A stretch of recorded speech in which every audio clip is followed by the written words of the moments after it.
home of the Golden State Warriors and Valkyries. Always live on the free Odyssey app and now coming to you live from the Laughing Monk Studios.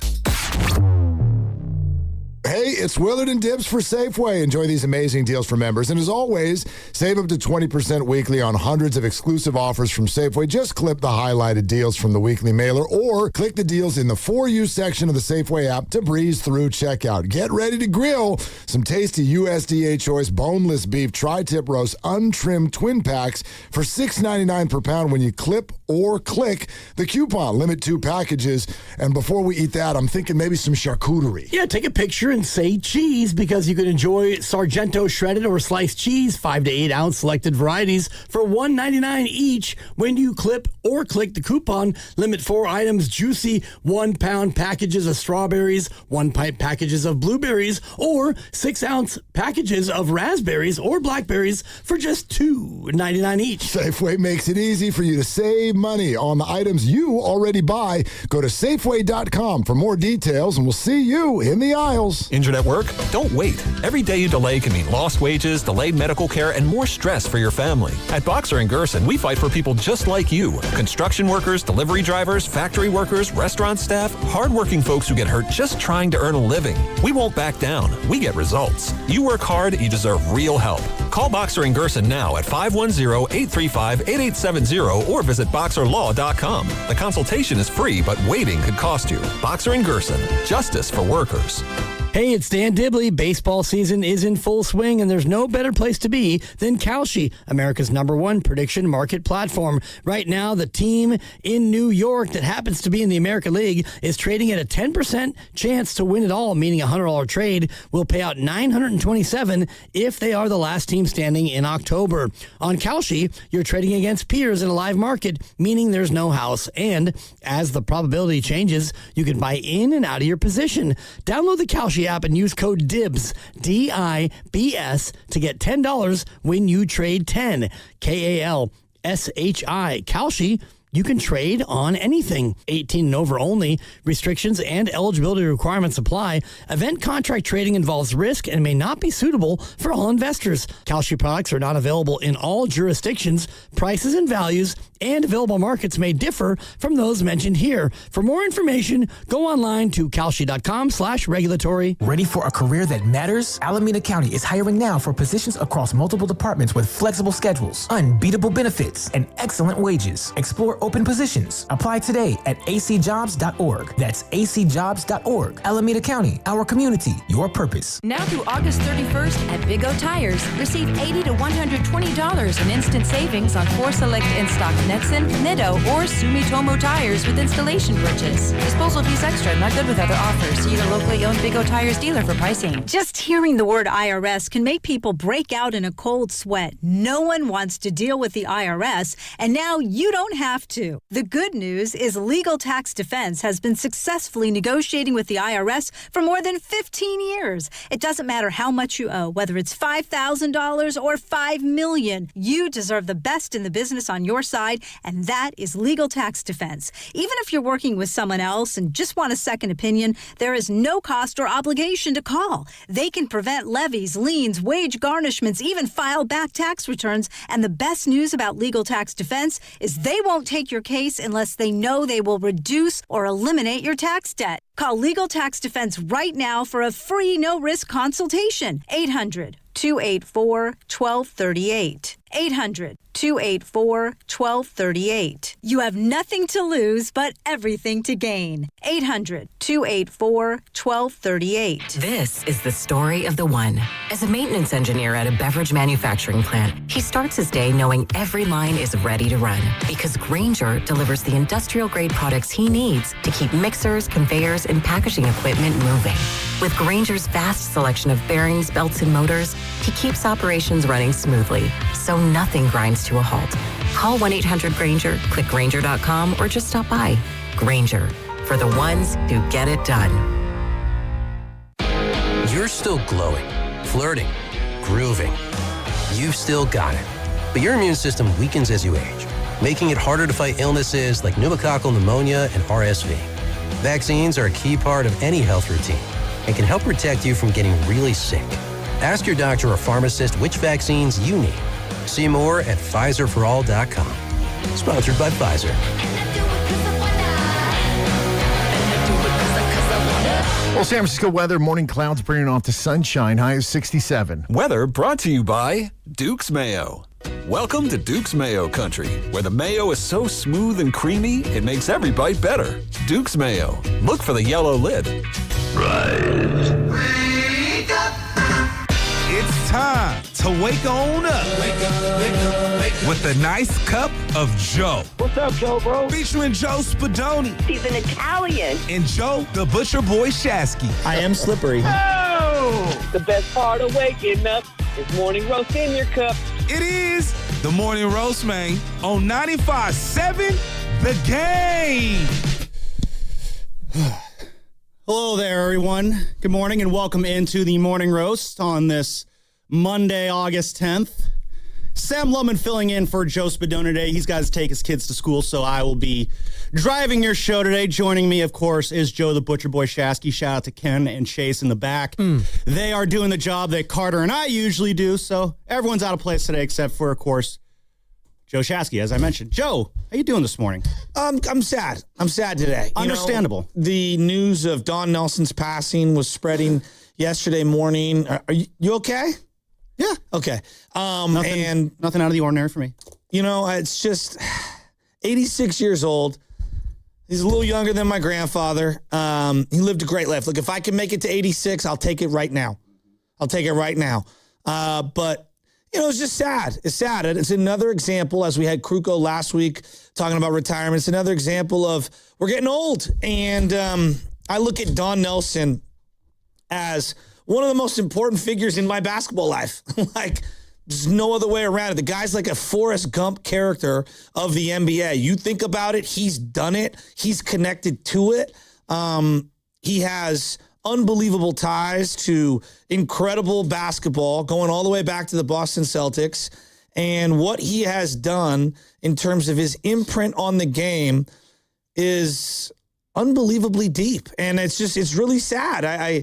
I look at somebody who was almost like a Shakespearean, like tortured soul in the sense that he would push the game forward so much, yet as a head coach could never get over the hump. And we were just kind of kicking this around, and I would throw it to the audience today, 888-957-9570. I want to hear all your Don Nelson memories, and let's honor him. I mean, we are the Warriors flagship, and he's one of the greatest coaches in Warrior history, and I don't think we have a dynasty if it isn't for Don Nelson, not just what he did with the Warriors, but in the NBA. Is he top 2, top 3 most influential coaches in any sport to never win a title? I mean, we were kind of going over that before the show, and it's hard. It's a hard list to parse out there because, yeah, there really are no coaches who had an impact like Nelly without actually winning it all. I mean, you said it well there, Shasky. You know, there is no dynasty without Don Nelson because Don Nelson's voice. I mean, he was the one who is championing for this organization to draft Steph Curry in that draft. It was the 2009 draft. Well, that's really direct. He also had a big indirect way, just in the way the game is played. No, and I was going to get to that as well. Just, I mean, there's the impact he had on the Warriors, but then on basketball overall, he brought a new style to basketball that we were kind of seeing glimpses of in the 80s, but he really took it and ran with it in the late 80s when he took over the Warriors in 88. And obviously there's the Run TMC offense. And then when he came back, his second stint in 2006, that was my first real exposure to Don Nelson. I was 13 years old, about to go into 8th grade of middle school. And, of course, I've told this story numerous times, about how my dad and I were walking to a Giants game. We're crossing the street next to Delancey Street, and we see this older guy with a, black jacket, black shirt, nice pants walk by us. And my dad's like, do you know who that is? I was like, no, who's that? And he's like, that's Don Nelson. That was the Warriors head coach last time they were in the playoffs, which that lost me. I'm going to be honest. And this is for the era. This is 2006. Warriors playoffs? What? That's a thing that's allowed to happen? I didn't know that could happen because to that up to that point in my life, Joe, I'd never seen the Warriors in the playoffs. And Don Nelson completely changed what I thought is possible for the Warriors in that they can get into the playoffs and do great things there. Of course, I mean that we believe playoff series victory over the Dallas Mavericks. And For a time, I thought that's how good it was going to get. But then Steph Curry's available in the draft. He's the one in the organization saying, we got to get this kid. We got to get this kid. And then I'll never forget, Joe, I think this is one of the seminal lines in Bay Area sports history in terms of the impact of what he said had on history afterwards. After Steph Curry's first preseason game, I remember reading the Contra Costa Times the next morning. Marcus Thompson II had an article in there about the game. And remember, at the time, there was this whole Amari Stoudemire trade rumors. They sent Steph to the Knicks for Stoudemire. We all know Steph wanted to go to the Knicks initially. And these trade rumors were swirling. The Warriors were desperate for a big man who could score. Stoudemire was expected to be that person. And Don Nelson, after that first preseason game, said, yeah, Steph's not going anywhere. He can buy a house here. And I just felt like that line right there locks Steph in to the Warriors in perpetuity. And it is the reason why the Warriors are where they're at right now. Don Nelson's greatest gift to the Warriors and to this game might not just be his offense. It is planting his flag in Steph Curry for the Warriors and saying, this is your guy. Okay, no, I'm going to call it a career and go, Maui. It's interesting that that's what you think because, I'm just a little older and we just have different prerogatives. I just think it's way deeper than just Steph Curry. And I agree with you. People are going to connect those dots today, and that's fine. They can do that. You know, I think there's really no Steph Curry without a lot of people. Larry Riley. Yeah. Is another one. I think of Mark Jackson empowering him. I want to go back, though, because he talked a lot. One of the main stories that I would always hear over the years from Don Nelson is that Red Auerbach. Now, he played for Red Auerbach, arguably one of the greatest coaches in any sport ever in terms of winning, just direct winning. Played for Red Auerbach with the Boston Celtics. He went from the Lakers in one finals to the Celtics. Don Nelson was so old, okay? Don Nelson was so old. You can't even name the team he was drafted on, most people. Does anyone know what team he was drafted on? The Chicago? What do you think? Oh, I think it's the Zephyrs, right? Yes. Who ended up becoming the Baltimore Bullets. That's how old he is, all right? Well, again, it's obviously the big shot that he had when he was with the Celtics back in the 60s. I mean, that's footage. It's a very grainy footage there, Shafty. It's the pre-Kawhi Leonard ball on the rim type of a shot. And so he goes from the Lakers in the finals after getting traded from the Zephyrs to the Lakers, and he waltzes on over and wins 5 rings with the Boston Celtics over his time there and has his number 19 retired. I mean, think about that. You go from the Lakers to the Celtics. Then you get you win 5 titles. You get your number retired. You play for legendary Red Auerbach. He's an Iowa legend. The guy came from a small town. He came from such a small town. They took a bicycle wheel. Okay, this is going back in the day as we go all, individual trainers and AAU teams. He took a bicycle wheel, ripped the spokes out, and would shoot into a bicycle wheel. Can you believe that? That's how old Don Nelson is. All right. And he's truly been around for a long time. He takes over the Milwaukee Bucks after the Milwaukee Bucks lose Kareem Abdul-Jabbar. And he signs up to be an assistant. I mean, the guy has a Forrest Gump-like quality to him. Takes over, and the head coach, he's the assistant coach, the head coach goes 3-15, resigns out of nowhere. And boom, he's the guy. Yeah, he's the dude, yep. And he's got to run that team. And that's where he created this entire thing. And I go back to point forward. You're talking about Steph Curry being Steph Curry, right? Today? Mm-hmm. Is Steph Curry without point forward Draymond Green? No. Do you know where point forward started? Started with Don Nelson. Absolutely. Paul Pressey. And so, I know Steiny's somewhere like, yeah, Paul Pressey. But he took these post Kareem Abdul-Jabbar Milwaukee Bucks and playoff after playoff after playoff. Some would say some of the most talented teams to not win at all. Mm-hmm. And he's there for a long, long time. And he ends up taking a year off, comes back to the Warriors because the owner of the Bucks ends up buying the Warriors, Jim Fitzgerald. All right. And he creates Run TMC. That's what he does. And why was Run TMC so revolutionary? I know the Lake Show, Showtime, 1980s Lakers, they were the most prolific in terms of winning. But think about this. They had Kareem Abdul-Jabbar. They had a traditional center. They had serious star power on and traditional positions. Yep. Whereas Run TMC, what made it so revolutionary, you had 6'8" Rod Higgins playing center at times, and Chris Mullin playing power forward. And then you had the 3-guard lineup of Mitch Richmond, who was a bigger guard, Sharunas Marciulionis, and Tim Hardaway. And the Warriors go to the playoffs 4 out of 6 years while he's there. They end up drafting Chris Webber and Latrell Sprewell and a variety of other guys. Like, Chris Webber is the prototypical modern center. And Nelly wanted him at 6'11" to play center. And like Nelly, a tortured soul, like I keep thinking about like all the different guys that he worked for and different things. Part of his legacy is the legacy of the NBA, which is two guys can't get along. Whether it's teammates, whether it's coaches, whether it's head coach with front office, player with front office, head coach with owner, player with owner. And one of the big moments in Warrior history is Chris Webber and Don Nelson having a falling out. Well, I remember you can't write the history of the Warriors without including that. Yeah. Well, I remember, because he had that ridiculous contract, Webber. He came out, he was drafted, signed with a 10-year deal, I think you said it was before and the he show. had crazy opt-outs. And for whatever reason, he had an opt-out after the first year.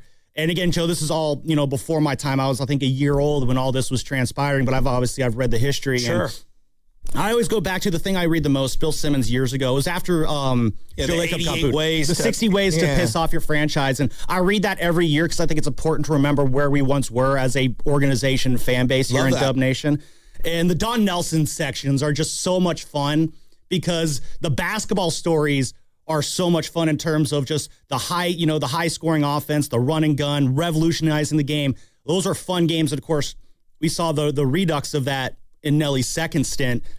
But then there's also, as you mentioned, the drama, the fallouts with Chris Webber. You saw the fallouts happen again when he came back, when things kind of fell apart with Stack Jack and Monte Ellis in his second round. We'll get to that. No, obviously, but it's just, for me, that just kind of like Nelly almost, there's like a perfect imperfection about him in terms of Shakespeareanly flawed. That's a good way to put it. Also, he's almost got like an Achilles heel, which is his personality is his greatest strength. It's also his biggest weakness. Yes, and look, when you're quantifying the legacy of an individual after they've passed, I think a big part of Nelly is he's one of the most colorful characters of all time.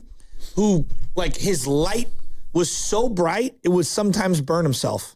That's a good way to put it. Yeah. And I do think, like, growing up, Joe, as a Warrior fan, again, I didn't get exposed to Don Nelson until I was 13 years old. And that's why I loved kind of like Nelson's time with the Warriors. It does, I feel like, stretch across different generations. Decades. It really does. Like, how old were you when the Run TMC Warriors really got going? I was 10 years old. Exactly. I was 13 years old for We Believe. You and I were kind of in that same Chris age demo. Mullin was a god to me. And he saved Chris Mullin's life. Again, this is Don Nelson, who knows the alcoholism. partying, basically, saved his NBA career. Maybe saving his life is strong, but got him sober. Yeah. It's one of the greatest things that ever happened to Chris Mullin's entire life. He's talked about it forever. Yeah. And you don't get the Hall of Fame career of Chris Mullin without Don Nelson. But Nelly, it's just, again, he was such an impact for you growing up as a young Warrior fan. He's unbelievable. He was such an impact for me growing up as a young Warrior fan, albeit in a different generation. Because, again, growing up for me, Joe, the first 13 years of my life, the Warriors were god awful. I know. Like, they were is that? They were a skid mark on the NBA. They were just beset by just bad play, bad ownership, just bad people running the team, incompetence. And when Nelly came to the Warriors, of course, there was that big trade that he pushed Chris Mullin to make to bring in Al Harrington and Steven Jackson.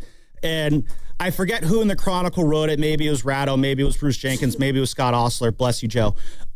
I remember the headline, "New trade acquisitions just fit Nelly's style." That was the headline in the Chronicle the next day. He was particular. And everything changed. And everything I believed to be true about the Warriors completely changed under Don Nelson. I mean, the early 2000s, Joe, like, I was really into Giants baseball. Barry Bonds was a big part of that. But before Bonds' home run chase in 2001, the late 90s, my dad would take me to Warrior games all the time. And I became obsessed with the Warriors as a young kid. And that kind of took a back seat to the Giants. But when Nelly came along and what he put together with that Warriors team, it locked me back into the Warriors as a young fan in a way that I haven't let go of it since. And, the impact that Don Nelson had on you as a fan, that's for me, like, he drew me back into this team in a way that now I am Warriors for life. I will always love this team. And it flamed out, which sucked because that's just how it is with the Warriors. That's who he was, Sam. But to me also, that's just what the Warriors were. I know, but he's the architect and the arsonist. Think about this. Like, he made 2 of the worst trades in Warrior history. Now, there's been a lot of them. Mitch Richmond for Billy Owens? Chris Webber for Tom Gugliotta? He also traded Penny for Chris Webber, right? You know what I mean? Like, he also drafted Tim Hardaway, and after leaving the Warriors, it tailspun the Warriors into horrible trade, walking the desert. He goes to the Knicks. He wants to trade Patrick Ewing. Gets fired by the Knicks, replaced by Jeff Van Gundy. Again, he's the Forrest Gump of the NBA. Yeah. Then after leaving the Knicks, all right, he goes to the Dallas Mavericks. He's the guy who found Dirk Nowitzki for Robert Tractor Trailer. He's the guy who found Steve Nash. And then what ends up happening with Dallas? I don't know. Have you noticed the pattern here? Him and Mark Cuban have a falling out. And who takes over? Avery Johnson. And as the Warriors are scuffling through their Siberia trip, of what you call like Loserville. I call it the this day and suck era. Yeah, and Latrell Sprewell ends up going to the Knicks, the team that he ended up leaving, and going to the finals. And after choking out PJ Carlesimo. The Warriors bring in Baron Davis and Mike Montgomery. And I'll never forget the day. And the Montgomery era. This is the old station. I'm working in the warehouse at Mary Sales in South City, my uncle's warehouse. And Bob Fitzgerald says, I heard a rumor that Don Nelson's coming back. And my jaw dropped. And every Warrior fan's jaw dropped. And he shows up with the Warriors and changes everything. And yes, that trade that Mullen pulled off, Al Harrington and Stack Jack for, I think, Dunleavy and Troy Murphy is one of the greatest trades in the history of Warrior land. And when it comes to like catching lightning in a bottle, him beating his former employer, beating his former boss in Mark Cuban, and the number 1 seed, Dallas Mavericks, and the guy he found in Dirk Nowitzki is one of the greatest moments, forget sports, Bay Area history. We believe was a moment in time. Everyone will hold, some might, not me, but some might hold it in higher regard than one of the championships. They legitimately might. And in true Nelly fashion, the next year they didn't even make the playoffs. Almost immediately started blowing it up. It was one of the greatest month and a halves of being a Warrior fan, not just winning the series, but you're basking in the glow afterwards because you're thinking that that's one of those playoff series that you make a leap forward from. And immediately it all gets blown up when they trade Jason Richardson for, I believe that was the pick that became Brandon Wright. Yes. Or I think Wright was picked and then they traded Jay Richard. Either way, I remember watching that happen in real time and just, and of course, they start off 0-6 the next year. And in true, I feel like Warriors, and in true Don Nelson fashion, they go 48-34, the best record for a team at the time to miss the playoffs. And again, when I say perfectly imperfect, I just feel like those 2 years just perfectly encapsulated the Don Nelson experience. A lot of fun times with We Believe, and then just a lot of frustration afterwards. Yeah, and think about this. Everyone's like, he wanted to pick Steph Curry. I think Larry Riley wanted to pick Steph Curry. Nelly alienated Baron Davis, which made him opt out and want to go to the Clippers, and that's why you drafted Steph Curry. Like, that's the little nuance that I would love to have a conversation at some point with Steiny. Like, part of his own alienation of Baron Davis during the contract negotiations is that was the more bigger domino than him pounding the table for Steph Curry. Monte Ellis, Paul Pressey, Alton Lister, Tim Hardaway, Sharunas Marshall. We could pick probably 100 different players and say their finest moments came under the tutelage of Don Nelson. His lasting image, very similar to Kyle Shanahan, Shakespeareanly tortured because he was a tinkerer by nature. And he tinkered too much, if that makes sense. But it was what made him brilliant. He was an unbelievable tactician. If America said that player is good, Nelly's like, no, actually, I think he sucks. If America says that player over there sucks, Nelly's like, no, actually, give me that guy. I think he's incredible. There's no Steph Curry. There's no Draymond Green. There's a lot of players in the modern game and the way the game is played, space and pace, positionless basketball, point forwards. If there's no Don Nelson deserves all the love. And I want to hear from everybody their favorite stories. 888-957-9570. We're talking about the life and legacy of Don Nelson. I want to hear from Warrior fans today as we're coming to you live from the Laughing Monk Studios. Laughing Monk, Righteously Brewed in San Francisco. And also we're going to talk to Tim Roy later in this show about Nelly. Before we go to the break, though, I want to give everyone a heads up. The Giants taking on the Rockies at Oracle Park Saturday, August 15th. That's this weekend. The first 20,000 fans will receive a Gigante sweatshirt presented by Toyota. You can buy your tickets at sfgiants.com, but keep it locked to this show between 7:30 and 8 for the cue to call when you hear this sounder. Be caller number 5 on the contest line, and you'll win a couple tickets to the game on Saturday, courtesy of Toyota. For more info, visit 957thegame.com. A lot of Don Nelson conversation this morning, and What's Come Up With Game is sponsored by the California Office of Traffic Safety. My mom, my papa, my daddy. Where's the Caltrans? On the freeway, right next to speeding cars. Please be careful. Be alert. Be work zone alert. Brought to you by the kids of Caltrans. If you owe the IRS back taxes, you need the best team on your side. Priority Tax Relief has helped thousands of Americans resolve their IRS problems and settle for pennies on the dollar. As a leading tax resolution firm, we have an A+ rating with the Better Business Bureau, hundreds of 5-star reviews, and a 4.9-star rating on Google because we deliver results and huge savings. If you owe $5,000 or more and even facing wage garnishment, liens, levies, audits, or IRS letters, call us today at 800-471-6025. Once you call, our tax professionals will call the IRS with you for free, and within minutes start negotiating a settlement. We'll put a stop to collections and fight to get you the best settlement possible. Choose the company Americans trust most. Call Priority Tax Relief now at 800-471-6025 to see what relief you qualify for. Don't wait. Make the call. Dial 800-471-6025. Once again, that's 800-471-6025. The Bay Area is growing, rebuilding, and evolving. And whether you're a builder, architect, contractor, or a homeowner, having the right supplier can lead to completing your projects on time and under budget. At Golden State Lumber and Showroom, you'll find trusted brands and over 70 years of experience helping customers get projects done right. Their highly trained sales team stays current on building trends and best practices so you can make informed decisions. And with an extensive selection of products, Golden State can deliver throughout the Bay Area the next business day, and often the same day. When it comes to special orders, they lead the industry in turnaround times, keeping your projects on schedule. So from framing and decking to windows, doors, and hardware, Golden State makes sourcing materials simple, helping customers work smarter, faster, and better. Golden State Lumber and Showroom's commitment to customer service honors the company's motto, when you succeed, we succeed. Hey there, it's Bonte, and I'm excited to tell you that summertime is a great time to discover the islands. River Islands, that is. They're located in Lathrop, right over the Altamont, and have become the best-selling lifestyle community in Northern California. Currently, there are 15 model complexes open for touring. This gives you all the choices you're looking for in size, location, and price. Take your pick from neighborhoods built alongside lakes, near parks and trails, or looking out on the San Joaquin River. This month, a brand new K-8 school is opening, the 4th built inside the community, and River Islands High School is welcoming students back for the fall term. Over at the Town Center, activity is everywhere at the Redwood Cafe, and a new community amphitheater gets closer to completion. More than ever, River Islands has it all, and it's all priced from the $600,000s to over $1 million.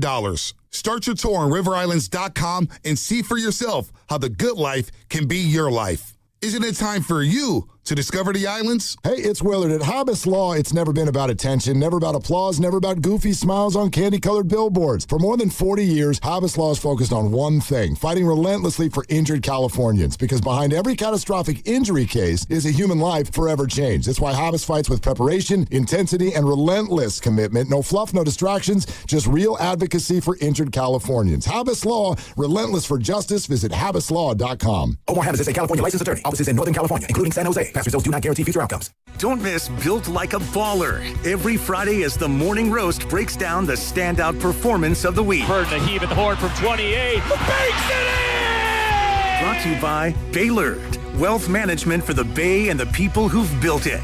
UFC fans, listen up. Total Wireless gives you unlimited 5G wireless that won't tap out. And now we're sending you and a friend to UFC 331 in Los Angeles. Text TOTAL to 23955 for a chance to win the grand prize of 2 tickets to the fight on September 19th. You'll get VIP experiences like Octagon access, a 2-night hotel stay, plus $1,500 in spending money. You have until September 6th to text TOTAL to 23955 to enter. No purchase necessary. Ends September 6th. For all details, see official rules at TotalPowerSweeps.com. What if the thing you're listening to right now never got interrupted? What if it could play uninterrupted from room to room on Sonos? What if you start with 2 Sonos speakers just to see how it feels? What if you really like how it feels and you become a Sonos person who can't stop saying to their friends, what if you start with 2 Sonos speakers just to see how it feels? Because it's not magic, but it's not magic. T-Mobile is launching something no other wireless network offers. Introducing Nothing.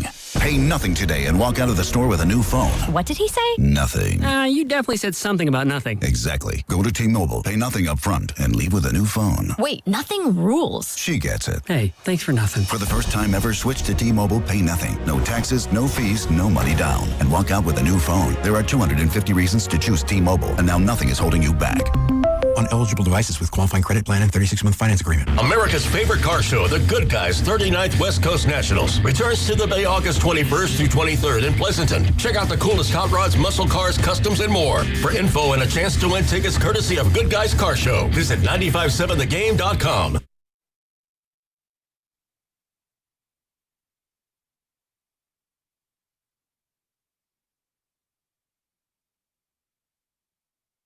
To go. Boston by a single point as Siegfried drives. Now it's Havlicek. Erickson knocked away, but Nelson gets it. Don Nelson. 105 to 102, a minute and 15 to go. You're listening to The Morning Roast with Joe Spadoni and Joe Shasky on 95.7 The Game. Morning, Coach. Sam Lohman in for Joe Spadoni this morning alongside Joe Shasky. It is the Morning Roast. Think you've got the best golf game in your office? Prove it. Sign up your foursome for the Pettinelli Financial Partners Charity Golf Tournament and support the Autism Society in San Francisco Bay Area. Go to Pettinelliflip.com to learn more. PettinelliFP.com to learn more. Okay, Sorry about that. Reread that. When is that? That is, I don't have a date here on this read. September 11th looks like. September 11th. Yes. Where's it at? It is at, let's see here. I'm not seeing here in our read where that's at. I'll have to work that out maybe in the break, and I'll get looked at for that one there. So in honor of... anyway, yeah, PettinelliFP.com to learn more. You can probably find out there. In honor of Don Nelson passing, I got a text late last night. What's up, Joe? It's Jim Sweeney here. Just thought I'd give you a good Don Nelson story. We worked together for 8 years with the Warriors. I was in charge of merchandise sales and promotions. Then he got let go by Chris Cohen. 2 years later, I got the boot from Chris Cohen. Nelly called me the very next day, and he said he'd find me a job in the front office with the Mavericks if I wanted to move to Dallas. What a very loyal guy and a really good friend. God bless his soul. Jim Sweeney. That's who Nelly was. Yeah. Nelly was a guy that could drink a whiskey with you, smoke a joint with you, and completely run you out of town. He was a very complex individual. We almost said at the same time there. That's a great way to do it. Very complex, very successful, but also very flawed. Yeah. And again, I felt, again, growing up before Steve Kerr, before Steph Curry became successful, before the Warriors became what the Warriors are today, Don Nelson was, for a moment, the most successful coach I'd ever watched as a Warrior fan. That's how bad things used to be for this organization. But I do feel like he kind of represented so much of what made the Warriors fun and frustrating at the same time. Because I think one of my favorite stats, Shasky, I remember I was at the when the Celtics came to town in 07-08. Because remember, that season they had just gotten the first big super team of this era, KG, Ray Allen, and Paul Pierce. and the Celtics were playing the Warriors that night. And I remember looking at the program that night, and I think I saw one of my most favorite stats I've ever seen in a basketball program. Weird category to create. The Warriors were first in the league in scoring at about 110 points a game, and they were last in the league in defensive scoring, giving up about 109 points a game. Like, that was the Don Nelson experience right there. All this boom on offense, zero defense. Like, there's a game once that season where, like, they lost, like, 97-92 or something like that, and I remember Fitz saying on the broadcast afterwards, you know, this is the first time the Warriors have lost a game this year in which their opponents scored under 100 points. Like, and that if you want to beat the Warriors, you needed to score at least 100. And this was a time in the NBA where 100 wasn't guaranteed like it is today. Like, Don Nelson's offense was so ahead of its time. The defense, let's just not talk about that part of it there. But he truly represented what was fun about the Warriors.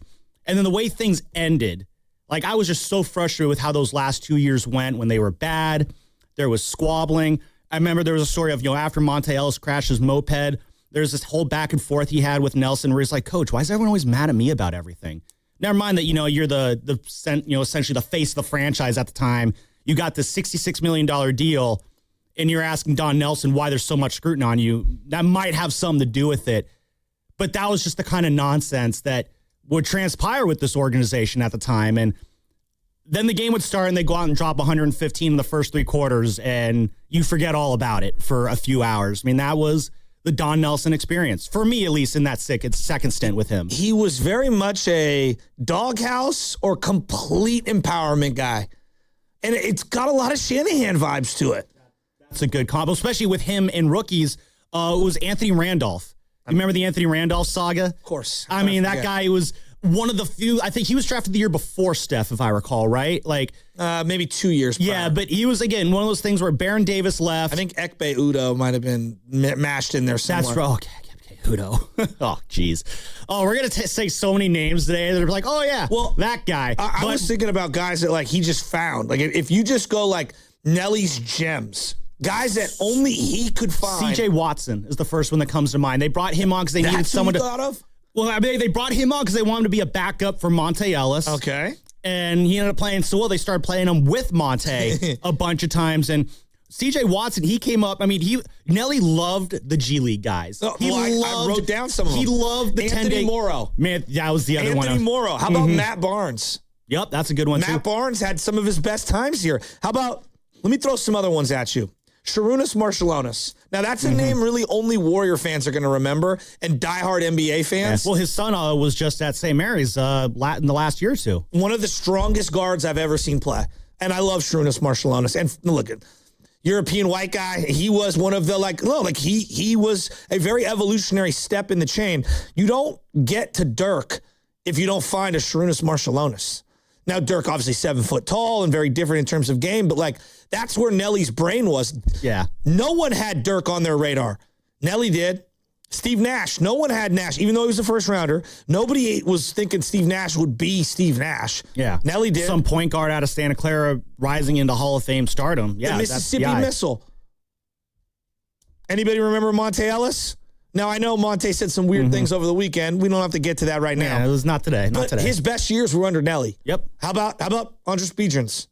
His best years were under who? Yep. He was a double-double a night until he forgot how to shoot free throws. Going back to yesteryear, obviously, I brought up Paul Pressey earlier. I mean, I don't think people understand. He was basically the facilitator for that Bucks team, which allowed three guards to be able to get their shots up. He was their point forward.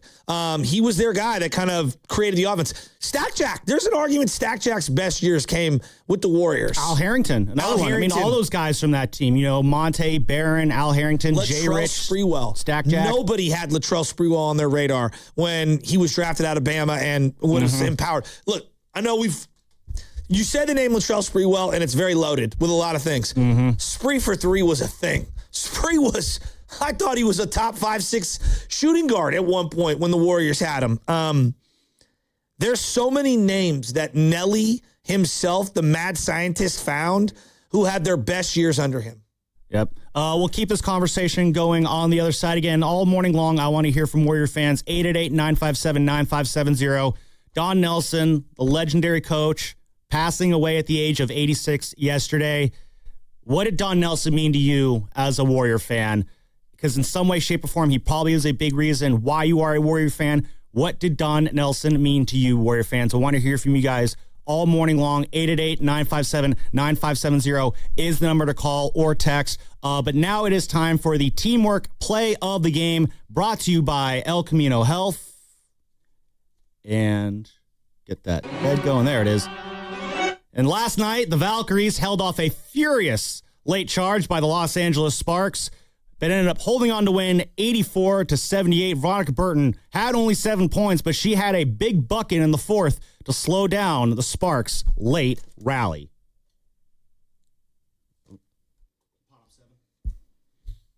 Foul! Uno para Veronica Burton. Big bucket there for V. And it's 70-60. It's the third and one of the game for the Valkyries. And this one comes at a great time to stop a 9-0 run. Burton tried to make it an 11-point Valkyries lead here.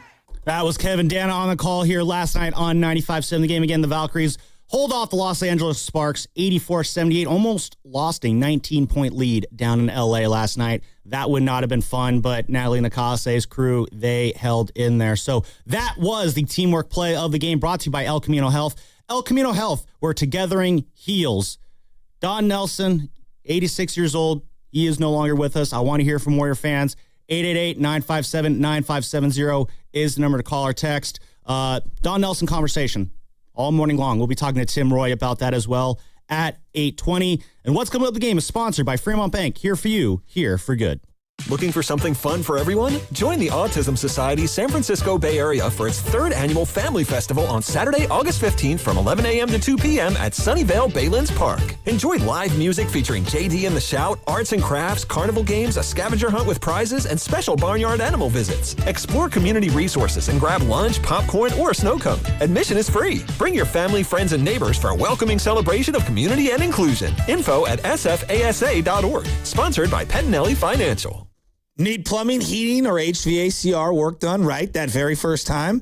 Well, call a UA Local 38 signatory contractor. Their craft-certified professionals complete over 10,000 hours of hands-on training, so you know that you're getting experienced experts who absolutely know their trade inside and out. And with Local 38 contractors, you get quality work, dependable service, and clear pricing from the start. No shortcuts, no surprise add-ons. Whether it's your home or your business, trust the professionals who invest in skill, safety, and accountability.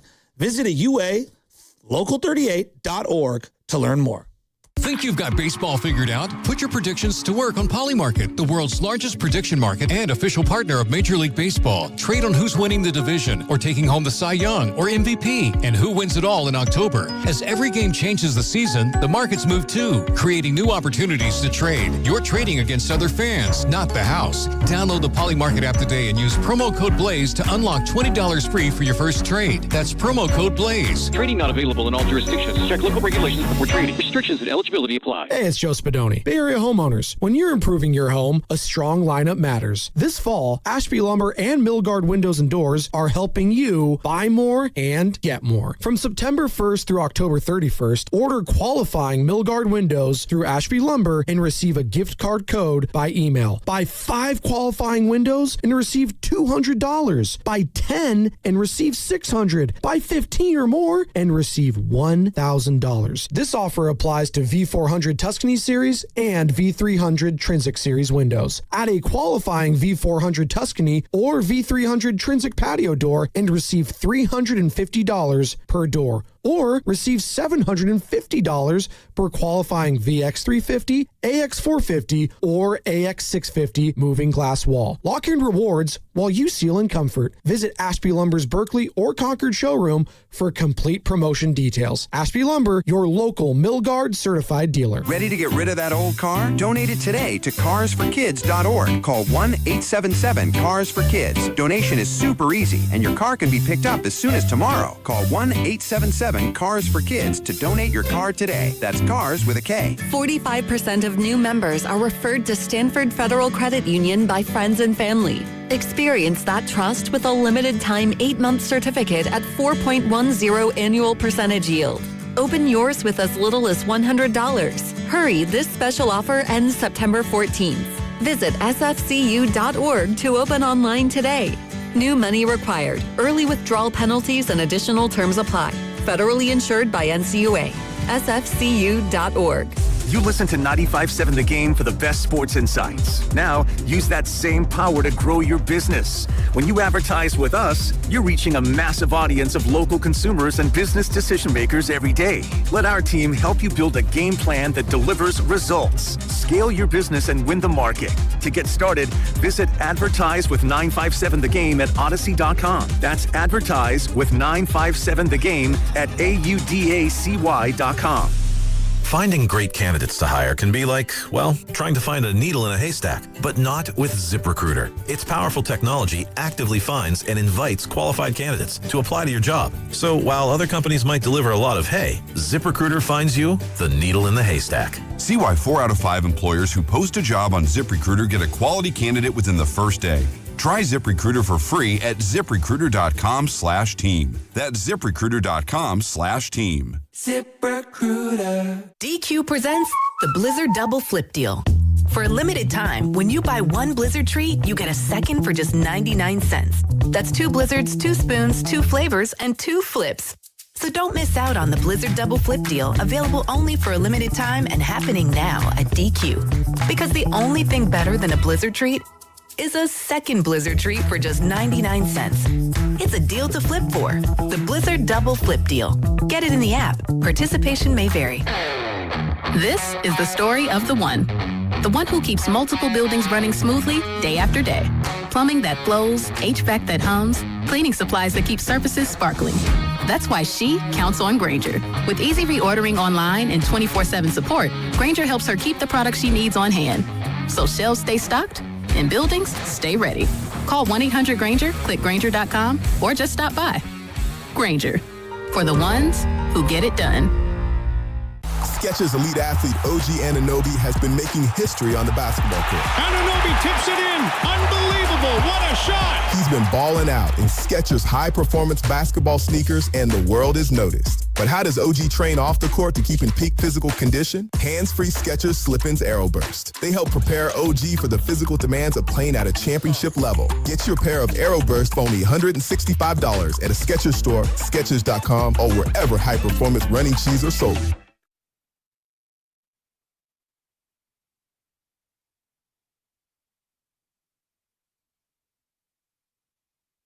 Certainly has enjoyed the rookie year of Stephen Curry. Flynn will shoot it. Whoa, will rebound it. And Don Nelson stands alone. No man that has stalked the NBA sidelines has ever won 1,333 games until tonight. Don Nelson certainly happy about it. This young group of Warriors dousing him a little bit as they win at 116-107, and people at the Target Center giving Don Nelson a nice respectful applause as they have watched NBA history tonight. Bay Area, it's Stephen Curry. You're listening to The Morning Roast with Joe Spadoni and Joe Shasky, coming to you live from the Laughing Monk Studios on 95.7 The Game. You were there, Steph. You were there that night that Don Nelson became the winningest regular season head coach in NBA history. Bob Fitzgerald on the call for then Comcast Sportsnet Bay Area. That's how far back you got to go. And Steph, of course, was still there. Don Nelson getting win 1,333. He added 2 more to his resume before calling it a career and heading off to Maui to live the best life possible there. Of course, finishing with 1,335 regular season wins. And we are talking about the life and legacy of one Don Nelson today on the Morning Roast. Sam Lomigan filling in for Joe Spadoni, Joe Shasky along with me as well. And we want to hear from you, Warrior fans. 888-957-9570 is the number to call or text. Shasky, I'm throw at you. Do you remember that night watching Nelly become the winningest coach of all time? I do. And I also remember the team doing some wild celebrating. That was part of the Nelly, lore, is the team would celebrate with the coach. Yeah. Whether that means smoking or drinking. And, that's kind of, Nelly's just, it's just, he's so funny because on one level, I respect his brain so much in terms of the tinkering. On another level, he would drive me nuts. And I think that that's what made him so, like, real. He was not perfect. You know, part of, like, Steph Curry, he almost seems too good to be true. Like, yeah, he's too perfect almost. In a weird way, yeah. And, like, you know, I watched some of the Hall of Fame speeches over the weekend, and Luke Kuechly came up. And I don't know what it is. Luke Kuechly kind of bugs me. He's too perfect. He's like too perfect. I know, I sound like a hater, but like he's almost too perfect. A little jealousy in there too. Like I wish I was that perfect also. He just, I don't know. He's just a little too perfect for me. Yeah. But like Nelly is the architect of some of my greatest favorite moments watching the Warriors. He's also the architect of some of the worst moments of my Warrior fandom. You know, the Billy Owens trade is one of the worst trades the Warriors have ever done. Yeah. Not that Billy Owens wasn't talented coming out of Syracuse. You traded away a Hall of Famer in Mitch Richmond. Sent to the Kings in that one? Yeah, the up the road rival as well. I don't know. Of course, I don't know what the Kings-Warriors relationship was back then. I'm sure there wasn't one. But I mean, they were brand new. I mean, I think 88, whatever. So it was within a couple of years of that. This was a horrible trade. But yeah, do people forget, like, we talk about Run TMC as this great hallowed era of Warriors basketball. It really was a 2-year run with all those three together? Yeah. They only had the one playoff run together, I believe, where all three of them were on the court. Like, almost kind of like We Believe. Yes. We Believe it very similar to Run TMC, where you feel like you catch this great group together and you're going to have this extended run of success. But that kind of goes into, you know, why I say he's perfectly imperfect, Don Nelson. I think what makes him so relatable is he is, as great as he has the flaws that we as people also have. No doubt. And he also had the moments. Yes. And so, like, the highs of Don Nelson were so much fun, whether it was Run TMC, intoxicating. when you were, you know, middle school. We Believe, for me, like, if you owned a We Believe shirt, like, you had the coolest shirt in the Bay Area. I got that shirt. I wore it so much, I unfortunately lost it. And I said, you know, my statement that I tweeted out yesterday was, thank you, Nelly, for making us believe. Because that is what he did. He made us believe in that team. The irony is he didn't even believe in them. Apparently, from what Stack Jack and Matt Barnes say, that he quit on them and wasn't really doing any coaching down the stretch. It's just that, but that's who he was. You know what I mean? Like, that's part of what made Nelly is that he would brilliantly find Chris Webber for Penny Hardaway. And then somehow break it all up. Tragically have an issue a year later where they couldn't get on the same page. And quite frankly, look, I think Chris Webber, if he were to be fully honest, he was wrong. Now, Nelly was wrong because they didn't. No, I want to make this clear. No, I'm curious. I want to hear this. I want to make this very clear. Yeah. Nelly was wrong in that the guy clearly didn't want to play center, right, at 6'11". But if we're being, like, taking a step back and thinking about the history of the game, no, Nelly was at the forefront of it, and Chris Webber was going to be the seminal piece that propelled the game forward. If Webber was playing right now, would he be a power forward or a center? Oh, he'd be the perfect center in today's game. He would be exactly what Anthony Davis was. He'd be kind of what the Warriors are looking for right now in a solid stretch five. Yeah, he's a better passer than what Anthony Davis is. But, like, I mean, he was everything that you were looking for in a small ball five. And, you know, I think him kind of getting traded and going around and then eventually settling in on the Kings and having a pretty good run for the Kings. If we look back at Webber's career, as good as it was, for as talented as he was, he didn't live up to what he could have been, in my eyes. He had some great years, and injuries definitely derailed it. That microfracture thing derailed it. But he spent some lost years in Washington before landing in Sacramento, and I think him reluctantly embracing being a passing big was a part of that.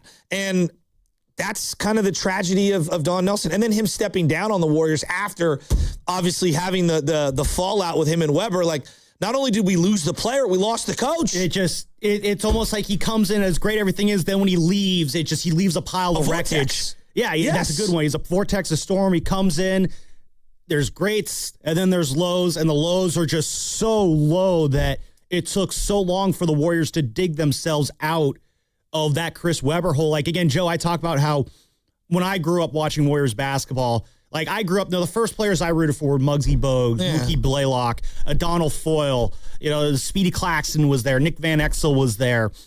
Like, the garbage Warrior basketball that I grew up in, like, was a product of that fallout between Mully and Chris Webber. Like, whiffing a pick that badly. I mean, we think the James Wiseman pick has set the Warriors back now.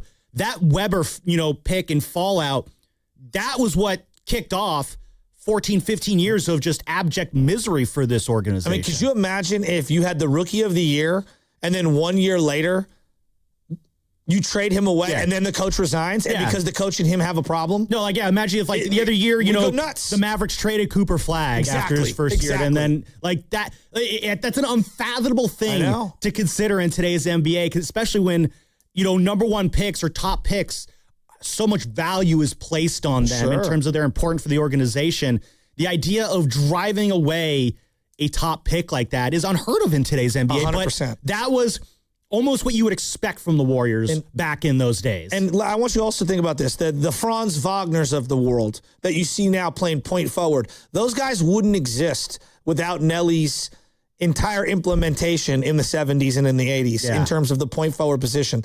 I'm not sure Victor Wembanyama develops the way that he does, the way he is right now, without the evolutionary piece of Dirk Nowitzki. I think you could draw a direct line from what Dirk is to what Victor will be one day. I see that, And being a 7-footer who can with also touch shoot and range and shoot. Yes. I mean, Dirk in that playoff series, man, unreal. He would get into not in Game 6, but I swear he would just get off these heaters where just from the corner, Dirk just could not miss. Dirk, the elbow jumper from Dirk is all-time iconic. The skill level of a point guard like Steve Nash is a requirement around the league now, is it not? Yeah. Without Steve Nash, is there a Steph Curry? Probably not. I mean, and now obviously Steph, that people are going, oh, Steph's better than Steve. No, what I'm saying is one has to walk for the other to run. Exactly. As we see Christian McCaffrey today, living off the backs of what Marshall Faulk did, and then prior to him, what Roger Craig did, for the game to evolve forward, you need these individuals that propel it forward, but you needed a coach to empower said individuals, identify those people, put them out there and let them succeed and fail. And Nelly was that guy. He was the ultimate mad scientist. When I think of Don Nelson, too, and his other impacts on the Warriors, what I remember him most for is the small ball lineup. He did not like that traditional center that people saw at the time. Because remember when his second stint with the Warriors, this was kind of at the back end of Shaq's dominance. This is when Kevin Garnett was one of the premier centers in the league. Yao Ming. I mean, those are guys who, whenever the Warriors would play those teams, with the Spurs too, with Tim Duncan, those teams used to just make the Warriors miserable because they had the center that could stymie them. But when they played, those Nelly Warriors versus Mike D'Antoni's Suns games were the most fun. They would just run Shaq off the floor. He'd be huffing and puffing. So, I'm going to give you an example of what you're talking about. So, you say, hey, they didn't play a center. In the 70s, he did play a center, Alton Lister. Okay, this is with the Bucks. He would have Alton Lister play so far away from the court, the hoop on offense, it would force bigs like, let's just say, Mark Eaton or Kareem or whoever out of the paint to free up the middle. He started that. Yeah. And now you have all these stretch fives that now can shoot and go. But even if you didn't have the skill, like Alton didn't, he would just say, hey, I don't want you down and, clogging the lane. Get out of there. People thought that was insane. Now, those revolutionaries are looked at that way. Exactly. I mean, it's just, I don't think we understand that the space and pace with which the game has absolutely evolved forward. And I want to make sure that it's clear. There's the Lakers, there's, Paul Westhead. There's a lot of guys that have their hands in the mix here. But Nelly absolutely is one of those seminal figures. Absolutely. But again, another thing I was thinking about also in terms of the impact is going back to that small ball lineup, it kind of, and maybe I'm off base on this, you tell me, when the Warriors went with the death lineup in the NBA Finals, the ultimate small ball lineup. Nelly would have been somewhere smiling ear to ear. Nelly had to just be going nuts in his Maui mansion watching when that lineup 100%. Came together. When I think of the small ball lineup impact, I think of that death lineup where there was no traditional center, Draymond Green at the 5.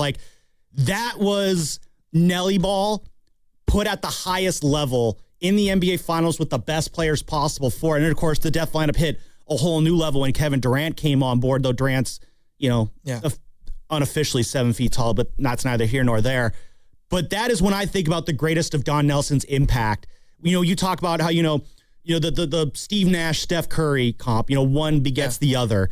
The small ball lineup that, in a sense, he threw out against the Mavericks in 2007, Monte, Barron, Steven, Al, J. Rich. Yep. That's the lineup that walked so that the death lineup 100%. years later could run. So that's like when I talk about Don Nelson just kind of paving the way for this Warriors dynasty, the impact he had, those small things that he did with this organization planted the seeds that grew in to the fruitful dynasty that we're seeing right now. In many ways, I know everyone wants to, and rightfully, make the correlation between LeBron and Magic, right? In terms of big body, pass. I mean, LeBron is the ultimate point forward. Mm-hmm. I mean, he's the ultimate Don Nelson creation point forward. I know we view him as much more than that, but I'm talking about if you just, his first 10 years or so, I mean, what was he? He was basically a point guard playing small forward. Yeah. Right. Yeah. Think about it. It's so long ago to think about that part of LeBron's career. He's so great and he's so robust in terms of all of his accomplishments. It's tough to boil him down to one thing, but in many ways, like his skill set is exactly what Nelly was saying. Yeah, we run the offense through that guy. That guy's the guy who's going to be the trigger man. I talk about Draymond Green all the time. Draymond Green is a point forward. That's what he is. He's their point guard, but he's playing a forward position offensively. There you go. You are listening to 95.7 The Game, KGMZ, FM, and HD1 San Francisco and Odyssey Sports Station, the home of the Golden State Warriors Valkyries. Always live on the free Odyssey app and come to you live from the Laughing Monk Studios. Later on in this hour, we're giving away a pair of Giants tickets. The Giants do take on the Rockies at Oracle Park this Saturday, August 15th. The first 20,000 fans receive a Gigantes sweatshirt presented by Toyota. Buy your tickets at sfgiants.com and keep it locked to this show between 7:30 and 8 for the cue to call when you hear this sounder. Be the fifth caller in contest line, and you will win courtesy of Toyota. For more info, visit 957thegame.com. We are honoring the life and legacy of the great Don Nelson today. He passed away at the age of 86 yesterday. And I want to hear from Warrior fans all morning long. 888-957-9570 is the number to call or text. How do you remember Don Nelson? What did Don Nelson mean to you as a Warrior fan? Again, want to hear from you guys all morning long. Let's get things going here. Let's go to JT in San Francisco. JT, he's got a story about Don Nelson. How you doing this morning, JT? You're on the roast. I'm doing great. Joe Shasky, I have to say, I feel like you and I led very parallel lives, and it's always been wonderful to hear your perspective on so many things. I appreciate that. Game, and obviously, when your father died, that ripped my soul out as well. But going to a different death, segue sensation there. 1989, the makeup Game 3 of the World Series after the earthquake, when they decided to resume. My stepdad is a incredible cook, and he did a lot of benefit dinners, and he used the First Presbyterian Church in Napa, where I grew up, where we lived, as the staging of the dinners. And the pastor of the First Presbyterian Church was Frank White, who, at the time, his sister was dating Don Nelson. I believe they later got married. And so we used to actually get tickets and sit in the friends and family section behind the one of the baskets on the regular, and that was awesome. But even more awesome was when word spread around and Manute Bol decided to have a benefit dinner cooked by my stepdad in Napa at the First Presbyterian Church. And Don Nelson and Manute Bol came, and I got to have a little meet and greet before everybody else got there. And it was just one of the moments of my life that I'll never forget. I'll never forget how Manute Bol's hand, when I went to shake it, just completely devoured my hand. And I also will never forget how his jacket resting on the back of the chair seemed like a long wedding dress. It just, seemed to hang like 5 feet away from the chair. It was so big. And anyway, I got to serve Don Nelson, Manute Bol their dinners. And when I went to ask Don Nelson what he wanted for dinner, I let him know the score of the A's Giants World Series Game 3. And he said, "Hey, do me a favor, kid. anything happens during that game, come back to me and let me know. I want to follow this. And so I did. Anytime anybody scored, anytime there was some great play, I would go and say, hey, this happened, because this wasn't, we didn't have DVRs, and he wasn't going to be able to rewatch this game. So he was relying on me to have that experience that he was missing. That's awesome. And, he just couldn't be nicer. I love hearing sat that. me down after the game and chatted with me about basketball for about 5 minutes, and they had a hoop there, and he had seen me shooting some hoops and gave me some tips, and just it was like hanging out with my fun uncle for sure. That's what cool. JT, how old were you when that was going on? 89. I was 15 years old. That's what a great age to be rubbing elbows with Don Nelson there. That's Call an again. Awesome Good call, story, JT. JT. Thank you very much for calling in. Did you ever have a interaction with Don Nelson? No. Yeah. The closest I got was again that time in August where my dad and I walked by him. My dad did the whole, hey, that's Don Nelson, and Nelly had just such an iconic look too. Well, I'm glad you brought that up, because the sport coat with the black shirt. It was just a black shirt. Yeah. I don't even know. Sometimes it would be a turtleneck, but he'd have the blazer with the giant gut hanging out, and he would occasionally be sitting down. Occasionally he'd be standing up. They sometimes have his head snapped in his hand like this, like completely bored and uninterested during games. And then every now and then he'd just get tossed. Like, he's a guy that I think, like, when we talked a lot about Tony Vitello and maybe the reactions. Yeah. He's a guy that I think absolutely understood, I got to punt this basketball into the stands. Like, there's this moment I always think of him as the Mavericks coach, and the highlights on ESPN forever in my head, where he just took the basketball from the referee and kicked it up into the stands. and It harkens back to a time when just the personalities in sports were so vibrant. And this is something I'm going to 100% pin this on social media. Like, it's so hard for players to truly be themselves in a public sector these days, because everything you do nowadays gets dissected and put through the blender. Like, if you're on the baseball field and you smile at another guy, you become a 2-minute John Boy video nowadays. Like, you really cannot let your personalities out in that kind of flair these days. Don Nelson harkens back to a time where coaches were just like, you know what? I don't give a bleep. I'm going to be my guy. I'm going to be who I am. It'd be refreshingly me. And again, Don Nelson, as I'm going to say a billion times, so probably this show, so perfectly imperfect. And that's what I just loved about him. He was such a great coach, such a smart coach, such an innovative coach. But like every other human being who has ever lived, he had his flaws, and we saw those flaws. And even despite those flaws, we still looked past him and loved him. And I think that's what makes him such a special coach, was the fact that he was just real in that sense. And that's what people love. People love real. If he would have taken over the Warriors in 2014, 2015. I was just about to get there, but thank you. Yeah. Maybe he wins one. Yeah. I don't know. I know this. There's not a chance in hell they would have all been harmonious for about 6 years. I was just about to ask. Not a chance. Don Nelson and Draymond Green, how long does that last? Seconds. You know what I mean? But he would do that everywhere. And I think that's part of, and I think that this is really important. Part of what made him was that he had a lot of beefs. And I kind of respect it. Him and Mark Cuban had a big falling out. That's kind of what I thought the NBA was for a time. Was the entire league is...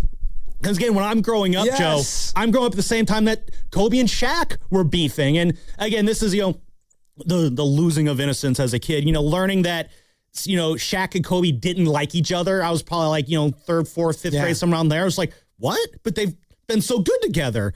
And again, you learn later on in life that, just because you succeed together in your field doesn't mean you're all buddy off of it. There's realities to life that as a kid you're not aware of. And I miss those days. He's one of the original, there's a little power in this front office that can be absorbed.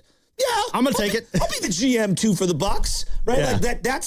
It's pretty incredible that he was very much a guy that sensed vulnerability in a front office, and then simultaneously, if he was threatened within a front office or an ownership group, would just, you or me gotta go. Mm-hmm. Like, it's one of us. I'm sorry, that's just what it is. I keep coming back to, if everyone in the world was like, hey, dude, Yaxel Lendeborg's really good. You need to play him. He'd be like, yeah, I don't think he's that good. He was never a big guy when it comes to rookies. Again, I mentioned, No, but just I'm saying, yeah. Consensus. If consensus was player X is good, he's like, yeah, I don't think that was Anthony Randolph. Anthony Randolph, before Steph Curry arrived, Anthony Randolph that's the young guy you got to start playing. That's the guy who's got the great three-point shot. Can we see more Anthony Randolph? Nah. Not at all. I'm going to stick Ronnie Turioff in there, and you're going to like it. No, but you're going to get Corey Maggette, and you're going to enjoy it. Exactly. But you think Anthony Morrow sucks?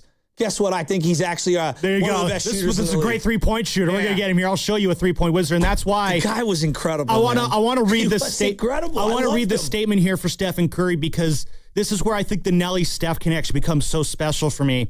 And this is a statement that Steph Curry put out. One of the big reasons I was drafted by the Warriors was because of Don Nelson. The story is he never liked rookies, but from day one, he challenged me and gave me an opportunity to be my best self on the court. Steph goes on to say that he taught me a lot during our one season together in the NBA, and I'll never forget the night he became the winningest coach in NBA history in Minnesota. We were so happy for him. And yeah, it was different with Steph and Nelson. He did see something. He never really was, at least that I can recall, in that rookie doghouse that guys like Kepe Udo or, Marco Bellinelli or Anthony Randolph were ever in. Like, Nelly saw something different in Steph. And I want to get into this more on the other side, just the legacy of Don Nelson on the Warriors. Nelly didn't even start Steph game one. Does anyone remember who started? I don't remember that, actually. Look it up. AC Law. AC Law. Now, that's what I love about Don Nelson. We're going to say a lot of names today where it's like, oh, yeah, that guy. Like, honestly, on the other side, Shasky, because you mentioned when Nelson got the winningest coach in NBA history record in Minnesota. On the other side, I just want to go through some of the names who were on the court for that game and I want to see how many you can remember. Okay. I, for myself, remember where I was exactly that night. I was actually in Tallahassee doing a college tour at the time when it happened. And I, again, remember seeing the newspaper the next morning of, all the guys and Steph celebrating with Nelly on the court. And it's wild thing. I was a junior in high school when that happened. And Steph's still going. Oof, man. Time just keeps on slipping into the future.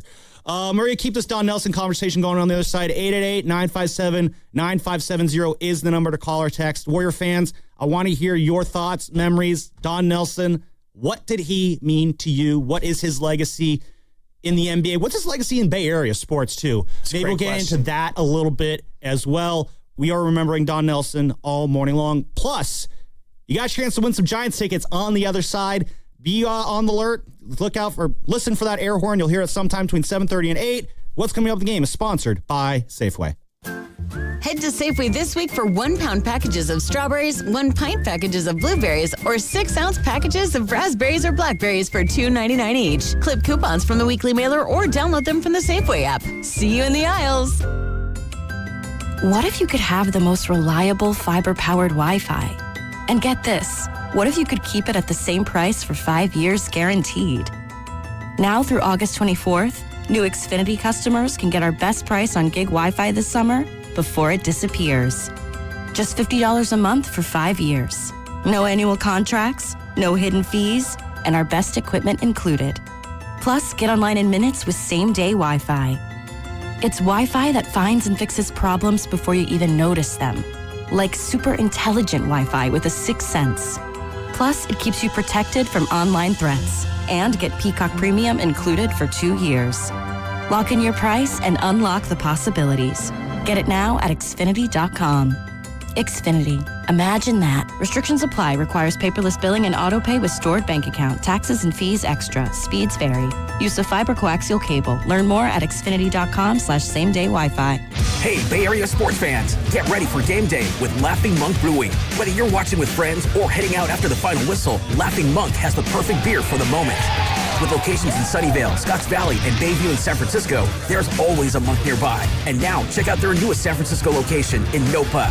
From crisp lagers to bold IPAs, every beer is righteously brewed in San Francisco. Grab a pint, grab your crew, and make game day better at Laughing Monk Brewing. Righteously brewed in San Francisco.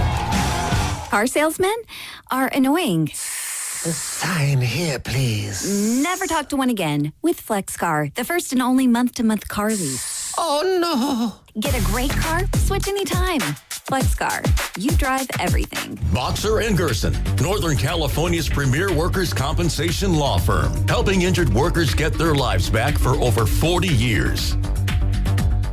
A lot of Bay Area banking customers are faced with a choice. Which financial institution best fits what they're looking for? It might make sense to consider a bank's history. Take Fremont Bank. For 60 years, we've provided stability and consistency with an emphasis on relationships. We've grown one customer at a time, not through mergers or acquisitions, because that's how you can do business when you're independently owned and community focused. Fremont Bank. Here for you, here for good. Now it's time for the closer of the week. Presented by LiftMaster and R&S Doors. Turn your garage into the envy of the neighborhood. Visit rsdoors.com. This week's closer comes from Daniela from Oakland. Had the pleasure of having Carlos, Manolo, and Juan come fix a severely broken garage door. From how damaged it was, I was sure it would be a complete replacement. Much to my surprise, this amazing trio fixed it in a day. Recently, my garage door opener was not working. I was in need of a closer. I was put in touch with R&S Doors, and they hooked me up with a brand new garage door opener from LiftMaster. With LiftMaster's MyQ connectivity, my garage door opener can be controlled right from my smartphone. You'll know when a door or gate has been left open and can close it with a tap, no matter where I am. Be one of the first 10 callers and receive 20% off a LiftMaster garage door opener. Call 1-800-FIX-A-DOOR. That's 800-FIX-A-DOOR. Or visit rsdoors.com. R&S Doors. Look for the red truck. That's Elena's family group chat. Someone's always sending a blessing. Or starting a poll about the baby shower theme at midnight. With Real Unlimited from Total Wireless, she's always on the loop, whether she wants to be or not. Switch to Total Wireless Total Starter Plan or higher and get a Samsung Galaxy A16 5G on us. And from now until September 1st, get free activation by skipping the access charge. Go to your local Total Wireless store today. Total Wireless, your own Real Unlimited. At Uline, they know going the extra mile takes hard work. For companies pushing to go further, Uline will go the distance with you. 24/7, they answer the phone to get you the shipping and industrial supplies you need. Business can move fast. Unexpected large orders, adverse weather, new safety guidelines, and changing economic trends. Uline works hard keeping 41,000 items ready to ship, minimizing detours on your way to the extra mile. Visit uline.com. Hey, it's Brew, and between my radio show, filming content, editing videos, and trying to stay connected with family, reliable Wi-Fi isn't really optional anymore. I just need it to work. And that's why I like that with Xfinity, you get the most reliable, fiber-powered Wi-Fi with the best equipment at one price for 5 years, guaranteed. No contracts or commitments. Plus, Xfinity makes getting connected simple with same-day Wi-Fi so you can get online in minutes. Restrictions apply. Not available in all areas. Use of fiber or coaxial cable. Learn more at xfinity.com/same-day Wi-Fi. Xfinity. Imagine that. Back to savings at O'Reilly Auto Parts. Get a free MicroGuard Select oil filter when you buy 5 quarts of Syntec Full Synthetic Motor Oil. Limit supply. O'Reilly Auto Parts. Pump up the volume. Business moves fast. Pump up the volume. When you ship with USPS Ground Advantage, you can keep up with confidence. Visit USPS.com/Ground Advantage to learn more.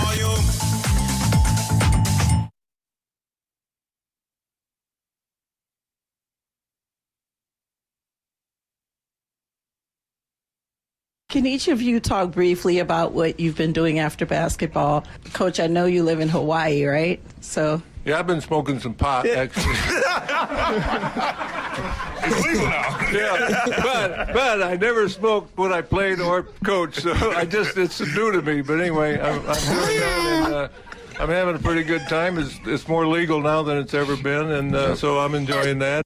Dub Nation, it's the voice of the Warriors, Tim Roy. You're listening to The Morning Roast with Joe Spadoni and Joe Shafsky on 95.7 The Game. If we were just to say all-time Bay Area characters, just characters, you know, you'd have like Bill Romanowski, Tim Lincecum, Hunter Pence. Brian Wilson, Nelly's on the list. Absolutely. And the fact that he's a coach might elevate him over some of these players.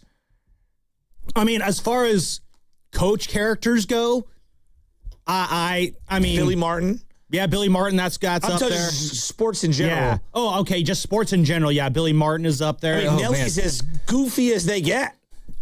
I mean, yeah, again, just keeping it locally here, I can't think of anybody who there was just a more fun quote or just a more fun overall colorful persona than one Don Nelson. Just, guy, can you imagine Don Nelson coaching in the age of Twitter? I mean, he ended his coaching career right as Twitter was kind of bursting onto the scene. Yes. But he's one of those guys, like, I'll be honest, I don't know if Nelly would have lasted very long in this modern age of social media where everything is just so overly scrutinized and criticized no matter what you do. He was a perfect coach and a perfect personality for his era.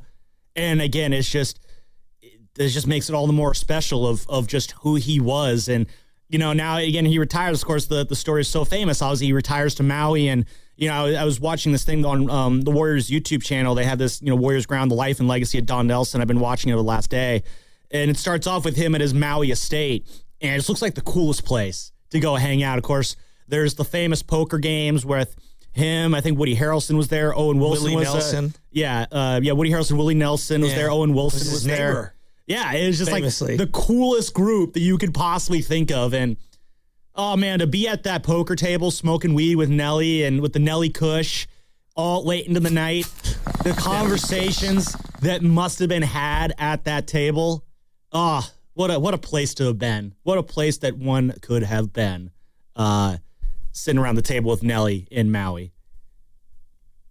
God, I'm smiling thinking about him. Just we're thinking about the Maui thing. I love him. We're thinking about the Maui thing, actually, and one of my favorite stories that I like to read from The Athletic is with our guy, Ethan Sherwood-Strauss, who joined us last week.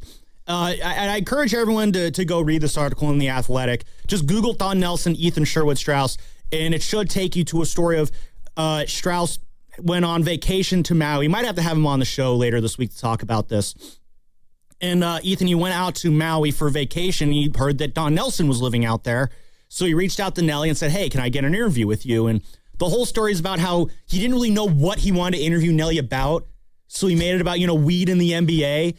And he tells the story of like going up to Nelly's house and basically tells a story of one of the most awkward, like horrifically awkward interactions I think you can ever have during an interview. The interview immediately goes off the rails. It's awkward. Nelly doesn't seem to want to do it. They're smoking weed together. And then there's a moment, and I still get secondhand cringe when I read this.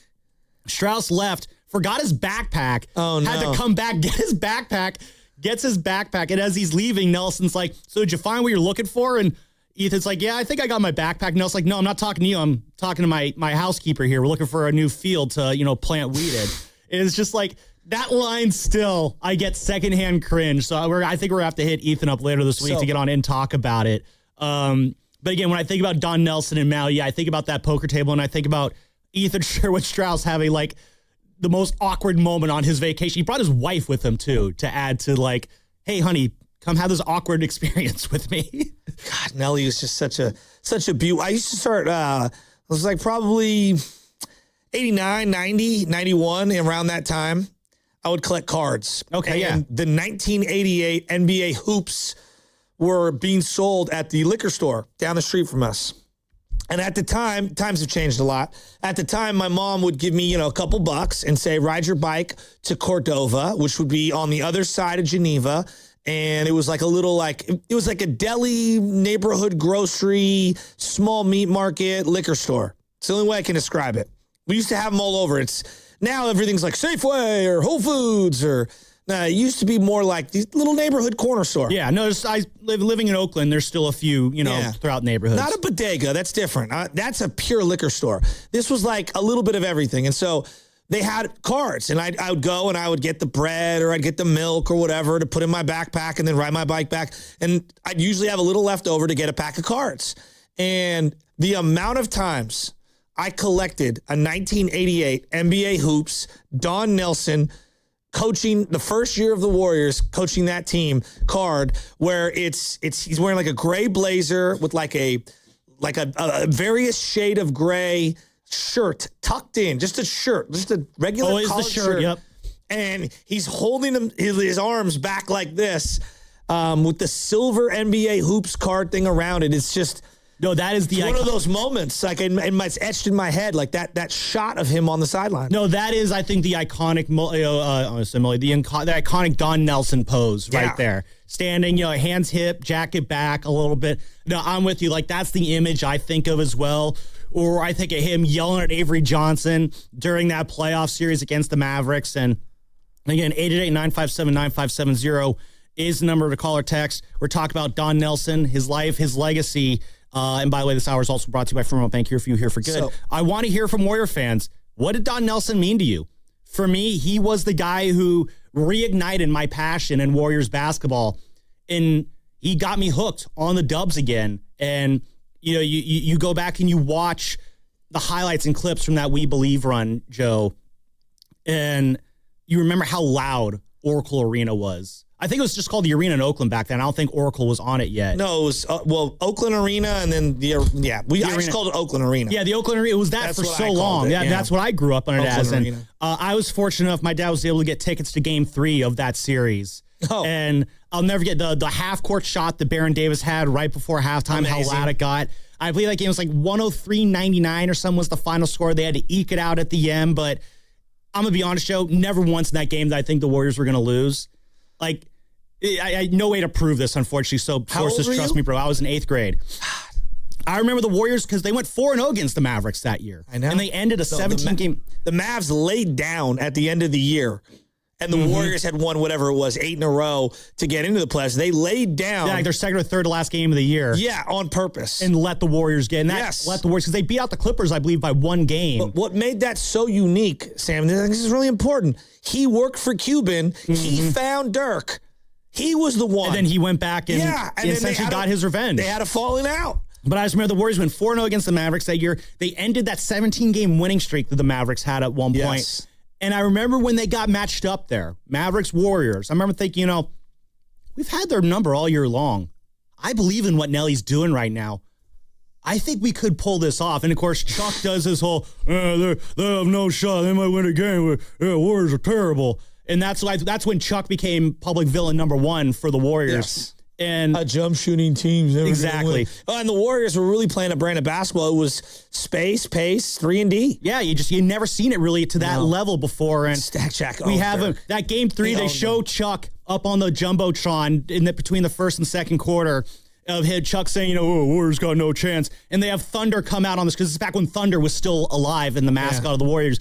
And they just, he throws a pie in Chuck's face on the screen, and the crowd just goes absolutely nuts there. And the Warriors won those 2 games at Oracle, turned Oracle into a house of horrors for the Mavericks. And really, as we talk about the legacy of Don Nelson, Nelly unlocked, I think, the energy that Warrior fans brought to Oracle on a night-to-night basis that made playing in that arena so unfun for opposing teams. With the noise that was created there, Nelly's teams unlocked that we had not seen from Warrior fans in 15 years almost. You also have to remember at the time, the Giants were at the very end of the Bonds era. Yes. The 49ers were in the middle of being one of the worst teams in the NFL because they had drafted number 1 overall in 2005.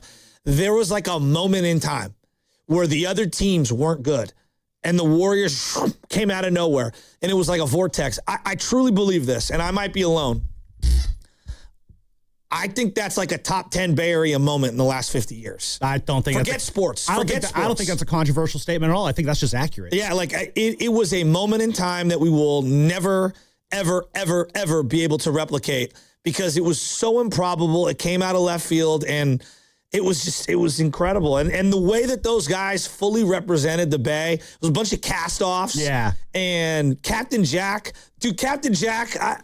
I'm getting goosebumps thinking about it. Before then, he was known as the guy from the Malice in the Palace, along with Ron Artest. Dude, when he was hitting threes and throwing the threes down. Oh, my God. Stack Jack in Game 6. He was so sick. The 7...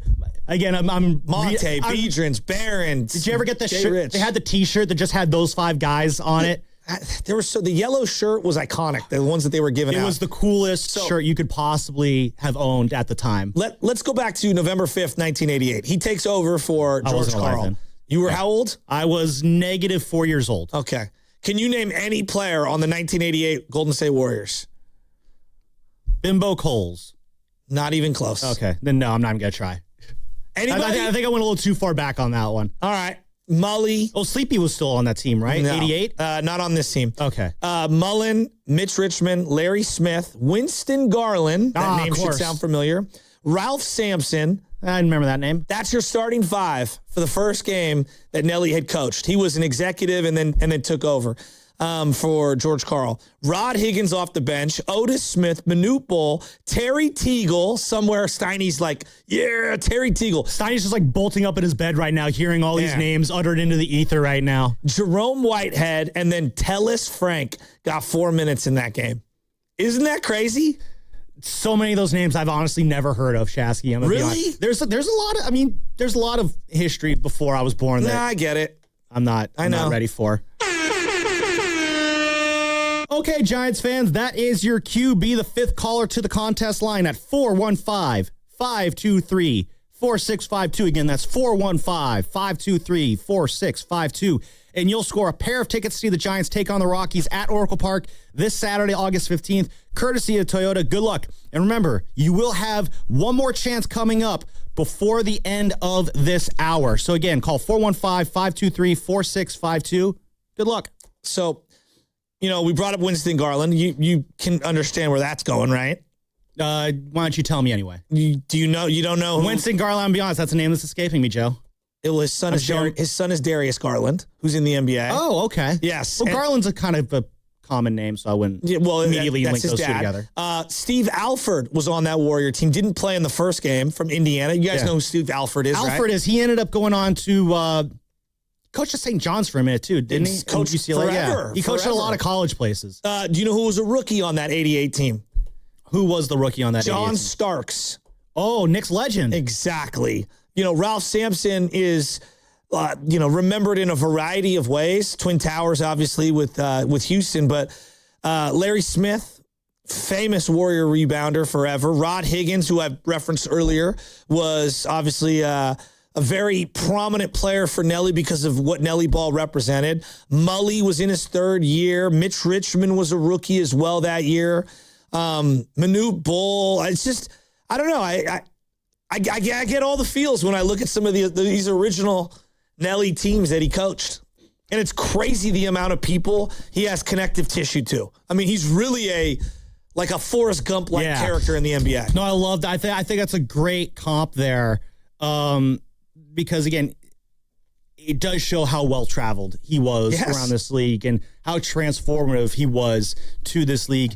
The amount of people he is connected to and the amount of just incredible careers that he made happen. You mentioned Dirk and Nash. I bring up Steph Curry, and again, the line I love to reference is after Steph's first preseason game, when all these trade rumors are swirling of, do you trade Steph for Amari Stoudemire? And I even believe our friend Ray Ratto wrote an article saying, you got to make that trade. And again, we all have those takes. It's okay, Ray. I'm not trying to get at you there, but that's just how it's crazy to think, Shasky, now, because Steph is one of the greatest players to ever play the game.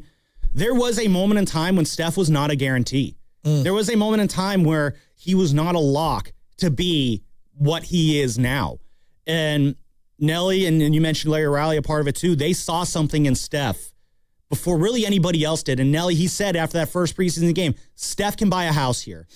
And I remember thinking, we all watched him when he was at Davidson in that run he went on when he was a sophomore. And, I remember, reading about Steph going into that last year at Davidson when he was a junior and he got moved to the point guard because the scouting report was they want to show NBA teams that he can play the point. And, you watch Steph that last year at Davidson, you're like, this kid's going to be really good. You don't know if the greatest of all time, but you had your eye on him. And the Timberwolves passed on him twice. You heard Johnny Flynn at the end of that game where Nelly got the all-time wins record. And Nelly's like, let's go get Steph. Larry Riley, let's go get Steph. And then Nelly planted the flag. Do not trade this guy. And because of that, we are where we are now with the Warriors. And so that is why when I think of what is Don Nelson's legacy with the Warriors. It's funny that you keep doing that. Well, again, that's just for me because I think it just represents the different eras that he spanned. But I think the nuance that you're missing, and this is where I'm being a little older, and I think Steiny would feel me on this. That's fair. The only reason they needed to draft a point guard is because Nelly and Barron had a falling out. Yeah. I wonder if Nelly had stayed along, if him and Steph would have had a falling out. Who knows? But Yeah. like, it's classic Nelly. Yeah. Oh, I got to find the next guy. Why? Because the last guy, me and him had a falling out. Like, that's the robust nature of kind of who he was as a human. What if it was all part of the plan? There is no grand plan with Nelly. There was no grand plan. There is no grand plan. Let me give you the last game before he quit on the Warriors. February 1st, 1995. They lost to the Hawks. They fell to 12-29. 1995. Can you name any players that played in that final game for Nelly? Well, Mully was probably on that team. Mully was not. Oh no, he got moved by then. That's right. He was. I think Tim Hardaway still there? I think he was injured at this time. Is Tim Hardaway still there? Hardaway was there. He was in the starting lineup. That's one. Yeah. So Billy Owens had to be there too. Billy Owens did not play in this game. He was injured at the time. Okay, but he was on the team. All right. David Wood. I'm not going to get. There's a lot of these names I'm not going to get. Dude, Victor Alexander, Yeah. Carlos Rogers, and Dwayne Morton. I would have never guessed Dwayne Morton were your starting five. Ryan Northridge off the bench with Chris Gatling and Keith Jennings. I feel like we're just making names up at this point. That's what this sounds like. It's incredible. That's 95. 10 years later, he comes back, all right? 10 years later, against the Lakers. This is 2006, November 1. Can you name anyone who played in the first game back for the Golden State Warriors, Don Nelson, that second stint? Yeah, well, Dunleavy was on that team. So Dunleavy was a starter, yes. Yeah, I believe Baron Davis was on the team at the time. Baron Davis was a starter in that game. Let's see who else was there at the time. Patrick Bryant. Patrick O'Brien played in that game 4.5 minutes. Yeah, so he was what part a of that. terrible draft pick. Yes, he was. But hey, part of a big trade on that one. He called him a big stiff, specifically. See, obviously Monte was there. Petrus was there. 22 minutes off the bench. Yeah, Petrus was there. Petrus was a starter. Biedrins obviously was on that team. Biedrins was on that team, played 21 minutes. Let's see who else was on that squad. Because, Stack and Al came along later. Lefty Jay from Rich Notre was Dame. there, too. Big lefty from Notre Dame. Broke his beak multiple times. Oh, I should know this one. You tell me. Troy Murphy. That's Ike Diagu. There's a name. Ike Diagu, that's the Anthony name. Roberson. Matt Barnes. Keith McLeod. Yep. I should have got Matt Barnes. That's one other guy. Okay, so let's do another game later on. Give me one. I'm going to throw you one at you. All right. So this is from the game when you got the all-time wins record. All right. There's one name that sticks in my head. I'm going to spot you one, all right? No, I'm going to give you... Steph Curry. Okay. I'll spot you that one. Anthony Tolliver. Anthony Tolliver was not on the court that night. He was. Sorry, he was. Okay, thank you. 44 Tolliver. Yeah. Did Mikey Moore play or was he already hurt? Mikey Moore He had the dreads. was not on the team that night. Okay, was Anthony Morrow on the court? Anthony Morrow was on the court, played 30 minutes off the bench, dropped 11. Tolliver, by the way, team high 34. That's what Anthony Tolliver. That's I- the name only I would remember. I think he wore number 44 too. Played 44 minutes that night also. Steph, by the way, 44 minutes, 27 points, 3 of 5 shooting, 14 assists. Corey Maggette. Corey Maggette was on the court that night, played 17 minutes, got 8 whole points. Pulled down 2 rebounds. This is 2009, 2010. This is April of 2010. 6'6" lefty. I think he was from Virginia. Reggie Williams on the floor that night. Reggie Williams was on the floor that night. He played just Such a random name. A tick under 42 minutes, dropped 12 points, 5 fouls, 5 assists, 6 rebounds. Cartier Martin.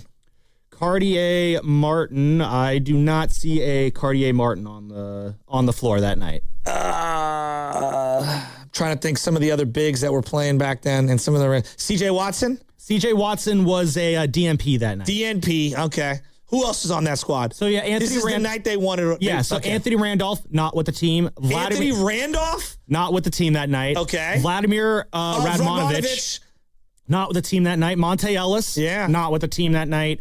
Devin George played a lot of games that year. Devin George played. Couldn't stand Devin George. 14 minutes, 8 points that night. Chris Hunter was a 1-year player, number 31, power forward. Yeah. And then you mentioned Morrow, Maggette, Ronnie Turioff. Oh, yeah. Gonzaga legend. Then you mentioned Reggie Williams. I spotted you, Steph, and then Anthony I got Tolliver. all the random ones and none of the good ones. That's pretty good. You got good callback on some of these. You have to remember, like at that time, you're watching every game. Mm-hmm. So like the 90s, only some of the games were on TV. Mm-hmm. KICU, and then they would have them on other stations. By 2009, 2010, every game was on TV, right? And so it was just different. Yeah. Dude, Devin George, he was such a bum with the Warriors. Such a bum. You can say that about a lot of guys. We got Ronnie Turioff and Devin George. They're going to sprinkle us with that Laker magic. Yeah, a little too late for that. Laughable now. But Devin George, dude. Ugh. Yeah, other guys who were on that last year with Nelly, Steven Jackson was on that team. Got traded. And he was more or less done. He only played 9 games that year. He signed a big extension and wanted out. It was gone. Again, it's just that was the Warrior way. You get something nice, and then it immediately gets ripped away from you in horrific, embarrassing fashion. And that was also the Don Nelson way. Yeah. You'll get a lot of great, and then it'll just get ripped away from you in horrific fashion. So we're talking about that night that Nelly was Mr. 10-Day. He loved the 10-day contract. I mean, again, you bring up C.J. Watson. C.J. Watson kind of was the first 10-day guy. David Wood was his first experiment with a 10-day guy. That going back to the 90s. I mean, who else was A.C. Law? He was another 10-day guy. Yeah, but A.C. Law stuck around. He did. Really, if you Raja Bell, wasn't Raja Bell another 10-day guy? Yeah, but they waived him eventually. Yeah. He was used with the amnesty deal. A.C. Law. That's right, and they said that instead of on Beadrins. Yeah. Oh, yeah, you think about dumb moves. I think more Keith Smart, because Keith Smart the next year was like taking Curry out of games at the end to put AC Law in. Again, you got to remember the time.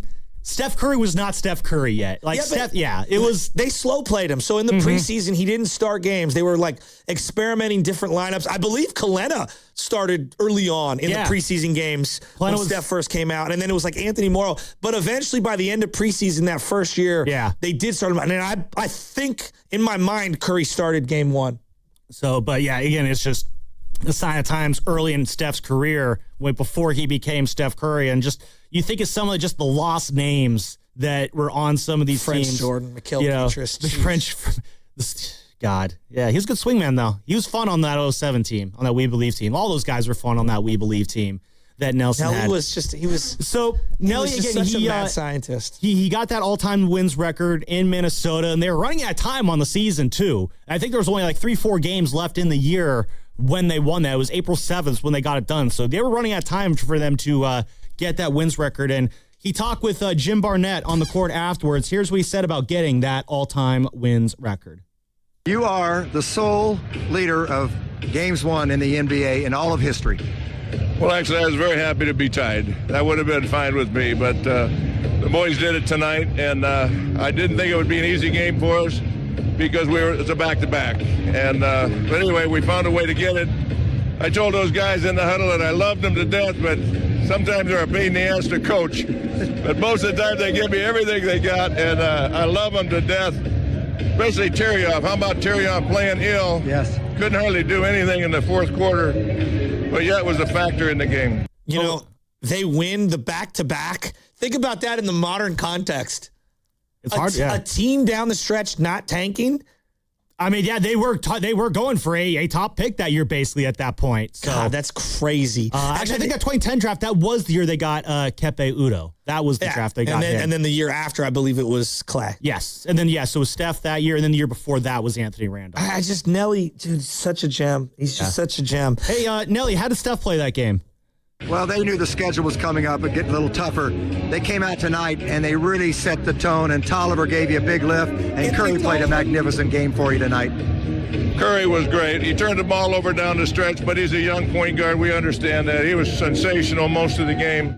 Most of the game, but yeah, that turnover. Well, I mean, how ironic is that? Playing point guard, we don't even talk about him like a point guard. No, we really don't. Even though, I guess essentially he is one, and Anthony Tolliver, look, for certain Warrior fans my age, I smile when I see Anthony Tolliver. And the way he had this elbow out jump shot, from the baseline, it was just, I'm smiling ear to ear. Honestly, it gets to the point, I see some of these names, whether it's Anthony Tolliver, whether it's Corey Maggette, whether it's Anthony Morrow, CJ Watson. It reminds me of just all these flash in the pan names that had a moment, a quarter, a shot, maybe. And that was what Warrior basketball was. It was just a collection of guys who maybe had a moment here or there, but at the end of the day, you still took the loss and you're still a 25-win team. If you think about the guys that have the most influence on sports in general, just pick any sport you want, all right? Most of them win it all as a coach. Yes. Right? When it comes to maybe the philosophy or strategy or some sort of mindset on how the game is supposed to be played. most of them in the NFL have won a title. Think about the 3-4 defense and what you associate the 3-4 defense and who you associate it with. Going back to the New York Giants of the 50s, titles were included in that. And then you go to the 4-3 defense, which is what Tom Landry kind of installed with the 4 down linemen. He wins a bunch of championships. Then you go back to the 3-4 with Lawrence Taylor and Belichick. Yeah. And then the New York Giants. Well, there's the Bear defense too. That Buddy Ryan, 46 the defense. 46. Yeah, They won a title, right? The innovators. Yep. The West Coast offense, right? Yes. Won a title. The only one that I can think of that was extremely innovative that didn't win is like the K-Gun offense with the Buffalo Bills. Marv Levy. Yeah, and we brought that up earlier in the show call. Like Marv Levy's kind of the only one. Marty Schottenheimer kind of, but I don't know if Schottenheimer's really credited with propelling the game forward. Yeah, I mean, he was a very good coach. He was. He had a lot of success in San Diego with the Chargers, but unless I'm missing something, there's nothing that jumps to my mind in terms of like, Marty Schottenheimer really got the ball rolling on that one there. Before we get into more of this conversation, I want to let Giants fans know that is your cue to call. Be the 5th caller to the contest line, 415-523-4652. Again, that's 415-523-4652, and you will score a pair of tickets to see the Giants take on the Colorado Rockies at Oracle Park this Saturday, August 15th, courtesy of Toyota. Good luck again. One more time. 415-523-4652. Good luck. So I'm looking at all these guys around the league, different leagues that like propelled the game forward. In baseball, who would you view as somebody who's kind of like influential in how the game is played or the strategies behind it? Moneyball might be one of them. Billy Beane and Moneyball, but again, that's David more Forst. Yeah, that's more David Forst, obviously let go by the A's over the weekend. Dumb move by them. But those are executives, though. I mean, when I think coaches, though, like coaches who, again, Nelly was an executive too, though. That's true. That's a good point. I mean, he really had a lot of like say on draft and draft capital. Yeah. He's got a lot of Shanahan in him. That's a good point. You know, a lot of Shanahan in him. But like, I think about guys that pushed the game forward but didn't win it all. Yeah, Buck Showalter is a name that comes to mind a little bit. Baseball, it's tough. I was looking at Dusty Baker would have been a guy before winning it all with the Astros. You beat me to it there on that one. Would have been someone I would throw in there. But like, just very few people have this deep imprint on a sport decades after they finish, and they haven't won it all. I think Nelly's on a short list of guys that you could say that about in the league. I think Paul Weston obviously won a title, and so his style won. D'Antoni, it would be a guy that I would throw in the mix. Seconds or less offense, yep. I think Nelly's more influential than D'Antoni, but I'll listen to the D'Antoni argument. Am I out of line by saying that D'Antoni's, version of that offense kind of is branching off of Nelly's? Child? Yeah, like Nelly's whole style was just run and gun, score. Like, think we're looking at the Valkyries right now. Their whole stance is, well, if we can't score, we're not going to let you score. They're all defense. Nelly's style was almost the exact opposite of what we're seeing from the Valkyries, where we may not be able to stop you from scoring, but you're not going to be able to catch up to us in how we score. Like those Suns Warrior games, it was just like first one to 130 probably has the lead at the end of the third quarter. But the irony of it is that the best series they ever had, which was that Maverick series, Stack Jack's defense was incredible on Dirk. That was what unlocked We held up Dirk to 7 points in that game 6 while Stack Jack dropped 7 threes. Just incredible. My favorite line I saw last night as I'm reading all this stuff is, Steven Jackson, franchise record 7 3-pointers in that game 6. Since surpassed 25 times by Stephen Clay. It goes to show, he really did lay the foundation for the success that we have enjoyed here in Dub Nation for the last 15 years. And that's why it's hard for me, Joe, to really think of someone who had that kind of an impact on the game without lifting its greatest prize. And it's really very unique. And what's ironic about the whole thing is he got the idea from Red Auerbach at practice with the Celtics when Red would go, all right, bigs versus the smalls. And the smalls would run the bigs right out of the gym. It's a story he would tell over and over and over again. And that's where the whole concept kind of originated from. Mm-hmm. It's the guy. I mean, how many people know that he went to Iowa and he was supposed to play with Connie Hawkins? And Connie Hawkins got caught in a big scandal and got kicked out of school. I didn't know that story at all. Yeah. The guy was shooting baskets into a bicycle wheel where they took the spokes out. I know we talk about the peach baskets and all that. It's just he grew up on a farm. Old-fashioned, yeah. It's just, I don't know, man. I love Nelly. Again, you said the Forrest Gump aspect of it. He really has traveled all around to all levels of the Bay Area, from the 50s of the NBA. to the 2010s. And just such a staple here, just in Bay Area sports. And again, Joe, I think this is something I've kind of hammered this show, is that the influence he had on you as a Warrior fan, the influence he had on me as a Warrior fan in two different eras. But it's like you and I were more or less in the same age demo, elementary school to middle school, when Nelly did his best work with the Warriors. And the influence he had on you as a young fan sticking to this team, the influence he had on me as a young fan sticking with this team. And, we talk about the legacy he made on the league, this region, the atmosphere at Oracle that those teams fostered. And I do feel like that We Believe run unlocks something with the fan base here in this region. This is going to sound psycho. In a weird way, it's almost more unbelievable that they knocked off the Dallas Mavericks, the number 1 seed, who had lost the year before in the finals with the MVP Dirk, than it was that they beat the LeBron James in the finals. Like, at that time, it was more unbelievable that they pulled off the 1-8 upset. I know, it sounds like a crazy sentence. I mean, honestly, if you really go back in time, I never thought we'd ever even make the playoffs. To be honest, Joe, there was a period of time where I legitimately thought that's going to be the greatest Warriors season I ever experienced.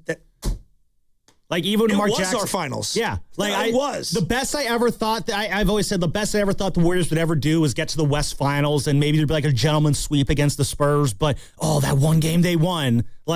We would talk about almost like the Sleepy Floyd series against the Showtime Lakers. The Sleepy Floyd game is the only game they won in that series, if I recall. But we talk about that game like it was this, pantheon moment, but it was only just one game. That is what Warrior basketball used to be. And the irony is that his entire philosophy of, pace and space and play the skill guys backfired completely when they went up against Carlos Boozer. Oh, my God. Who was a traditional back-to-the-basket big, and he just absolutely destroyed them. Meme Okur, Deron Williams. Oh, I hated Meme Okur. AK-47. And they should have won multiple games in that series. They just got stymied by those big guys. Boozer killed them. Derek Fisher on that stupid exercise bike. Don't even start. But no, you're right, because that was the downside of it is when you face a team with legitimate size. I remember there's a game in San Antonio, don't even turn the TV on. We all know what's going to happen. They're going to take an L. They can't beat Tim Duncan. He lost 1,000 times in a row. I think Boris Diaw was on that team too. Diaw, yeah. The Rockets with T-Mac and Yao, it was impossible for the Warriors to beat those teams. Shaq was impossible for them to beat. Any team that had a legitimate center, Chris Webber to a degree was a nemesis for the Warriors in that sense when he was playing the center position.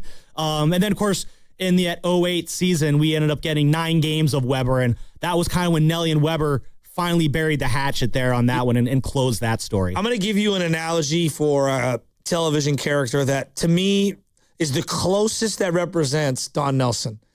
Tony Soprano. I knew you were going to go there. Yeah. Because he lived life to the absolute fullest. Ate the most, drank the most, partied hard. Kind of looked like a mob boss, Nelly did. Kind of had the mob boss I could absolutely see Nelly at the back of the nightclub with the security guards, mean mugging. Best friends and then mortal enemies with someone, constantly bickering, constantly 3 steps ahead of someone else, always in trouble. He had a lot of Tony Soprano in him. I like that comp there. Isn't that a good one? I should. It makes me, need to watch The Sopranos more. Let's go out to the lines here. 888-957-9570 is the number to call or text. Warrior fans, I want to hear your Nelly stories. What is Don Nelson's legacy on the Warriors, on Bay Area sports? What's his legacy on you, the listener? I think Nelly impacted us all in so many different ways.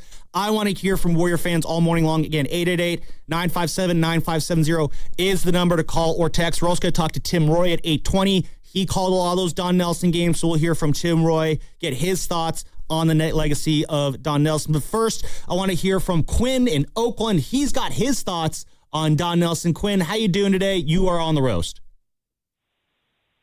Yeah, hello. Can you hear me? I got you, Quinn.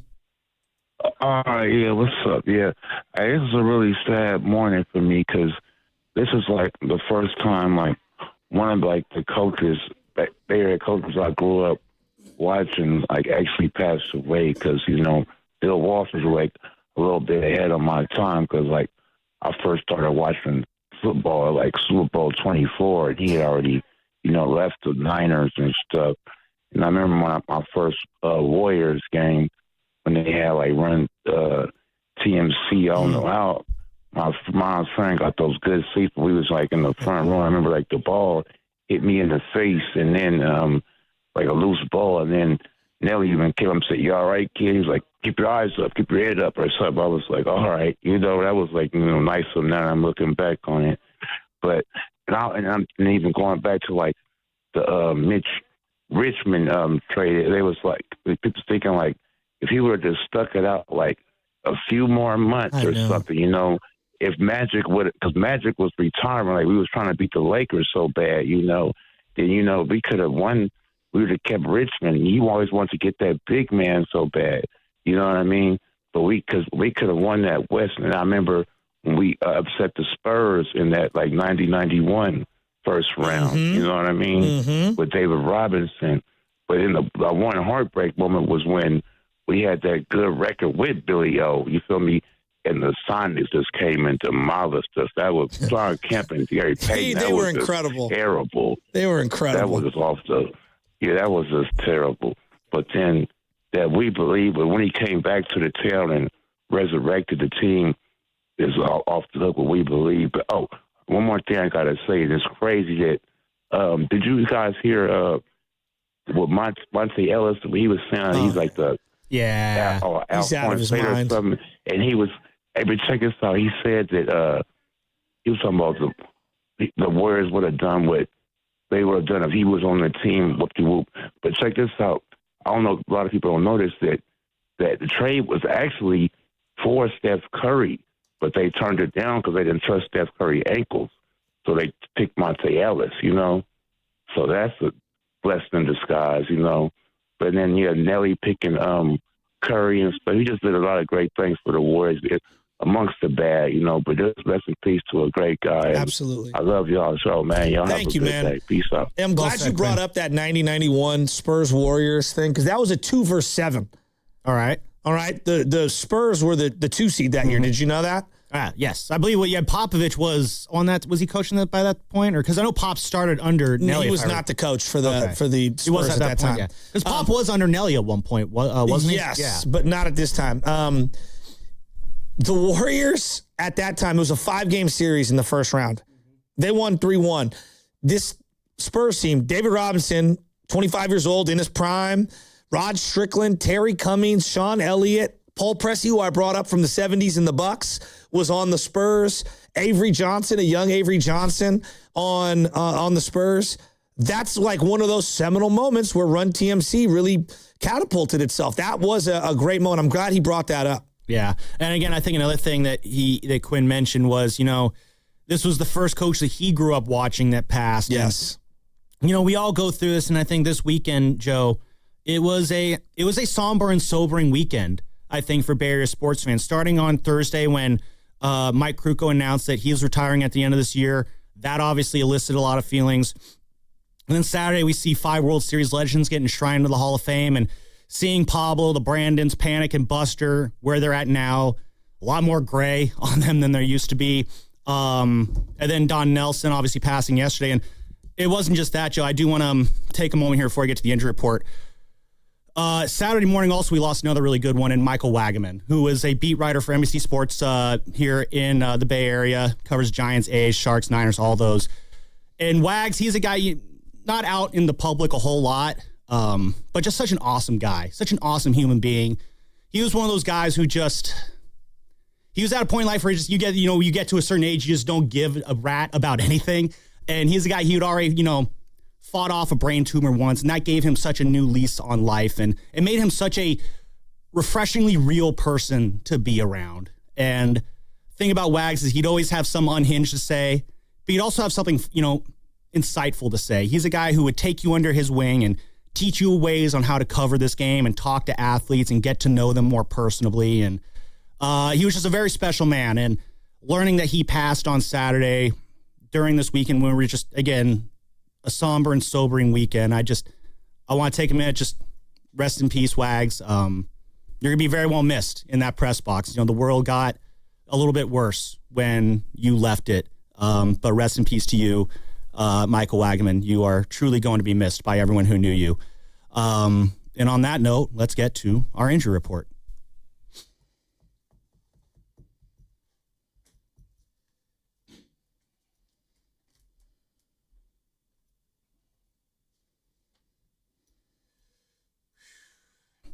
49ers head coach Kyle Shanahan says he expects to return to the sideline and coach the 49ers preseason opener this Thursday against the Tennessee Titans. Shanahan, of course, has been dealing with concussion symptoms as well as broken ribs, hand, and nose since his car accident last month. While the physical injuries are still healing, Shanahan told the media yesterday that he is feeling 100%. The injury report was brought to you by Boxer & Gerson, Northern California's premier workers' compensation law firm, helping injured workers get their lives back for over 40 years. And you are listening to 95.7 The Game, KGMZ, FM, and HD1 San Francisco and Odyssey Sports Station, and the home of the Golden State Warriors and Valkyries, always live on the free Odyssey app. We are coming to you live from the Laughing Monk Studios. Tim Roy joining us in about 20 minutes to talk about Don Nelson. That is what we are doing this morning, the life and legacy of Don Nelson. What does Don Nelson mean to you?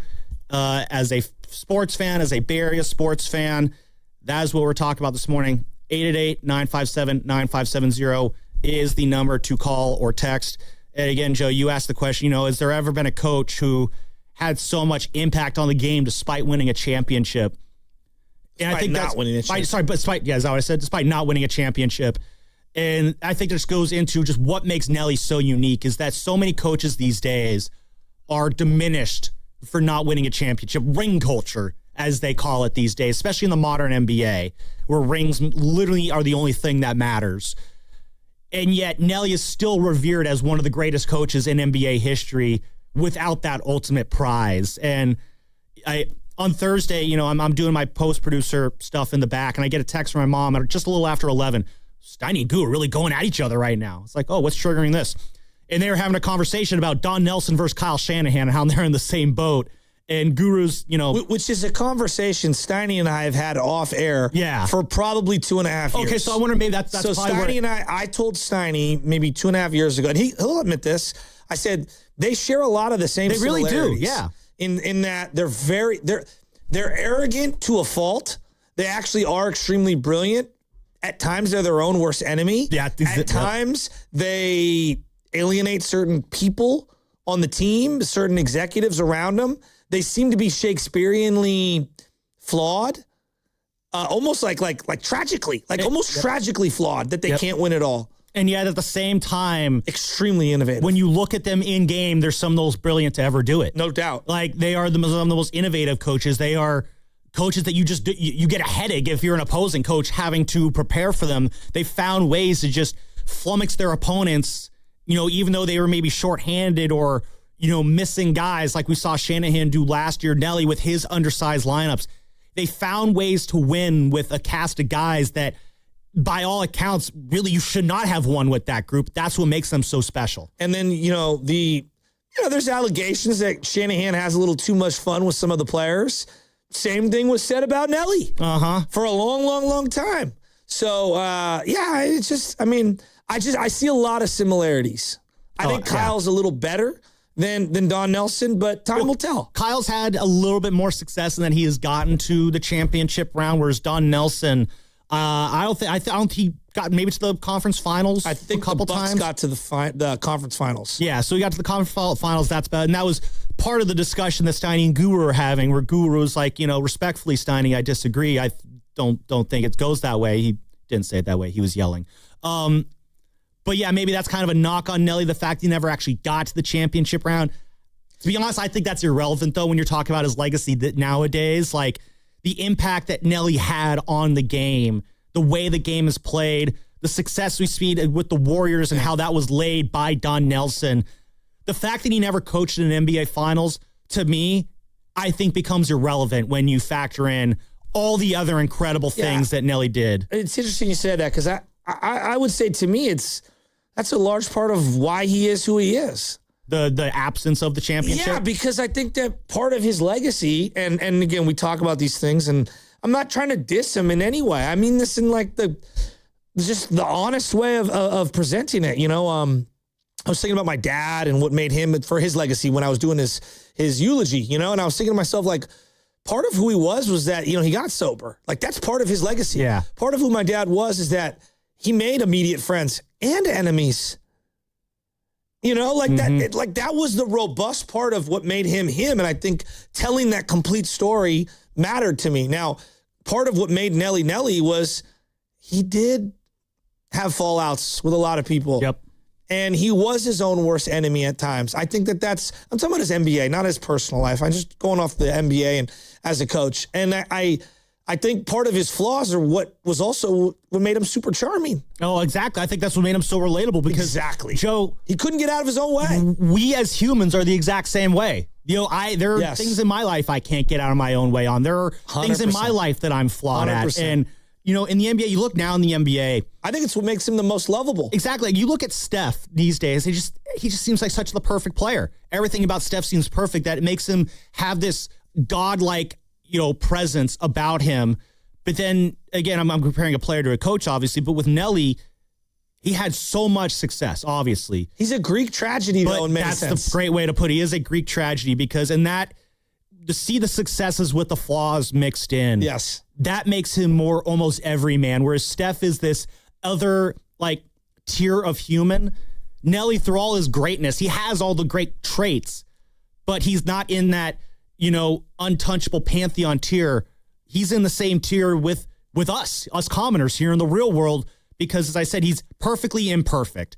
And I feel like no coach truly represented the darkest times of Warriors basketball more than Nelly, because he truly represented the good of that era and just the incredibly frustrating of that era, where it's just like, guys, we could have so much good if y'all could just not bicker with each other. I think about, we're talking about the 90-91 Warriors beating the Spurs. He knocked off Larry Brown. Mm-hmm. That's who was coaching the Spurs. All right. Larry Brown is well known, right? In NBA circles. NBA champion, also collegiate champion. If you look at Larry Brown, he gets a lot of credit because most players that he ended up coaching had some of their best success under his tutelage. Nelly, in a weird way, some guys have that, like Baron Davis. Yeah, Steven Jackson. But Stack Jack won a title with Popovich. That's true, yeah. As a very key, important role player. Dirk Nowitzki won a title, not with Nelly. Nelly occupies actually an interesting kind of spot where he gets a lot of credit for a lot of guys, but almost the bulk of them had some of their best years after Nelly, which is kind of crazy. I think you could say Mitch Richmond's best years came after Nelly traded him. Oh, yeah, absolutely. Most of his career came in Miami. And he gets credit for them. And I'm not taking credit away from him. He occupies a very unique space in sports culture where he's the identifier, but he's not necessarily, for every one of the guys that he found, he's not necessarily the guy that fostered them to their highest heights. Like he'll identify you, but that doesn't mean he's the right coach for you. So he'll see the talent, but he might not be the guy long term to be coaching you. So Belichick gets a lot of credit for finding all these guys. Well, most of them had their best, years under Belichick. Right? No, that's a good point. Yeah. Right? And I think about, Shanahan. Jimmy G's best years were under Shanahan. Yep. How many guys have left the Niners and gone on to succeed? The names that come to mind are names that aren't going to move the needle, like Aziz Al-Shaair on defense. But I mean, yeah, exactly. What guy on offense after he left? How you're just like, boy, sure like to have that guy left. If you're forcing me to pick a name, you're looking at names like Jeff Wilson Jr. There you go. Yeah.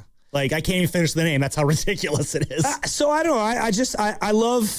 I love Nelly. He was incredible at identifying people and empowering them, but he not necessarily the guy that you wanted coaching you in the biggest games. Yeah. Even though that's counter to everything that happened in the We Believe series. It's just, he's such an interesting, very complex individual. I love him. I legitimately love him. That is what I think makes Nelson so special, though, is that We Believe run, the way that it was just capturing lightning in a bottle. That is one of the true just one-off playoff victories in Bay Area sports history. I can't think of, we think of what the Niners did with the Eagles last year in the most recent playoff. That felt like a big upset, all things considered, but it pales in comparison to what we saw from We Believe, because again, Joe, up to that point, the Warriors in my lifetime never been in the playoffs. Yeah. Never even hit 40 wins. And then that year they get the 42 wins and completely rewrite what I thought was possible for the Warriors. You growing up as a kid, you got some success for the Warriors in the playoffs. You were allowed to see the the Sleepy Floyd series, and you had a couple of playoff series before Run TMC truly got, into its, little heyday. The but Weber trade. So, like, in my sports life, the Weber trade is one of the moments in time that it's like getting gutted. You know what? It's literally like being gutted. It's funny because you bring up that Weber trade there. You have to understand, he was a Fab Five guy. Yeah. Chris Webber was, like, I was 12, 13 years old. Chris Webber, as a Michigan player, and this is when college basketball was at the forefront of everything. We drafted the best player from the Fab Five. We traded Penny Hardaway for that guy, and then immediately he's a 20-point game scorer, and you're facing off the Phoenix Suns in the playoffs in the first round, and you have Mullen, Hardaway. I think Hardaway had tore his ACL that year. Yeah. Mullen, Hardaway, Latrell Sprewell, and Chris Webber. You're set, right? How can you screw that up? You can argue on paper that's as good of a starting lineup as the Warriors have ever had. It's crazy to think that Webber was not on the team with Run TMC. Like, because Mitch Richmond was gone by that point. But no, you bring up 1 year in, you trade the guy away because he won't, play center, and you guys couldn't figure it out. So for many, many, many, many years, I love Nelly, and I also hated his guts because of that trade, because of the whole situation. And it wasn't just you traded Webber away. Then you step down. So he's just and then he comes back, and then I was so thrilled to have him back. I was so thrilled to have him back. I bring up the Bill Simmons article, the How to Annoy a Fan Base in 60 Easy Steps. And he gets to that point where Don Nelson gets, he leaves the team, and you go from Chris Webber and Don Nelson to it becomes Latrell Sprewell's team, who was first team All-NBA. The bad news was he's Latrell Sprewell. Like, that's what the Warriors were. It was just, they were a dumpster fire. You bring up that trade after that playoff series, Joe, and it's crazy. It's crazy. Tom Gugliotta. It's crazy how history repeats itself, because you have that 94 playoff series and then the trading of Chris Webber and the chaos that comes after it. For me, it is, we believe, it's the trading of Jason Richardson and the chaos that comes after it. Yeah. Like, again, this is why I love this dynamic here that you and I have in terms of how we experience Don Nelson. Like, you had your childhood run-ins with the Don Nelson era. I had my childhood run-ins with the Don Nelson era. They're very similar, but they're very different, but they're still very similar. And it just goes to show that that's the impact that he had in all that chaos. It's still, born about all these Warrior fans who were just, I guess this is what life is for us. It's high highs and just embarrassing, frustrating lows. Before Draymond and Kevin Durant and Jordan Poole and all that, like, if you said Warrior dysfunction, Nelly was at the forefront of it with, I'm telling you, he was also two different eras. But it was him and Webber. It's like one of the moments in time that spiraled this franchise just into the abyss. Yeah. Again, he was at odds with Steven Jackson and Monte Ellis. And then things started to spiral. The only thing that saved it from being another 15 years of disaster was the drafting of Steph Curry. And then, of course, Chris Cohen selling the team to Joe Lacob and Peter Gruber. That was a pretty big deal as well. He referenced, Nelly, that Lacob basically told him, we're going in another direction. And then Nelly, I guess, said on the other station, I was fired. But, Lacob told me the plan. It sounds pretty good. And I guess it wasn't announced as a firing, but Nelly said it was a firing. And, of course, you can't even fire him without something weird going on the way out. That was just Warrior basketball at the time. That he lasts... I love him, but there's no way he lasts 7 or 8 years with this core. I don't think he lasts 7 or 8 minutes with Draymond Green. Yeah, but I think he would have loved Dre. Oh, absolutely. As a point forward. He created that position. He would have loved Draymond. He would have hated Draymond. We're going to talk to Tim Roye on the other side, get his stories and memories of Don Nelson. I want to hear from Warrior fans as well. On this 888-957-9570 is the number to call or text. The legacy of Don Nelson. What is it to you? And that's brought to you by Fremont Bank. Here for you, here for good. Think you've got baseball figured out? Put your predictions to work on Polymarket, the world's largest prediction market and official partner of Major League Baseball. Trade on who's winning the division or taking home the Cy Young or MVP and who wins it all in October. As every game changes the season, the markets move too, creating new opportunities to trade. You're trading against other fans, not the house. Download the Polymarket app today and use promo code BLAZE to unlock $20 free for your first trade. That's promo code BLAZE. Trading not available in all jurisdictions. Check local regulations before trading. Restrictions and eligibility apply. Hey there, it's Bonte, and I'm excited to tell you that summertime is a great time to discover the islands. River Islands, that is. They're located in Lathrop, right over the Altamont, and have become the best-selling lifestyle community in Northern California. Currently, there are 15 model complexes open for touring. This gives you all the choices you're looking for in size, location, and price. Take your pick from neighborhoods built alongside lakes, near parks and trails, or looking out on the San Joaquin River. This month, a brand new K-8 school is opening, the 4th built inside the community, and River Islands High School is welcoming students back for the fall term. Over at the Town Center, activity is everywhere at the Redwood Cafe, and a new community amphitheater gets closer to completion. More than ever, River Islands has it all, and it's all priced from the $600,000s to over $1 million. Start your tour on riverislands.com and see for yourself how the good life can be your life. Isn't it time for you to discover the islands? Jane is a small business owner. Tell them what that's like, Jane. Yeah, well, it's like a roller coaster with a lot of ups and downs, and some days things can feel like they're flying off the rails. Yep, it's a lot. But the Total Solutions Advantage only from Comcast Business can help you manage it all. With the largest, fastest fiber-powered network designed for 100% reliability with business internet and wireless connect. Nice. So everything stays on track. The Total Solutions Advantage. No one does business like Comcast Business.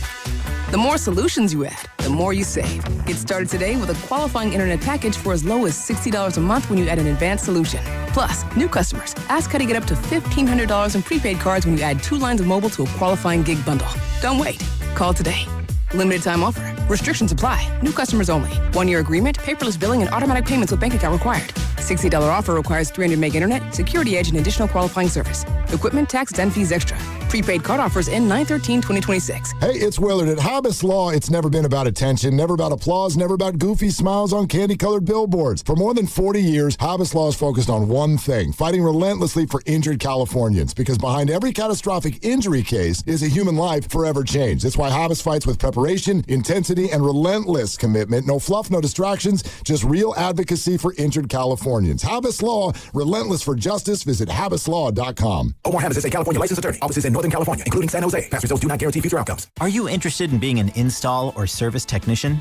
Good news! R&S Doors and Gates is hiring. If you have good mechanical skills and a knowledge of power tools, welding, and motor controls, you should apply today. R&S Doors has openings to repair and install commercial overhead doors, entry doors, and loading dock equipment. You must be able to work in a professional, fast-paced environment. Call 800-FIX-A-DOOR and apply today. That's 800-FIX-A-DOOR or visit rsdoors.com. R&S Doors. Look for the red truck.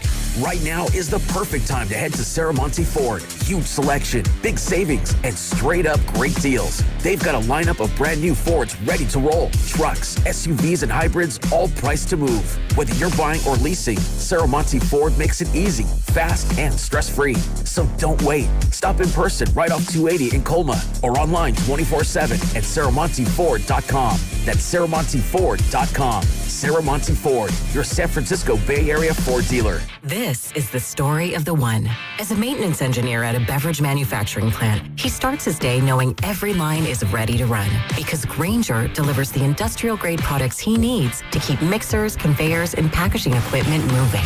With Grainger's vast selection of bearings, belts, and motors, he keeps operations running smoothly, so nothing grinds to a halt. Call 1-800-GRAINGER, click Grainger.com, or just stop by. Grainger, for the ones who get it done. The best time to recommit to your gut health goals? Right now. Take charge of your gut with Nature Made. Our clinically studied ingredients support digestive health. Digestive enzymes break down nutrients. Probiotic and prebiotic fiber nourish good gut bacteria. And super greens with probiotics empower daily digestive health. Try the full lineup of gut health support from Nature Made, the #1 pharmacist-recommended vitamin and supplement brand. These statements have not been evaluated by the Food and Drug Administration. These products are not intended to diagnose, treat, cure, or prevent any disease. I'm Bob Burke, founder and chairman of Burke America Parts Group, a family of brands that includes RepairClinic.com, an appliance and HVAC parts solution company that's grown into an international brand. Before AmericanEagle.com, we partially launched a new technology platform developed by another firm. American Eagle helped take our technology to a whole new level with digital marketing, software development, and business insights into our key markets, appliances, HVAC, and outdoor power equipment, and did so both on time and on budget. AmericanEagle.com has the resources, experience, and talent needed to produce solutions. Our new technology platform, developed by AmericanEagle.com, has produced tremendous results with higher traffic, conversion, engagement, and online revenue. If you have any home repairs you need to take care of, check us out at repairclinic.com. If you need a world-class website or technology project, then I would highly recommend AmericanEagle.com. Call AmericanEagle.com at 773-NETWORK. That's AmericanEagle.com, 773-NETWORK.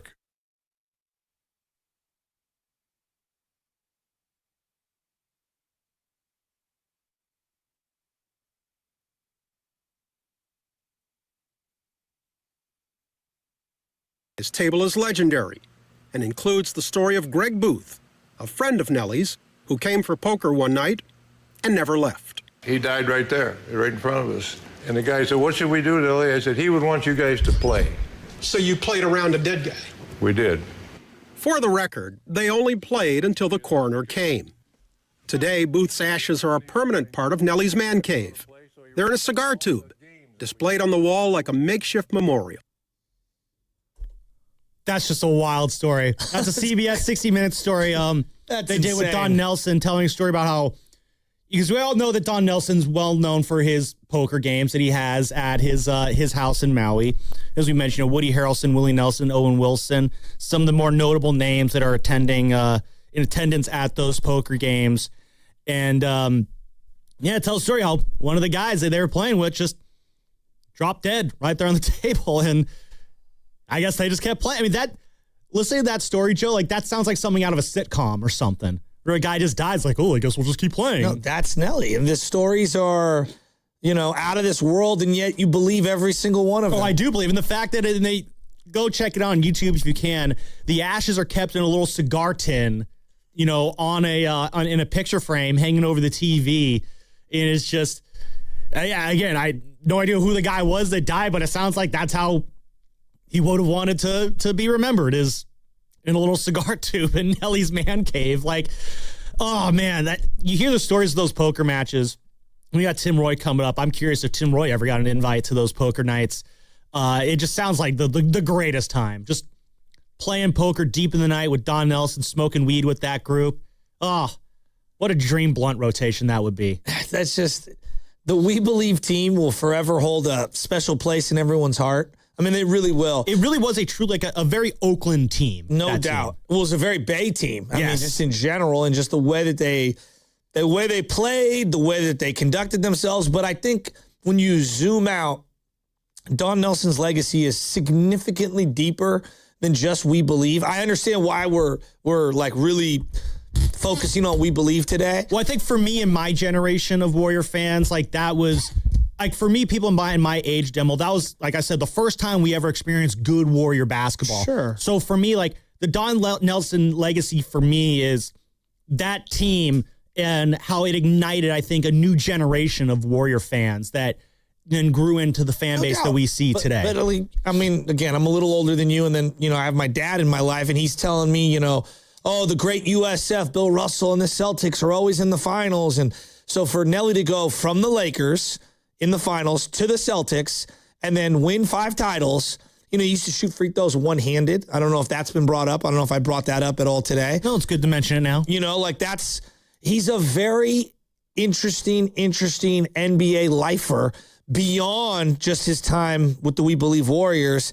And he's just got his little moments in time with so many of the most important people in the history of basketball going back to the beginning of his career. It's just, I don't know, man. He's just a very interesting individual who lived an incredible life. Yeah, and it's what made him so endearing, and it's why we're spending all morning talking about the life and legacy of one Don Nelson. Before we get to Tim Roy, basketball coverage on 95.7 The Game is presented by Xfinity. Score the most reliable Wi-Fi, one price, 5 years guaranteed. Xfinity, imagine that. And let's go to the River Islands guest line now. We're going to be joined by Warriors Vox, the voice of the Warriors. You hear him here on 95.7 The Game all season long. It is the great Tim Roy. Tim, thank you so much for joining us this morning. I'm Sam Lumman. That's Joe Shasky. And, it's unfortunate that we have to do it under such somber circumstances, but thank you so much for joining us this morning. And yeah, Don Nelson, I'll just get right into it, Tim. Just how do you remember the great Don Nelson? Well, Don was, he was kind of part genius, part character, and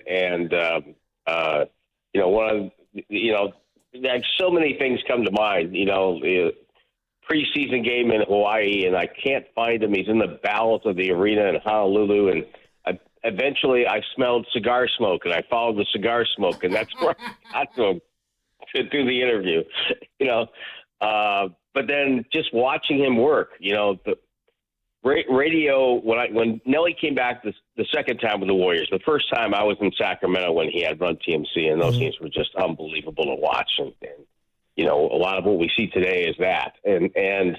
But then the second time he came back, and what always struck me, radio was off the floor and looked down. Nelly would make a substitution. Say he takes Andras Biedrins off the floor, the famous Latvian, and put a smaller player, and all of a sudden Al Harrington's playing center, and the other coach, I looked down at the other coach, and he would look down and he'd take one of his better players off the floor to match up to Nelly. And that was part of his genius. He got coaches to play the way he wanted to play.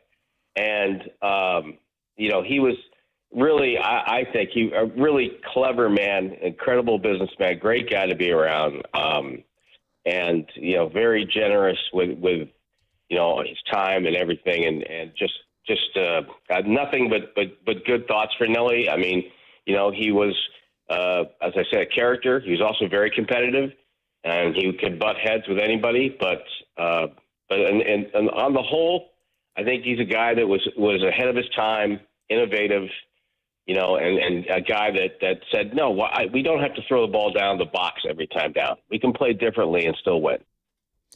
I mean, you're bringing up so many memories. Those early 00s Warriors teams were they had so much promise. Musselman. You bring in Mike Montgomery. I was super fired up for Mike Montgomery, and it felt like they were stuck in the mud. And I remember the day Bob Fitzgerald came on to the other station and was like, Nelly's coming back. And it was like, oh my God, Don Nelson's coming back. And for that team to do what they did with that midseason trade when everybody kind of gave up on them, and for him to go up against his former employer the way that he did, I mean, Tim, I in many ways, and I was trying to explain to Sam, it was as improbable. I know this sounds absurd. As improbable as the 2014-2015 championship against LeBron James was, I almost felt like at that point in time, it was inconceivable to me that the Warriors could get to the playoffs and then knock off the number one seed Mavericks, who had the MVP and Dirk Nowitzki. It was just a moment in time. I don't know what else to say. It's just, I got goosebumps. Well, there was a point there, and I don't think Nelly would be upset with me to share this, but there was a point where we were out having a beer with me and a couple of the writers and Nelly, and he was saying, God, I'm just going to have to say it tomorrow. I guess I don't think we're going to be a playoff team this year because Barron was hurt, and the new guys that were trying to do things, but Barron was the key to that team. Baron Davis, for those who don't remember, this was like mid-season 2006, 2007. But then Barron came back, and I think it might have been Detroit. I have to look it up. There was a road game. Warriors won that, and they were off and running. And all of a sudden, this team had a lot of momentum. And you're right. In 2014, 2015, who would have ever thought the Warriors would be in the NBA Finals? Now, over the season, that was a really good team, right? Yes. We knew they were really good. But still, for those of us who had been around a while, it's like, wait a minute, this is surreal, right? This is the Warriors we're talking about here.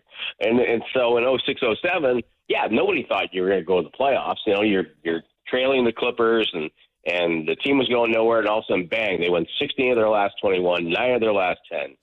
And then they get the perfect matchup, a team that could match up with Dallas and give them, problems. It was kind of dreamlike, but it's one of the highlights of my career was announcing that year, and you think about Nelly, he's responsible for, in some way, shape, or form for 3 eras of Warriors basketball that will forever be remembered. Run TMC, and then the We Believe team, and then he and Larry Riley going to the combine in Chicago, watching Steph Curry and going, well, if that kid's on the board, we're taking him.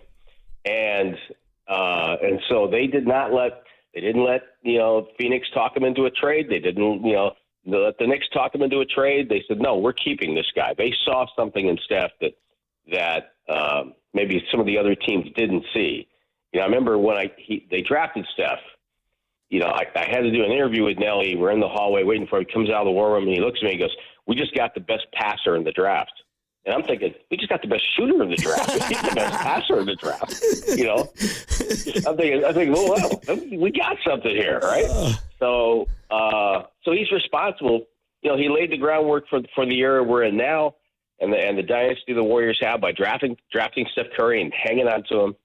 And you know, we believe and run TMC. So he's had an incredible impact, not only just on the Warriors, but the game itself. And you know, I'm just very, very lucky to be a small part of that. I love that you brought up the Warriors angle. And as a historian of the game, I kind of zoom out a little, and I'm thinking about just his impact on the game as itself. Obviously, played for the Lakers, was in the finals with the Lakers against the Celtics, jumps over to the Celtics, wins 5 titles, plays for Red Auerbach, talks about how Red would go bigs versus smalls in practice. And that's where this whole concept came from. And then him using Paul Pressey as like this point forward with the Milwaukee Bucks post Kareem Abdul-Jabbar. And like, you know, obviously all of the point forward stuff where, hey, we're going to run the offense through someone who's not a traditional point guard. That's kind of the way the game is played now. And I think about Draymond Green. I think about him finding Dirk Nowitzki. And I guess in a weird way, Dirk is kind of the evolutionary piece of Victor. And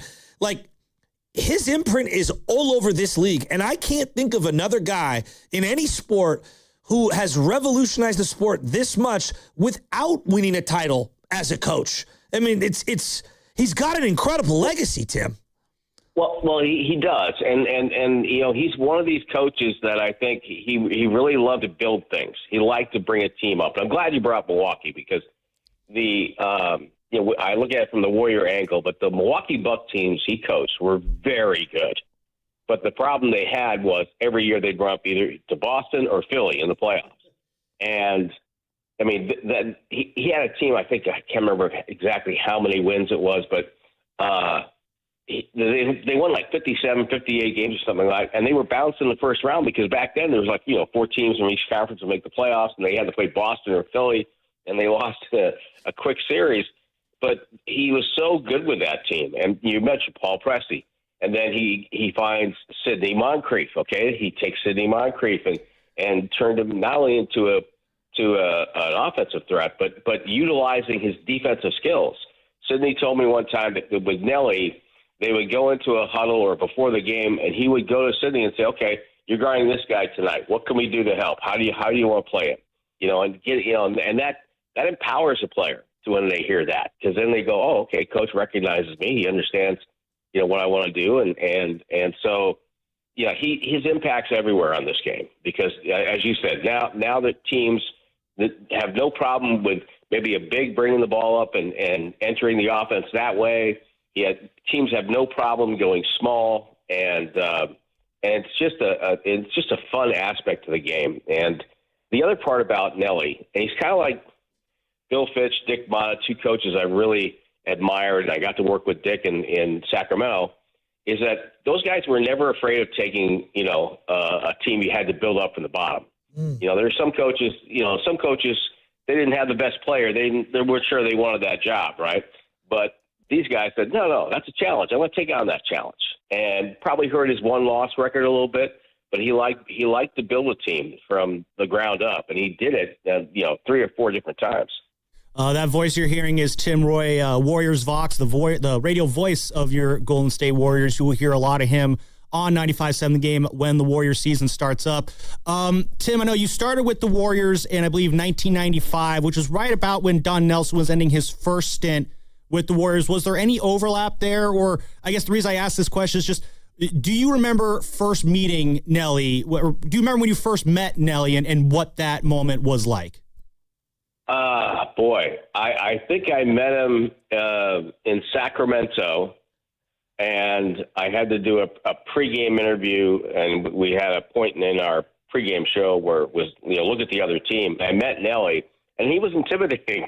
Someone like me. I bet. He's a big dude, 6'6" and big, and here I am. I'm like in my second year in the league. I might have been second or third year in the league, and I'm just happy to be there, as you would say. And so But he kind of made a joke as we sat down, and I think he saw that I was a little nervous, and he made a joke, and then he did the interview. But then when I got the Warrior job, the team had just been sold to Chris Cohan's group, and so Nelly was out, and they brought in Rick Adelman to be the head coach, and it wasn't a great roster, as we all know back then. But you would interview Nelly when he came back because I found being with the Warriors, everybody talked about Nelly. He was like a legend, and so when he would come back, we would do interviews. So over time, we gradually built up a little bit of a relationship. And I got to tell you, we were over in Hawaii for, I think it was Raymond Ritter's wedding.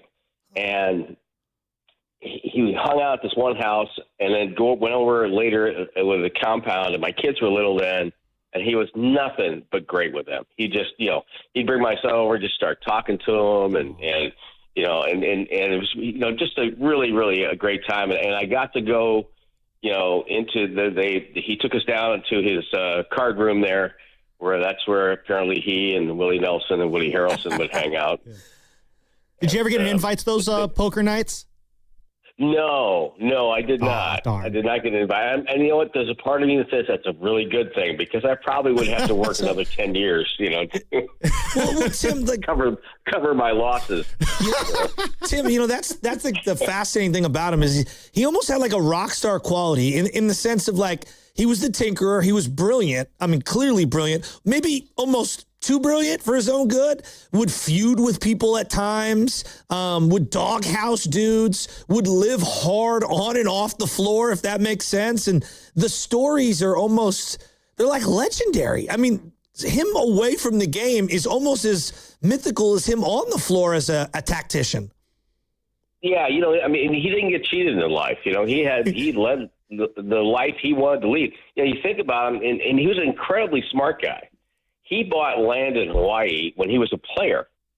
Okay, that's why he had a flower farm there, and he has his compound, his coffee shop, and he has rental properties that I think his daughter now rents out in Hawaii. And so he was way ahead of the trend there. I mean, he was set his family up for great lives for them and the grandkids and everything else. So he's a really I would love for somebody to write a great book about him because there's got to be everybody's got a story about Nelly, and so I think it would be a really good read. And he was just such an interesting character, and like you said, I mean, whether on the floor or off the floor, everybody had something to say about Nelly. It was incredible. The other thing he doesn't get enough credit for, he was really competitive. He always gave that thing where he looks like, okay, he's just on the sideline.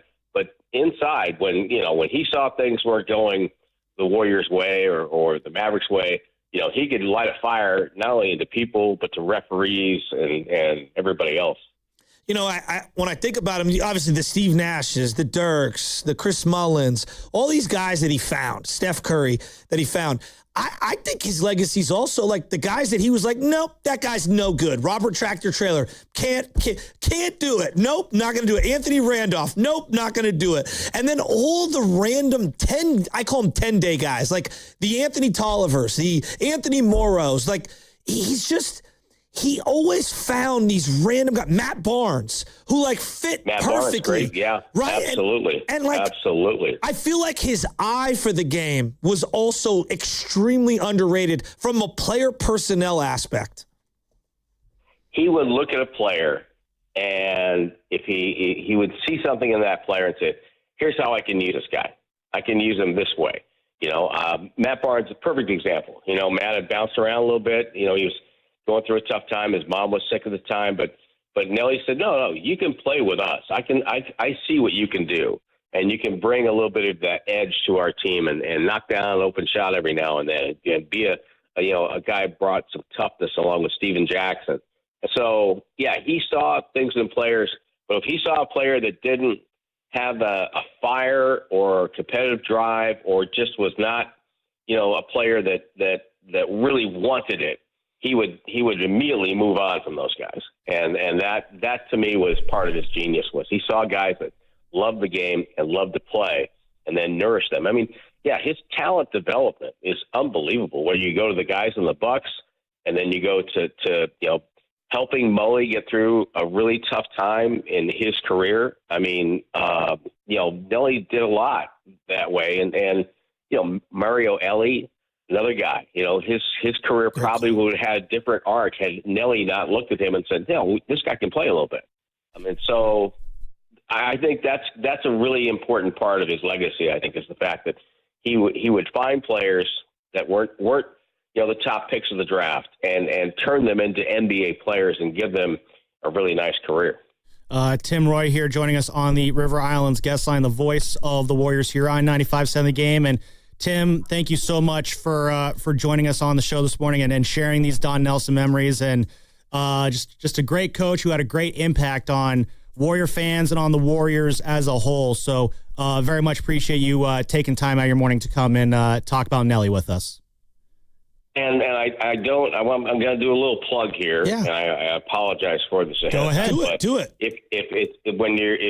Whenever you're in your podcast mode, I'm not saying you want to turn on 95.7 24/7, but whenever you take that break and you're walking, you maybe got your earbuds in, you're in podcast mode on SoundCloud.com/Warriors.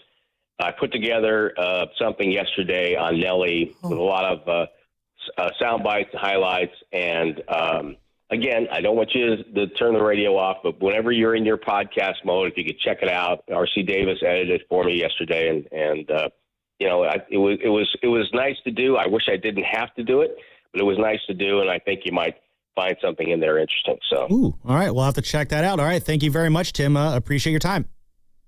Oh, no, I enjoyed it. And, to thank Nelly for everything he did. Yep, we certainly will. That was Tim Roye, the radio voice of your Golden State Warriors. And I really love his story, just how great Nelly was with, Tim's kids. We talked about the first time Tim interviewed him. He was a young broadcaster, nervous, and Nelly, kind of trying to diffuse the nervousness with a joke there because, when you're young and you're first getting into this injury, it's intimidating going up to some of these coaches, Joe. And I'm not trying to shamelessly plug here, but on Friday night, I had a chance to talk to Bruce Bochy about Mike Krukow, and I'm not glad. It's a little intimidating when you got Boch there. We're going to sit and talk for a little bit. There's this is him, and there isn't an intimidation factor there that goes into it, and it goes away with time. But the fact that Nelly was so cool with Tim in that situation, that's terrific to hear. So on the other side, I want to take more calls from Warrior fans. 888-957-9570 is the number to call or text. Burns, we'll hear from you on the other side. He's got some Don Nelson thoughts. I want to hear from the rest of Dub Nation. What are your memories of Don Nelson? What is the Don Nelson legacy to you as a Warrior fan? We're going to be talking about that probably all day here on this station. So it is basically Don Nelson Day. So all that and more, what is coming up in the game, is sponsored by Fremont Bank. Here for you, here for good. John Mellencamp. Dancing Words Tour, the greatest hits. August 12th. Shoreline Amphitheater. Tickets are on sale now at LiveNation.com. John Mellencamp. Dancing Words Tour, the greatest hits. Hi, I'm David. I'm Chris. And I'm John. We are the three brothers who own Jack's Restaurant and Bar. And we are here to... Not again. That was my line. Boy, stop it. Mom? What are you doing here? Have you heard your commercials? They're terrible. That's not our fault. You taught us how to cook delicious food. Using only the freshest ingredients. And to treat all our guests like family visiting our home. But you didn't teach us how to write catchy radio spots. They remember that and get back to work. Yes, Mom. Jack's, serving delicious breakfast, lunch, dinner, and drinks the way our mom taught us. ilovejacks.com. Is your client ready to build a functional outdoor space? Choosing Golden State Lumber and Showroom means faster deliveries and finishing your project on time and on budget. When it comes to decking, TimberTech stands out. It's trusted by contractors for its unbeatable quality, and with industry-leading warranties, it's clear why TimberTech is the top choice. TimberTech, the #1 brand in premium decking. Start at GoldenStateLumber.com. Golden State Lumber and Showroom. When you succeed, we succeed. $5,000. That's the average amount of money people in the U.S. are now spending on gas in a year. $5,000. That's crazy. If you drive, you have to download Upside, the free app that gives you cash back for buying gas. That's right. You can earn cash back with Upside just for buying the gas you're already buying. You can literally start earning cash back today. I use Upside, and just last year, I made nearly $300. You're putting gas in your car anyway. Why not get cash back? If you like extra cash, download Upside. I'm saving the cash I earn from using Upside to help pay for a vacation later this year. Download the free Upside app now to earn cash back when you fill your tank. Use promo code SNAP to get an extra 35 cents per gallon on your first tank. You can cash out anytime, right to your bank or a gift card for Amazon and other brands. Just download the free Upside app and use promo code SNAP for a 35 cents per gallon bonus on your first tank. That's code SNAP for a 35 cents per gallon bonus. What if you could have the most reliable fiber-powered Wi-Fi? And get this, what if you could keep it at the same price for 5 years guaranteed? Now through August 24th, new Xfinity customers can get our best price on gig Wi-Fi this summer before it disappears. Just $50 a month for 5 years. No annual contracts, no hidden fees, and our best equipment included. Plus, get online in minutes with same-day Wi-Fi. It's Wi-Fi that finds and fixes problems before you even notice them. Like super intelligent Wi-Fi with a 6th sense. Plus, it keeps you protected from online threats. And get Peacock Premium included for 2 years. Lock in your price and unlock the possibilities. Get it now at Xfinity.com. Xfinity. Imagine that. Restrictions apply. Requires paperless billing and auto pay with stored bank account. Taxes and fees extra. Speeds vary. Use of fiber coaxial cable. Learn more at Xfinity.com/same-day Wi-Fi. Sprained wrist, ankle twist, broken thumb, can't make a fist, busted knee, surgery, that patch of ice you didn't see. Where pain starts, Jernavix suzetrigine begins. Jernavix is a non-opioid 50 milligram prescription tablet for adults with moderate to severe acute pain that reduces pain signals before they reach the brain. Tendon tear, nose repair, tripping on that broken stair, dislocation, operation, moped crash while on vacation. Do not take Jernavix with CYP3A inhibitors. Avoid use with grapefruit or liver problems as these may increase side effects. Tell your doctor about all your medicines if you are pregnant or breastfeeding. Jernavix may make certain medicines and birth control less effective. Side effects include itching, muscle spasms, rash, and elevated muscle enzymes. Joint displacement, knee replacement, fell on marbles in the basement, ladder slip, broken hip, that rock climb where you lost your grip. To learn more about Jernavix, ask your doctor. Call 1-833-589-PAIN or visit Jernavix.com. Skechers elite athlete OG Anunoby has been making history on the basketball court. Anunoby tips it in. Unbelievable. What a shot. He's been balling out in Skechers high-performance basketball sneakers, and the world is noticed. But how does OG train off the court to keep in peak physical condition? Hands-free Skechers Slip-ins Aeroburst. They help prepare OG for the physical demands of playing at a championship level. Get your pair of Aeroburst for only $165 at a Skechers store, Skechers.com, or wherever high-performance running shoes are sold. What do parents think of back to school at Staples, where 24-pack Crayola crayons are just 50 cents? Staples has folders, notebooks, and pens at great prices. I'm smiling from ear to ear. It's the most wonderful time. Mom, I missed the bus of the year. It's a wonderful time at Staples, where school supplies start at just 25 cents. Staples. That was easy. Visit your local Staples today or shop online and in the app. Ends 9/12. Exclusions apply. Make every swing count. Join Pettinelli Financial Partners for the 11th annual charity golf tournament benefiting the Autism Society San Francisco Bay Area. Register your foursome or become a sponsor today at PettinelliFP.com.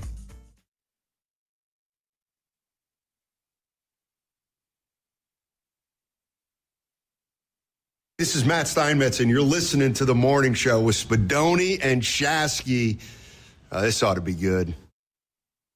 Hey, Steiny, what's going on? I can't wait to hear what Steiny has to say about Don Nelson later today, because Steiny, I believe he was in a lot of those scrums with Don Nelson during that era. So I believe Steiny, he'll have some interesting perspective to share about the life and legacy of one Don Nelson? I think he was doing sideline for NBC, Comcast, Sportsnet, Whatever it was back whatever then, it was yeah. called. Yeah, Fox. But I could be wrong. Sub during that time, but yeah, I mean, obviously he was in those scrums during that time, so he's probably had plenty of interactions with Don Nelson. I mean, the other day again, he's trying to compare Don Nelson to Kyle Shanahan in terms of the success they had, and I think he had an interesting point to make. We'll never know because Guru kind of ran it off before it could go anywhere. Why did Guru run it off? I guess Guru didn't agree with it, so it was just like Well, what didn't he agree with? He didn't agree with the fact that he was putting Nelly and Shanahan on the same level. He said that Shanahan, because Shanahan's made it to the Super Bowl and Nelly didn't, that you can't put them in the same boat. I think there's a lot of similarities. Oh, absolutely. I mean, but Steiny and Guru, you know how they are. They love to have passionate debate. And again, I told you, I got the text from my mom on Thursday. Steiny and Guru yelling at each other. And it's like, all right, let's see what they're yelling about now. And then Steiny hits Guru with you don't understand my question, Goo. And of course that sets Guru off. And now and then it just is. You don't understand my question. And then it just became, another standard episode of Steiny and Guru. So, and that's I get these texts all the time from my mom. Oh, Guru's really going at Steiny, or Steiny's really poking at Guru. She loves listening to Steiny and Guru. And so, yeah, I get those texts from her all the time. I'm just like, yep, that's what they do. And, to just interject here, Kenny. What's going on, Shasky?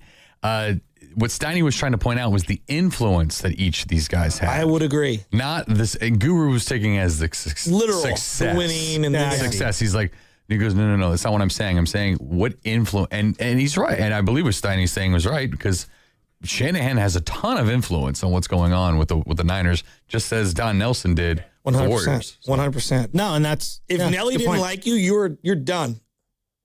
Yeah. And Nelly might have been the one that drafted you. You know what I mean? Like that's in Shanahan. There's kind of a similarity there. He's gonna like you until he doesn't. Just ask Brandon Ayuk if you don't believe me on that one. Yeah, but today's not the day for the Shanahan. Don Nelson. We can have that conversation. Today, I think is all about Don Nelson. Yeah, really quick. I do want to get to some calls. I do want to some other odds and ends from the weekend, though. Again, just since you mentioned Shanahan, he did say yesterday that he does expect to be on the sideline for this Thursday's preseason opener against the Tennessee Titans. So that tells me that he is continuing to progress forward in his recovery. That's good to hear as well. Other bits that happened this weekend, Giants, they lose 2-3 to the Tigers. They did do their Wall of Fame induction ceremony on Saturday. Pablo Sandoval, Brandon Belt, Brandon Crawford, Joe Panic, Buster Posey. Really cool to see all five of those guys together. I was lucky enough I got to go do their little media session afterwards, and that was fun. Doing all five at once might have been a little bit much, but still a fun day of nostalgia. Not the biggest thing that happened that day. Not on Saturday? Yeah. What was Landon Roop showing up, Tony Vitello, and him not doing anything was ridiculous. Yeah. Do you want to do a couple minutes on that? I don't. Okay. You know why? Because Landon Roop, because quite frankly, Landon Roop doesn't deserve any of my time.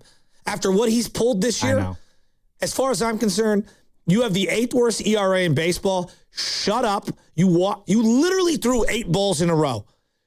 You have forfeited the right. Who the hell do you think you are to show up the manager? But this is on Tony, because you know why? Tony let Willie show him up. He let Raffy show him up. And now a guy with the 8th worst ERA in Major League Baseball in Landon Roop is showing you up. So, Tony, if you're not going to have a spine, this is what's going to happen. And then Willie Adames getting thrown out from dead right field and then challenging it. That was... Willie and Raffy cannot be the leaders on this team for you to be taken serious. Yeah. Is Raffy a good player? Yeah, he's a solid player. Not a leader. Cannot be a leader. No. He popped up to left field again and could have been standing on second. Not if he sprinted, if he jogged. I'm going to the game tonight. That's well said. And on Wednesday. So I'm gonna get out of my system. I'm done with them. I don't want to talk about them. I want to talk about Nelly because he makes me happy. Yeah, no, again, just some other things that happened throughout the weekend just to acknowledge that they did happen. And yeah, I think that's all we really need to get into on that. That game yesterday, I wanted to throw my remote through the television. Oh, well, you're going to have a lot of these next 2 months. I couldn't wait for the Valkyrie game to come on. And the Valkyries, they almost blew a 19-point lead, but they held on, and Nally Nakase's crew still going strong there. So let's go, Valks. you gals own the summer right now, seeing as the Giants are the Giants right now. So anyway, that's all the non-Don Nelson news that we're going to get into for today. 888-957-9570 is the number to call or text. We're talking about the life and legacy of Don Nelson. So let's go out to the lines here. Let's talk to our guy Burns in Fremont. Burnsy, how you doing today, man? What do you got on Don Nelson? You're on the roast. What's up, fellas? Hey, first off, appreciate 95.7 for giving me this outlet to get some of this emotions out because, born and raised in the Bay Area, man. And this is the funniest thing, man. Late 80s, Jordan's coming on the scene in the Bay Area. Magic and Showtime are doing their thing in LA. Bird's still with Boston. All right. A young Burns, influential, right? He could have won Jordan. I'm like, nah, you guys can go all Jordan. Go for that Jordan, No, I'm sticking with the Warriors, man. And it was dudes like Don Nelson. And the screen caller asked me, like, hey, what are you thinking about Don? Man, Don Nelson's my favorite NBA coach. All right, my very favorite NBA coach. And he's all over Steve Kerr. I'm like, yeah, Steve Kerr's great. He got us the titles, but what got me into basketball was Don Nelson and those Warriors, right? And this is the thing. There's a saying, it's a piece of crap, but it's my piece of crap, right? So don't talk anything about it, right? Because the Warriors, that's how the Warriors were. They might have been crappy, but they were my crappy, right? My favorite, I'm a Channel 36 Warriors fan. All right? If that means anything to anybody, you know what I mean, right? And so there were lean days. I know you guys are a little younger and we believe, but man, I take it back, dude. When the Warriors, just made the playoffs against a Seattle Supersonics, or those were such triumphs, and it's just. Man, today, with Greg Papa being sick, Kruko retiring, it's just like, dude, I'm taking some, my beloved A's gone, Raiders gone. I mean, what do you want me to do? And now Don Nelson. And the only thing is, man, Don Nelson meant a lot to this Bay Area. And, yeah, he didn't get the championships, but honestly, he did more for the Bay Area than those championships. Can I ask you a question, Burnsy? And, Burnsy, can I ask you a question? Because you brought up the KICU Warriors, so 636. I remember it very, very fondly. The trade of Weber is one of the moments that crushed me. And I was trying to explain to Sam, he doesn't realize Fab Five, Weber, and then that rookie year and going around the back and dunking on Barkley in the playoffs. Like, he was the dude for the next 10 years. Shasky. It just broke my heart. I'm going to tell you, man, I remember when the Warriors drafted Chris Webber, one of my friends, Tony Mattis, if you're around Tony Mattis, I know you're somewhere, we've lost touch, but me and him, I don't think I've ever hugged another dude so hard in my life and jumped up for joy. It was it. We did it. We did it.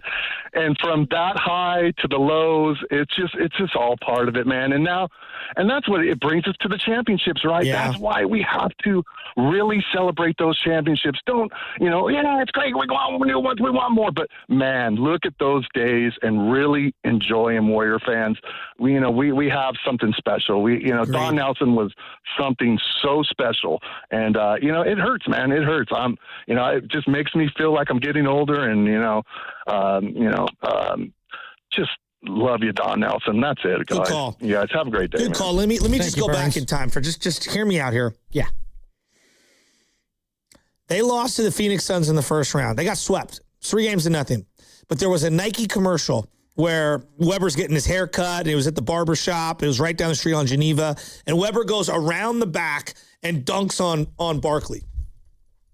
Listen to this team. 30-year-old Chris Mullin in his prime. 23-year-old Latrell Sprewell. Again, I'm going to say that again. 23-year-old Latrell Sprewell. This is the 93-94 Warriors, right? That went to the playoffs. Just to give you perspective, how many points per game do you think he was scoring back then?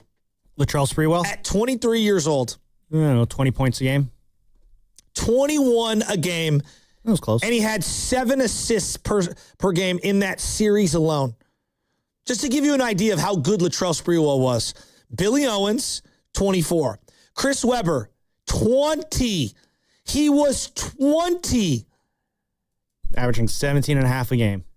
20. And was the rookie of the year. Yep. Started 76 games that year. All right. You had Chris Gatling at 26, Avery Johnson, Byron Houston, Keith Jennings. That team, that core, and that was without a torn ACL, Tim Hardaway. We thought that core was going to be a Western Conference perennial contender for years to come.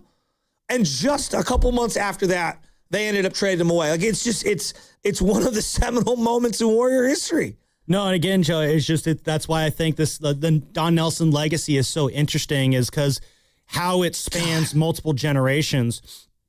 I don't think it's an exact like for like, but it is a similar of history repeating itself, where you went through the rise of a Don Nelson era. You went through the highs of it and the playoff success. You saw a core get put together in his image that made you look at it and be like, we got our team. This is a team that's going to make teams in the West. I don't know, run the West, but this is a team that's going to make teams in the West very miserable for the next couple years. And then it reaches its peak and immediately gets deconstructed. Whereas conversely, I went through a similar situation with We Believe, where you have a team come on, a Baron Davis, who again, Tim Roy mentioned that, Baron was injured for a lot of that season. He had the broken hand. And when Baron Davis came back, that's where it all kind of snapped into place and they went on that run. The trade, Al Harrington and Steven Jackson, bringing them in, sending Dunleavy and Troy and Patrick O'Brien and who's the other guy? It doesn't matter. I'm spacing on his name. Send him out, and you have this completely revamped lineup that you're working with here that just enthralled Warrior fans on a nightly basis. You have that peak against the Mavericks, and then immediately it gets deconstructed again. I mean, that literally used to be what Warrior basketball was. Build up, disappointment, deconstruction. And Don Nelson did it twice with this team, and somehow through all that, still created two separate generations of Warrior fans who are still with this team today. You being part of one generation, me being part of the other. Like, Nelly really did truly reach across multiple eras with this team. And I thought Tim Roy, when he joined us in the last segment, go back on the free Odyssey app and check it out. He said that he had 3 eras of influence: your era, my era, and then this current era that we're in right now. And we brought up his eye for talent. And I think it's really important. The Weber deal was obviously just horrible. It was relationships. It's, wanting him to play the center position. There's a variety of things. The Mitch Richmond trade was also equally horrible, but he helped identify Mitch Richmond. They took Latrell Sprewell, 24th overall, out of Alabama. He was instantaneously one of the best players on the team and one of the best defenders on the team. Spree for 3 was a thing, all right? This guy made all NBA first team, 1994. I want you to think about that. Yeah. At 22 years old. He was an all-star. Could you imagine if the Warriors had a 22-year-old shooting guard who was all-NBA first team? At 22 years old. I don't even think Steph was that at 22. Because he was Steph was a rookie at that age. And he was a second-team all-defense. It's hard to understand. They had Weber and Sprewell with Hall of Famer in his prime, Chris Mullin, and then Hardaway was supposed to come back with Weber and Latrell and Mullin. And it's oh my God. In 6 years with the Warriors, Sprewell averaged 20 points a game. He was ridiculous. Again, in those 6 years, played about 40 minutes a night. And again, from his age 22 to his age 27 season, his best years, he had one more All-Star appearance with the Knicks. But again, Joe, when you ask me who's Latrell Sprewell, unfortunately, there are two things. Yeah, you're going to say the choke. There's two things. And there's also, he was the All-Star until David Lee. Yeah, but that doesn't paint the whole No, it absolutely doesn't. For guys my age, and I'll say that's a product of my age and my era. I know. But no, and also what he did was horrible. Yeah. But Sprewell was so good. Yeah. No, it's not he was incredible, and he'll never get the appropriate due because he played on some bad teams. He was amazing. He was an amazing player. And I don't say that lightly. To have been older than a few months during that time to have been able to watch those games. But no, it's just to me, these guys exist as stories. I don't know what Latrell Sprewell was truly like in his prime. I mean, YouTube videos, you can watch that. Yeah. But unfortunately, his legacy to me is a lot of... No, I get it. I'm not trying to diminish what you're saying. You know what it is? What Sprewell did is not on the same level. It's like when you talk to someone about Jordan Poole pre-punch, post-punch. Okay, that's good. Okay. The way people talk about Jordan Poole now, you'd act like he never had any good years. And I'm like, what? Now, That's Spruill okay. I ended see up where you're going taking on the that Knicks comp. a Yeah. lot farther. And got to the finals. do you know, like, he was so good. It was just, go back and watch the highlights of the Phoenix Suns Warriors playoff series, 93-94. Yeah. The Warriors were going to be a factor for years. And then they weren't. I know. That's the legacy of Don Nelson, though. As much as we love him, again, perfectly imperfect, he'll build you up, but he'll take you down, and then you're just standing there, just like, what the heck just happened? Like, it was all so good a minute ago, and then Jason Richardson's traded, and you're just all sad all of a sudden because now I got to force myself to like Brandon Wright. The other thing is, I know Allen Iverson gets a lot of credit for the braids in the NBA.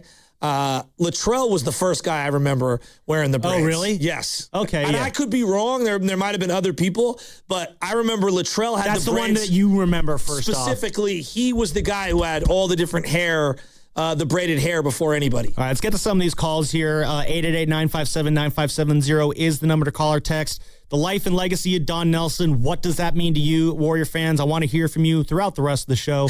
You are listening to 95.7 The Game, KGMZ, FM, and HD1 San Francisco, and Honesty Sports Station, and the home of your Golden State Warriors and Golden State Valkyries, always live on the free Odyssey app. And we are coming to you live from the Laughing Monk Studios. Let's get out to the lines here. SKILLZ and Vallejo. Skills. How are you doing today, Skills? What do you got on Don Nelson? You are on the roast.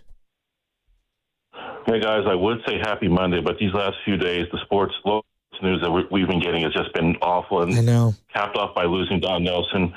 Yeah, I mean, I tuned in late today, so I hope I'm not repeating anything anyone else has said, but I got into the NBA when the Warriors were in half two of year 2 of Run TMC. And I knew right away, even at that young age of not even 11 years old yet, that Nelson was a leader. He was special, and that team was a lot of fun to watch.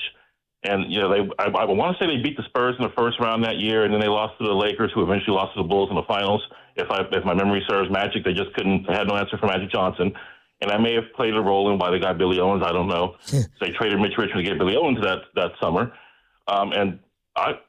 People forget that they won even more games the next year without Richmond. They won 55 games in the 91-92 season under Nelson. And that was Nelson with a bunch of role players along with Mullen and Hardaway, basically. And Marciulionis, I guess you count him in there. Marciulionis was so good. Yeah, and so very underrated player, future Hall of Famer he was. And then later on, when they fired Nelson, I remember thinking to myself, do they have anyone better they could bring in? And it turned out they didn't. For 13 years, they didn't go back to the playoffs until they brought Nelson back and swung the trade for Jackson, Harrington, Jasikevicius, and Powell, and those guys from Indiana. And I'll just close with a couple of memories I have of him is when Nelson broke the all-time wins record, when he got number 1333 against Minnesota back in, I think it was either 09 or 10, I forget, one of those 2 years. And all the players were celebrating around him after the final buzz, and they all started hopping up and down. And here's Nelson in his 60s or 70s by then. He's trying to hop up and down and stay with him. It was just a cute thing to see, a funny thing to see. He was just, he was happy, and I don't think he planned on hopping that night, but there he was hopping with the young guys. Another quick fact I'll share is that as a player, he averaged double-digit points for 9 out of 10 years for those Boston Celtics, playing like barely 20, 25 minutes a game. And then the last thing I'll say, when I say this, I'm just repeating what I heard on your station. This isn't my words. This is what was aired on air. One time, Nelson was a guest, I believe, on the Damon Ratto show, and Nelson calls in, and the first thing he asked Ray Ratto, Ray, are you still fat? And Ratto's response was, yeah, are you still high? And that still makes me laugh to this day. That's pretty funny. That's my memories of Coach Nelson. That's pretty funny. That is a interaction only Ray and Don could probably have together. Oh, that's a good one. Thank you very much for that call there, Skills. And yeah, no, I'm looking at the video of Nelly getting that win, 13-33, and it's great. They're all just kind of mosh pitting around him there, and you see the little itty-bitty 22-year-old Stephen Curry with not a single drop of hair on his face celebrating with them. And it takes you back, Joe. Like, this is, I said, this has been a very somber and sobering weekend here that I think this past week, it reminds you of just, the inevitable passage of time, whether it's, again, starting off with Kruko announcing his retirement, those who we've lost over the weekend, seeing past legends honored. And it's just how things go. And to look back and to see the start of see that last era of Don Nelson and Steph being a part of it, and Steph is still here today. The connections from today to then and everything, it gets a little overwhelming sometimes, just seeing it all there. And so that's why today's show, it is very much about the life and legacy of Don Nelson and what he meant to you as a Warrior fan, what we believe meant to me, in the reigniting, I think, of the passion of this Warriors fan base. Nelly made that happen. And to that sense, he's a very special character in Bay Area sports history, despite the fact that he never did win that ultimate prize here. Let's keep these calls going. Let's talk to Miley in Walnut Creek. Hey, Miley. Hey, Miley, how you doing this morning? You're on the roast. I'm doing great. Talking to the Joes and Sammy. Good job with the Giants, Sam. Oh, thank you. It sucks so bad. Yeah. No, but so I'm a diehard, longtime Warriors fan. Love-hate with Nelly. I mean, I love Nelly and the memory of him, but that rookie year with Weber, there was a lot of other things going on with that. I'm a painting contractor, so we were working at Weber's house for like weeks. So we got to hang around him and his family. It was crazy. He was so young. He would get up late, eat cereal, go out, shoot a few free throws, and then that night he had to play Karl Malone or something. I remember one time we were shooting with him out there, and he had to play Malone that night, and he was just talking about how much he hated that guy. But the thing with Nelly and him, that rookie year, he had a trade clause in his contract that his aunt, who was a lawyer, wrote up. And that's why he was able to get out of Golden State, because he had that trade clause. And he was deathly afraid of earthquakes.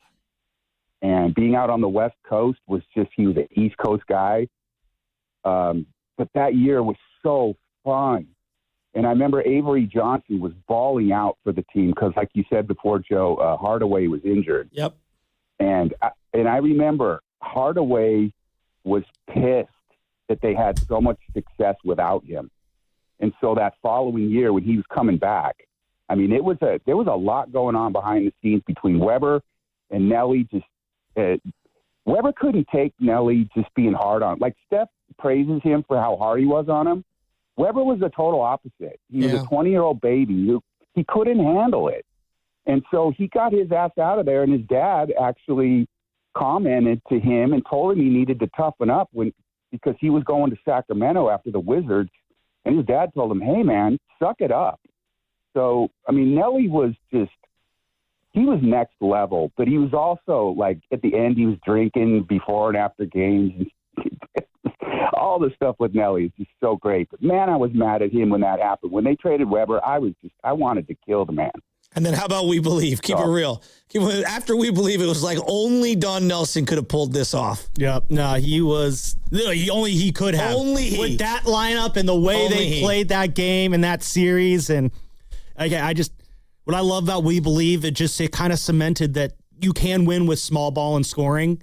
And again, I do draw the line from that lineup in We Believe to the death lineup in the 14-15 finals against the Cavs. And just, again, it's the lineup that's the dream lineup that Nelly could have had in any situation. So we're going to keep these calls going. Selena, I see you. We're going to get to you on the other side. I want to hear your thoughts on Don Nelson. And I want to hear the rest of Dub Nation. I want to hear from you guys, your thoughts on the life and legacy of Don Nelson, what he meant to you, and where does he rank all time and just in great Bay Area sports figures? Maybe we'll talk about that on the other side as well. All that is sponsored by Fremont Bank. Here for you, here for good. Hey, it's Willard and Dibs for Safeway. Enjoy these amazing deals for members. And as always, save up to 20% weekly on hundreds of exclusive offers from Safeway. Just clip the highlighted deals from the weekly mailer or click the deals in the For You section of the Safeway app to breeze through checkout. Get ready to grill some tasty USDA choice boneless beef tri-tip roast untrimmed twin packs for $6.99 per pound when you clip or click the coupon. Limit 2 packages. And before we eat that, I'm thinking maybe some charcuterie. Yeah, take a picture patrons say cheese because you can enjoy Sargento shredded or sliced cheese, 5 to 8 ounce selected varieties for $1.99 each when you clip or click the coupon. Limit 4 items, juicy 1 pound packages of strawberries, 1 pint packages of blueberries, or 6 ounce packages of raspberries or blackberries for just $2.99 each. Safeway makes it easy for you to save money on the items you already buy. Go to Safeway.com for more details, and we'll see you in the aisles. Think you've got baseball figured out? Put your predictions to work on Polymarket, the world's largest prediction market and official partner of Major League Baseball. Trade on who's winning the division, or taking home the Cy Young or MVP, and who wins it all in October. As every game changes the season, the markets move too, creating new opportunities to trade. You're trading against other fans, not the house. Download the Polymarket app today and use promo code BLAZE to unlock $20 free for your first trade. That's promo code BLAZE. Trading not available in all jurisdictions. Check local regulations before trading. Restrictions and eligibility apply. FlexCar, we know radio ads are annoying, but not as annoying as car salesmen. Sign here, please. Never talk to one again with FlexCar, the first and only month-to-month car lease. No, submit to my extortion machine. Insurance and maintenance included. Switch cars anytime. Switching Bronco to Camry to Telluride willy-nilly? Oh, no. Oh, yes. FlexCar. You drive everything. Giants fans, step up to the plate and hit one out of the park for Bay Area patients in need of blood. Stanford Blood Center and the San Francisco Giants have teamed up to save lives, and you can help. During the entire month of August, everyone who donates blood at any Stanford Blood Center location or mobile blood drive will receive a redemption card for a free Giants jersey. Scoring your jersey is quick and easy. Visit StanfordBloodCenter.org/Giants for all the details you need. Help give your fellow Giants fans more days at the ballpark and schedule your donation today. Ragnar the Terrible got a job at a big bank. Let's listen. So what's it like being a 5th century warlord? Same as big bank. We conquer and extort gold from conquest. Huh. We just lower our customers' deposit rates and raise their fees. And if they argue, put on their floorboards and crush while dining. So smart. Star One isn't like the big banks. We think banking should be pain-free, with lower loan rates, higher deposit rates, and friendly customer service. Star One, in your best interest. 1877 Cars for Kids.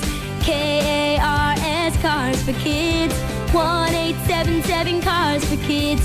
Donate your car today. 1877 Cars for Kids. KARS Cars for Kids. 1877 Cars for Kids.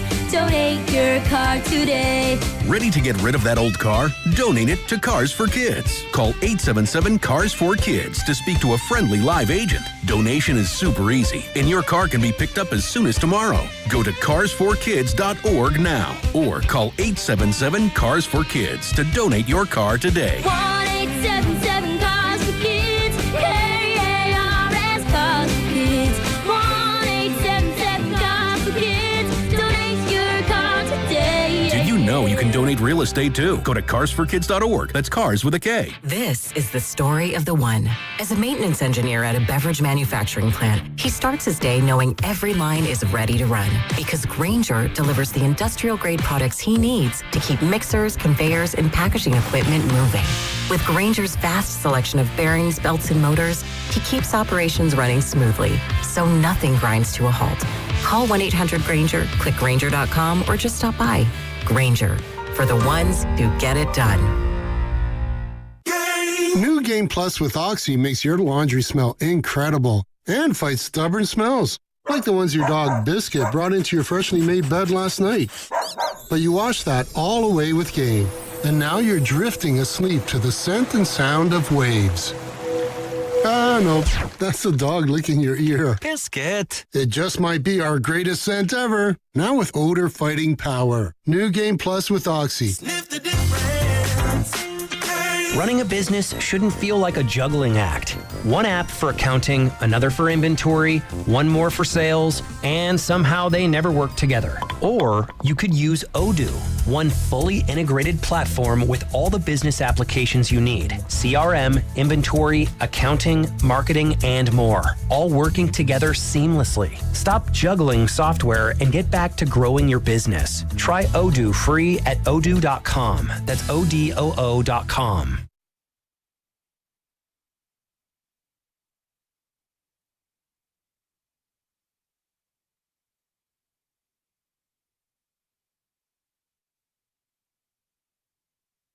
Dub Nation, this is Draymond Green. You're listening to The Morning Roast with Joe Spadoni and Joe Shasky on 95.7 The Game. Coming to you live from the Laughing Monk Studios.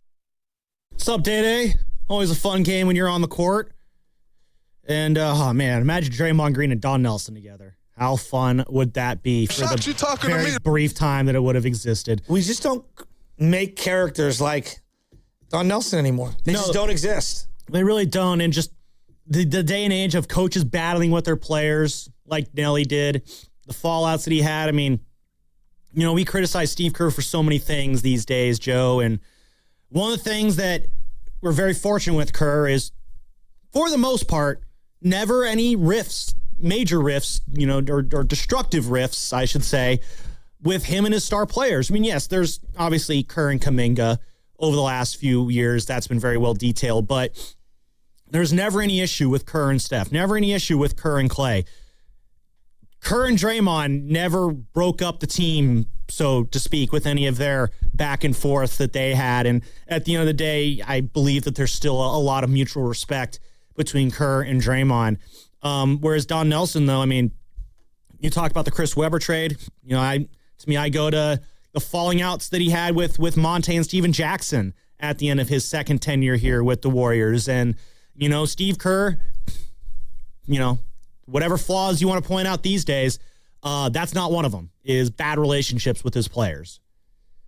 For the most part. Well, you might say allegiance has gone a little too far. Well, maybe in these last couple years. Yeah. And again, I mentioned the Kuminga thing. I don't know about that one. But to that level, though, I guess. Look, if you coach long enough, you're going to have a lot of people lining up to rip you and a lot of people lining up to love you. Yep. That's how coaching works. And that is, again, we talk about Don Nelson being the all-time wins leader for a coach. He was asked that night back in April of 2010 what that record meant to him, and here's what he had to say about that. Well, I only think it means that I've been around a long time and won a lot of games. That's what it means.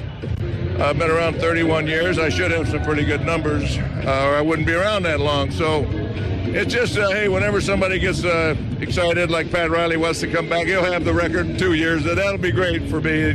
Somebody can take it away. That'll be fine. But anyway, we'll have it for a short period of time. I got to go to the locker with my guys. All right, thanks, fans, for following us. Appreciate it. Congratulations, Don. I've been around for a long time. Yeah, it was a great job. Someone take the record. I'm going to go celebrate now. Love that. Just so matter of fact with Nelly on that one. And it's, again, that realness, Joe, is what made him so endearing to Warrior fans. That the humanity that he had, I guess, in that sense, that, you look at great figures in the NBA today, there's almost an untouchableness about them in terms of just how, I don't know if distant is the right word, but there feels like there's a separation between us and them. They live in their world, we're in ours. Whereas Don Nelson, it felt like, even though he was in that NBA world, he's still a guy straight out of our world, though, because he had the same ups and downs in life that we had. He had the same perfections and imperfections in life that we as human beings have. No matter how good we are at something, we still have our own flaws and our own issues that get in the way of our successes. And the fact that Nelson had that too makes him more of a real figure. And you say, there's no characters like today. Part of that is because we don't see guys where their flaws are just as accentuated along with their successes in a way that maybe Nelly was once upon a time. And that makes people more human. That makes them more of a character. The phones changed everything. Well, the phones, yeah. Social media changed everything. Yeah. And the guy grew up on a farm. I mean, could you imagine if Don Nelson was around during this time of Twitter? No. I don't think it would work. No. Well, I just think he'd be different. It would. He'd be very different. He'd have been at Outside Lands over the weekend. There you go. Yeah, I'm not a big music festival guy. I don't know. You don't tap into that. Did you ever do music festivals back in your day? Festivals or concerts? I don't do festivals. Yeah, I don't do festivals. I don't do multiple day festivals. I'm out on that. No, like a concert, that's fine. That's a controlled event for a few hours. But, festivals, I used to do it in college. We had the Ultra Music Festival in Miami. Yeah. I did that for a couple years. Like, all right, I'm good. I don't need to do this anymore. It's just, it's too many people packed into a mosh pit and it smells awful. So, yeah, it's very unsanitary. Yeah, so I don't know. Nelly, you probably have if you like it, it's up to you. Nelly probably have a little private area reserved for him at a little private lounge area, and I'm sure there would be some great scents coming from that little private lounge area that Nelly would have in this hypothetical Outside Lands that he goes to. So But yeah, if you did go to, I know Ken, who's behind the board for us today, he did the trifecta all 3 days at Outside Did you go alone? Lands. Or would you? No, I went with my wife. Oh, you went with your wife? Oh. Yeah, but Nice. the funny thing is, because I did the festival for 3 days, but I haven't gone since 2019 when I first moved. So, oh, okay. Yeah, I to do it every year, I don't think I could do that. That's insane. Cost a pretty penny. That and just like some of the acts are just like, I'm not going to spend money on. Well, it's on very doing all that. geared. If I were to like label Outside Lands, to me, I interpret it as a teenager like base thing. It can be. I mean, the acts like kind of slant that direction. For sure. But they did have the headliners have been around since I was a kid. So. Sure. Saw that D Joe was there. That was pretty cool. It's just Joe, but yeah. Oh, it's just Joe now? He dropped the D off of it? No, the D's still there. You just don't. Yeah, for those the D is silent. Ah, okay. I didn't know that part. But he did great. Steve Harrington from Stranger Things, for those who don't know, it's the same guy. So that's how I get stuck out to me. Oh, he's a musician? Yeah. Oh. So Joe Keery, that I was spacing on his name first. Yeah, Joe Keery, the actor, the kid from Steve Harrington from Stranger Things. Yeah, I guess it's just Joe. The D is silent, which that's new to me. So, but yeah, I saw he was there. He looked like he was having a fun time. So, but that's basically all I saw from Outside Lands. Yeah, I'm good. Yeah, that shows how tapped in I am on the music scene. Yeah. Speaking of tapped in on the music scene, we're going to Bonte Hill join us in a little bit at 9:30 on the River Islands guest line. He's going to jump in and share some Don Nelson memories. So between now and then, it's just Joe, me, and whoever is waiting on the line to talk about Don Nelson, like Selena in San Francisco. She's got some thoughts on Don Nelson. Hello, Selena. How you doing this morning? You are on the roast. Hey, good morning. Hey, Shasky. It's the smaller, louder Gomes. Oh, what's up? How you doing? Good. When you guys were talking specifically about that 93, 94 team, I'm driving after dropping my kid off at Sacred Heart, and I just got this wave of emotion because I realized that's the last team I watched with my dad before he died a month after that playoff series was done. And the first and last game, we didn't know it was going to be the last game that my dad could take my brother and I to, was in April 94. And, we had the nice paper tickets with the players on the players list. And I have had that ticket, and a special album my whole life now. And it's Nelly. It's Nelly on my ticket. Wow. Coaching from the bench. And, my dad's name on the back of the, I would always write who I went to the games with, right? And so it's my dad's name. It's Nelly on the front. And I'm thinking about it, and I'm like, damn, when you grieve the loss of a person like Coach Don Nelson, sports is so personal. For me, I'm thinking about, when we're talking about every era, I'm thinking about being a kid with my dad, learning the game through Don Nelson's vision for the game, right? My dad was 5'3". I never hit 5 foot. My dad was a big Don Nelson fan. And then I think about watching Game 6 in person over the Mavs with my brother and my mom, easily the greatest sports experience I've had in person in my life. And then it almost makes me sad that I'm like, damn, my dad wasn't here with my kids for that dynasty. That's what they grew up on. That's what they love. And as I'm driving and I'm listening to you guys, I thought, but Nelly's prints are there. Yep. And that is the thread that ties, that first and last game I get to watch with my dad and those parades I go to with my kids. And sports is so personal. And anybody who doesn't, when people say, oh, we're making a big deal about like, there's some guy you didn't know, he didn't know you, or no, he was in my living room, and yes, on 36, and he was sitting on, that was who I was sitting on the couch close to my dad, as my dad is drawing up plays on a napkin and showing me how it could be done. And when I went to all those parades with my kids, that's my dad. That's Nelly. We're all on the same bench. So thank you for bringing up that season. Of course, that season, but it really hit me, and I appreciate it. Great call, Selena. Give your brother a big hug for me. I see you guys soon. I see your brother at a lot of the Niner games.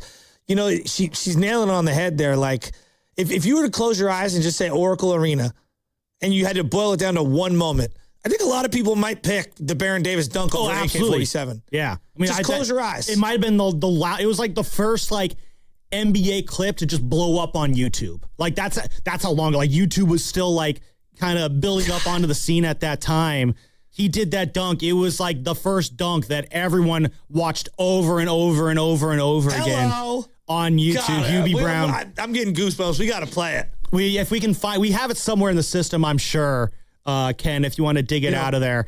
It is interesting, like how she's bringing up kind of like, the different eras and, you feel in your own mortality. Also, and I know you referenced to some of the stuff like over the weekend, and we'll get B in a second, talk Don Nelson. Like they had the Roger Craig and other great Hall of Fame speeches over the weekend. I thought Larry Fitzgerald's was spectacular. Vinatieri's spectacular. Had some good laughs in there too. The Roger Craig one, like I'm watching him walk up and I'm going, oh no, like is he okay? What's going on? Why is the guy like kind of holding him behind a little bit? Yeah, would assume it was his son. I don't know. And then he admits that he's got a form of vascular dementia, and it hit me really hard. It hit me really hard because it's like when I think of vibrance and strength and power and class and dignity and all those things, like I think of guys like Roger Craig, and to see Ronnie Lott, ring the doorbell and tell him that he was going to be a Hall of Famer, and how excited Charles Haley and Ronnie Lott were to let Roger know that he got in was, and then to see, Roger is having a tough time talk. It's like, damn, man, some of these guys don't get to live to be 86 the way Don Nelson did. I mean, he had like 7 different chapters in the NBA. Some people aren't afforded that length of their life. And to tell people that they've made an impact to you while they're alive, that is something that is extremely important to me as I get older in life. And so to see Roger, to say like, hey, football might have done this to me. That's what they think. But I truly am grateful for having played football because it gave me all of these things and my legacy is my family and all that. I mean, it was a powerful video message that was out there. And I teared up. I teared up a lot. And I'm thinking like, I mean, he might not make it to 86 like Don Nelson did. No. Don Nelson lived an unbelievably great life. An unbelievably great life. And if you told me, Joe, do you want to make it to 86? Would you sign up for that right now? Oh, absolutely. Hell yeah, I'd sign up for that right now. And Don right Nelson, now. what I love most about the end of the Don Nelson story, I guess, is that, when he did retire, and I didn't know that he had the tract of land out there that he bought as a player, that Tim Roy I didn't know that either. So that's a very smart move there by Nelly. But, reading about just what his life was out there on Maui, I just know for the last 15 years since he retired, last 16 years since he coached his last game and back in 2010, the dude's been living the best life. Like, he went out over the last 15 years, my guess is as happy as he can be, as at peace as he could be. And it just looked like that's the way I would want to live life at the end. Just chilling on Maui with the boys, smoking the Kush named after me, and having Ethan Sherwood Strauss show up at my house for an awkward interview at one point, and just like that's the dream right there. Like what Nelly did at the end, chilling in Maui, that's the dream that, we could all be so lucky to have a retirement as easygoing as that. So it's just, again, as you talk to, Roger Craig and, making that announcement there. And it's just incredibly sad. For so many guys, it's tough at the end because of just what life can do to you. And, when he mentioned that he had vascular dementia, it thought of my own grandpa who, had dementia at the end. And it's brutal. It's hard on everyone around you. And it's hard on them because they don't know, but they do kind of know. And they're trying to be themselves, but they can't. And, it's hard to have to go through an experience. And that's a terrible, turn of events for Roger Craig there. A guy who, again, is before my time. All I know about him is through stories and highlights. I wasn't there for his heyday. But again, it just goes into, I kind of said earlier in the show, it's a very somber and sobering weekend that just kind of reminds you that just as time goes, we see our legends get up there and these people who influenced our sports fandom so much. It's hard when we see them, pass or as they get older. I mentioned, the Wall of Famers, I'm sitting there and they all got all this gray all over them, Joe, and they didn't have that when they were playing. It's just, it's again a sobering reminder of life itself.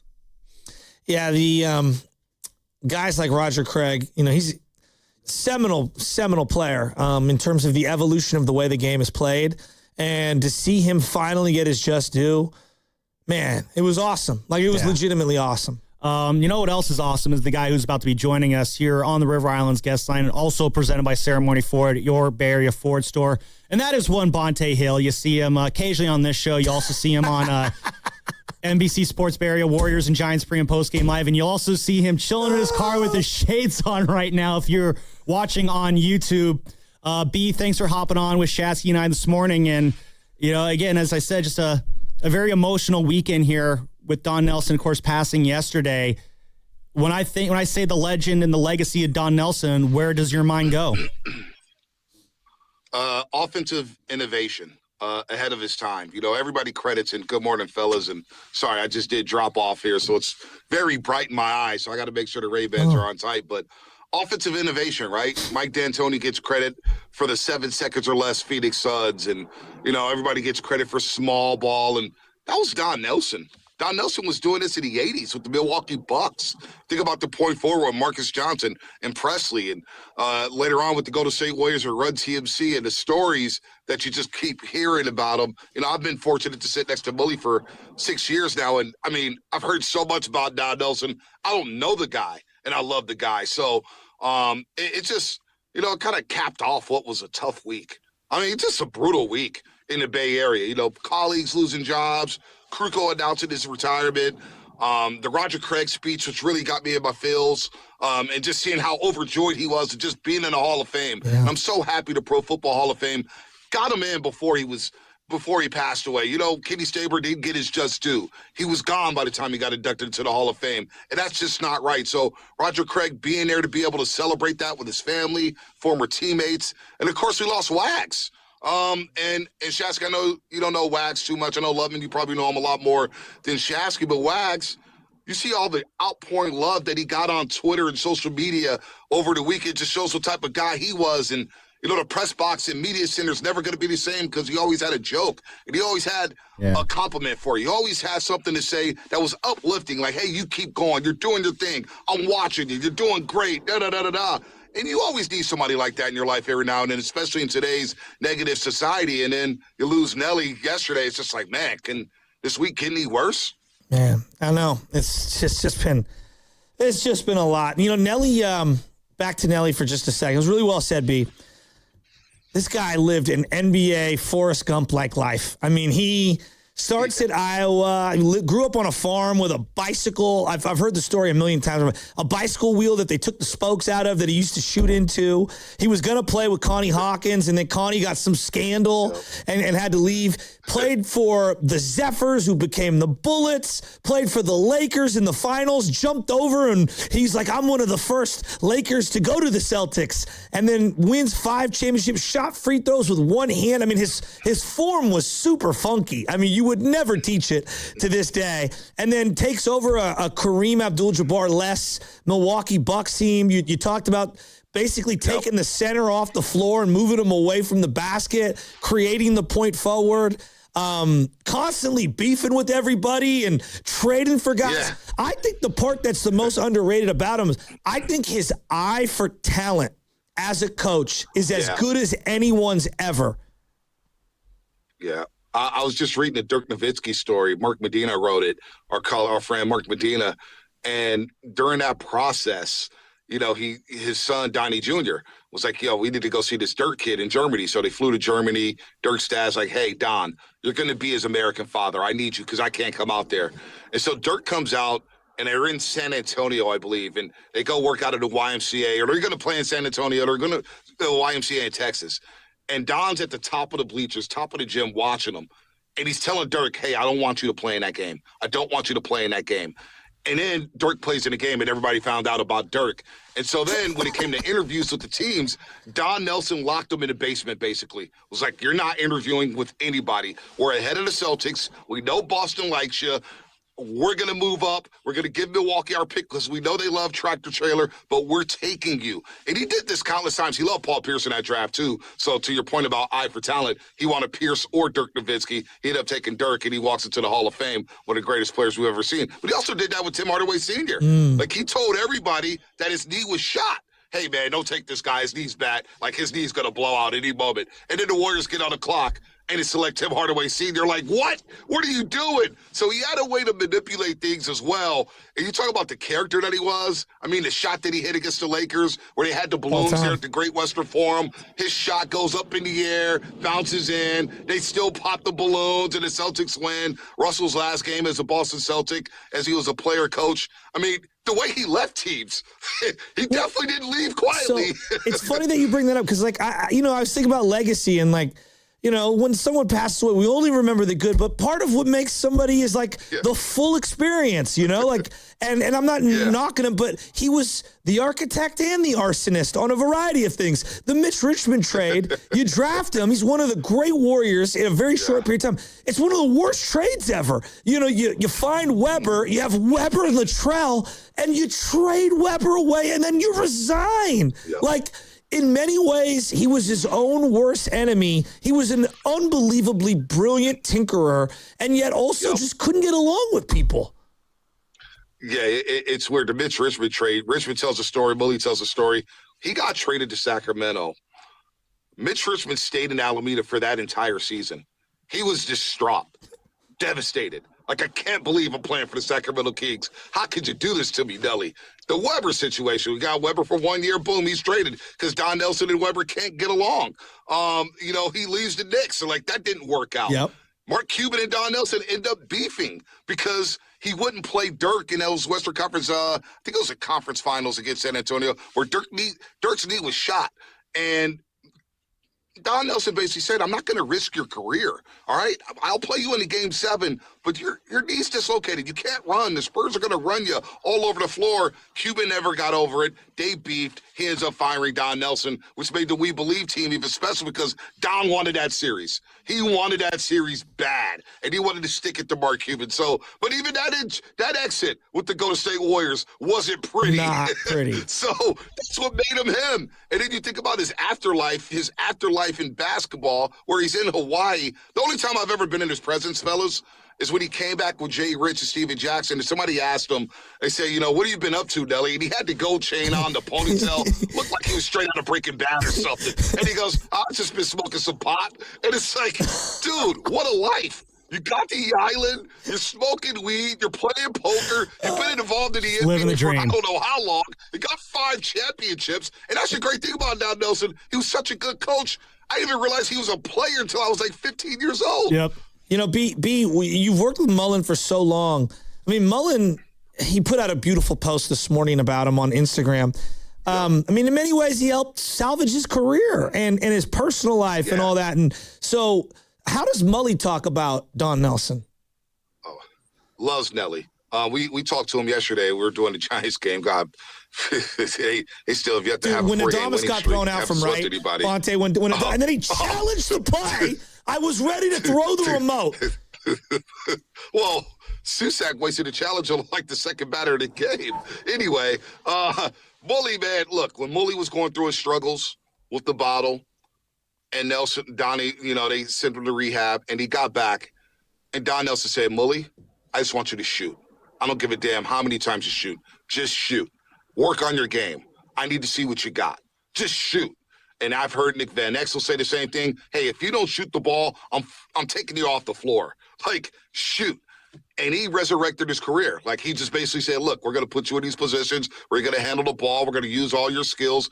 And he looks at Don Nelson as a father alongside Al Attles. Coming from New York City, not having family out here, opposite coast. Nobody's going to these Warrior games at the time. Don Nelson and Al Attles really wrapped his arm around him. And so Mully speaks fondly of Don Nelson, man. His innovation. We were talking during the finals. He goes, Don Nelson can walk on the court today and coach circles around Mike Brown and your boy from San Antonio. That's how he was like, dude, he was ahead of his time. The point forward, as you mentioned, getting up and down, taking the center off the floor. Like, hey, when they played San Antonio, what was it? I think it was 89 or 91. 91. They beat San Antonio. They beat Larry Brown. They beat him in the first round. And they put Rod Higgins in center. And Don Nelson's like, hey, bully, we're just going to run these dudes. We're going to run them. They can't hang with us. And they ran them off the floor. Then there's the stories of, and Rich Richmond told the story on All the Smoke, but I've heard it over and over from Bully. I forget the guy's name. May have been Shasky. You may have pointed this out. I forget the guy's name. But Don Nelson put him into a game and said, hey, I need you to foul this guy. Foul him hard, foul him over. I want you to foul out. Well, the guy goes into the game, doesn't commit one single foul. So the next day at practice there in Alameda, and Don Nelson's running these guys left and right. Then he puts this guy who didn't foul into drills, the 2-on-1 fast break drills, and he's just getting dunked on left and right. Dunked on. Then Don Nelson's like, you know what? We're going to run you for another 45 minutes. Then he calls a team over, said, hey, fellas, you see that guy over there? Wave goodbye to him because he's gone. Cut him in front of everybody. Oh, my God. He was kind of cold-hearted, too. So Bully, has all these stories. He loves Donnie. He loves Don. I mean, it's a bond that can't be broken alongside Gary St. Jean, who was alongside those rides with the Warriors. Can you think of anybody in any sport who has their imprints all over the modern game who didn't win a title as a coach in terms of his influence? Because it's crazy to me how, even the dynasty for the Warriors, in a weird way, and I know everyone's like, well, Steph and Larry Riley, to me, it's him and Barron having a falling out and Barron going to the Clippers, which is why they even were looking at point guards to begin with. Yes, the Curry aspect, there's no doubt, but it's him having the same issues with guys over and over and over again and him falling out with Barron. I feel like that's the nugget no one ever brings up. Yeah, no, it's a big nugget. It's a big nugget where you basically say, you know what, I'm going to get my money. Barron's falling out. I'm going to be gone anyway. But you talked about the imprint all over the game, the three-point shot. Yeah. Manute Ball's shooting threes. They're like, dude, what is a 7'5" guy shooting threes? You know what I mean? 7 foot. What is going on here? Big shooting threes. That's Don Nelson. Small ball. That's Don Nelson. Playing up and down, reckless back. That's Don Nelson to a T. So, yeah, he didn't get his ring. That's unfortunate. I don't even think he coached in the NBA Finals. I don't believe so either, if I'm not mistaken. Yeah, so that's unfortunate. I mean, he does have his championships as a player, but he had a championship mind. And in today's game, with all the three-point shots, the spacing, Don Nelson teams may average 130 a game. Easy. No, and that's what made those games so fun, especially when, that 07-08 Warriors team would go against, Mike D'Antoni's Phoenix Suns teams, Bonds. Hey, I remember, it was like, the first team to 120 points will probably have the lead at the end of the third quarter. That's how high scoring those games are. Again, you mentioned, Shaz talks about the Baron Davis situation, how that led to Steph. One of my fondest memories of Nelly and one of my favorite quotes was after Steph got drafted, there's the whole Amari Stoudemire, Steph Curry trade rumors that were floating around. And, Nelly and Riley, they made the push to get Steph. And I always remember the quote that he had in the Conch Cost Times. Marcus Thompson had the line was, yeah, Steph's not going anywhere. He can buy a house here. And I always remember Nelly throwing his support behind Steph like that. And just, I kind of consider, Nelly's last gift to the Warriors was, in a sense, kind of fending off those trade rumors there. Which kind of paved the way for Steph to be Steph and the Warriors to become what they are. And I do draw kind of a line from his small ball lineups to the death lineup that Steph obviously led in the NBA Finals all those years later. Nelly, it's so much more to him. I can't wait for Steiny. Is Steiny in today? I believe so. I don't know, actually. I haven't seen him yet. Steiny and Gulbian. Yeah, Steiny was around Nelly a lot during those days, and I can't wait to hear some of the stories he's got. I'm sure Greg St. Jean's got a lot of Gary St. Jean. I don't know if you guys had him on. I mean, there's so many stories. Like R.C. Davis posted something today. He's a young journalist. He's young in the beat, and there's Marcus, and there's Steiny, and he asked him about, hey, how do you think it feels for Derek Fisher to go against his former team, the L.A. Lakers? And Nelly looks at him and goes, I don't know, you dumb bastard. You ask him. He just would, with a beer in his head. Just whatever. And he was Nelly. So, yeah, sure, he could say, Steph, don't buy a house here. But we all know, like, Nelly is always up to something. You know, you can't really take some of his words at face value because who knows what he was a mastermind. He's one of those evil geniuses where sometimes they just get in their own way. Yes. And they defeat themselves because they're too smart for their own good. So, yeah, we heard all that. But as a Warrior fan during those times, I didn't buy it because of where the Warriors were as a franchise and what they had been. It wouldn't have shocked me if they traded Steph a year in, 6 months in, because that's who Nelly was. Man, he was always looking for the next best thing. Well, that's just the era, too, of Warrior basketball is whatever the high was, there's going to be a destructive low that came right after it. And that's something Shasky and I've kind of talked about this show is that, you know, he was, you know, around the same age I was, you know, when We Believe happened. He was also, you know, 10 to 13 years old. And we both as kids, and you as well, Bonta, you're in that same age demo as Shasky. We both in different eras saw the rise of Don Nelson and then the destructive fall of Don Nelson. It's just the way that history repeated itself with him. It just adds to what makes him so special. Shakespearean's a great way to put it. It adds to what makes Nelly so special. Yeah. But he was a true character that we lack in sports. Exactly. We lack those type of characters. We need some hotheads. We need some dudes who's pranking. I'm sure, Shasky, you've heard the Victor Alexander story, right? Of course. Yeah, I mean, tell it. I don't know if I know this one, actually. You're going to have to story time me here. Well, Gary St. Jean tells it the best, but they're in San Antonio, I believe, and Don Nelson goes to the kitchen and says, hey, if this room orders anything, you call me immediately. So it's Big Victor Alexander. He's got to watch his weight. Well, what do you know? Big Victor Alexander orders a double bacon cheeseburger, ice cream, French fries, chicken, the whole nine. He's going through the room service menu, the whole menu. He calls, the kitchen calls Don Nelson. Him and Gary St. Jean sprint down to the kitchen, grab a chef hat, say, here, we'll take it from here. Go up to his room, knock on the door, room service. Big Vic opens the door, and he's like, oh, no. Next thing you know, he's running the hotel stairs for like an hour and a half. So, I mean, that's who – I read a story about him in a painting, pranking Greg Popovich. And heck, Greg Popovich, I hear these stories about tanking, right? Well, who led the way in tanking? Nelly. They say Don Nelson was an architect in tanking. Yes. To protect the pick. A forever ongoing legacy. He told one coach, if you win another damn game, I'll make sure you never coach in this league again. I mean, seriously, he was a mastermind. He was also the king of the 10 days, meaning the Anthony Morrows, the Anthony Tollivers, the DJ Watsons. Yeah, like CJ Watson. He loved these 10-day guys. He loved the 10 days. Some of it was he had no choice, right? That's how the injuries. Yeah, had it. Remember Khalid Azubuike? He called him a completely different name. Yes, he did. What it was. We got this Bazooki kid. What is it? He didn't know who he was. Something like that. And next thing you know, he's playing him 30 minutes. Oh, man, what a time. What a time. Bonta, thank you so much for hopping on with us this morning after drop-off. Yep. And, you know, love. I feel like we could talk Nelly all day with you, but again, we got Steiny and Guru coming up, and I'm with you. I'm very excited to hear Steiny's stories with Nelly. So, thank you so much. Tough week, man. Tough week, but you know what? Yeah, absolutely, man. We'll talk, man. Scrimmage tomorrow. Niners and Titans. Ooh, we're getting there. Shanahan's gonna be on the sideline. Get hyped.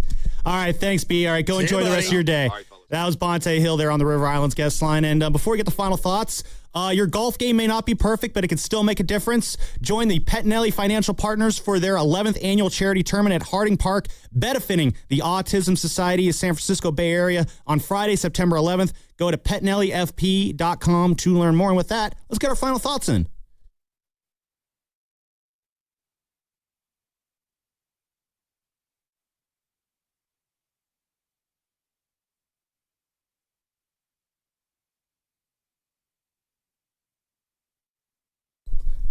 All right, let's get our final thoughts in. Chas, you want to kick us off? To Giants. It's just they're never going to win anything and turn a corner with Willie Adames as one of the top dogs on the team. That's it. You might be That's right. literally all I have to say. My final thought is going to be I am going to shout out Michael Wagman one more time. Wags, just rest in peace to you, man. The press box is not going to be the same without you. You are such a tremendous human being. I learned a lot from you on the beat in terms of just how to be on a baseball beat, how to talk to players, how to interact with them, what they care about and don't care about. I think one of the best things you did ever teach me, though, put a chocolate chip cookie in the microwave, set it to 22 seconds. You'll get the best warm cookie by doing that. So thank you, Wags. And I'm going to be honest, Wags, you would have gotten a kick out of that game on Saturday with just how awful it was. So shout out to you, man, and rest well up there. Ken, Chase? Yeah, so for me, very cool show for me today because I could kind of speak about the younger Warriors fan generation, and I really didn't know how important Don Nelson was to everybody. I mean, I watched the We Believe teams, but I had like 5 people calling in today saying that they like Don Nelson even more than Steve Kerr, so I already knew the guy was a character, but R.I.P. Don Nelson, man. What a legend. Kenneth? Yeah, and we talked about this before, but like I really believe Don Nelson would have loved Outside Lands. I mean, I'm sure maybe he had an opportunity to go at one point because it's been going on for a while, because in 2019, it was the first time a California festival you were able to buy marijuana, and it was called Grasslands. So yeah, you could definitely like hang out, and Don Nelson would definitely have loved that. Real quick on that, loved going each day. Sunday was rough. Yesterday was a little rough, but watching bands like Die Spitz, Wet Leg, Mama, Charlie XCX. Wet Leg? Dude, solid band. I don't know who any of these are. I know who Charlie XCX is. But even bands like the Temper Traps, Empire of the Sun. I don't really listen to any of these bands, but every band that I saw, I was blown away. How many stages are at Outside Lands? There's about 6, I want to say. Okay. Yeah, but it was really. How many people total went through the doors over the weekend? Oh, I mean, 5, not 6, not 7. I heard it was like over 250K, but I don't know if that was per day. There was a ton of people. And that's just why I'm on music festivals. That's just too many people in one spot for me. Anyway, that is all for our show today. And again, it is remembering Don Nelson Day here on 95.7 The Game. Steiny and Guru coming up next. You know they're going to have some Don Nelson stories. So yeah, that is brought to you by Fairmont Bank. Here for you, here for good. Have a good day, everybody. Hey there, it's Bonte, and I'm excited to tell you that summertime is a great time to discover the islands. River Islands, that is. They're located in Lathrop, right over the Altamont, and have become the best-selling lifestyle community in Northern California. Currently, there are 15 model complexes open for touring. This gives you all the choices you're looking for in size, location, and price. Take your pick from neighborhoods built alongside lakes, near parks and trails, or looking out on the San Joaquin River. This month, a brand new K-8 school is opening, the 4th built inside the community, and River Islands High School is welcoming students back for the fall term. Over at the Town Center, activity is everywhere at the Redwood Cafe, and a new community amphitheater gets closer to completion. More than ever, River Islands has it all, and it's all priced from the $600,000s to over $1 million.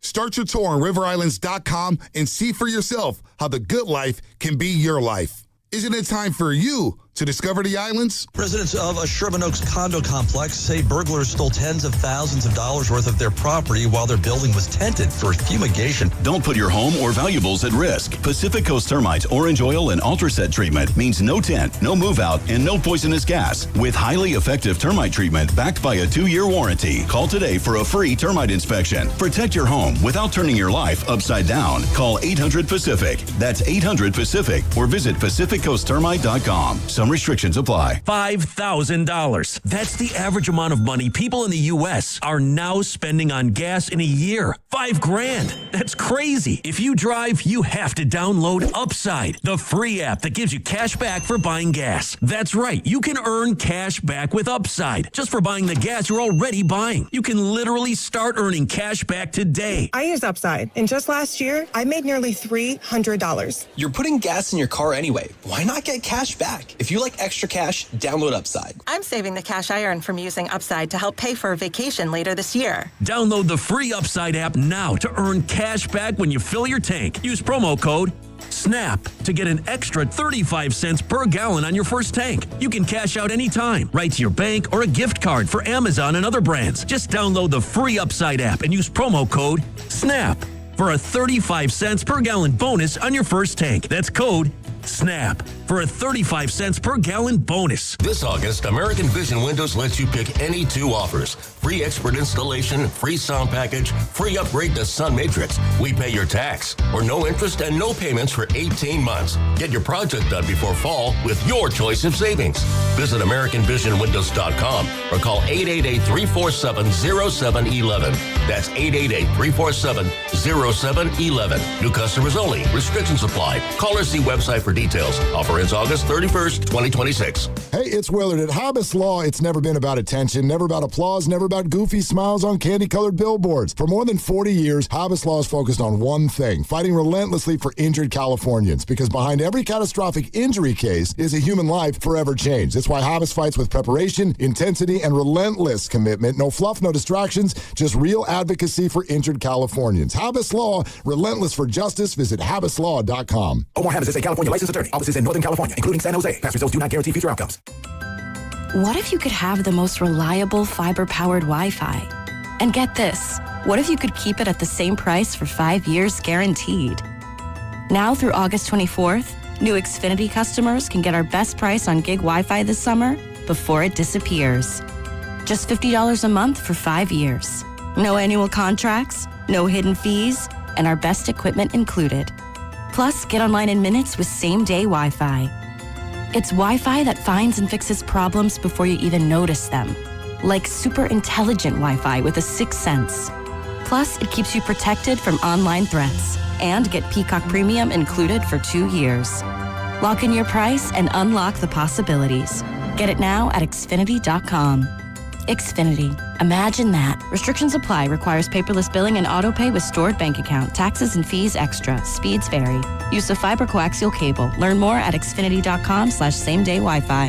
Hey there, it's Jill Schlesinger. I'm launching a new show. It's called Money Moves, and your money is going to move. We're going to help you make better financial decisions. We're going to call out the BS you're finding all over social media. We're going to give you actionable guidance to make your financial life clearer, less stressful. We're going to answer your financial questions and take the mystery out of your financial life. Follow and listen to Money Moves with Jill Schlesinger wherever you get your podcasts.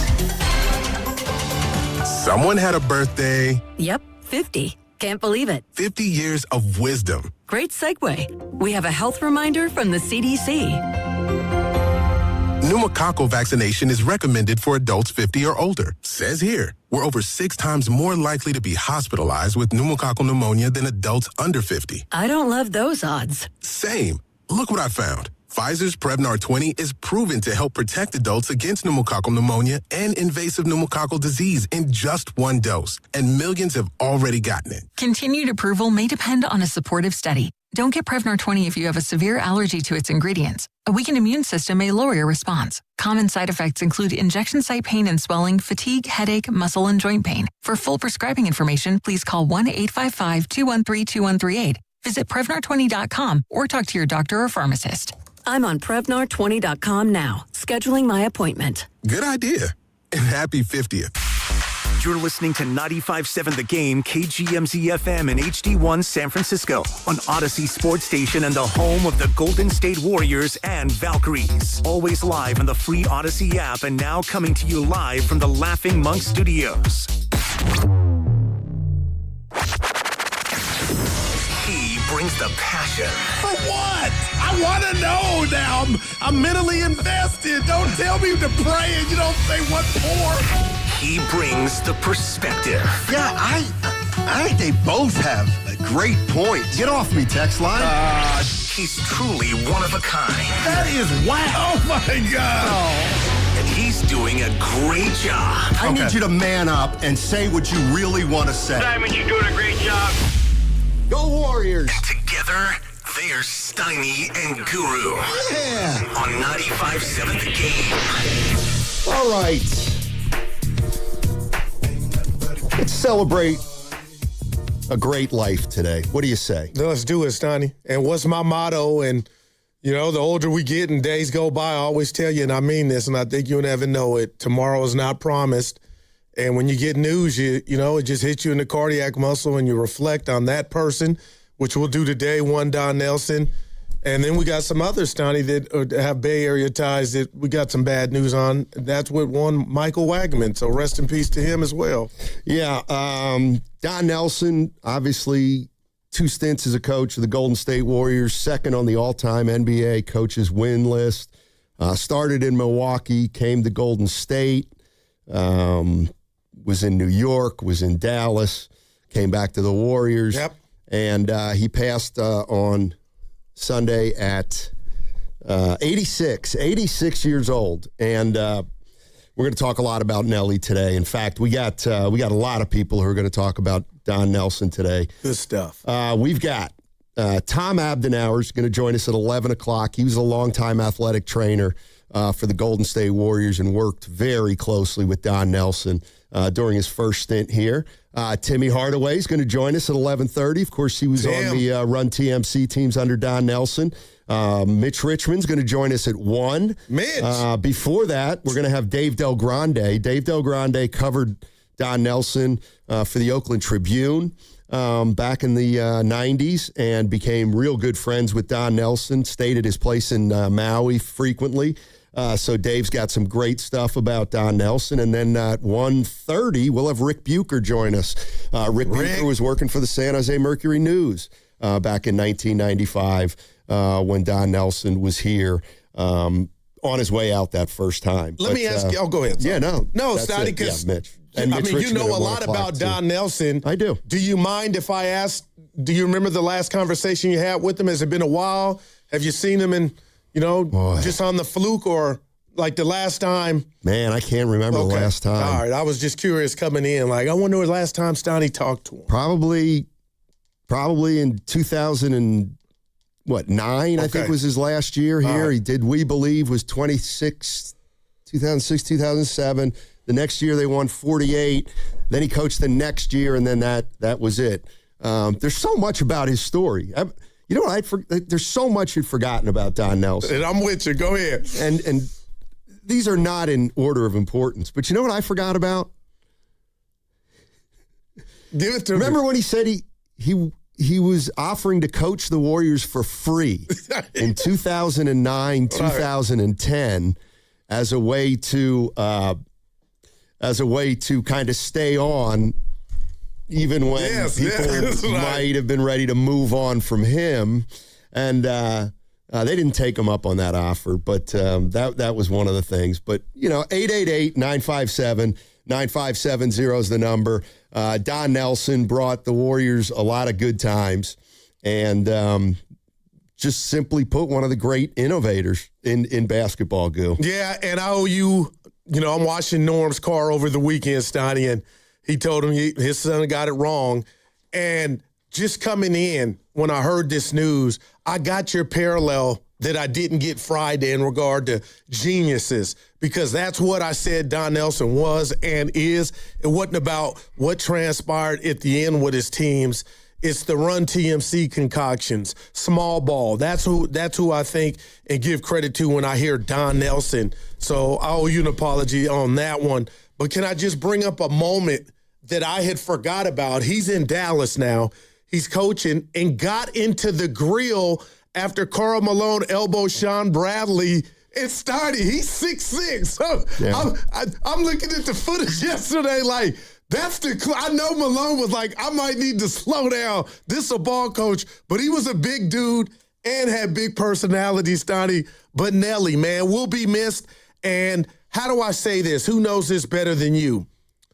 The Warriors have won titles in different decades. The Rick Barry, Steph Curry, and the gang 4 times. But what can we say about him being the architect of We Believe, and that not culminating in a chip, but where the city, the team, the despair, the doubt laid, that we had risen. And that season to me, Matt, is just, I called you Matt, whoa. That season to me will never be forgotten. And it's, in a crazy way, Stoney, more special that they didn't win it because it was symbolic of so many dysfunctions going on with the organization. Yeah, I mean, I've never been afraid to say that to my way of thinking, We Believe was one of the greatest sporting events I ever witnessed in my entire life. That's amazing. Think about it. I put it right up there with, watching high school basketball games in front of 9,000 people at Hershey Park when I was growing up. Never saw anything like it. Never saw an organic growth of a team just start with 21 games left in a season. Right. And oh man. And Nelson, look, he was an innovator. He was creative. He brought into the realm the point forward. Wow. Had an eye for talent. Drafted Sprewell at 24. One of my faves. Obviously the run-in with Chris Webber. Now that hurt me. And the trading of Mitch Richmond. The thing about Don Nelson is, he lived a full life and he did a lot right, but like anybody else, he made some mistakes. And we're here to talk about him because the Run TMC era and the We Believe era were, probably among the most exciting times in Warrior history outside of their titles. And, Nelson also Nelly really made a connection with the Bay Area. Why is that? Because, well, first of all, his politics and his approach were from the progressive side. Let's put it that way. Right. He wasn't the most conservative person in the world. So I think that was something that people grasped on. And also I think just this area was probably more open to his unconventional style and unorthodox kind of ways of doing things. The idea that small is better than big in basketball was just something that was not really attempted, to play small. I remember when he used Paul Pressey at the Milwaukee at point forward. He introduced that concept, and then he would later try to do that in New York with Anthony Mason. There's just so much on his resume and just his life that we just looking forward to kind of looking back and telling some funny stories. And we got some people, Dirk Nowitzki. I don't know if you saw his tweet, but I'm paraphrasing, Stein. He said that Nelly had the insight to see something in him that he didn't even know he had, expanded his game. And then Steph Curry talking about just the hand Nelly had and how his rookie season under Nelson was, surprised me. And when I say surprised, I guess I hadn't heard a lot of that. And now, Steiny, I'm reading everywhere I look. It was like, Nelson found Steph Curry. To a degree, that's how it's reading, Yeah, Larry Riley was the GM at that time. Larry Riley drafted Steph Curry, and Nelly, by all accounts, liked him. And, Nelly started to turn him into the player that he eventually became. Let's not forget, too, he had some big swings and misses, and he had some big swings and hits. Yeah. And probably one of his biggest ones was trading for Dirk Nowitzki with the Milwaukee Bucks. Traded him for Robert Tractor Trailer. Man. Think that worked out? Nowitzki's rights. So Don Nelson, he loved guards, and he loved big men who were skilled as guards or who could play kind of like guards and pass and handle the ball. So Don Nelson, 86 years old. Rest in peace, man. And he passed yesterday. 888-957-9570 is the number. And looking forward to talking to a lot of people today. Let me run it down one more time. At 11 o'clock, we're going to have Tom Abdenauer, longtime athletic trainer, worked under Don Nelson for a long time. Tim Hardaway is going to join us at 11:30, former point guard of the Run TMC days. At 12:30, we'll have Dave Del Grande. He wrote for the Oakland Tribune during Nelly's heyday and has had a very close relationship with him, even up as recently as the last several months. Mitch Richmond, The Rock, is going to join us at 1. And then Rick Bucher at 1:30. He worked for the Mercury News and, of course, later ESPN and covered those Warriors teams in the mid-'90s. And he was actually instrumental in the, kind of breaking the news that Don Nelson and Chris Webber didn't have the greatest of relationships. Wow. All right. 888-957-9570 is the number if you want to jump in and talk about Don Nelson, 86 years old. We're brought to you by Fremont Bank. Here for you, here for good. We're also brought to you by AC Transit. Your AC Transit fare keeps the East Bay moving, funding reliable buses, community routes, and essential transit service thousands of riders count on every day. Pay by Clipper, contactless bank card, or cash. Discounts are available for qualified riders. Visit actransit.org/fares matter.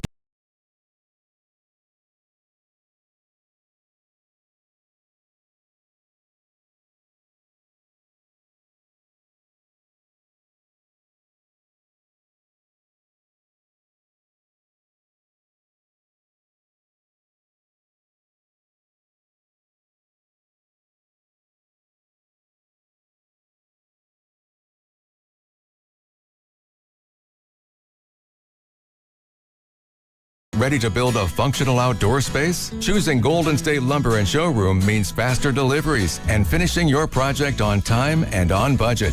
When it comes to decking, TimberTech stands out. It's trusted by contractors for its unbeatable quality, and with industry-leading warranties, it's clear why TimberTech is the top choice. TimberTech, the #1 brand in premium decking. Start at goldenstatelumber.com. Golden State Lumber and Showroom. When you succeed, we succeed. Lock in a hot summer rate with Stanford Federal Credit Union's limited time 8-month certificate, earning a sizzling 4.10 annual percentage yield. Open yours with just a $100 minimum deposit. As an 11-time Reader's Choice Best Credit Union on the Peninsula, Stanford Federal Credit Union delivers the stability and growth you deserve. But hurry, this special offer ends September 14th. Visit sfcu.org to open online. New money required. Early withdrawal penalties and additional terms apply. Federally insured by NCUA. sfcu.org. Want to talk about low testosterone or impotence? No way, right? But did you know 1 out of 4 men suffer from this condition? Listen to Dr. Robert Rowley from Prime Male Medical. At Prime Male Medical, we specialize in acoustic wave therapy, sublingual lozenges, injectable medications, and testosterone treatments. Get your first visit, PSA test, testosterone test, Doppler ultrasound, and a year of follow-up visits for just $99. Go to PrimeMaleMedical.com or call 415-761-4037. 415-761-4037. Hi, I'm David. I'm Chris. And I'm John. We are the three brothers who own Jack's Restaurant and Bar. And we are here to... Not again. That was my line. Hey, stop it. Mom? What are you doing here? Have you heard your commercials? They're terrible. That's not our fault. You taught us how to cook delicious food. Using only the freshest ingredients. And to treat all our guests like family visiting our home. But you didn't teach us how to write catchy radio spots. They remember that and get back to work. Yes, Mom. Jack's, serving delicious breakfast, lunch, dinner, and drinks the way our mom taught us. ilovejacks.com. DQ presents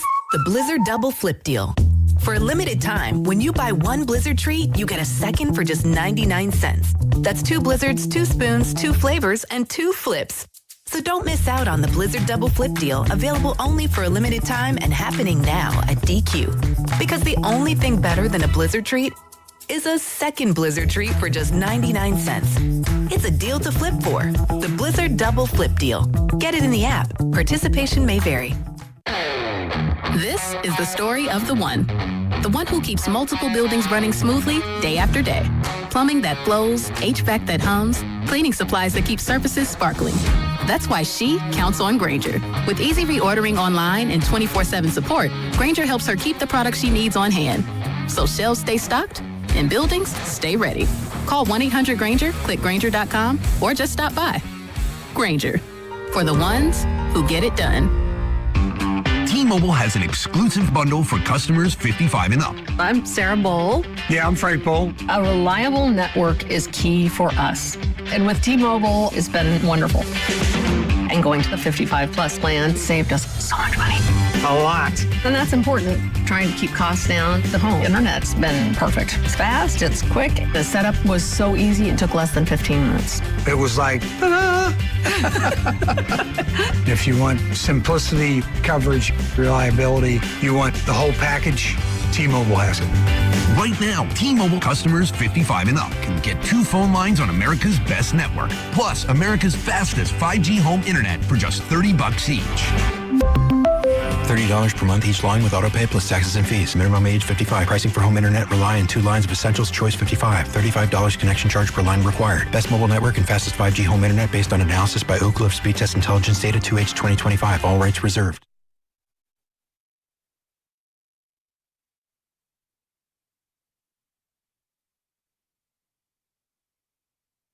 Now back to Steiny and Guru. Take it away, Steiny. All right, thanks, Steph Curry. The chef. I mean, you want to talk about how long Curry's career has gone. It's easy to remember, or it's easy to forget, I should say. He played under Don Nelson. That's amazing, man. I mean, pretty incredible. It looks like a 7-year-old out there, no facial hair. And, I saw the tweet, and it's just like, man, you know, this man, Nelly, obviously touched so many lives, and he got his flowers, and we'll give them to him today, too, with the guests we have stacked up. But, Stoney, I just want to throw something at you real quick. You know, and I always talked about, you know, Nelly unfortunately didn't want it as a player, you know, as a coach, but he won it as a player multiple times. How good of a player was Don Nelson? He was solid. He was a solid player. Could you give me a comp? And I know you hate doing this, but I was coming in like I think he was. I never saw him play. He was a big dude, though. Yeah, I think he was kind of a bruiser. Okay. You know what he used to do? You know what he was great at?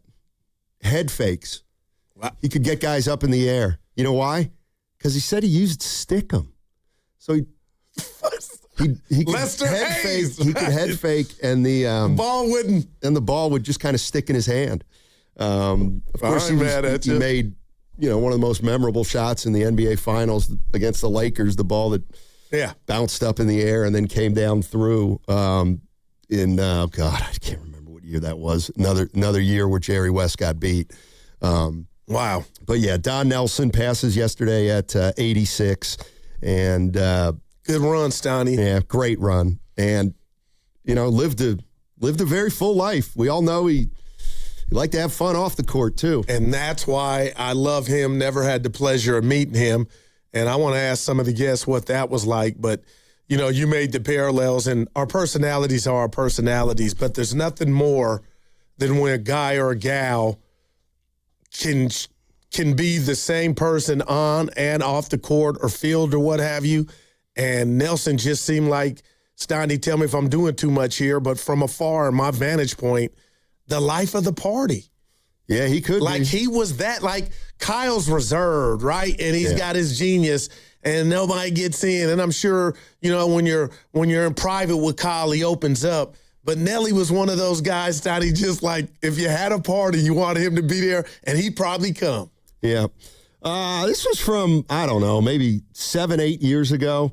Nelly was on, and, you know, he'd been away for a while, and everybody's, you know, he was asked, hey, what have you been up to? Can each of you talk briefly about what you've been doing after basketball? Coach, I know you live in Hawaii, right? So. Yeah, I've been smoking some pot, actually.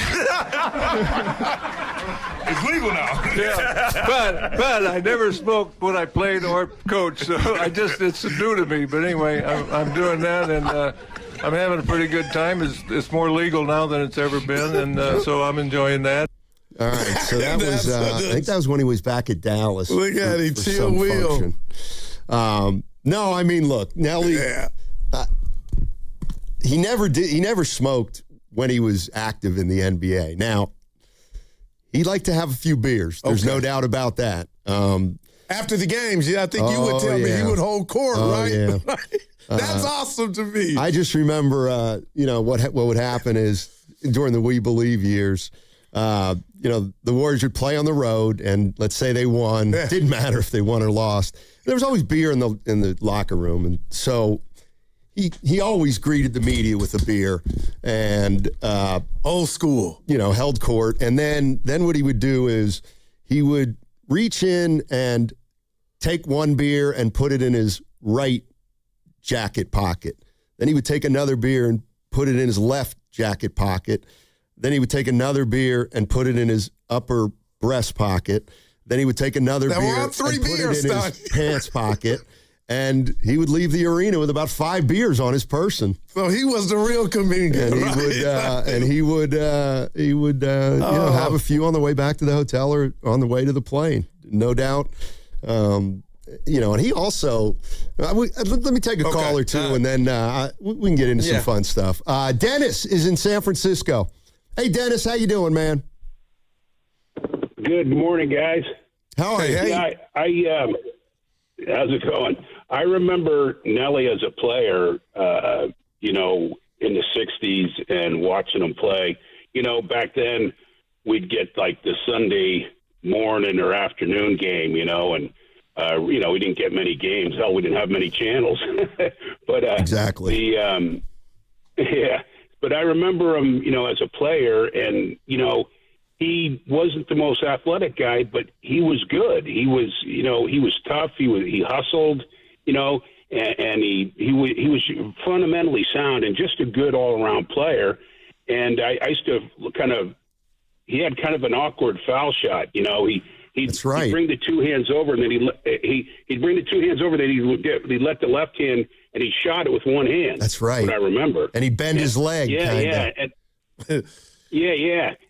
But as a coach, I wonder. I didn't like him that much as a coach. I mean, he was definitely a great coach, but I didn't like him because how he browbeat people, and I remember, and maybe that's because he had to work so hard to get where he was as a player, and then he saw some of these guys that had a lot of talent and couldn't understand, why they couldn't, like I remember a guy, I don't know if you guys remember Chris Gatlin at the Warriors. Oh, yeah. Draft. Nelly used to browbeat the hell out of him. Yeah, he did. I mean, I hated it, watching him, and because that's just kind of, I had coaches that were tough on me, and they were good. They got a lot out of me, but the browbeating, I just never, that continuous, because poor Gatlin, he'd take him in out of the game, and he'd dress him down in front of the crowd and his teammates, and I never understood that. But, I don't know. It'd be interesting to how Gatlin felt about it. But and then, of course, losing Chris Webber because they couldn't get along or whatever. But, but that's, hey, to each their own. I mean, they have, you have successes and you have some, nobody's perfect, you have, but he had a lot of success. And, I never, coming from a kid watching Wilt as a kid and, Wilt and Russell go at it, I always liked the big men. I always was pissed that Delly never got a big man to go along with. I always said, Nelson is kind of like Kerr, or Kerr was kind of like Nelson. They didn't draft anybody taller than 6'7", Anyway. Right. I like big men. I always have. I don't know, that. I mean, I guess because, like, when I was a kid, Wilt was my favorite player, and he was so dominant. I'll tell you a story about that. When I was a kid, I told my father, hey, you know that Wilt Chamberlain scored 100 points in a game? And he goes, that's not true. He goes, I'll give you $50 for every point. I'll give you $1 for every point he scored after 50. So at the time, we had the Examiner, a Chronicle were the papers in the city, and I called up the Examiner sports department. I said, how many points to Bill was? So I hold the receiver to my dad's ear. Well, I never got to 50. Oh, all right. Hey, thanks, Dennis. Appreciate you as always, Dennis man. had a lot. Good stuff. Tell me what you think of this, Steiny. Now, one of my favorite seasons outside of We Believe was Chris Webber's rookie year, where commercials were filmed of him dunking on Barkley, and Sprewell was coming into his own, and the Bay and all the surrounding cities knew we had something. And, that season culminates Webber's rookie year, and he's traded. And I was hurt, still bleeding. And I'm a sports romantic, but what I forgot, and you tell me if it's fair game, and I'm not being sometimey here, is I forgot Webber came back in the 2008 season. His knees were all wrecked, played about 9 games, and Nelson said, paraphrasing, him and Webber had a conversation. I was the adult. I should have been the adult then. And then Webber gave his 2 cents on, I was at a different place being young and whatnot. And why does that move me when I forget about that part of the story? Now, Warrior fans are going to be like, "Goo, we didn't get Webber 2nd, 3rd, 4th year." But the fact that they came together, had that conversation, and kind of owned it. That I know you're smiling, but starting feeling some type of way, like there was some closure, man. Too little, too late. Too little, too late. I mean, Nelly Story could, of my life. Nelly could be tough on certain players. The players that kind of drove him nuts were, he could be detail oriented in some of his offensive and defensive schemes. He gave players a lot of freedom, but within that freedom, there were some rules. And if he didn't think you knew what you were doing, he could really lambaste you. There's just no doubt about it. He liked guys who thought the game and guys who could adapt and guys who just knew how to play and knew what to look for in players. He didn't like players that were all athletic ability with not a high without a head on their shoulders. He liked players with heads on their shoulders. And I'm not asking you to divulge, Steiny, but the guy mentioned Gatling, Dennis did. Do other players come to mind to where their experience would have been like, well, it wasn't a lot of love. He was hard on me. Well, he soured on Andris Biedrins. He liked him at the beginning, and then I think, a lot of the stories that you hear now are just kind of amalgams. It's just what you remember. Right. And I think a lot of people associate Andris Biedrins' kind of decline on Nelly, who was really tough on him at the end. And then Andris had some of his own issues at the foul line and getting into foul trouble and that kind of thing. No, I mean, Don Nelson's got players that weren't crazy about him. There's no doubt. But we all do in life, or no matter what you do, you know what I mean? Yeah, I just think that Nelly is a guy who it's tough to feel middle groundish about. You either love him or you don't. And a lot of players, he gave a lot of free. He developed a lot of players. What about systems, Donnie? Small ball is his, right? He's the author of that, right? Yeah, pretty much. Manute Bol, as a kid, I'd go to the Coliseum. The big shooting through Snotty, that was a thing. Like, no doubt. When you saw it, was that a joke or was this just the mad scientist at work? But Manute would hit him. And now look. I know. I mean, he absolutely was ahead of his time. And come on, man. He was different. I mean, he was just a different kind of coach. 888-957-9570 is the number. And we're talking about Don Nelson, Nelly, coach of the Golden State Warriors 2 different times, also coached the Knicks, coached Dallas, coached Milwaukee, and he passes yesterday at 86. Wow. The one thing Nelly also did was he could pave the way for guys. In other words, if he liked you, not just players, if he liked you, he could take care of you. Wow. But if he wasn't crazy about you, he didn't really have a lot of time for you. And here's one story I remember about Nelly. All right. And it was, it was Mike Montgomery. Mike Montgomery was the coach for 2 years, and it wasn't working. And they had Baron Davis, and Nelly needed, Chris Mullin needed somebody to put this group together.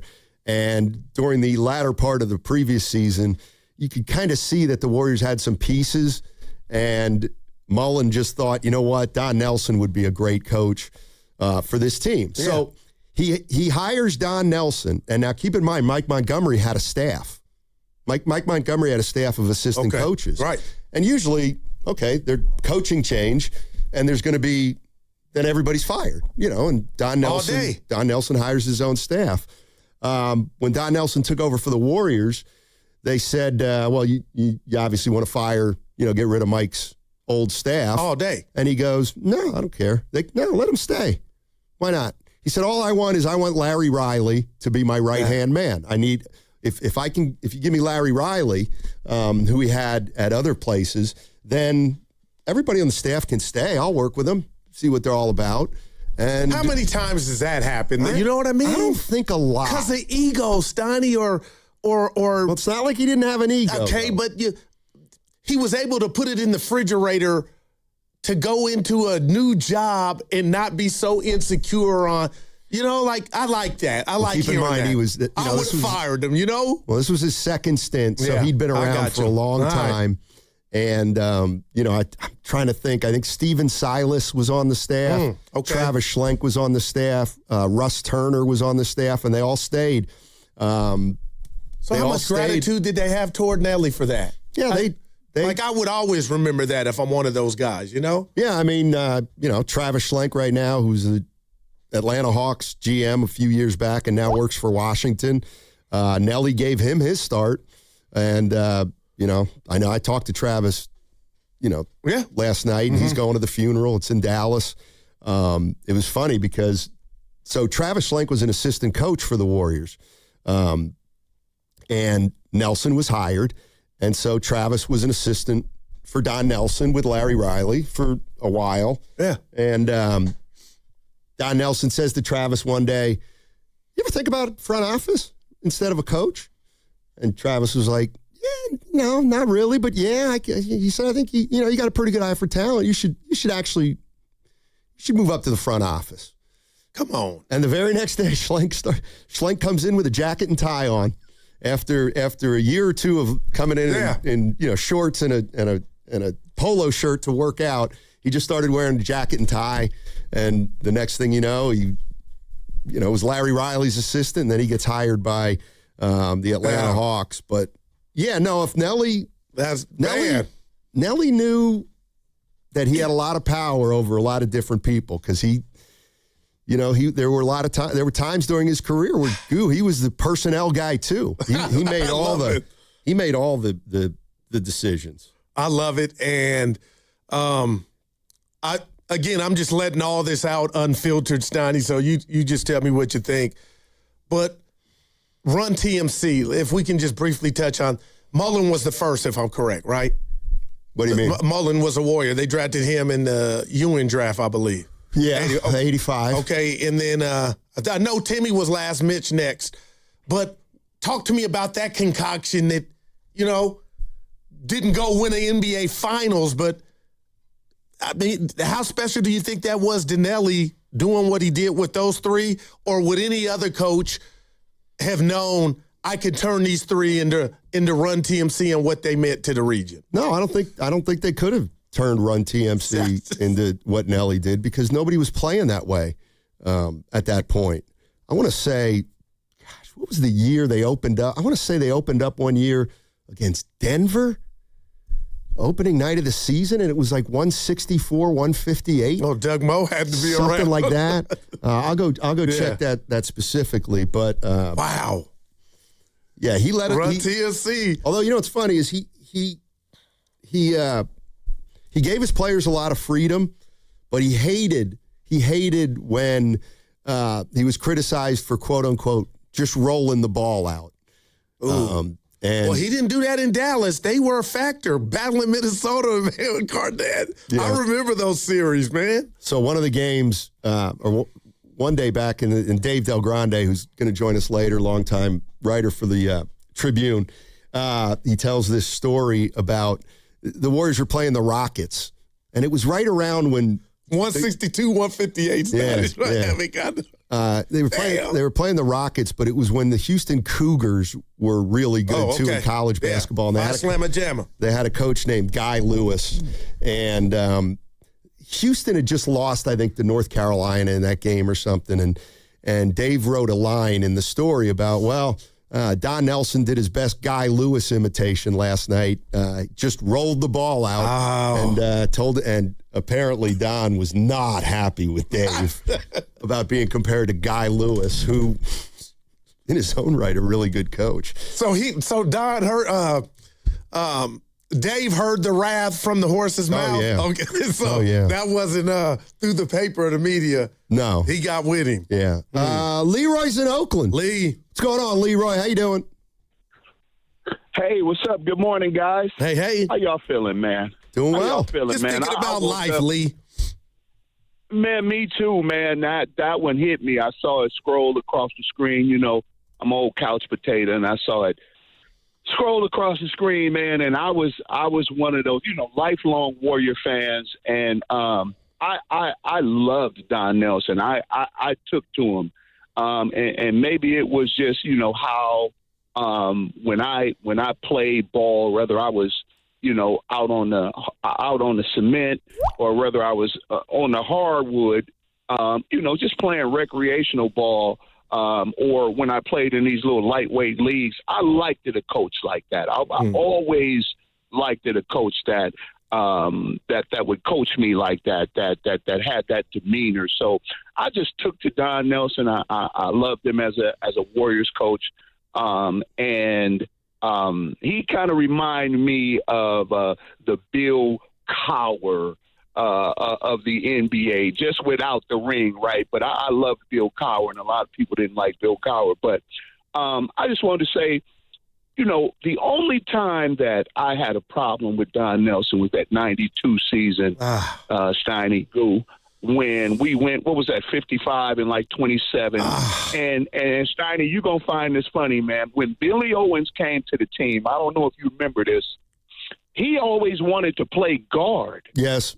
He was 6'9", and he wanted to play. And I was like, Don Nelson, let him play guard. Let him play guard. And I think that's where their relationship soured, because Don Nelson was like, heck no, you ain't playing no guard. You're going to play. But I thought that 92 season, if they could have mended that and just let him play guard, man, I thought it would have been different. But that's when I remember being the maddest at Don Nelson about Billy Owens not being able to play guard. So that's my story about Don. We're going to miss him, man. Every time I saw him on TV, he had a beautiful tan. Hawaii was doing him well. And, condolences to the family. Thanks, Leroy. Appreciate the call. We love you, man. So, go ahead. I'm sorry. No, go ahead. So I had talked about the, this older version of me, the 56-year-old version where Chris Webber came back and it was short-lived. He put on a Warrior uniform and they talked and buried the hatchet. But, we still were robbed of an era of Nelson and Webber. About that Mitch Richmond, Billy Owens trade, is there anything on record where Nelly regretted that, you think? Oh, yeah. That was the trade he said he regretted the most, even more than the Webber trade. Wow. They had just got upset by Seattle that won 55 games. Yeah, they, the thing about Don Nelson was he was always, there was always I don't want to put this, he always had a big man issue. He never quite got the big man that he wanted. Damn. And everybody would say now, well, you had him in Chris Webber. No doubt. But Chris Webber and Nelly, they butted heads, and Webber was traded after just 1 year here, after winning the Rookie of the Year. They traded him for Tom Gugliotta, and that was really the start of a dry spell for the Warriors because – if you remember, Latrell Sprewell and Chris Webber were really tight. They were really tight. That's what made me love the team more, man. And damn. So they were tight, and then Webber got traded, and Spree was really not happy about it, and it just never really took to Gugliotta. Gugliotta, I think, was here half a year. That was unfair. He just did not play well here. He did not play well here. Do you blame him, though, Steiny? Well, he went to Minnesota and became an all-star for a couple years. I'm talking about Gugliotta. The Warriors would then trade Gugliotta shortly after for Donyell Marshall, and the Warriors kind of struggled. I know we're up against it, but I'll say this.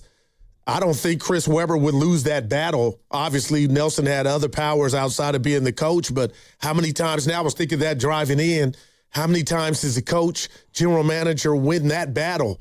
Like Webber would have been in today's era, Steiny, I think the coach would have lost that battle.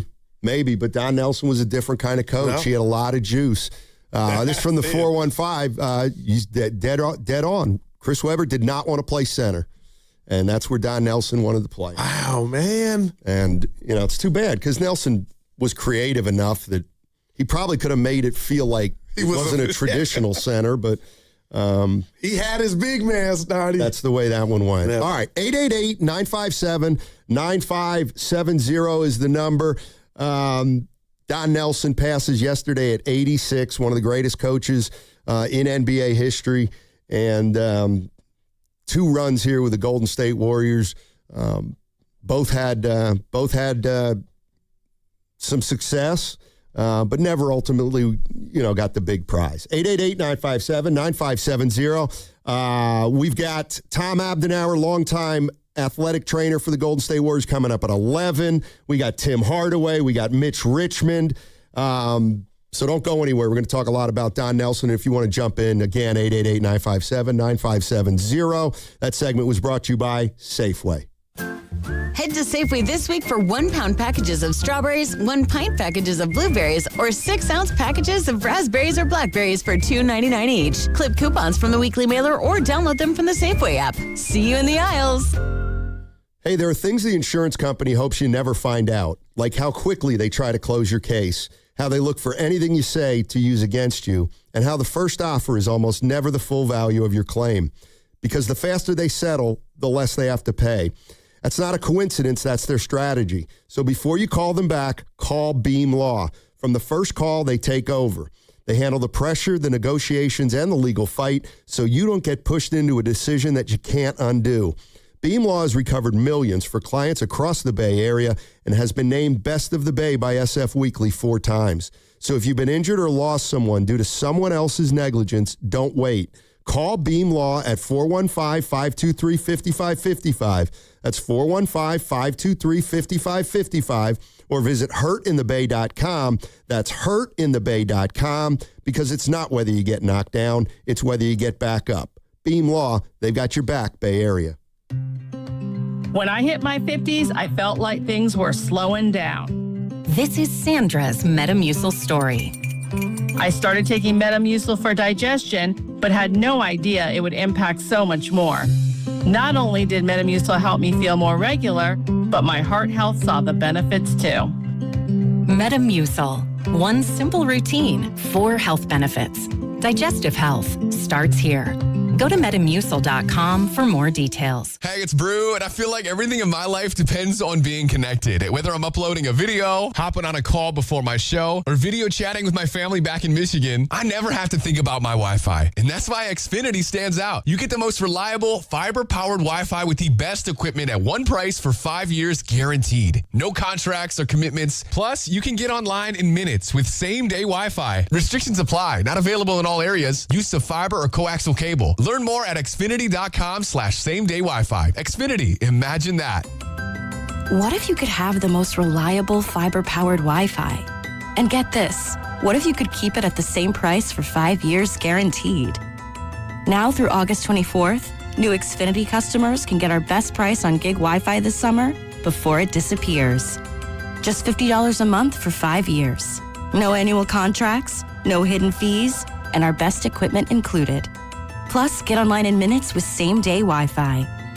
It's Wi-Fi that finds and fixes problems before you even notice them. Like super intelligent Wi-Fi with a 6th sense. Plus, it keeps you protected from online threats. And get Peacock Premium included for 2 years. Lock in your price and unlock the possibilities. Get it now at Xfinity.com. Xfinity. Imagine that. Restrictions apply. Requires paperless billing and auto pay with stored bank account. Taxes and fees extra. Speeds vary. Use of fiber coaxial cable. Learn more at Xfinity.com/same-day Wi-Fi. Experience hands-on automotive history at Cars in the Park. Saturday, September 12th in History Park in San Jose. Browse antique and classic vehicles. Join author Matthew Kilkenny for a discussion of his book, Detroit Steel Artists, and watch skilled mechanics assemble an authentic Ford Model T right before your eyes. Cars in the Park offers activities for automotive enthusiasts of all ages, and children under 5 attend the event free. Adult tickets start at $5. Visit historysanjose.org for more information. This August, American Vision Windows lets you pick any 2 offers. Free expert installation, free sound package, free upgrade to Sun Matrix. We pay your tax, or no interest and no payments for 18 months. Get your project done before fall with your choice of savings. Visit AmericanVisionWindows.com or call 888-347-0711. That's 888-347-0711. New customers only. Restrictions apply. Call or see website for details. Offer ends August 31st, 2026. Sometimes historic events suck. But what shouldn't suck is learning about history. I do that through storytelling. History That Doesn't Suck is a chart-topping history-telling podcast chronicling the epic story of America decade by decade From the 18th century to the 20th, original music and immersive sound design accompany us on our storytelling journey. Listen to and follow History That Doesn't Suck, an Odyssey podcast, available now on Apple Podcasts, Spotify, or wherever you get your podcasts. This is the story of the one. As a maintenance engineer at a beverage manufacturing plant, he starts his day knowing every line is ready to run because Grainger delivers the industrial-grade products he needs to keep mixers, conveyors, and packaging equipment moving. With Grainger's vast selection of bearings, belts, and motors, he keeps operations running smoothly, so nothing grinds to a halt. Call 1-800-GRAINGER, click Grainger.com, or just stop by. Grainger, for the ones who get it done. Hey, it's Brew, and I feel like everything in my life depends on being connected. Whether I'm uploading a video, hopping on a call before my show, or video chatting with my family back in Michigan, I never have to think about my Wi-Fi. And that's why Xfinity stands out. You get the most reliable, fiber-powered Wi-Fi with the best equipment at one price for 5 years guaranteed. No contracts or commitments. Plus, you can get online in minutes with same-day Wi-Fi. Restrictions apply. Not available in all areas. Use of fiber or coaxial cable. Learn more at xfinity.com/same-day Wi-Fi. Xfinity, imagine that. America's favorite car show, the Good Guys 39th West Coast Nationals, returns to the Bay August 21st through 23rd in Pleasanton. Check out the coolest hot rods, muscle cars, customs, and more. For info and a chance to win tickets courtesy of Good Guys Car Show, visit 957thegame.com.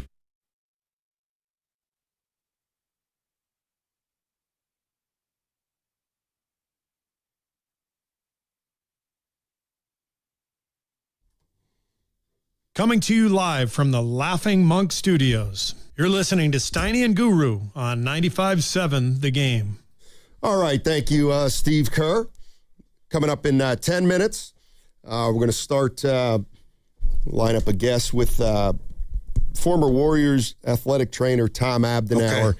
He worked under Don Nelson, I think his entire tenure, the first time with the Warriors, and then a lot of other different coaches. I should probably do my homework, but he'll tell us. Okay. He was a longtime trainer, athletic trainer for a couple decades at least, and really knew Don Nelson very well. So we'll talk to him coming up in 10 minutes. I happened to real quick see Tom Tolbert pay respect to Don Nelson, and it got me to thinking, Steiny, Tolbert coming out of Arizona. I'm gonna be careful here. I don't know how many players or NFL coaches would have had the vision to use Debo the way Kyle did.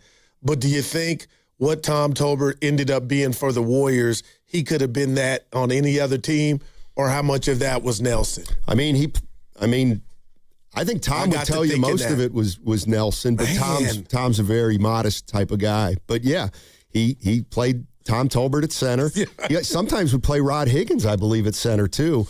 And Nelson's philosophy was interesting, and I didn't necessarily hate it, but if you put Tom Tolbert on a big center, the team that's playing against the Warriors is likely going to try to go at Tolbert. Right. But Nelson had a theory that if you tried to do that too much, it backfired, because then that team wasn't really playing like they normally play to be at their best, because they were going out of their team system to try to get a mismatch time after time. So he kind of didn't mind when they would attack with what he thought they thought was the weak link, because he kind of thought it got him out of some of the stuff they wanted to do. Mm-hmm. The one thing I remember about Don Nelson the second time he came back was, the media landscape was changing, and it wasn't a good change for Don Nelson. So, when Don Nelson was here the first time, there were about 5 or 6 beat writers that covered the team day in and day out, and there were no cameras at practice. All the media sessions were done in what they called scrums, where there was no cameras. There was just 5 or 6 guys sitting around talking to Nelson. He might be smoking a cigar, talking about the game or stuff. Then when he came back the second time, it was when they started like taping post-practice interviews, and Don Nelson wasn't crazy about. I'll never forget, like, practice would be over, and he always used to just go sit on the the back like roof outside and smoke cigars. And then he had to, practice would end, and he would say, "Are there good, the cameras here?" So he'd go back into the locker room. He'd he'd comb his hair. He'd change his shirt because he just didn't. It was like work again. Yeah, he really liked to talk to guys and women in a small group without a camera, and that's when he was at his best. That's when he was really kind of explaining what his thought process was on the things he did, and if he misspoke or there was a lot of, don't write this, but one of the reasons I'm not doing this is because that guy can't do that. And so, he would really explain that to the writers and kind of let them in on what he was thinking about strategy-wise. Wow. How much of that, Nelson, did you get where the second he had to hate that? Yeah, I didn't get a lot of that because the first year I was on the beat was the year they traded Weber. So I never saw Weber because he was holding out and he wasn't at practice.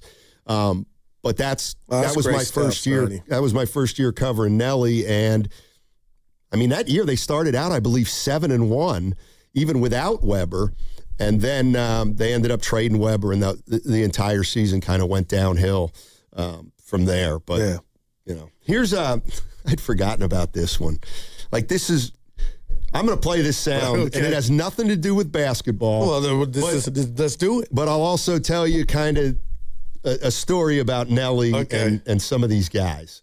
This is Nelson talking about a friend who had passed. His table is legendary and includes the story of Greg Booth, a friend of Nelly's who came for poker one night and never left. He died right there, right in front of us. And the guy said, "What should we do, Nelly?" I said, "He would want you guys to play." So you played around a dead guy? We did. For the record, they only played until the coroner came. Today, Booth's ashes are a permanent part of Nelly's man cave. They're in a cigar tube, displayed on the wall like a makeshift memorial. All right. Right. All I can do is that's honoring your homie to the utmost. But Sonny, that sounded like a skit. But that was real. I love it. So, and he kept him. Oh man. So during the 2006-2007 We Believe season. Yeah. I get it right. I was traveling on the team plane at that point. My man. And I just remember it was kind of early in the season. We're sitting there, and the players, we get on first, and then the players go to their section, and then the coaches. And one day, Nelly comes in, and he goes and sits down in the second compartment, and like 3 guys come in. No, they were older guys.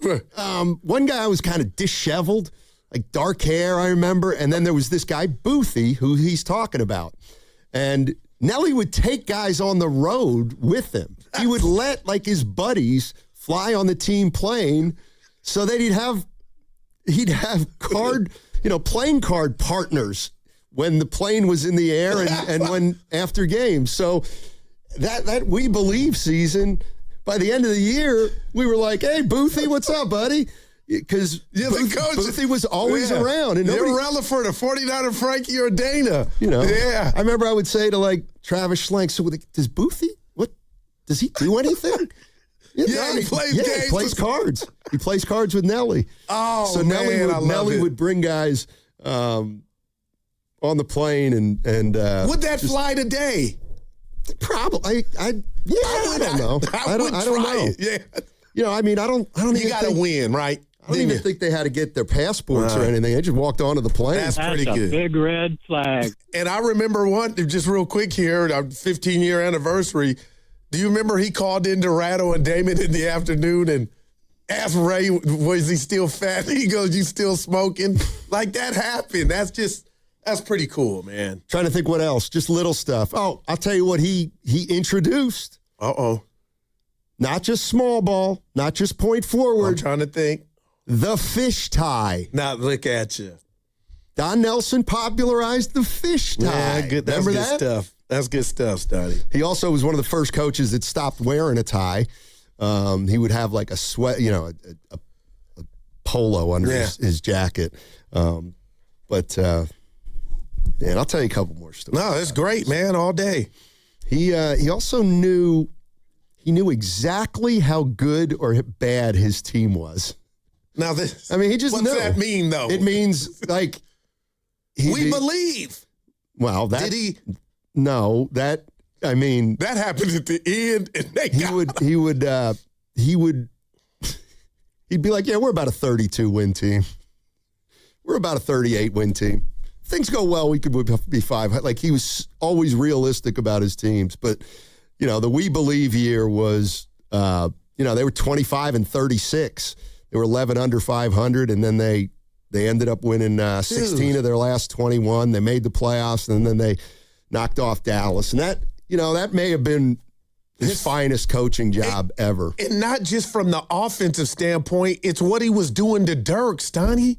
They knew it was flustering them, man. So in a crazy way, that, like I said, he had some of those series with the Dallas Mavericks as Nelly coaching against Minnesota was just primetime basketball. But you're right. That we believe it had never happened, Stoney. And I remember being not at the game, Warriors, and that was a Nelly concoction, man. Yeah, the Chris A. on the text line saying, well, Nelson was wrong about the We Believe team. Yeah, he never... Well, he didn't want to be He wrong, wasn't specifically talking about that team. So that team, Baron Davis was on the team, but he was in and out. He was hurt.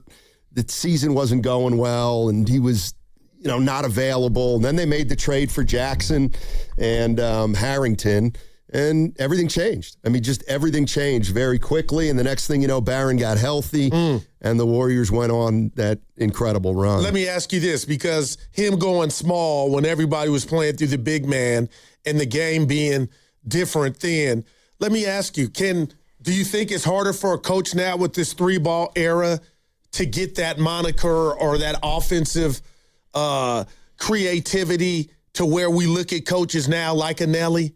For me, I'm like, Stoney, what do you do right? Everybody's just jacking threes. No, there's always room for an innovator. Somebody will start to bend the game in another way. Somebody's going to try to figure out that if you shoot, 60% in the lane, that's better than shooting, 33% from 3-point range. And something will happen where I think the game will spin back. But he was definitely ahead of his time. And wow, man, he liked small. He thought small players were more skilled than big players, and that's why he that kind of became his signature. One of them, small ball, and 5 titles is a player we can't remember. So he experienced everything on the hardwood, no doubt. Yep, no doubt. This is a good point from the 415. How about his influence on international players? Sharunas Marciulionis. That's the first one I thought of. Yeah, he was among the first. And then, of course, obviously he saw something in Dirk Nowitzki. And back then, those players were considered, soft, if you will. Right. And Dirk Nowitzki was not soft, and Don Nelson turned him into an incredible player. Helped him. You're listening to 95.7 The Game, KGMZ FM and HD1 San Francisco, and Odyssey Sports Station. Always live on the free Odyssey app and now broadcasting from the Laughing Monk Studios. We are going to be talking to former Golden State Warriors athletic trainer Tom Abdenauer, worked for Don Nelson for a long period of time. All guests on 95.7 The Game appear on the River Islands guest line. Isn't it time for you to discover the islands? River Islands in Lathrop. Let's welcome in Tom Abdenauer. He was the former athletic trainer for the Golden State Warriors for many years, including all of them, I think, under Don Nelson. Tom, thank you so much for joining us. Really appreciate it. Matt, thank you for the opportunity. And yes, I was with Nelly the entire time. He hired me. He was in some kind of a unusual administrative position, having left the Bucks, and where he couldn't be involved in basketball operations, supposedly, allegedly, but he got it done. And so he hired me with George Karl, 1987, I believe. And then I was with him in his first year, which was Mitch's first year, and then the rest is history. So may he rest in peace. What would you, I mean, when you heard about it, just tell us some of the thoughts that run through your mind about Don. I know you were, you were very close to him behind the scenes, a lot of those years. Just what do you think of when I say Don Nelson? A million different things. Nelly was.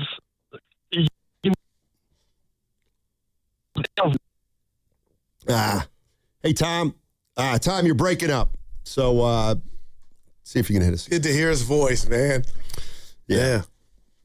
Tom was interesting too, working under Nelson, because Tom Abdenauer was he was a team guy. Okay. He liked the idea of a team and we're together and we don't, like me. We don't like to let anybody in because our job is we're a team. And Don Nelson, on the other hand, was very open about what was going on and stuff like that. So, all right, Tom, when I say Don Nelson, what crosses your mind?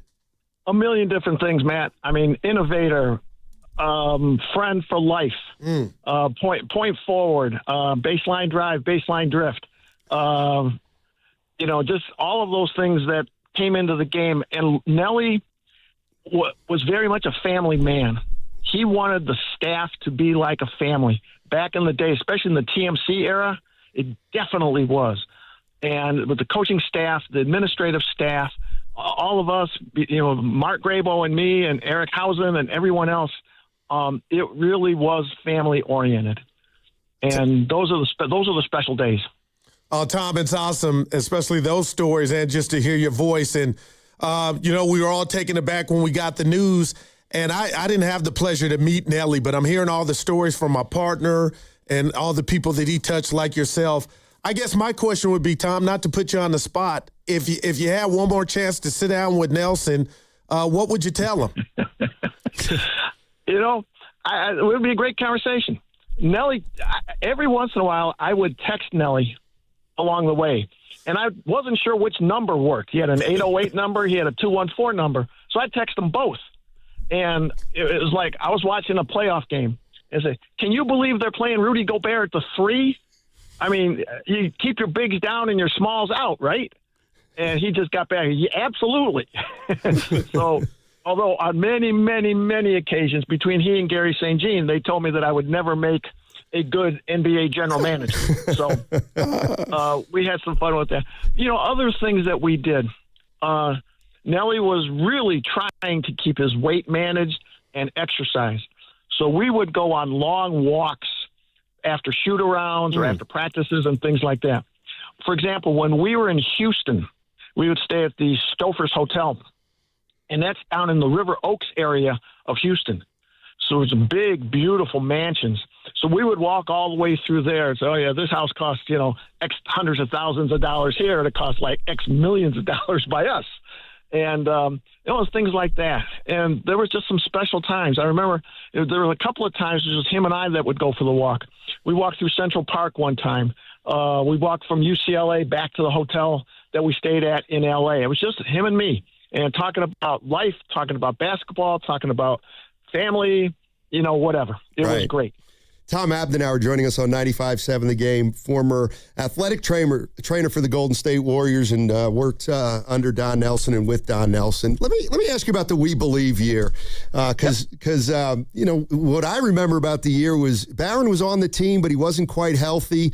Then they pulled off the trade for Jackson and Harrington, and it kind of turned around. But I know that something happened late in that season in Detroit when something happened and that thing turned around.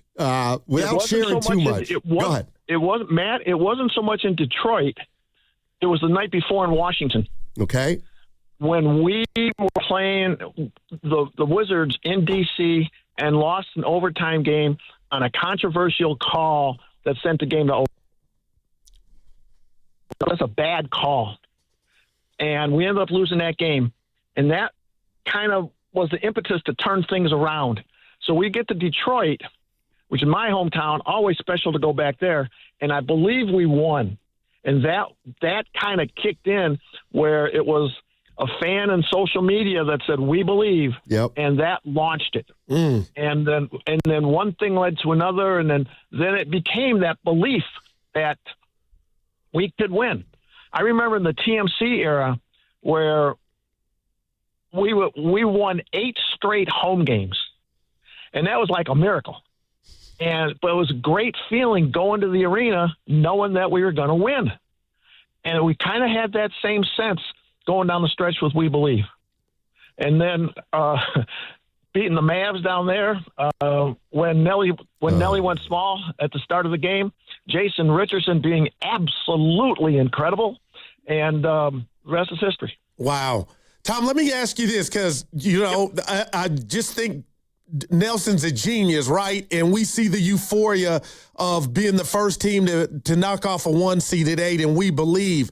But that next series was Utah, and to the fans, and I'm sure the players and Nelly, was disappointing.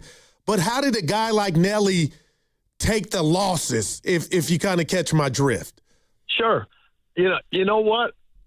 The Utah series paralleled others along the way because we never got, in the whole 23 and a half years I was with the Warriors, we never got past Game 5, Round 2. That was it. And I think Nelly had been around the block enough to know that not so much that we were playing on house money to get to that point, but at some point in time, talent is going to take over, and we didn't have a lot of depth, relatively speaking, and we gave it our best shot. And obviously, BD had that incredible dunk over Karolinko. Hello. Yeah. I mean, that was in and of itself pretty special. Yeah. Just like Mully had the incredible game at the Forum against the Lakers in Game 2 of that series. Right. And then we brought back, I don't know if you guys remember it, but when we came back for Game 3 of that series, the team was introduced by Run DMC. I don't remember that. I got to find that. You got to Google it. All right. Warriors introduced by Run DMC in the playoffs. It's the wildest, craziest thing you'll ever see. It was great, except for the 12 guys at the other end of the floor. That game was over in about 5 minutes. Oh man, I tell you, Tom Abdenauer, longtime athletic trainer for the Warriors, joining us. Oh Thanks, man, I think real quick the Utah series. They had a shot at it, man. Steven Jackson had a 3 that could have won Game 1, and then Game 2 they just let it slip away. A backcourt violation. Petrus missing free throw. Barron missed a couple. Oh man. If I recall, now you guys got to help me on this one. But Derek Fisher was playing for the Jazz at that time, right? Yes, sir. And you know what? Here's a guy who was with us and now is opposed to us. It's just and he made a couple big plays. Yes, he did. in those games. Yeah. That's right. There's one thing I'd like to talk about, Nelly, in a kind of a comparative to a contemporary time right now. Load management. All right? Yep. There was a series of 3 games on the road that we played. It was like Monday, Wednesday, Thursday, I'm going to say, on the road, so we had to travel. Spree played 45 minutes. His next game was overtime. He played 53, and then he played 48 the next day. Wow. Mully played 48, 53, 48. That's all right? Incredible. For Nelly, load management was this. Minute, if you hit the 3, we go home. That was it. That's it. You know, Nelly knew. Nelly also knew he wasn't going to he did not like to give people 2 days off in a row because he knew what they weren't going to do. They weren't going to go to a gym and get on a bike or a treadmill, you know, and he knew what life was like in the NBA. Right. Nothing surprised him. Man. Right. So from that standpoint, he knew how hard to push and when to pull back. Yep. And that was great. I mean, especially going down at the end of the season, down late in the year, you know, it would basically just be what he'd call smell the gym. just go in, get some shots up, kind of work on a few things, a few technical things. And the guys who aren't playing a whole lot, you guys are at the other end playing 3-on-3 for a half hour, 40 minutes to stay in shape. But otherwise, the starters and the big minute guys, we're not going to kill their legs. Right. Tom, thank you so Good much, stuff, man. man. Really, really appreciate you coming on. And you knew Don Nelson as well as anybody. Man. So thank you so much, Tom. And Matt, thank you guys for the opportunity. Like I said, Nelly, God rest in peace. And, we'll all go have a cold one for him at some point in time. No doubt. Absolutely. I'm going to Thank you Google so the much. Run DMC too stuff. Oh, you will not believe it. All right. And if there's anybody within the sound of my voice that was at that game, call in and tell you about it. Tom Abdenauer. Right. See you guys later. On Thanks so much. 95.7 Game. Thank you so much, Tom.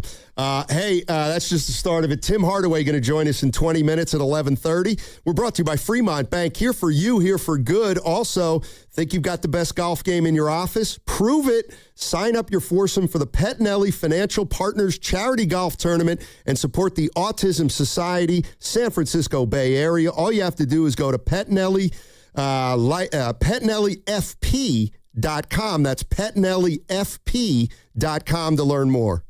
Hey, Bay Area sports fans, get ready for game day with Laughing Monk Brewing. Whether you're watching with friends or heading out after the final whistle, Laughing Monk has the perfect beer for the moment. With locations in Sunnyvale, Scotts Valley, and Bayview in San Francisco, there's always a monk nearby. And now, check out their newest San Francisco location in Nopa. From crisp lagers to bold IPAs, every beer is righteously brewed in San Francisco. Grab a pint, grab your crew, and make game day better at Laughing Monk Brewing. Righteously brewed in San Francisco. This is the story of the one. As a maintenance engineer at a beverage manufacturing plant, he starts his day knowing every line is ready to run because Grainger delivers the industrial-grade products he needs to keep mixers, conveyors, and packaging equipment moving. With Grainger's vast selection of bearings, belts, and motors, he keeps operations running smoothly, so nothing grinds to a halt. Call 1-800-GRAINGER, click Grainger.com, or just stop by. Grainger, for the ones who get it done. Giants fans, step up to the plate and hit one out of the park for Bay Area patients in need of blood. Stanford Blood Center and the San Francisco Giants have teamed up to save lives, and you can help. During the entire month of August, everyone who donates blood at any Stanford Blood Center location or mobile blood drive will receive a redemption card for a free Giants jersey. Scoring your jersey is quick and easy. Visit StanfordBloodCenter.org/Giants for all the details you need. Help give your fellow Giants fans more days at the ballpark and schedule your donation today. Reach your saving goals with Miristar Momentum Savings. Progress should come with perks. Every $25 you save earns an entry to win cash prizes. We're drawing winners for $1,000 monthly, $5,000 quarterly, and an annual grand prize of $10,000. Saving has never been this rewarding. Apply today at miristarfcu.org. Insured by NCUA, no purchase necessary. Terms and conditions apply. See website for full details. For families living with Duchenne muscular dystrophy, birthdays are a reminder the clock is ticking. For too long, Duchenne muscular dystrophy has shortened lives. Cure Duchenne is changing that.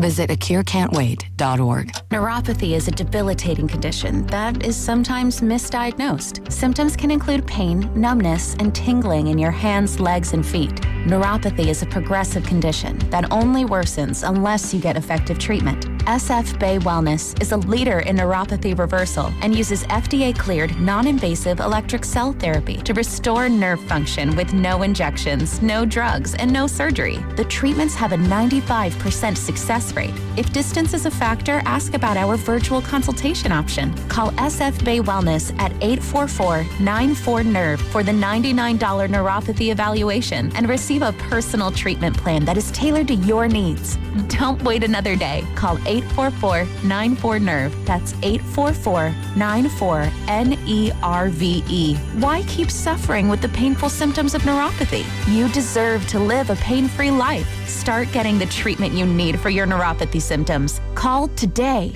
If life is a game to be won, then every child deserves to play on a level field.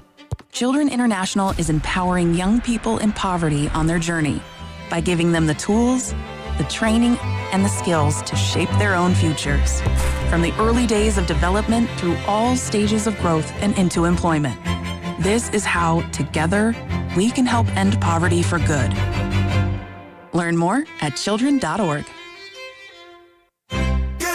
New Game Plus with Oxy makes your laundry smell incredible and fights stubborn smells, like the ones your dog Biscuit brought into your freshly made bed last night. But you washed that all away with Game, and now you're drifting asleep to the scent and sound of waves. Ah, no, that's the dog licking your ear. Biscuit. It just might be our greatest scent ever. Now with odor-fighting power. New Game Plus with Oxy. Sniff the difference. Now at Lowe's, faster quotes start at the Lowe's Pro Desk. Got a material list handwritten on a sticky note or saved as a photo? Perfect. Bring it to us and get a quote in minutes. And if you don't see what you need on the shelf, we'll help you get it. You can access thousands of products beyond what's available in-store or on Lowe's.com, right from the Lowe's Pro Desk. Build quotes faster and source the materials you need to keep your jobs moving. Just like that, at Lowe's. Check engine or ABS light on? Take the guesswork out of your warning lights with O'Reilly Veriscan. It's free. Ask for O'Reilly Veriscan.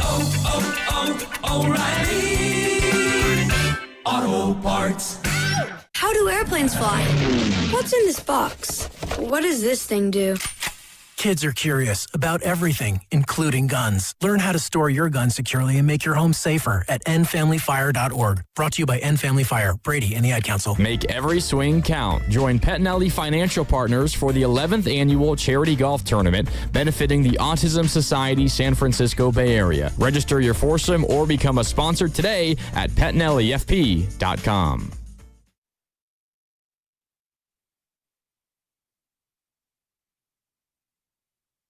This is Tim Roy, and you're listening to Steiny and Guru on 95.7 The Game. All right. Thank you, Tim Roy. Timmy. Appreciate you, buddy.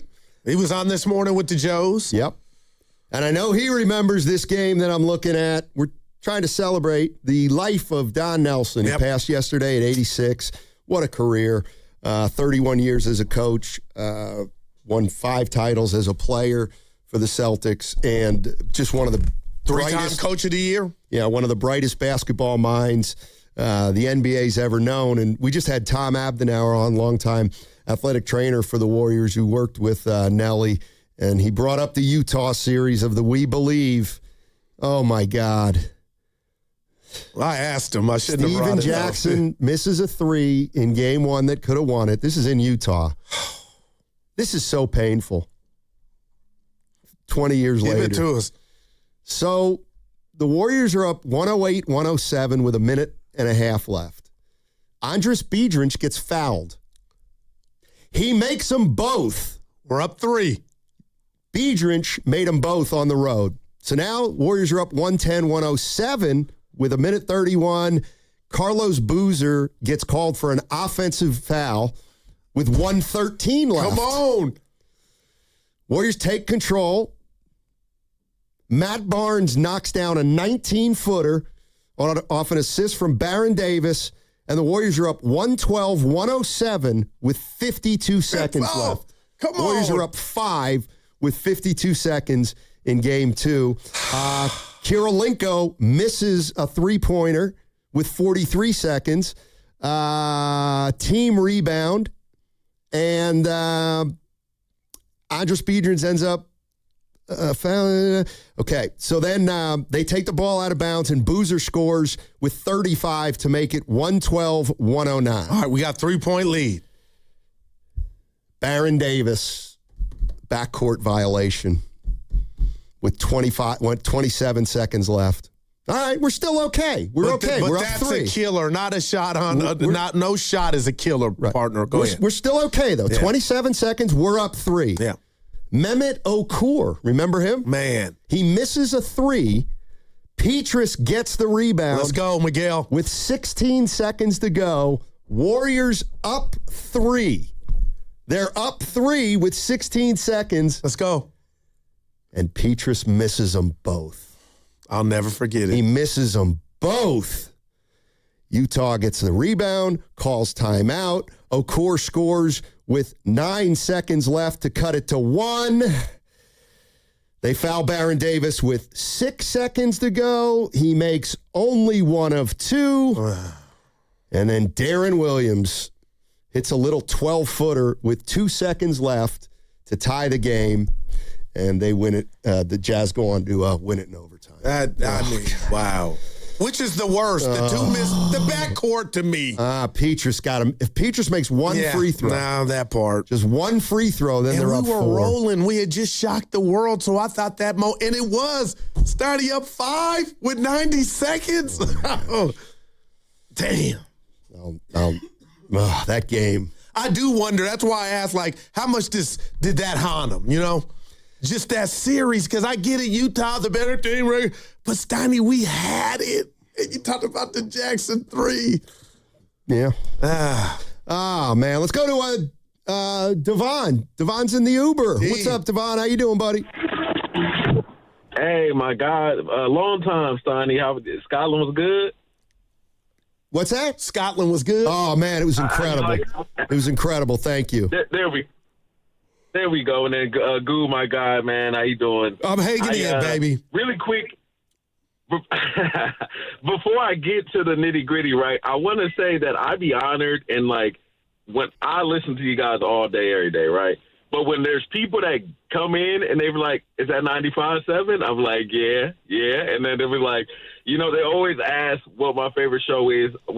Everybody, all the fans enjoy all the shows. But nonstop, it's Steiny and Goo, and I'm proud to be playing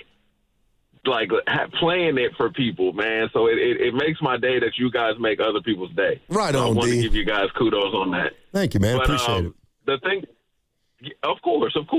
And the thing about Nelly, right? As a fan, I'm younger, right? I'm 36. What I remember most is obviously the second wave, but I'm a hyphy baby, right? And Goo, maybe you can educate Steiny on what hyphy is in the movement out here, right? But, I'm a hyphy baby, and during the We Believe time, it was going on at the same time. And hyphy was about being, fun. Yes. And, free and yourself, right? And fast. And, that's what it was about, man. And, that's what the Warriors were to me. They really demonstrated, Bay Area culture. And here's the funny thing about the Steve Kerr. I don't want to sound like I'm knocking Steve, but when we were terrible back then, we were still fun. We were still worth the money to go to these games because you were going to be entertained, right? We all wanted to win. The players wanted to win. The coach wanted to win. But it's but are we going to win? We'll see, right?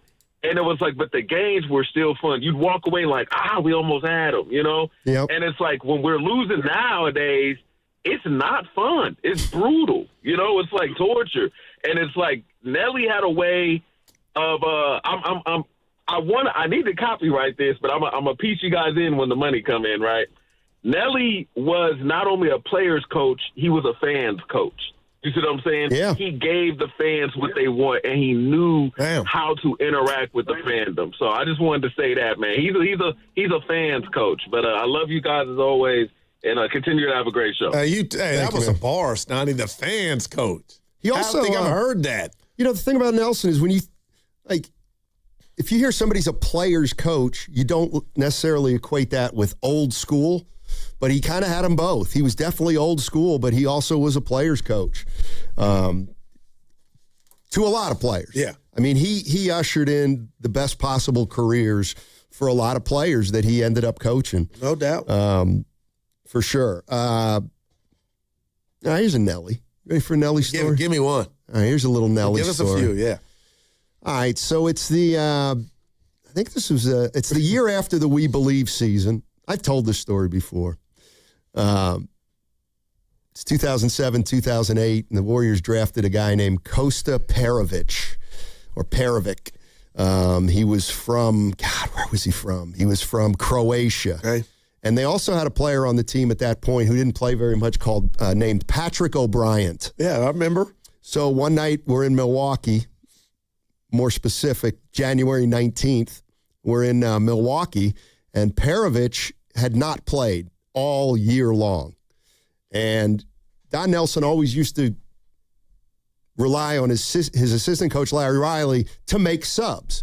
Not to decide who subs, but, he'd talk to Larry and be like, I think I'm going to put this guy in. And Larry would say, I think that's a good idea. And then Larry Riley would be the guy to say, you're going in. Right. So we're in Milwaukee one night, and things aren't going well, and Nelly's talking to Larry Riley, and he goes, you know what? We got to get some size in there. Let's just bite the bullet, and let's just put the big stiff in. Is he using this verbiage? Said big stiff. Let's just put the big stiff in. And so Larry Riley walks down, and he goes into Patrick O'Brien, and he goes, Patrick. And Nelly hears him say Patrick, and Nelly goes, no, Larry, the white one. Meaning he wanted the white big guy, not the black big guy. Oh, man. And Perovich was the white. He goes, no, the white one. Oh, man. Anyway, Perovich came in and had scored a couple buckets and ended up winning the game. There you go. Yeah. Let's go to Jack. Jack's in San Francisco, and Tim Hardaway's coming up in about 3 or 4 minutes. Jake, rather, in San Francisco. Hey, Jake. Hey, fellas, you're talking white guys on the Warriors. I'm talking DeClerc, Todd Fuller. Wow. Who else can we go Cardinal? to? Bobby Sura. Brian, yeah, there you go. Cardinal. Brian Cardinal. Yeah. Yep. Yeah. So I do a podcast with a guy you guys might know. His name is Zachariah. You guys know that guy? Yeah, Zach. Yeah. He's a Suns fan, right? So I'm a Warriors fan. I'm just thankful at this point for Nelly and all of the amazingness the Warriors brought, especially when I was like a little kid. The Weber, Sprewell, Mullen, Hardaway years were amazing. Billy Owens. I still think number 30 is Billy Owens when I see a 30 jersey. And I mean, I just want people to recognize that, like, we went from the worst team in the world to a 4-time champion. So, like, and Nelly kind of built that, you know, and he kind of built the foundation in that. And I have nothing but respect for that guy, and it hurts that he passed. And that was before ring culture. Like, he was the all-time most winning coach, you know. For sure. Now ring culture makes that different. And I just want to give props to Nelly, man. Thanks. Hey, good stuff. Thanks, man. Jake. Appreciate it. Don Nelson, interesting guy. Gosh, Donnie, and why do I think I love him more after he retired and just F you to the world and just, I mean, not that he was doing anything wrong, but just lived his life. I had forgotten this, and I'm pretty sure it's true, but when they had the fires a few years back, I'm pretty sure he had people staying at his house who had been displaced. Like 40 people came and crashed at his house because they'd been displaced. He loved Maui. Wow. And he lived, like, a lot of people would go down and visit him. And, like, if you look on Facebook right now, he just invited a lot of people down there, and they could always just crash there. And we're going to talk to Dave Del Grande, a longtime beat writer. He would go down there. He's been down there. He had been down there multiple times. And, gosh, That's awesome, man. I remember hearing a story about just a Warrior fan going down there and, like, looking him up. Come on, and ended man. up, like, the guy ended up just crashing at his house. I think Nelly had, Del Grande will tell us, but he had, like, I think an outdoor area that you could, like a little, I don't know. Life is good when you can do that and be around people you can trust and kind of, you like the Dubs? Here's the couch. You know what I'm sure they had some fun times in between. Yeah, exactly. I'm sure they did. And of course, the legendary poker games with Willie Nelson and Owen Wilson and Woody Harrelson. Nelly, man. They played a lot of cards together in Maui, those guys. So R.I.P. to Don Nelson. What drew him to Hawaii? What fascination did he have with Hawaii? Did you know before he? No, that's actually a good question. That's a good question. I know the Lakers used to have their training camps there, but, like, I wonder how Nelson decided it's going to be Hawaii. I don't know. I think he got down there once and just fell in love with it, and then he bought a house down there. Beautiful. Then he lived obviously after his career, lived a lot down there. Let's see. I'll jump into a call, and if Tim Hardaway comes on, I'll just. We got him. Okay. All right, we won't do that. Here's Don Nelson talking about the wins record. The wins record, and this is where Steph Curry was on this team in Minnesota, remember? You are the sole leader of games won in the NBA in all of history. Well, actually, I was very happy to be tied. That would have been fine with me, but the boys did it tonight, and I didn't think it would be an easy game for us because it's a back-to-back. And but anyway, we found a way to get it. I told those guys in the huddle that I loved them to death, but sometimes they're a pain in the ass to coach. But most of the time, they give me everything they got, and I love them to death. Especially Turiaf. How about Turiaf playing ill? Yes. Couldn't hardly do anything in the fourth quarter, but yet was a factor in the game. Wow, man. Ronny Turiaf. Yeah. That's right. Former Laker, remember? He was on that. He was on that team. This is Don Nelson this is after a real good Steph Curry game. Well, they knew the schedule was coming up and getting a little tougher. They came out tonight and they really set the tone, and Tolliver gave you a big lift, and Curry played a magnificent game for you tonight. Curry was great. He turned the ball over down the stretch, but he's a young point guard. We understand that. He was sensational most of the game. Oh. Just hearing Jim And on Jim, there, man. too. No doubt about that's And, a throwback. Yeah, exactly. So that was And that was baby Steph they were referring to. When he just came in, his rookie year. Yeah, it must have been his rookie year. Clearly, it was his rookie year. Never really got that turnover thing under control, did he? No. The only dumb question is the one you don't ask, Donnie. In regard to a tree, like Walsh had a tree, do we have a Don Nelson coaching tree? I know his son's in the game, but he was in the front office. But I'm talking like, Gary St. Jean. I wonder how he's. Coach. I know his heart's heavy today. Let me see who else. Okay. We got Tim? All right. All guests on 95.7 The Game appear on the River Islands guest line. Isn't it time for you to discover the islands? River Islands in Lathrop. Let's welcome in Tim Hardaway, former Golden State Warrior, famous for his killer crossover, and he obviously played under Don Nelson. Tim, thank you so much for joining us, man. Really appreciate it. Hey, no problem. My pleasure. Yeah, I know y'all can get a lot of people in this week. He touched a lot of people, man. Yeah, we just had Tom Abdenauer on. He was sharing some stories, and let me just ask you this, Tim: how responsible for your success was Don Nelson?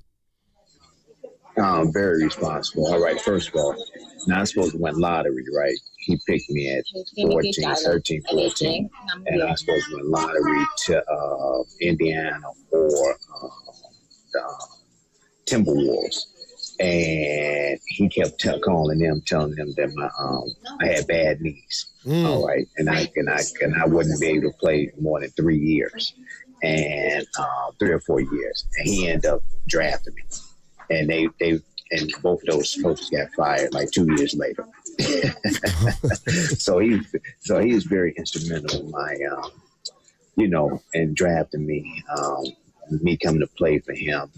I think all the guys, he knew how to interact them into his plan, how they wanted, how he wanted them to play and be successful at playing that way. And, he, small ball, Ron TMC. He came in and said he wanted us three to be the highest 3-0 scoring tandem in the NBA.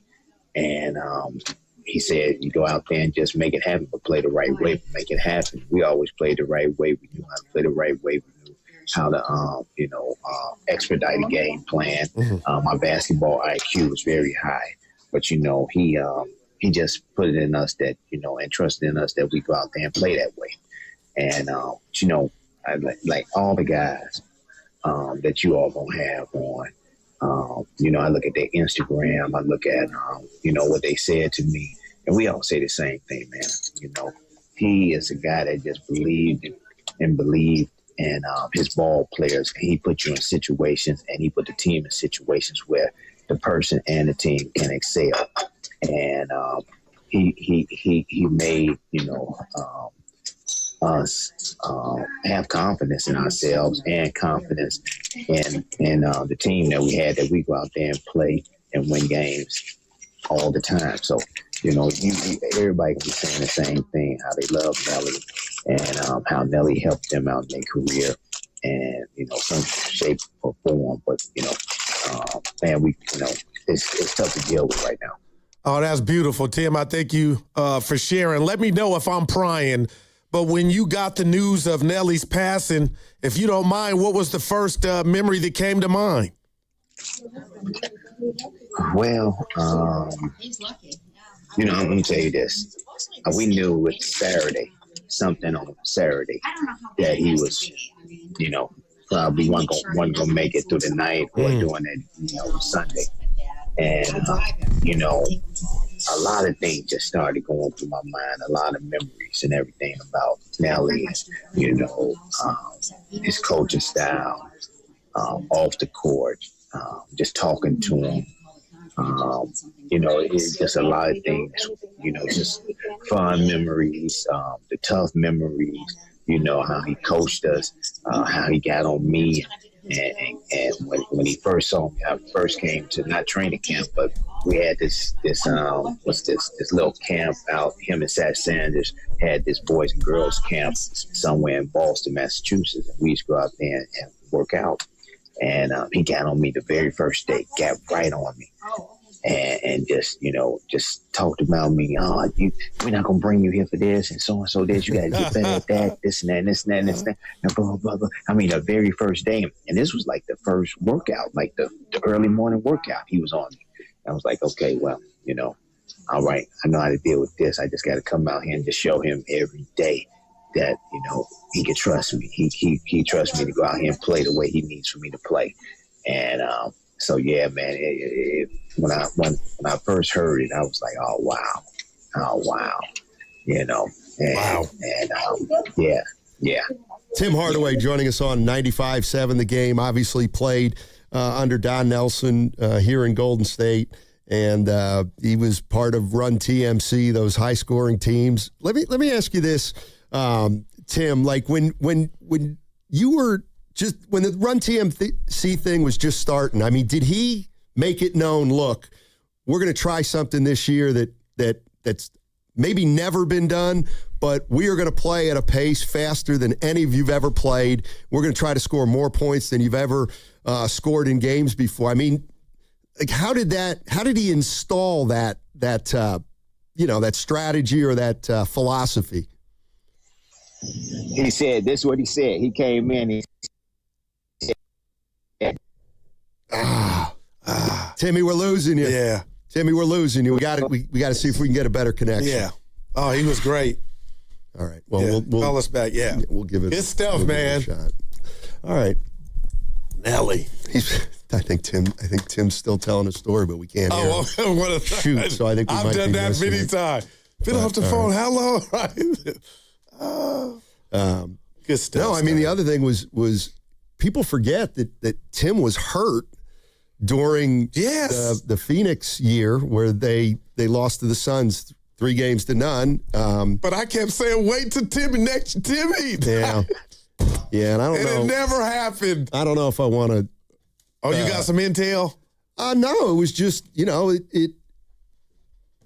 Tim was coming back off an injury and they had Avery Johnson had started. Tim came back, but there were rumors. Weber wasn't on the team. There were rumors that Tim and Sprewell didn't have. They were that close. Is anything to that, Steiny? I wouldn't say they were. Okay. Let's. All right, we got Timmy. back. We got Tim back. Thanks, Tim. Real quick, you were talking about how did he set the tone for the Run TMC teams and tried to tell you guys, you're going to be scoring more points than you've ever scored? So, training camp, my second year, he said, all right, Tim, you my starting point guard. All right. And I want you, your voice is my voice on the court. And he said to the team, he said, whatever Tim says to you is coming from me. And, if you don't like what he says, get on me. Don't get on him. And, and like he is the quarterback of this team, and what he says goes. And I said, hold on, wait. You want me to do that with Chris and Mitch? You want me? hold up, they the seniority guys around here. And he was like, yeah, you can do it. Trust me, they're going to follow your lead. I'm like, all right, fine. So, and then the second thing he said, we're going to play small ball. We're going to play small ball. Sometimes we're going to be 6'7" and under. That's the way we're going to play. We're going to double team. We're going to stop guys from posting us up, but we're going to go down there and post them up. Tim Hardaway, you're going to post up some. Mitch, right. Molly, you all going to post up, and we want to bait people on posting up. Yeah, you're going to take your man to the hole and do some stuff, but once you get into, and making plays, then we're going to just bait, because guards don't know how to defend low post players. Right. Guards didn't, so he's like, Tim, you're gonna be a low post player because I seen you post up, and this is the way we're gonna play at times. And so we understood how to play. We understood how, what he was saying and everything. But he was like, it's gonna be fun. Trust me, it's going to be fun. And we trusted him, and we did it in practice. See, a lot of people don't know. See, we had 2 weeks of training camp. 10 days of two-a-days.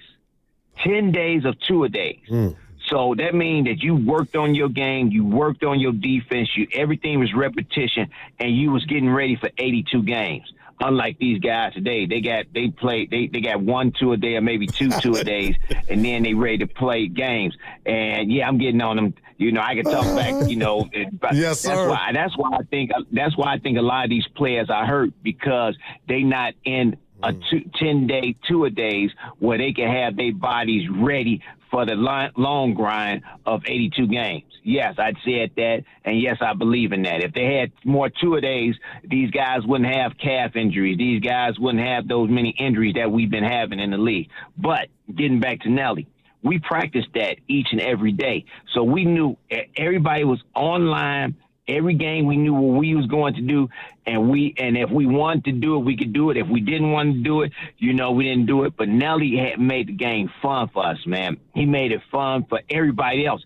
Some guys, we had people playing our game, and the coach was calling timeout. Hey, let's stop. We can't play their game. Right. We can't outscore them. We can't outrun them. What are you doing? And that's how we got guys in the plan. They was like, oh, this is fun. This is fun. This is fun. Next thing you know, you down 10. Next thing you know, you down 15. And then you be like, oh, maybe we better start playing the way we normally play. But by that time, it's too late. Y'all in the flow, in the running and having fun and shooting shots that y'all don't normally shoot. And y'all big man is tired because they got to run around after us. And they could only go down 2.5, come back up. You couldn't stay in the lane for 3 seconds, so that was illegal defense. So we made the game fun and interesting. Wow, Timmy, that's great stuff. So let me ask you this, because today we see so much positionless basketball, fast-paced. All that can truly be traced back to Don Nelson, who, Timmy, it sounds like was experimenting with this decades ago. He was.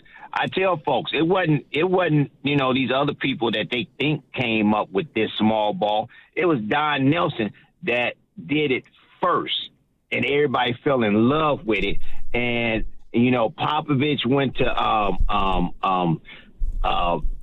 San Antonio and did his own version, but he had 2 twin towers, so he couldn't play that way all the time. But when he did play that way, they had fun playing it that way. D'Antoni, they think that D'Antoni invented this. No, this happened in 89, 90 with Don Nelson, and I would say that all the time. He invented the small ball. And another thing, Steve Nash, a lot of people don't know, Steve Nash was around us when he was at Santa Clara when we was playing in the NBA. And so he used to come to our practices. He used to come to our games. He used to work out with us in early September when we had training camp in October. So he was around us a lot. So he loved how we played. So it wasn't no coincidence that when Nelly went to Dallas Mavericks, that he had Steve Nash and he ran the same type of stuff that we ran. So it wasn't no coincidence. So, yeah, I mean, we had a lot of guys, Mario Elie, that benefited from small ball and knew how to play it and knew how to play it at a high level. And we had fun with it, man. We enjoyed it. And, yeah, he was the first one that did it, yes. Wow. Well, yeah, and Tim Hardaway joining us. I mean, you have to be smart as a team to play small ball. And that's kind of the one thing I remember about Don Nelson is he loved players, Timmy, that really knew how to play the game. And the guys that maybe didn't have a great head for the game, he wasn't crazy about, let's put it that way. Correct. Yeah. Correct. Let me ask you. I'm going to tell you this. People like Steve and Jackson and Matt Barnes, they was at that size where, and they handle basketball where they can thrive at small ball. 6'7", 6'6", 8, going, right around there with long arms, athletic ability. They thrive off that. I hear them talking about it. They thrived off that. He rejuvenated their confidence in playing. He made them better players. Timmy, let me ask you this. Is there one lesson that the great Don Nelson taught you that had nothing to do with basketball? He just told me, he said, man, it goes by quick. And he never lied about that. It goes by quick. Enjoy it. Make all the money that you can make. But enjoy it. But make all the money that you can make, but enjoy it and get all you can get out of it.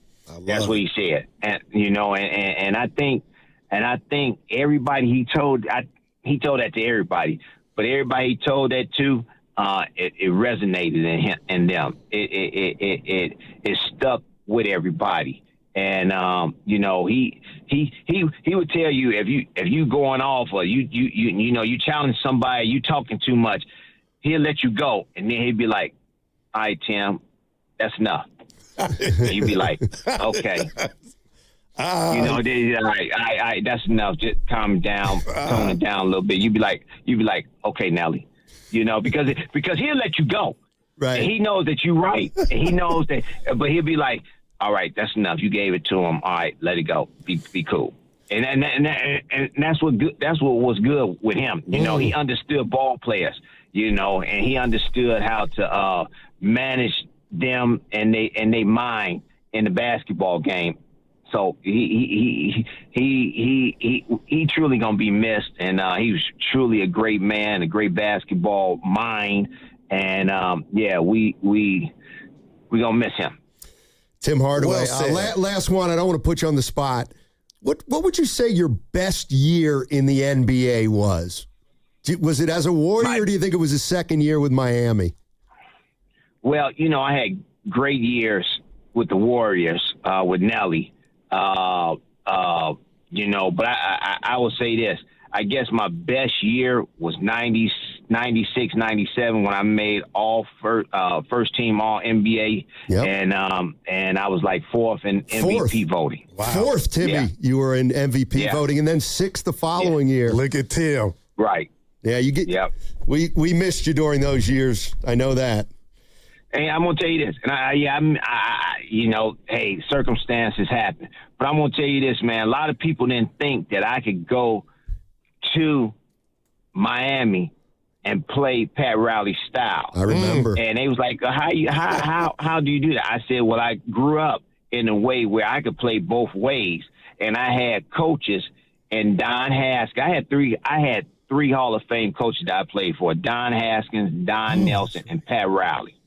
And they all had innovative minds, and they all had the game, knew the game differently. And so I had to play, and I had to understand as a point guard what they wanted out there on the court and how can I be successful while doing it.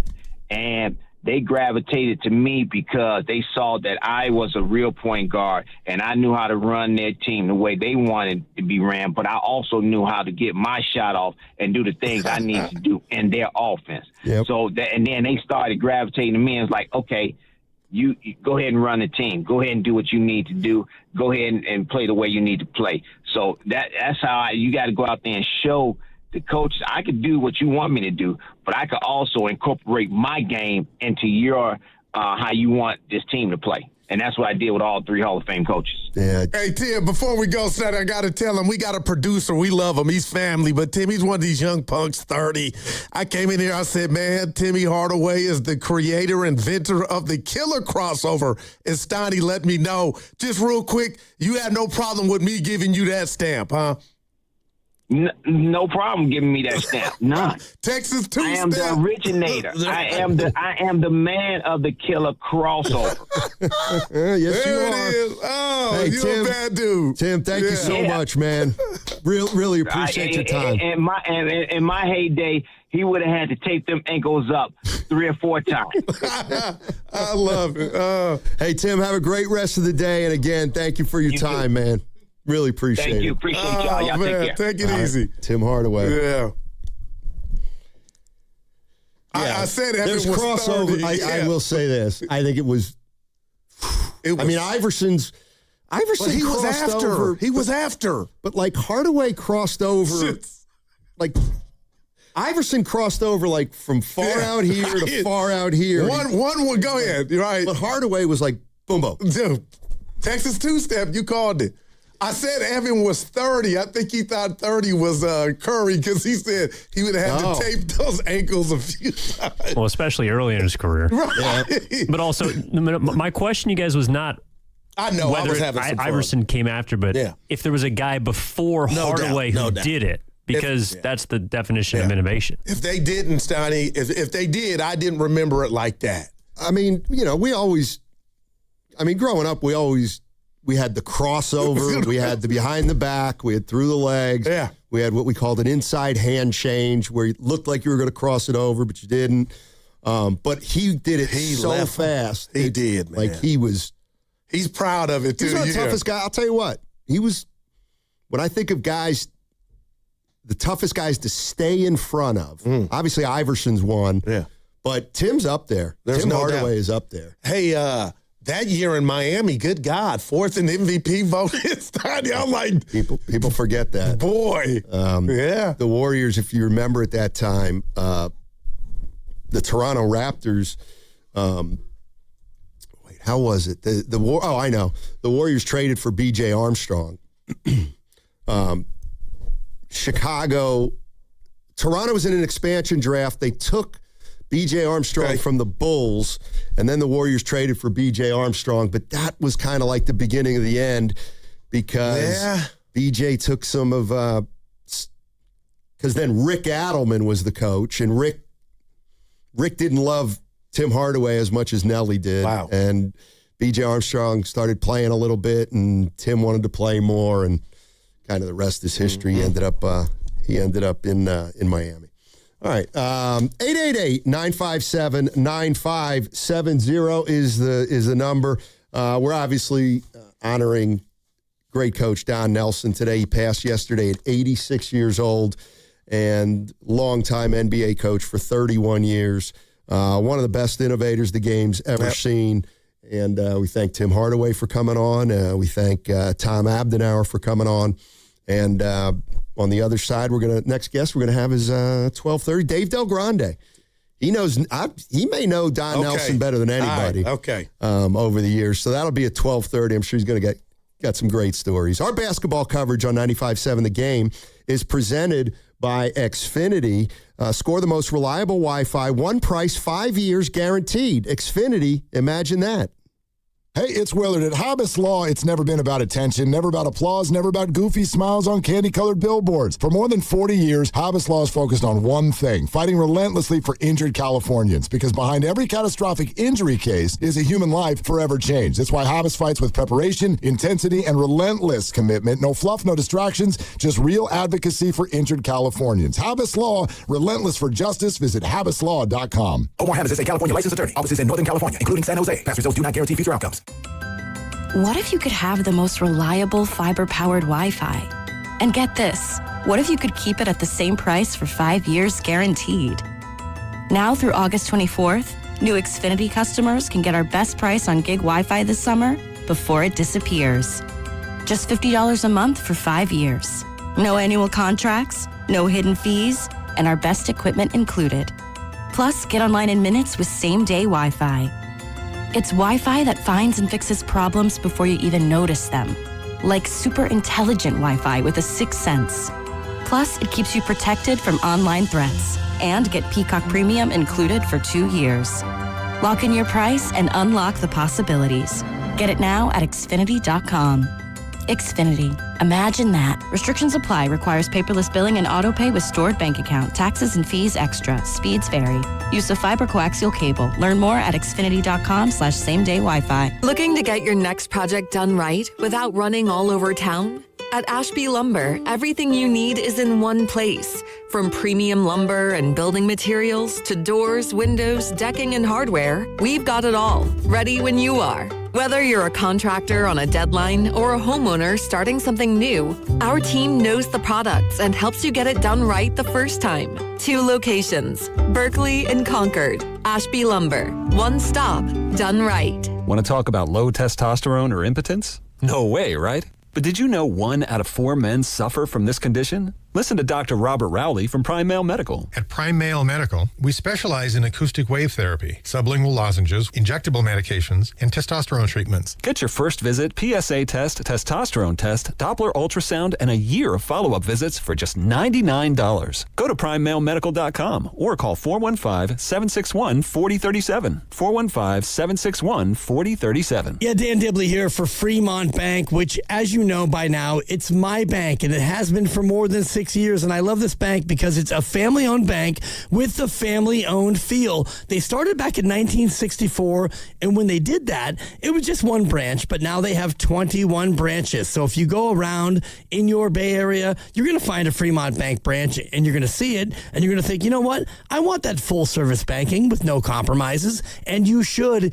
It's not a big box bank. It's a good local bank, and when you deposit your money with Fremont Bank, they reinvest it locally into businesses, philanthropy, home ownership, all the good stuff that makes our Bay Area the best area in all of the country. And that's why you should be a Fremont Bank customer. The money stays here. It's local. It's not a big box bank. It's a good, solid local bank. And we talk about Fremont Bank, and you know that they're here for you and here for good. Ready to get rid of that old car? Donate it today to carsforkids.org. Call 1-877-CARS-FOR-KIDS. Donation is super easy, and your car can be picked up as soon as tomorrow. Call 1-877-CARS-FOR-KIDS to donate your car today. That's CARS with a K. This is the story of the one.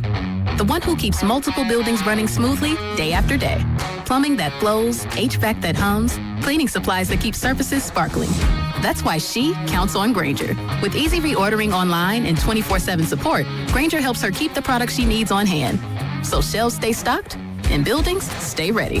Call 1-800-GRAINGER, click Grainger.com, or just stop by. Grainger, for the ones who get it done.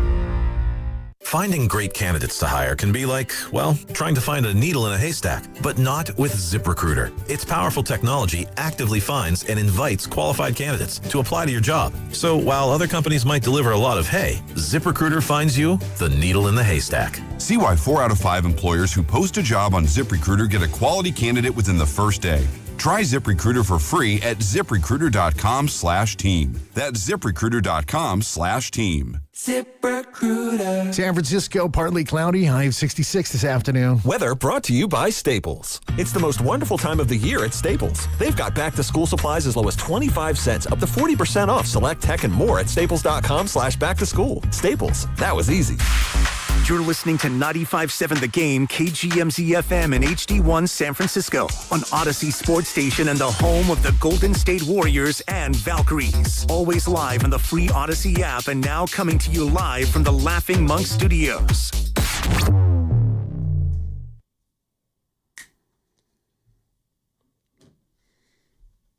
Now, back to Steiny and Guru on 95.7 The Game. Rest in peace to Nelly, man. Yep. How you doing? Good. Why? Oh, my head's up high. Kenny came in. Kenny Luttrell went to Outside Lands. Sure. And reminded me of my victory lap. We'll get back to Nelly here. You put on a big extravaganza Friday on why Marcy Weiser was so busy with traffic in Outside Lands that she would not make the cafeteria And lo and behold, you left. And Marcy pulled up on us. So round of applause and victory lap for the old goo. Oh, okay. Nothing more. Congrats. Yeah. Evan, welcome back. Nobody knew about that victory lap. It wasn't a sports prediction or anything.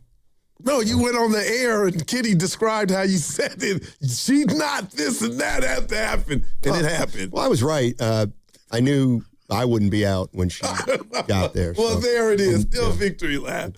Yeah. Oh, by the way, sometimes we're talking about Don Nelson. Then you hear something and you're like, oh, that's right. He was big in that too. Don Nelson loved to post up his point guards. No, man. I mean, Baron Davis is the Warriors' best post-up player. He was so good at it, man. I know. He was so good at it. He really was. Yeah, we played this one before. The Greg Booth story. Just unbelievable. Snotty, I love it. Do me like that. If I'm with you and Evan and it happens to go down like that, keep going. Let's go to... What you mean? Keep going. They called the coroner. Yeah, right. Here's what we're talking about. This is Don Nelson and his friend who died at the poker table. His table is legendary and includes the story of Greg Booth, a friend of Nellie's who came for poker one night and never left. He died right there, right in front of us. And the guy said, what should we do, Nellie? I said, he would want you guys to play. So you played around a dead guy? We did. For the record, they only played until the coroner came. Today, Booth's ashes are a permanent part of Nellie's man cave. They're in a cigar tube, displayed on the wall like a makeshift memorial. And that's Greg Gumbel, the great Steiny. Real sports. That's awesome. Brian, thank you, Greg. Oh, man, that's great. Do me like that. If it goes down like that, you and Evan keep going. Much as you can, baby. That's dope. Oh, man. Let's go to Gene. Gene's in Oakland. The man. Hey, Gene, how you doing? My guys, how are you? Hey. Doing well, thanks. All right, so I want to share my memories of Don Nelson, which go back to the Celtics dynasty days, which, as I've told you a number of times, I grew up with back in the 60s. I remember him as, he wasn't a great star like Heinsohn or Havlicek, but he was a grinder, and he was relentless. I just remember him just being as competitive a player as you can imagine, and he was a fan favorite. Also, I seem to remember he was one of the few guys that was willing to stand up to Red Auerbach. Most wouldn't do that. So anyways, fast forward to 76 is my next memory of him. And, I'm here. I've been here for 3 years by then. And I really enjoy it, of course. I've become a Warriors fan, especially after the 75 championship.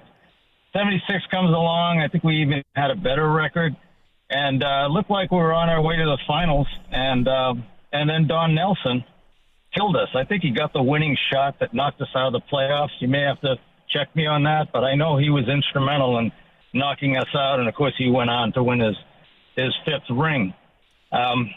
Then we go to 85, and the first of the two Chris's, Chris Mullin. Chris Mullin comes to the team, and I remember him taking him under his wing and helping him with his personal problems. That's right. Which Chris Mullin never forgot, and always appreciated. Chris Mullin doesn't go to the Hall of Fame without Don Nelson and what he did for him early in his career. Yep. Then we go to the other end, Chris Webber. And, this is where his ego unfortunately got in the way. It was, I think he told Cohan, the owner, it's either Chris Webber or me. And Cohan, as he famously did, made the wrong choice, I thought. Joe Nelson and they had the next 11, 12 years of misery until the 2006, we believe. I got one more to go. Please give me a moment. And, and then I felt like he was responsible for us not being able to carry that more than, past 2007. But then came Curry. And as far as I'm concerned, his bringing Curry to this team, he redeemed himself in my mind for all the past mistakes. Yeah, that's good stuff. Good Gene. summation. His memories, Gene. man. Good summation. Because it got all bad after the Weber trade, and he was gone. Then Nelly was gone, Stoney, and your whole life of covering the team started. Yeah, futility. Yeah, I was. Man, here's what I remember about that. My first year was that year with Weber and Nelson. So I had no relationships with anybody.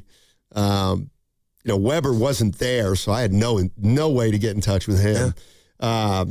And it was my first year on the beat, and all the other guys had been around Nelly for like 5 years. So I was just picking up scraps. Back then, I just didn't really know what the hell was going on. Just kind of following around the other guys, but it's a crazy time. How soon did you know, like, oh boy, this is not good. This outfit is not a good team? Well, the interesting thing was the year Weber held out, they started 7-1. And I don't know if that led them to believe they could win without him. I'm pretty sure that they started that year 7-1, and they ended the year 26-56. Think about that. So they didn't win very many games after the first 8. And, then Nelson didn't even make it past. That's what hurt. You didn't just lose Weber. You lost it. What was it all for? Yeah. Let's go to Ezra is in San Francisco. Hey, Ezra, what's going on? How you doing? I'm following with my Don Nelson story. All right. I've actually told this story to you before, Steinmetz. We've met a couple of times at my sports bar, my old sports bar. I don't have it anymore. Yeah. What was the name? San Francisco Athletic Club. Oh, okay, gotcha. So I was probably about 30, 32 years old, going through a breakup, and I just finished grad school, and I'm real broke. And my buddy says, let's go to Hawaii. I know these 2 girls out there. We can stay at their house for free, and it'll get your mind off everything. And so, I'm broke at the time. He fronts me the money for the ticket. We fly out there. The girls pick us up. They're nice. They're great. We go back to their house, and it's about maybe 400 square feet. There's one bedroom. The girls are already sharing a bed. So I'm like, where are we going to sleep? First night, my buddy sleeps on the floor. I sleep on essentially a big chair. Second night, I'm on the floor. He's on the chair. Third day, we decide we got to go find somewhere to stay. So we head down to a coffee shop, and the coffee shop is called Nelly's. And the logo looks like Don Nelson smoking a cigar. And I couldn't believe it. I said, there's a coffee shop in the middle of Hawaii named Nelly's that uses Don Nelson as a logo.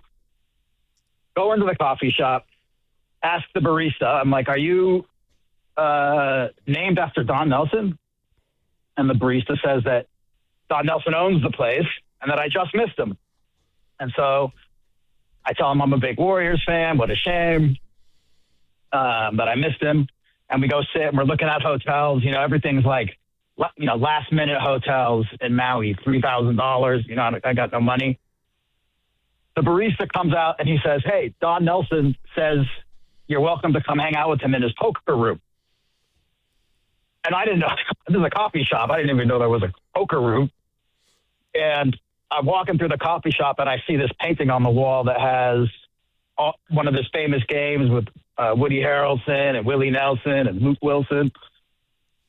And we go up to the poker room, and he's just the nicest guy possible. Lets me ask him silly questions like who's a better shooter, Chris Mullin or Steph Curry? And then he asks where we're staying, and I tell him the whole story about sleeping on the floor and our backs hurt, back spasms. And he says, why don't you and your buddy just crash here in the poker room for your last 3 nights? And when I say poker room, this thing had beds, couches, a deck overlooking the ocean, a stocked fridge full of beer. And he let us just crash there. I woke up the first morning. And Don Nelson is in the poker room. I had to pinch myself. Woke up, we on party the night before. I couldn't believe I was in Don Nelson's book room, and he's there. And he says to me, I'll try to make this as PG as 13 as possible. He says, "Did you bring any girls back here last night?" And I said, "No, I'm sorry, Coach. I didn't." Oh, man. That's a good, wow. Hey, Ezra, thanks for sharing that, man. Really appreciate it. Could you imagine those, Tiny? I do remember Ezra telling me that story. The outhouse to the penthouse or poker room. Wow. Yeah. You got to be a cool son of a gun, you know? He had a real he had a great side to him. There's no doubt about it. All right, 888-957-9570 is the number. Coming up in 15 minutes, we're going to have Dave Del Grande, friend of Don Nelson's, who covered him back in the day with the Oakland Tribune when Nelson was the Golden State Warriors coach. I see calls. I'll get to you guys on the other side. And also Mitch Richmond coming up at 1, and then Rick Bucher, who also covered Don Nelson, is going to join us at 1:30. We'll be right back to talk more about Don Nelson on 95.7 The Game.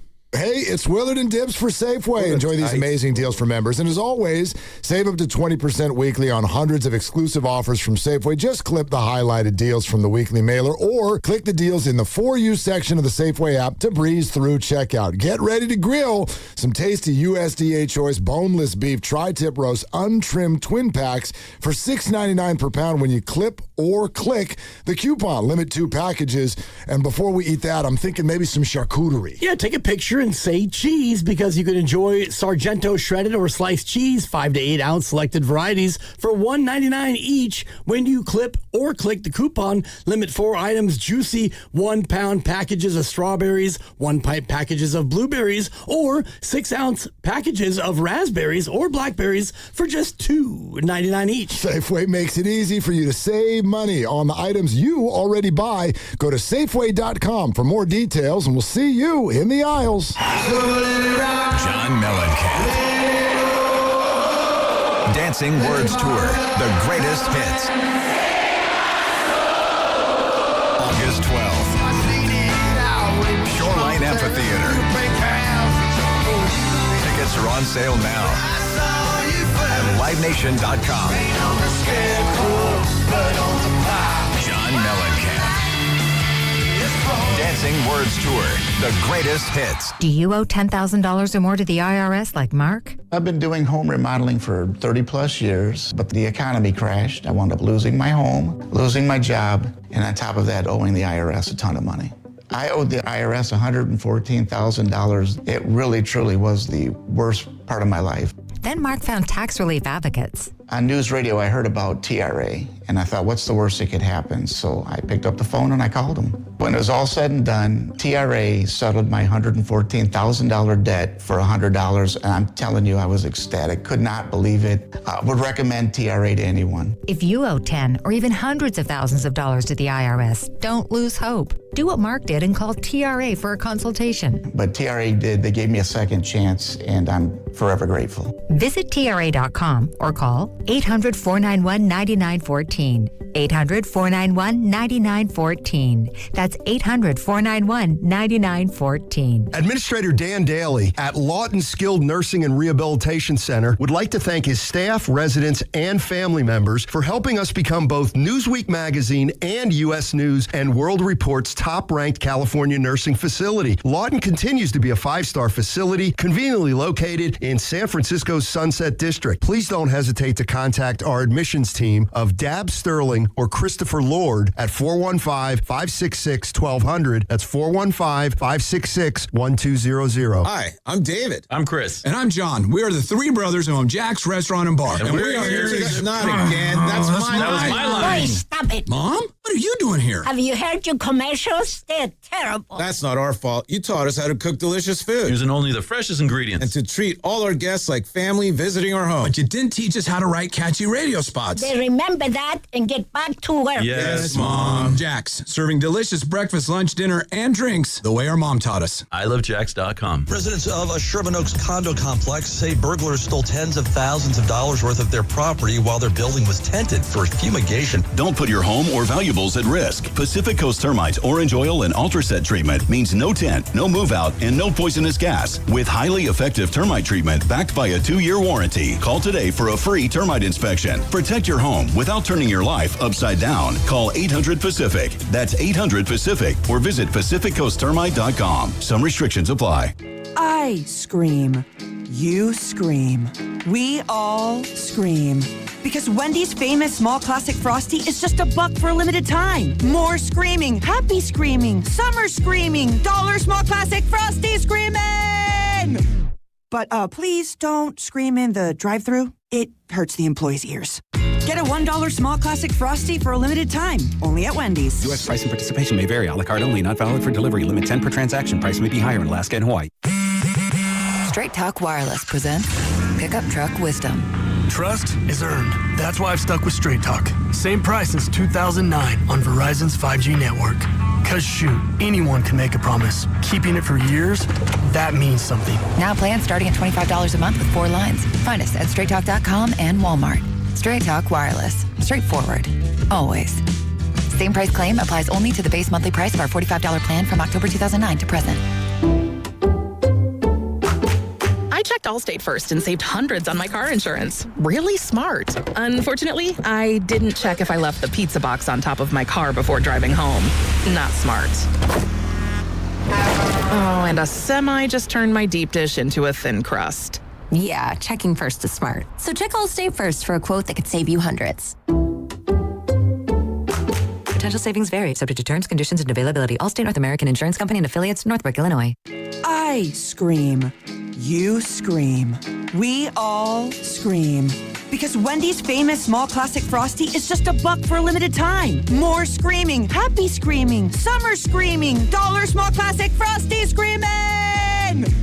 But please don't scream in the drive-thru. It hurts the employees' ears. Get a $1 small classic Frosty for a limited time, only at Wendy's. U.S. price and participation may vary. A la carte only, not valid for delivery. Limit 10 per transaction. Price may be higher in Alaska and Hawaii. America's favorite car show, the Good Guys 39th West Coast Nationals, returns to the Bay August 21st through 23rd in Pleasanton. Check out the coolest hot rods, muscle cars, customs, and more. For info and a chance to win tickets courtesy of Good Guys Car Show, visit 957thegame.com.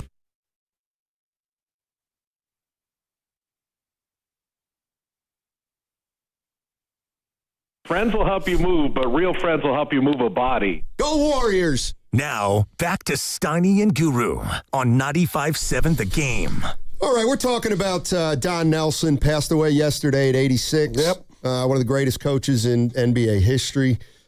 Brilliant, innovator, creative, unconventional, a little bit unorthodox, but it's what made him great. Tremendous basketball mind. But who remembers this? The summer of 1986 and 1987, Nelly was from Iowa, and he was a big farm guy.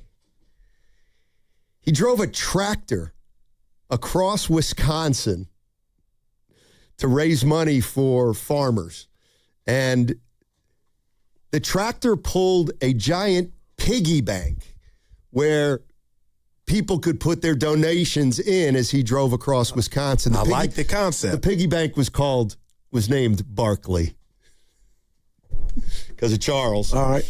So he drove across Wisconsin and in a tractor, and he raised $400,000 for struggling Midwest family farmers. Hell of a gesture. Yeah. Yeah.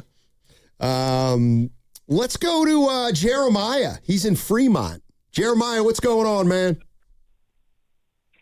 What's up, Steiny? What's up, Guru? How you guys doing today? Hey.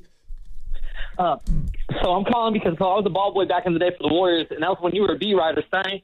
So I just remember Don Nelson was a different breed, though, man. You could always know where he was at before and after the games. You just had to follow a little trail, cigar smoke in the Oracle Arena. Exactly. But I was going to say, I always remember one time when we had Patrick O'Brien, and Don Nelson was notorious for not essentially we didn't have any big guys at the time. But I'd never forget during a timeout, he called a timeout specifically for Patrick O'Brien. He messed up, had a turnover, and Don Nelson is just staring at him the whole time. And it's like an awkward silence. All the other players are looking at him. And he calls Patrick O'Brien fool's gold.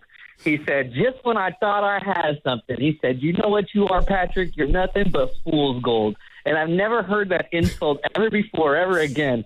But that's just something that always stuck with me. And I just couldn't believe I said, damn, Don Nelson is different for that. Yeah. Wow. Yeah. Fool's gold. Yeah. Not good. There are a lot of players. Thanks, Jeremiah. I appreciate it, man. There were a lot of players that, didn't love Don Nelson. Did it ever play out in the media, though? He have an antagonist to remember Anthony Randolph? Well, Patrick Ewing, that was in New York, and that didn't last long. But Ewing was how he was being used, but I remember or not being used.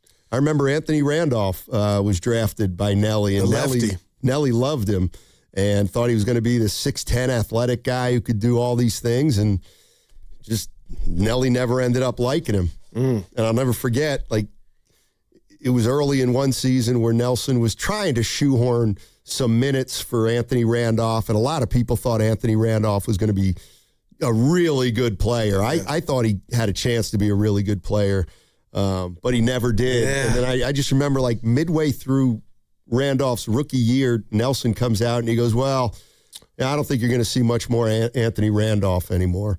And yikes. We're like, why? And he goes, I'm just going to put him on ice.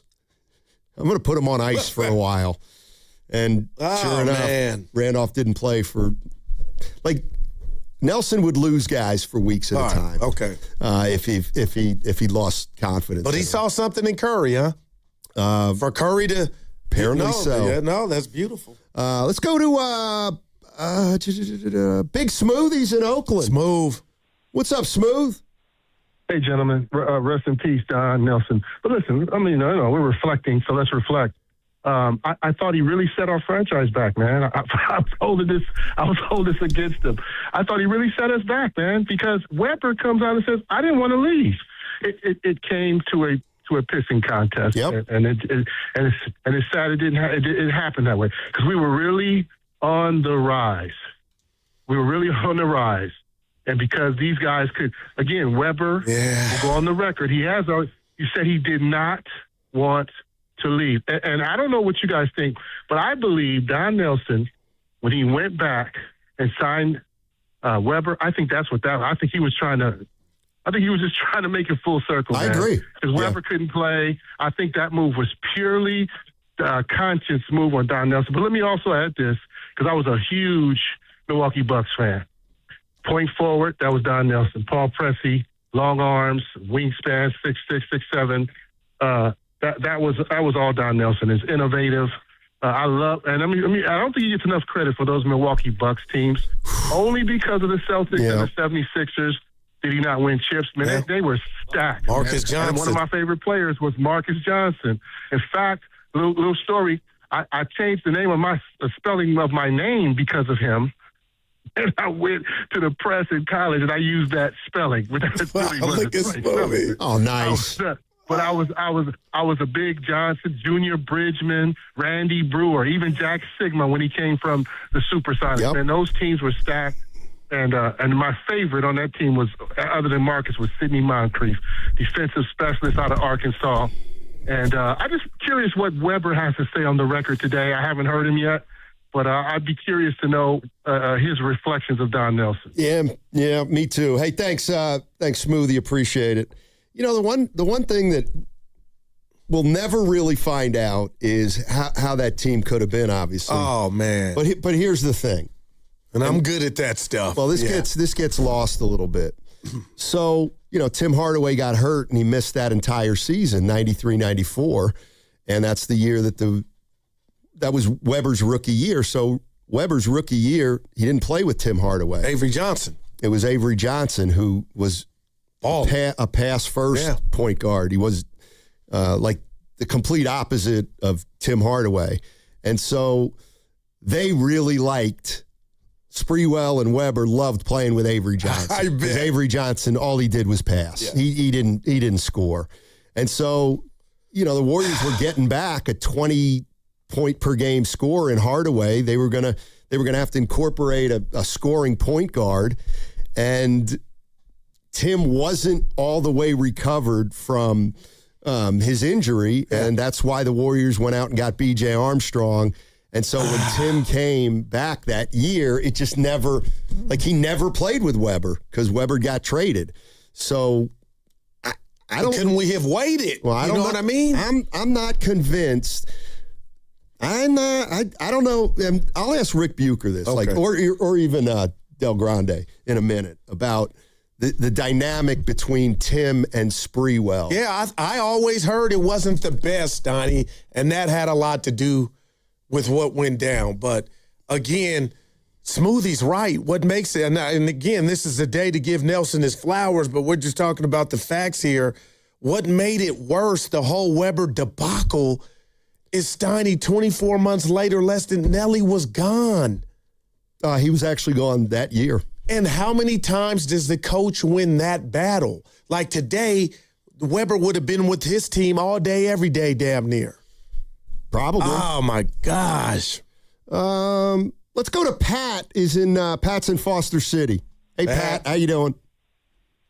Hey, good. Thanks for taking the call. Yeah, a couple memories on Nelly. A couple of callers said, how fun the TMC days were, and I had season tickets during that whole era, and it was just fantastic. Win or lose, it was just so entertaining. And usually the Warriors would get out to a big lead and then kind of fade in the fourth quarter, but it was always so much fun, the way Nelly coached and the team ran and whatever. And I also think about the day that when we had a starting lineup of Tim Hardaway, Sprewell, Mully, Tom Gugliotta, and we had just picked up Ronnie Cycli from Miami, the Heat.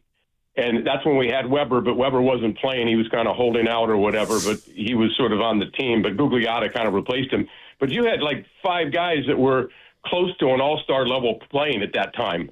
And I thought, man, we got it made. This team is going to be unstoppable with Hardaway, Sprewell, Mullen, Gugliotta, and Cycli. And it didn't quite turn out that way, but it was fun to dream a little bit about that. And the other memory I have was when they had signed Manute Bol at 7'7", and then later that off season they got Ralph Sampson at 7'4", and they played together for a little bit, not for very long because they traded Sampson later in that first season. But watching those two guys play was great. And I remember I was at the game, and it was like an early season, like a November game against the Timberwolves. And I saw Manute Bol hit not 1, not 2, but 3 threes in the same game. That was a blast to see this guy 7'7" making those shots. So a lot of great memories. And I had an opportunity to meet Nelly at a private affair where he knew less people than I even knew at this particular event. And he couldn't have been a nicer guy. He had sunglasses and a beard. This is probably 12 years ago or so. And I asked him little questions about basketball, but he was much more interested in talking about Hawaii and his poker games and his cigars and everything else that he was smoking than he was to talk about the game. But he couldn't have been a nicer guy, very low key. It was a lot of fun. But anyway, he did revolutionize basketball in a lot of ways, and you see that today. And I don't know that Kerr's approach to the game is all that different than Nelly in a lot of ways, because they both like to play veterans and they both like to go small and they like to run, they like to shoot. So anyway, great memories, and he was one of a kind. I appreciate you taking the call. Yeah, thank you very much. Appreciate it. Appreciate it, Pat. No doubt. And Nelly's presence is still like his imprints are all over the league now, Stoney, and that's why I brought up with Timmy the positionless and how they play small. It's like that's everywhere all day, every day now.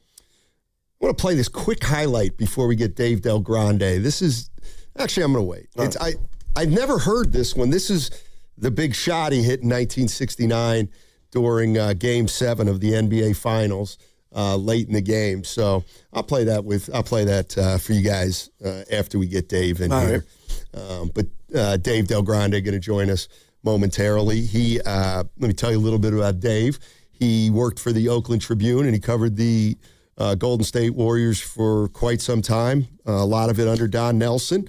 They had a professional relationship and they remained friends until Don passed yesterday. All guests on 95.7 The Game appear on the River Islands guest line. Isn't it time for you to discover the islands, River Islands in Lathrop? Dave Del Grande joining us on 95.7 The Game. Hey, Dave, thanks for joining us, man. Really appreciate it. Oh, thanks for having me. I mean, you knew Don Nelson, extremely well. I know that you kept in touch with him after you both, stopped doing what you were doing, and you went down to Hawaii a few times. Just tell us about Don Nelson and the Don Nelson you knew. Well, one of the most generous and nicest men I've ever met. And like you said, I speak mostly about him off the court than on the court. But even when he was coaching, he was very generous. I can't tell you the number of times when the Warriors had a homestand. And, it was an open invitation to the media, at least to some of us, to come join him down at Ricky's, where he'd be watching games with Donnie and Ed Gregory and, sometimes St. Jean. And, we'd go down there on, Tuesday nights. We'd watch a doubleheader on TV, enjoy beers, all you can eat. I mean, I never paid a cent. And the funny thing about that is that it was never a situation where he was giving away trade secrets. Don Nelson was one of these guys, and I'm not saying this is necessarily unique. A lot of heck, Matt, probably you fit into this category as well. He could absorb information. It didn't matter how many people were talking to him, how many people were laughing in the background, how many beers he'd had. He could absorb information with the best of them. And just in watching, like I said, there was never one time during, probably, 100, 200 times that we did this. And where he would say out loud, oh boy, look at Nash. He can't go to his left. We need to do, write that down, Eddie. Let's put that in our scouting report. It just became a part of, his knowledge of the game. I've like you said, I played golf with Don. Oh my God. I gotta say 200 times. And there were, during the off season, he would, he lived in Alameda, right? I lived in Hayward. Steve Tatey covered the team for the Contra Costa Times a lot. Steve was a very good golfer. But, literally, Don, almost every single day of the offseason, Don would call me at 8 a.m. and say, where are we golfing today? And I said, Don, you're the one with the contacts. I can't make this decision. You need to tell me what course can you get us onto for free. And Don would basically said, well, that's unlimited. I can get us onto any course. And then I would say, well, we haven't been to the Olympic Club in a while. and Don would say, okay, let me make a call. And he'd call me back in 10 minutes and say, okay, pick me up at 9 or we're tee off at 10. Where can Katie play today? And almost literally every single day of the off season. And like I said, we never, we could have shared a card 150 different times. He never once said anything about basketball. Wow. It was just all about, a friendly round of golf. He always had a little wager going on sure. the side. And same thing, again, if I play golf with Don, 150 times, you can count on less than one hand the number of times that I paid the green fees. Wow. I love that. Dave, real quick here, I have a character flaw. I'll ask you a question, and before you answer, I'll give you my answer. So I'm not going to do that here. But I was just thinking driving in when I got the news yesterday, do you think Nelly was properly appreciated for his coaching career, or will people appreciate his influence more now that he's gone? You're not going to answer that? No, you're not feeling good today?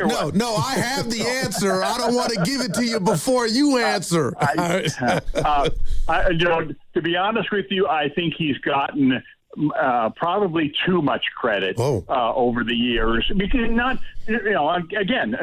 because he didn't deserve a lot of credit, but he's considered one of the great coaches of all time. And everybody you talk to, I heard your interview with Tim Hardaway a little earlier. Everybody loves the guy, whether you played for him or not.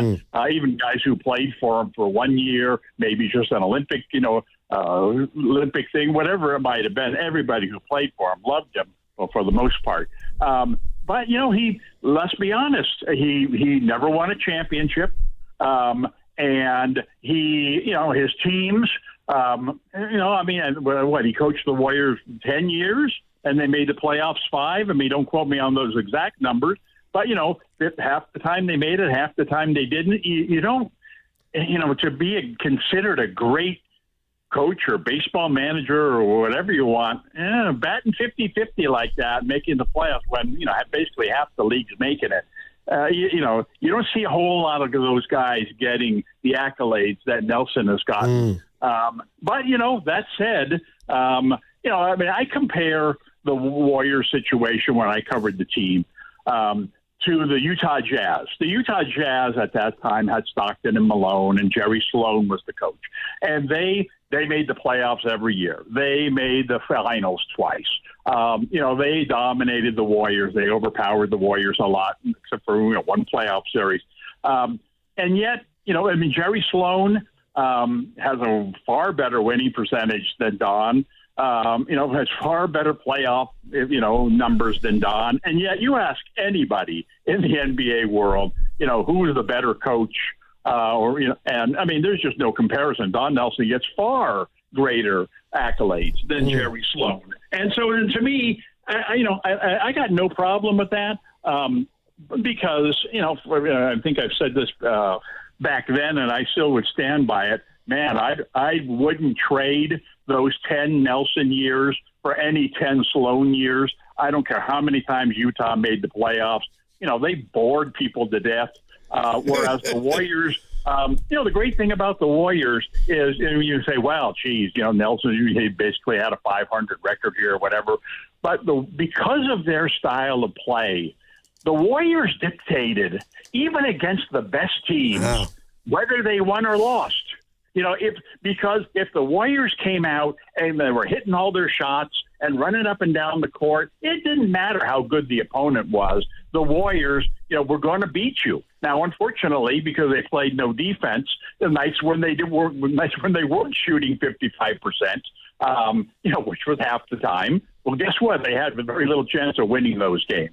But it's kind of a unique thing where you're not as good as, 10, 12 different teams in the league. But yet every time you take the court, you got a chance to win that game if Mully's on tonight, if Richmond's on tonight, if Hardaway's on tonight. We're going to win this game based strictly on the fact that our coach is willing to be a little different and put us in a situation where, you give us a chance to win.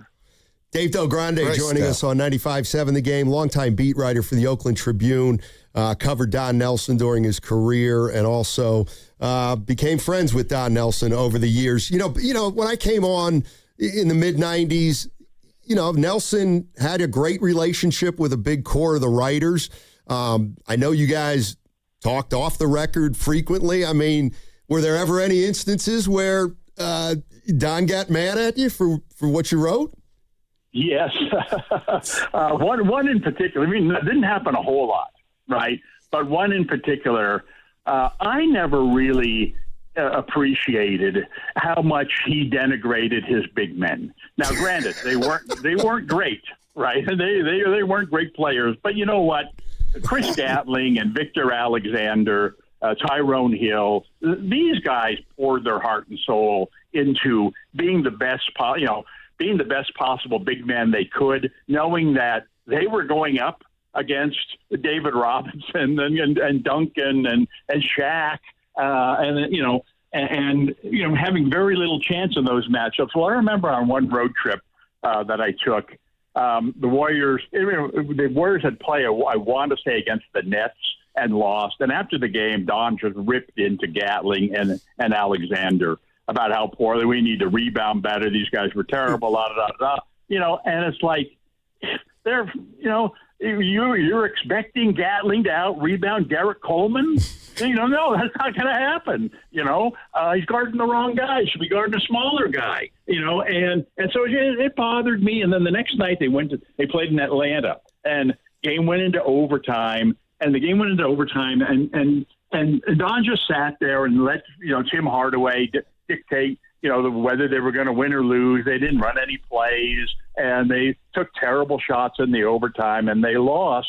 And so afterward, I wrote this story about how what a terrible game he coached. And I said, to be honest with you, the only reason the game went into overtime was because his assistant coach, Popovich, tugged on his jacket a couple of times and told him to wake up, and so then we get, 2 nights later, they're playing at Detroit. Well, it just so happened that because of the finances of the paper, I had to fly to Boston and then drive to Detroit for this next game. In fact, Steve Cady and I did it together, to save money for our papers.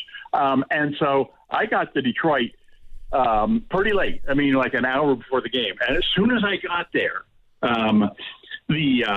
Popovich comes up to me, right? I mean, because you're preparing for the game. Popovich, he's serious. He's not going to talk to anybody before the game. He sees me, coming, sitting down in the press room or at the press table, wherever. He says, "Hey, I need to talk to you." And I said, "Sure, all right, great. What about?" We step aside over in a corner, and he says, Nelly's all pissed off. He read your article from the Atlanta game, and he says that's a bunch of baloney, and he sent me over to talk to you.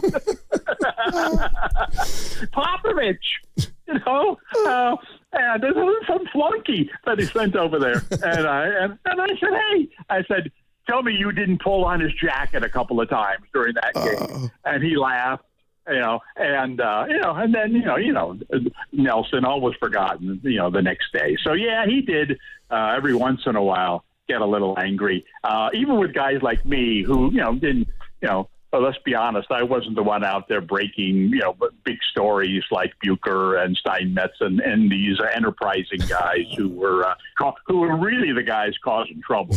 Oh, man, Dave, a bunch of good stuff. Keep it going. Hey, let me ask you this. When people look back, let's just say 40 to 50 years from now, what do you think they should remember most about Don Nelson, not just as the coach, but the man? Well, I mean, if the more you got to know him off the court, the greater your appreciation of him was, because as great a coach as he was far greater than that off the court. Like I said, just an incredibly generous man. I mean, who was I? I mean, I wasn't a big time, sports writer. I wasn't a guy that he needed to, offer free rounds of golf so that, to be my friend or whatever. I mean, it was the other way around. It was like every time he called, it was like, wow, Don Nelson's on the line. Excuse me, I need to step into the other room. I just think that every time that we'd go out, it just seemed that, even in Hawaii, where he was, at least initially, he wasn't all that well recognized. But as soon as one person recognized him, and then, so we're talking 40 years ago, right? Things were different back then. You treat celebrities today a little bit more, different. You see LeBron James walking down the street, and 90% of the people not only are, recognizing him, but are hounding him. Back then, Don Nelson could could play a round of golf, and maybe 10 people would recognize him. But I'll tell you what, he went out of his way to meet 10 more. And he was this supersized, bigger than life figure that, maybe if you didn't know him, you were hesitated walking up to him. I don't want to interrupt, some of these coaches these days, some of these players these days, who knows, what they're going to say to you or walk the other way. Oh, he was just incredibly kind to, a funny story that I have, again, I'm a nobody, right? Don liked me because we were similar golf scores, so we could play a nice competitive match. So one time he invites me over to Hawaii for a week to golf with him, right? And so I go over there, and I get there, and Don picks me up at the airport, and he's not headed in the right direction, right? And I said, "Don, where are we going?" And he says, "Well, they're renovating my house." And I thought, oh, great. You know, you didn't tell me I was going to have to pay for my hotel. You know, not sure I have enough money for this, you know. And so, and Don says, I'm going to put you up with one of my friends if that's okay. And I said, oh, geez, this does not sound good. You know, does the guy even know you're dropping me off on his doorstep? You know, turns out it was Willie Nelson. He takes me down to Willie Nelson's castle, you know, and didn't even see Willie. Don basically opened the door and said, okay, we're here. You know, go in and find your room. Like, but this isn't a hotel, you know. It was, you know, and I stayed, you know, so I stayed in Willie's place for an entire week. Now, I probably saw him twice the entire, you know, I wasn't about to go downstairs if he had guests or whatever. I had no interest in getting to know Willie Nelson or bothering him or whatever. I just felt, okay, you're going to be in this North Castle over here, this tower.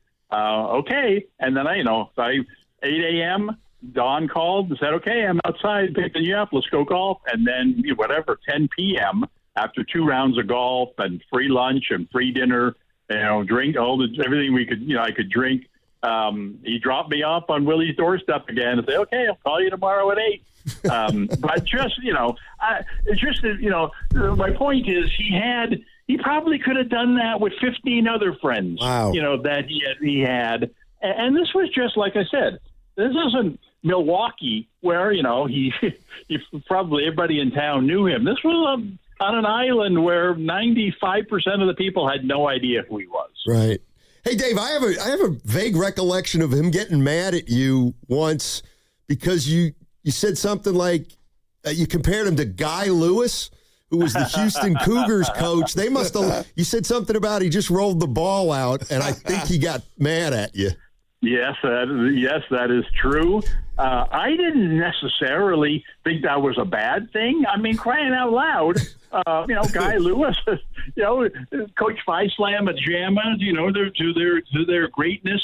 You know, their styles were similar. You know, I mean, obviously, Guy Lewis had Elijah Wan playing center for him, and Don didn't. But you know, they played a fun style like that. Yeah, I mean, I do remember one time saying that, and then trust me, I never said that a second time. Wow. Hey, Dave, man, thank you so much. Great. Thanks so much. Great stuff. This is what people love to hear, man. So really appreciate you coming on with us and giving us your time.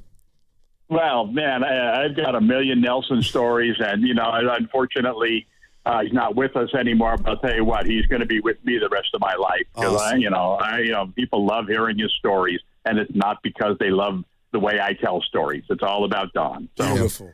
Thanks for having me on. Absolutely, Dave. Take care, buddy. That's Dave Del Grande, former Oakland Tribune that was great Warriors stuff, beat man. writer. Covered Don Nelson for all of his career here in Golden State. And you could say it's Donnie if it needs to be said, because I feel like it does. I mean, when you hear guys on a roll just sharing stories, and I'm like, I could do that for 2 hours, right? Then I wanted to ask him, was he going to the service?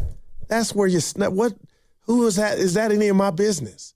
So you wouldn't have been offended had you been him and I asked you that. I was as going out like, you know what I mean? Or will you be attending the service? Like, or is that like, who are you, dude? You want me to text him and ask him? No, I just would have been foul me asking him that on the air. Because he's invited. Okay, it's just probably a matter. My understanding is there's going to be something in Dallas. Okay, and you know there's going to obviously be a lot of. It was just man, he was rolling. Yeah. Okay. I dang it. I wanted to ask Dave about this story, but I didn't have the details, but now I do have the details. And I kind of remember this at the time. So late in Nelson's career, he got a letter from a woman who said that she was his daughter.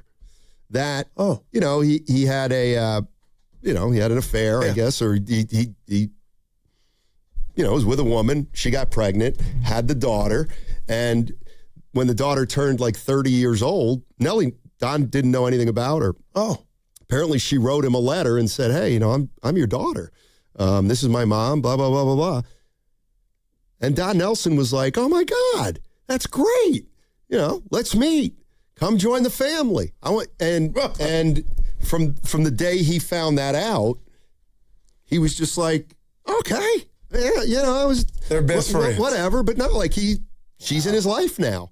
And she was not in his life. Correct. With him knowing, he didn't even know. That is just that speaks to the man I'm talking about. Yeah, I mean, so wow, Steiny.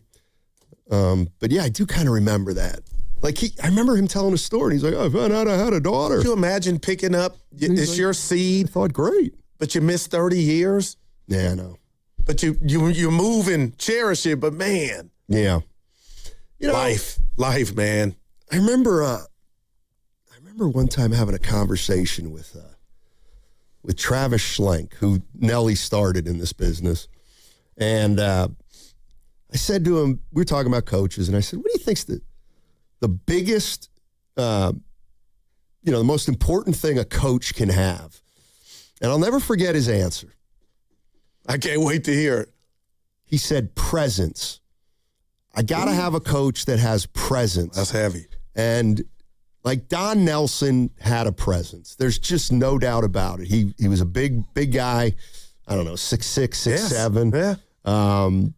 He had a deep voice, deep gravelly voice. He could absolutely be intimidating, like very intimidating. That's Karl Malone. And, so whenever I think of a presence, I always think of Don Nelson, because when he walked into the gym, it was his gym, no doubt about it. Okay, this is what I wanted to hear.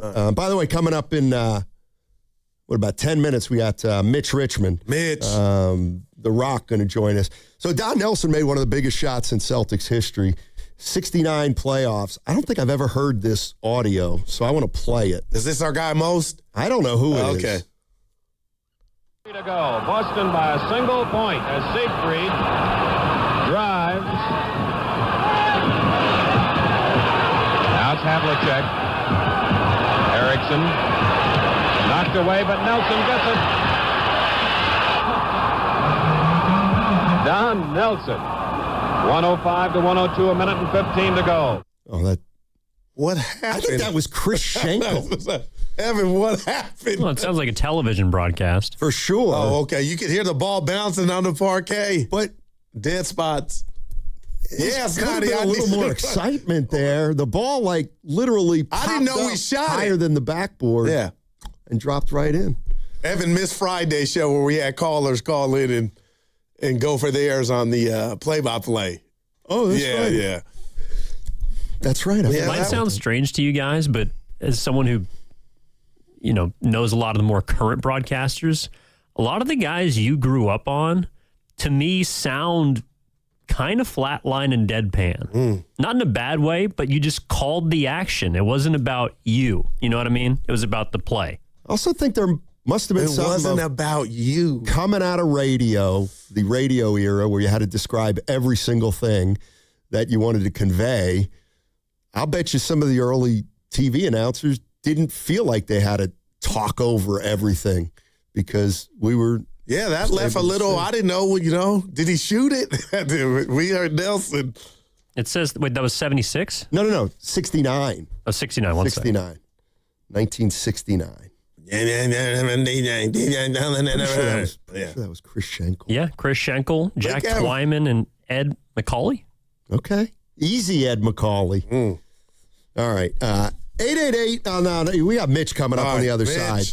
Mitch Richmond, The Rock, Hall of Famer, Rookie of the Year in 1989. He was inducted into the Hall of Fame in 2014. We'll talk to Mitch, get his thoughts and feelings on Don Nelson. We'll talk more about it on the other side on 95.7 The Game. Buy more and get more this fall at Ashby Lumber, your local Milgard certified dealer. From September 1st through October 31st, purchase qualifying V400 Tuscany or V300 Trinsic windows and receive a gift card valued from $200 to $1,000. Plus, earn bonus gift cards from $350 to $750 on qualifying patio doors and moving glass walls. Visit Ashby Lumber's Berkeley or Concord showroom for complete details. Milgard Windows and Doors at Ashby Lumber. When I hit my 50s, I felt like things were slowing down. This is Sandra's Metamucil story. I started taking Metamucil for digestion, but had no idea it would impact so much more. Not only did Metamucil help me feel more regular, but my heart health saw the benefits too. Metamucil. One simple routine, 4 health benefits. Digestive health starts here. Go to Metamucil.com for more details. Hey, it's Brew, and I feel like everything in my life depends on being connected. Whether I'm uploading a video, hopping on a call before my show, or video chatting with my family back in Michigan, I never have to think about my Wi-Fi. And that's why Xfinity stands out. You get the most reliable, fiber-powered Wi-Fi with the best equipment at one price for 5 years guaranteed. No contracts or commitments. Plus, you can get online in minutes with same-day Wi-Fi. Restrictions apply. Not available in all areas. Use of fiber or coaxial cable. Learn more at Xfinity.com/same-day Wi-Fi. Xfinity, imagine that. Injured at work? Don't wait. Every moment counts. You may be entitled to medical care and financial compensation, but time matters. The attorneys at Boxer & Gerson are here to protect your rights and fight for the treatment and support you need. Boxer & Gerson have helped thousands of people across Northern California who were hurt on the job. Don't wait, don't guess. Get answers. Call Boxer & Gerson today at 510-835-8870 or visit boxerlaw.com for a free consultation. Boxer & Gerson, your life is worth the fight. Hey there, it's Bonte, and I'm excited to tell you that summertime is a great time to discover the islands. River Islands, that is. They're located in Lathrop, right over the Altamont, and have become the best-selling lifestyle community in Northern California. Currently, there are 15 model complexes open for touring. This gives you all the choices you're looking for in size, location, and price. Take your pick from neighborhoods built alongside lakes, near parks and trails, or looking out on the San Joaquin River. This month, a brand new K-8 school is opening, the 4th built inside the community, and River Islands High School is welcoming students back for the fall term. Over at the Town Center, activity is everywhere at the Redwood Cafe, and a new community amphitheater gets closer to completion. More than ever, River Islands has it all, and it's all priced from the $600,000s to over $1 million. Start your tour on riverislands.com and see for yourself how the good life can be your life. Isn't it time for you to discover the islands? Looking for something fun for everyone? Join the Autism Society San Francisco Bay Area for its 3rd annual Family Festival on Saturday, August 15th from 11 a.m. to 2 p.m. at Sunnyvale Baylands Park. Enjoy live music featuring JD and the Shout, arts and crafts, carnival games, a scavenger hunt with prizes, and special barnyard animal visits. Explore community resources and grab lunch, popcorn, or a snow cone. Admission is free. Bring your family, friends, and neighbors for a welcoming celebration of community and inclusion. Info at sfasa.org. Sponsored by Pettinelli Financial. You listen to 95.7 The Game for the best sports insights. Now, use that same power to grow your business. When you advertise with us, you're reaching a massive audience of local consumers and business decision makers every day. Let our team help you build a game plan that delivers results. Scale your business and win the market. To get started, visit Advertise with 957 The Game at Odyssey.com. That's Advertise with 957 The Game at AUDACY.com. I'm Piera Palazzolo, VP of Digital Marketing for the American Management Association, a company focused on the management training skills needed to enhance the careers of business professionals. We did our research when it came to the best companies for website development and chose AmericanEagle.com. And we couldn't be happier. AmericanEagle.com worked closely with us to understand the front and back end requirements needed to launch an e-commerce website that could handle the complexities of running thousands of seminars nationwide. Our robust new website and improved SEO saw immediate increases in site traffic and web revenue. If you're in need of managerial effectiveness and success, visit our website at Amanet.org. If you're in need of a website that provides an unparalleled consumer experience, I highly recommend AmericanEagle.com. Transform your business today. Dial 877-WebNow1 for a free digital consultation with AmericanEagle.com. Make every swing count. Join Pettinelli Financial Partners for the 11th Annual Charity Golf Tournament benefiting the Autism Society San Francisco Bay Area. Register your foursome or become a sponsor today at PettinelliFP.com. You're listening to 95.7 The Game, KGMZ FM and HD1 San Francisco on Odyssey Sports Station and the home of the Golden State Warriors and Valkyries. Always live on the free Odyssey app and now coming to you live from the Laughing Monk Studios.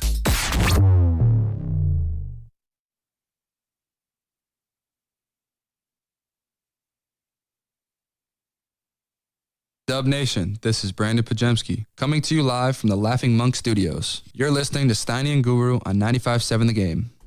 All right, thank you, Brandon Pajemski. Appreciate it.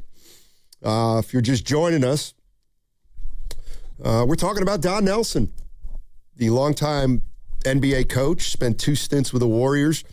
He passed yesterday at 86, and he was one of a kind. One of a kind. He was an innovator on the court, and he was a piece of work off the court. And I kind of mean that in a good way. No doubt. And a Hall of Famer, Steiny. Yeah, absolutely. Absolutely. I remember, What's he got? He was just so different. I remember one time, this was during the We Believe, either that year or the year after, and Warriors had a home game. The game was over, and I'm going to go have a drink. There's this dive bar in Oakland. Yeah. Smitty's. It had a long shuffleboard table. Nelson used to go there. Smitty's. He used to go there with Steven Jackson and Baron Davis. And they would just play shuffleboard for a good chunk of the night after a game. They're probably doing some other stuff, but now that's dope as hell, man. But they kicked it. Nelson loved to gamble. He had action on everything. Come on, Steiny. Golf, cards, shuffleboard. He had it. Well, you got me thinking now. I got to be careful here. I hope Matt Barnes and Steven Jackson of the Powers to Be got that We Believe doc already, all the footage of Nelly. Yeah, I don't know. Oh, man. I hear you. Yeah, I don't know. He was a little larger than life. That's how I like my coaches. When he had it going on. This is after he got the all-time wins record. Take a listen. Well, I only think it means that I've been around a long time and won a lot of games. That's what it means. I've been around 31 years. I should have some pretty good numbers, or I wouldn't be around that long. So it's just, hey, whenever somebody gets excited, like Pat Riley wants to come back, he'll have the record in 2 years. That'll be great for me. Somebody can take it away. That'll be fine. But anyway, we'll have it for a short period of time. I got to go to the locker with my guys. All right, thanks, fans, for following us. Appreciate it. Congratulations, Don.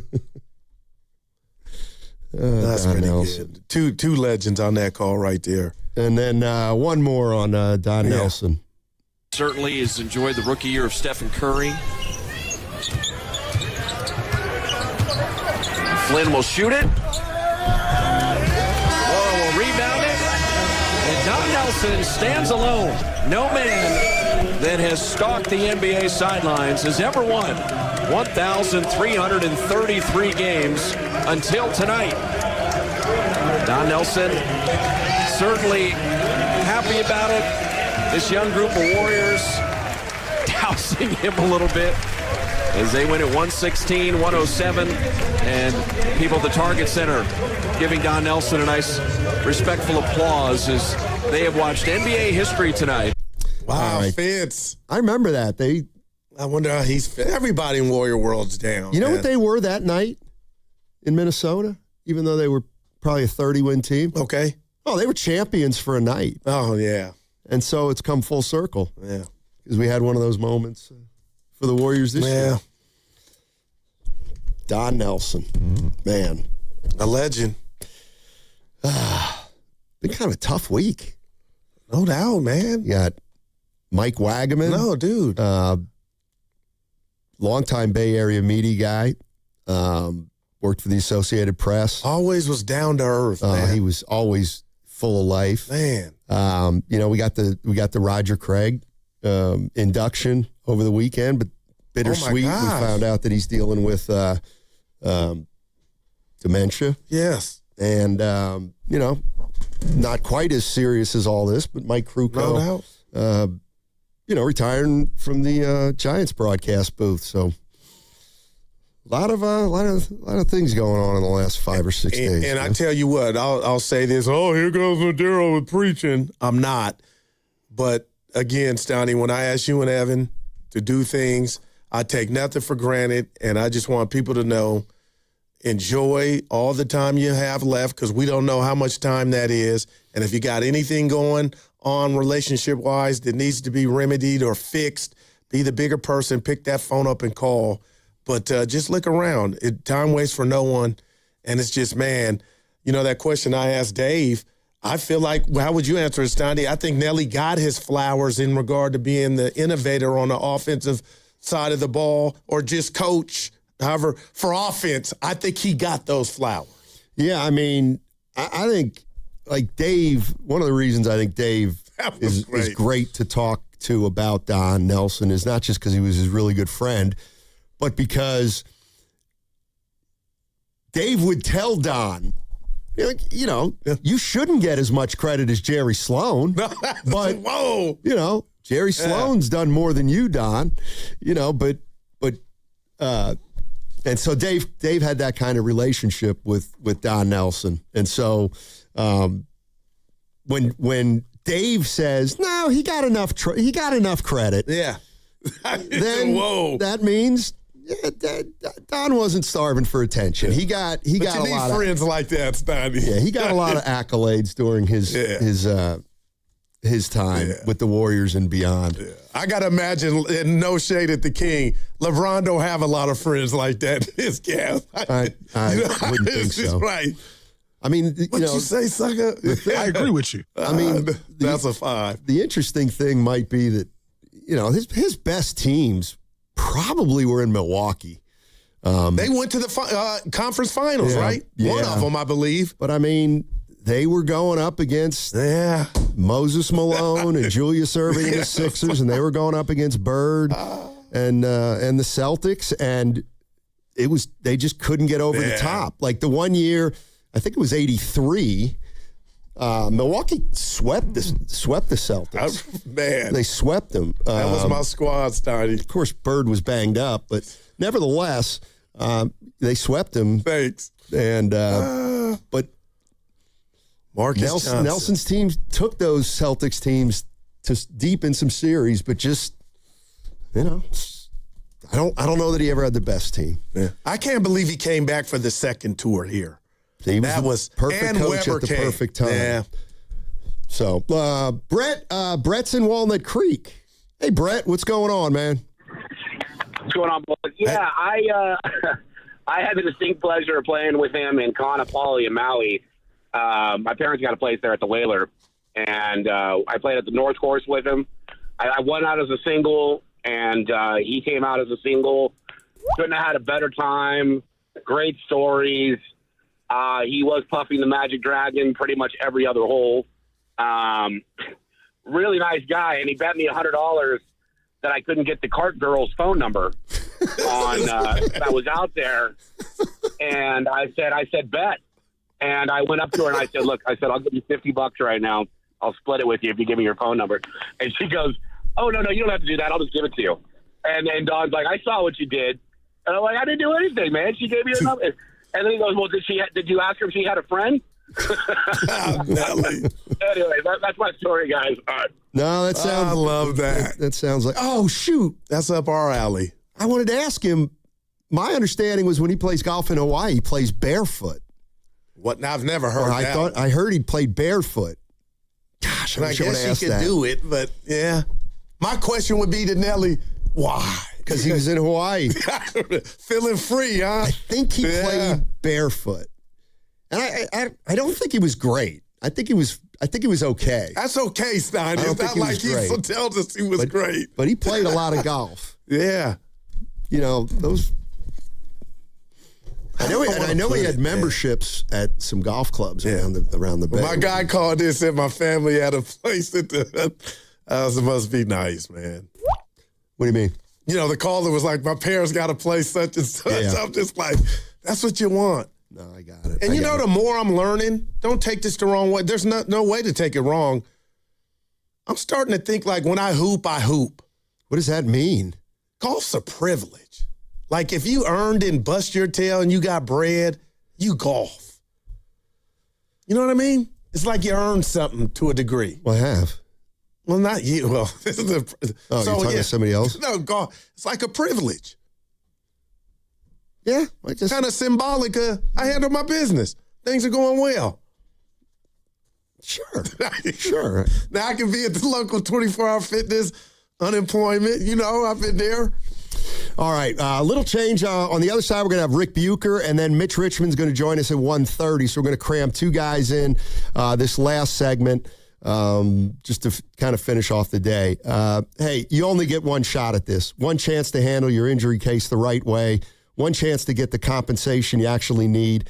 And one chance to protect your future. And once you make the wrong move, you don't get a do-over. Sign too early and it's final. Say the wrong thing and it's recorded. Take a low offer and you can't go back. So before you make any decisions, call Beam Law. They step in immediately, guiding you, protecting you, and making sure every move is made with your best outcome in mind. Beam Law has recovered millions for clients across the Bay Area and has been named Best of the Bay by SF Weekly 4 times. So if you've been injured or lost someone due to someone else's negligence, don't take that risk. Call Beam Law at 415-523-5555. That's 415-523-5555.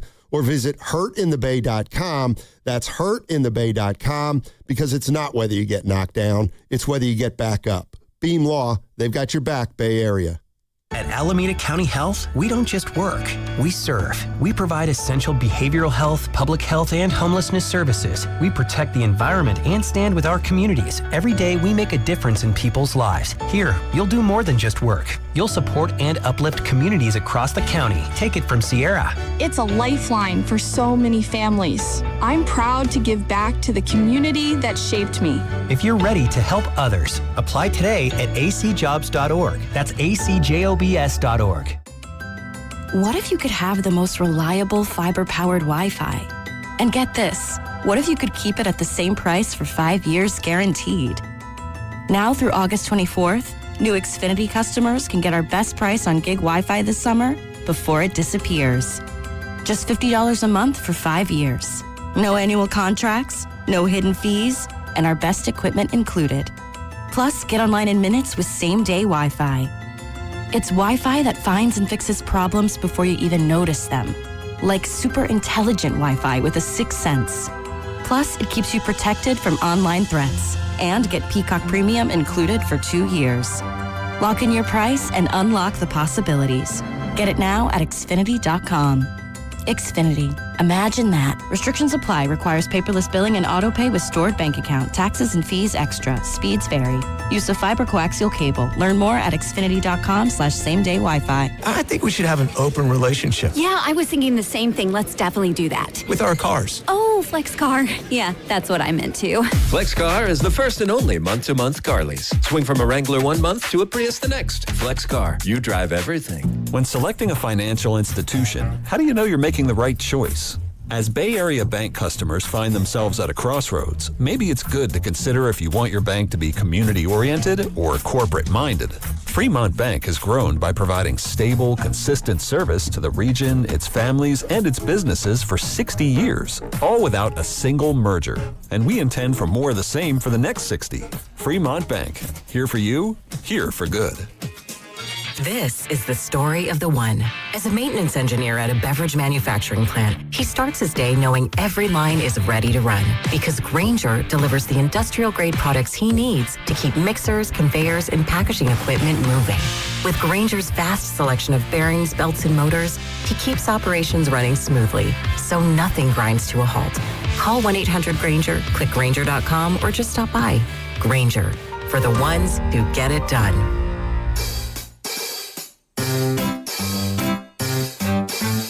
1-877 Cars for Kids. KARS Cars for Kids. 1-877 Cars for Kids. Donate your car today. 1-877 Cars for Kids. KARS Cars for Kids. 1-877 Cars for Kids. Donate your car today. Ready to get rid of that old car? Donate it to Cars for Kids. Call 877-CARS4KIDS to speak to a friendly live agent. Donation is super easy, and your car can be picked up as soon as tomorrow. Go to cars4kids.org now or call 877-CARS4KIDS to donate your car today. 1-877 Cars for Kids. KARS Cars for Kids. 1-877 Cars for Kids. Did you know you can donate real estate too? Go to cars4kids.org. That's cars with a K.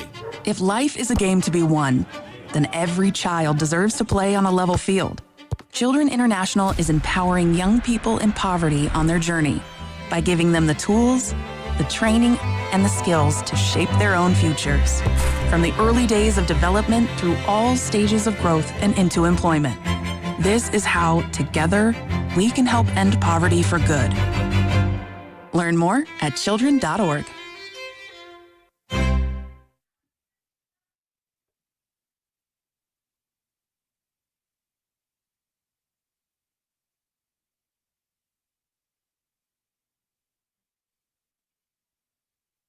Now, back to Steiny and Guru on 95.7 The Game. All righty, let's get right to it. All guests on 95.7 The Game appear on the River Islands guest line. Isn't it time for you to discover the islands, River Islands in Lathrop? We're joined by Rick Bucher, former writer for the San Jose Mercury News, ESPN, and he covered Don Nelson in the 90s. And Rick, thanks for joining us, obviously, first of all. And you know, you have a history with Don Nelson. What were some of your thoughts yesterday when you heard the news? I was surprised. We obviously hadn't heard a whole lot from him, having retired to Maui, and by his own proclamation, getting high on a regular basis, hanging out with various celebrities who like to do the same. I wasn't surprised that we hadn't heard much about him, but it did catch me off guard. And honestly, he was such a pivotal figure in my career. He first introduced me to the NBA and all that it is and isn't, and that shaped me in a profound way. And he was such a complicated character that it was a great introduction, because it made me realize there's like the basketball side of people in the NBA, and then there's the personal side, and then there's some weird combination of when you bring those two together, some of the things that they will do that you would say, God, that's not the kind of person he is. And yet, for the sake of what they were trying to accomplish in the NBA, they'd have no they'd have no hesitation in doing it. And I'll give you the quickest example of all that, in that he was legendary for, you know, hanging out with beat writers and having friendly relationships with the sports writers and the people that covered the team. And when I first got on the beat, I went in to arrange to meet with him before the season started. And I went in to his office, and it turns out he had like his entire staff in the office on his side of the desk. So it was the entire staff looking at me as I came in and sat down. And first power play of that I experienced with Don. And then I went in, probably talked way too long, being nervous, first beat, all that, and said, I'll never pull any punches. I'll always be, I won't have a hidden agenda. I'll always tell you what I'm working on. And all I ask is that you not purposely steer me the wrong way, or try to, understand you might not be able to tell me everything that I want to know or answer every question. I just ask that you don't purposely and send me in the wrong direction. And I talked way too long, and he got done in typical Nelly fashion. He said, "Well, if I'm going to have to lie to you, I'm going to lie to you." And I was like, "Okay, well, I guess we have the ground rules now." But I mean, he was direct, but it was also, came to understand, like, no matter what kind of relationship you have with people, if they need to lie to do their business in the NBA, they're going to lie. Wow, Rick, I hate the circumstances, but you're my buddy, man, so it's always good to talk to you. But I wanted to run this by you. What do you think the term Nelly ball meant to the players, the guys who were actually playing in the system? Yeah. Oh, they absolutely loved it. Absolutely loved it. I mean, he played a brand of basketball that I think was way ahead of his time in terms of playing. Nelly ball was small ball, essentially, and it was spacing the floor as we see in today's modern game, whether it was Manute Bol or Tom Tolbert. He was looking for bigs who could space the floor and protect the rim at the other end to give him an advantage, and played a free-flowing offense. He wanted it played a certain way, and you had to play with an IQ he would give you a lot of freedom, but you had to understand what you were doing and why you were doing it and how it fit in with what he wanted the team to do. So whereas, a Tom Tolbert would do okay, a Chris Gatling would not. And so it was, and if you were in his doghouse, it was really hard to get out of that doghouse. And you took, he didn't mince words.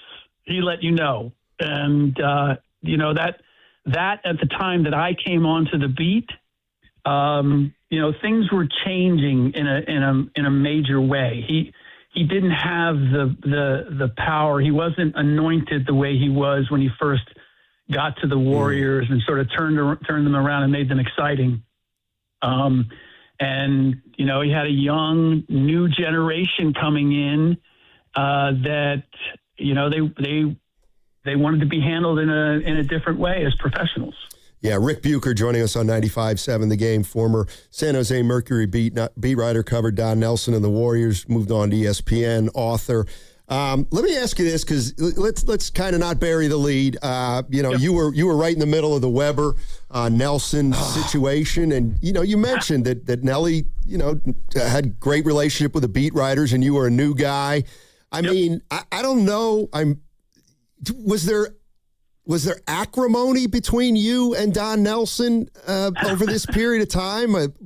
Kind of tell me how it all came down, because you were writing stories about, how Weber was not happy, and from kind of Chris's perspective, and everybody else was coming from Nelly. So go ahead. Yeah.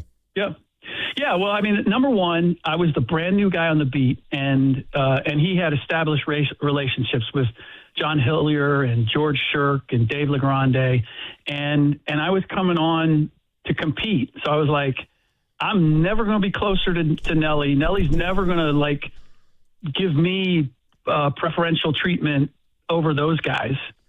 So I'm younger than all of them by at least a decade.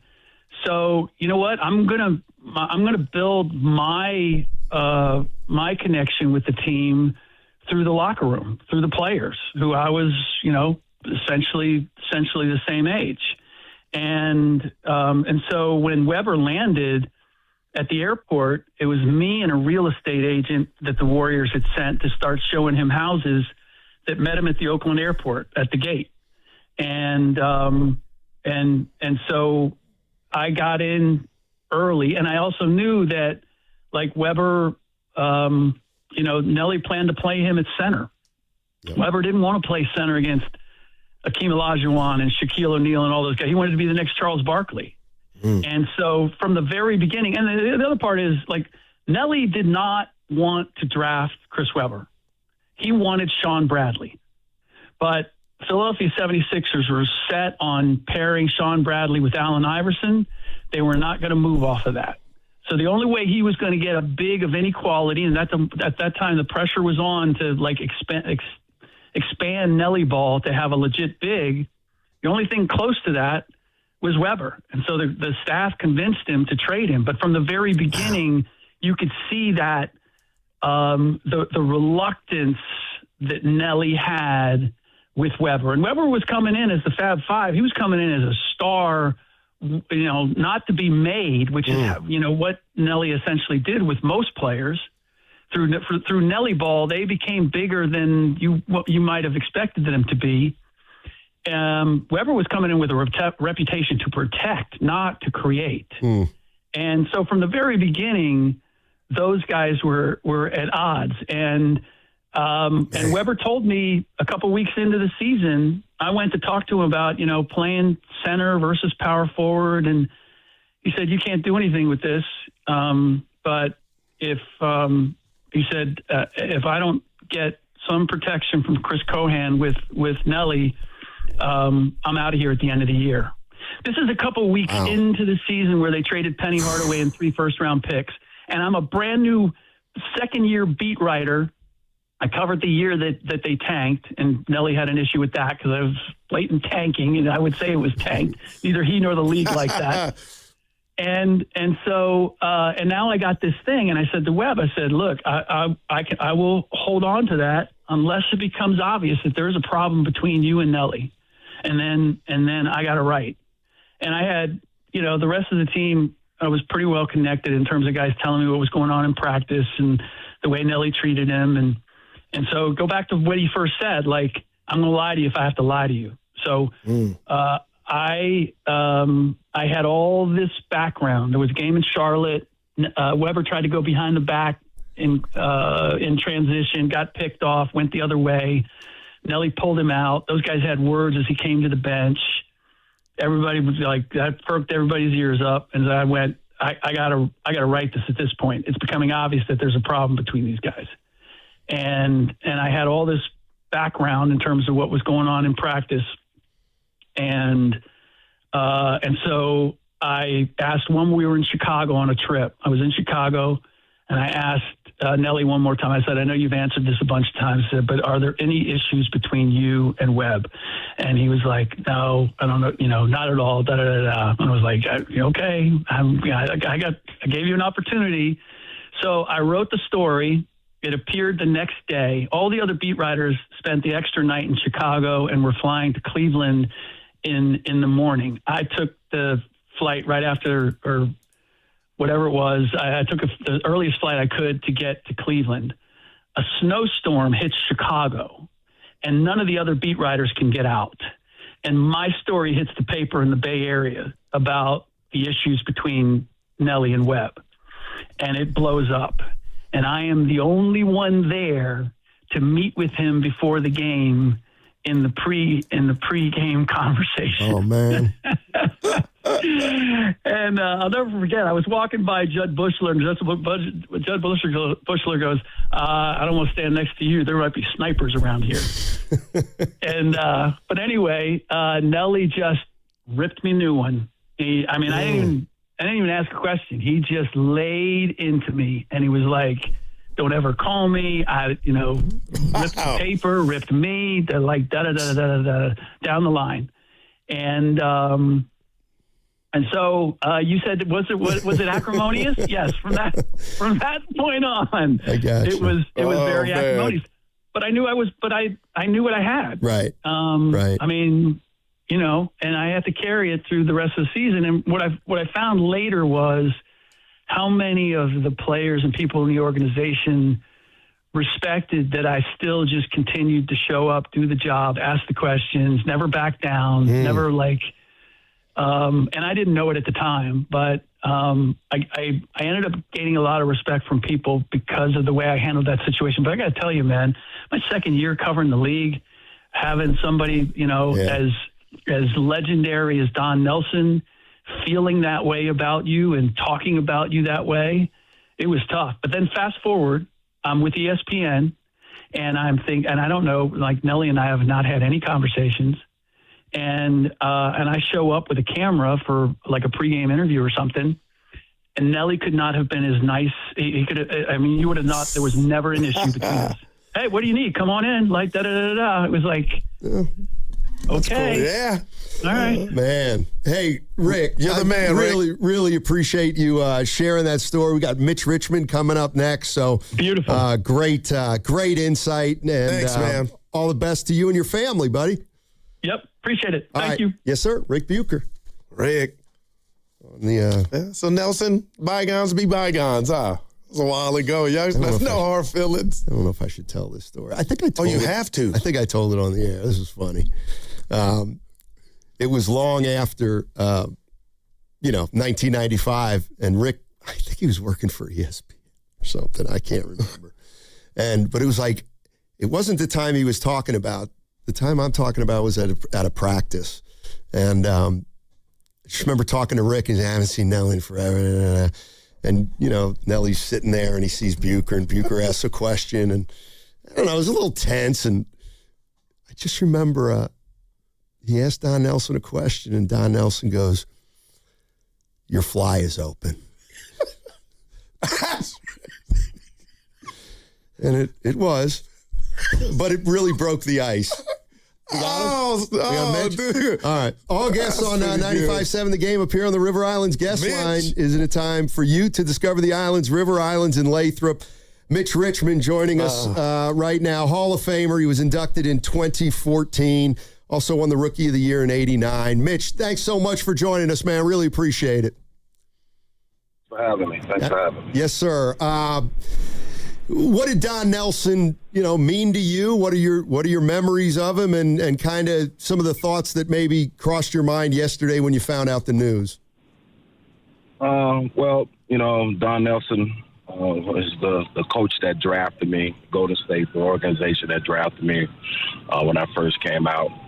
So I've always said what a great basketball mind Don Nelson was.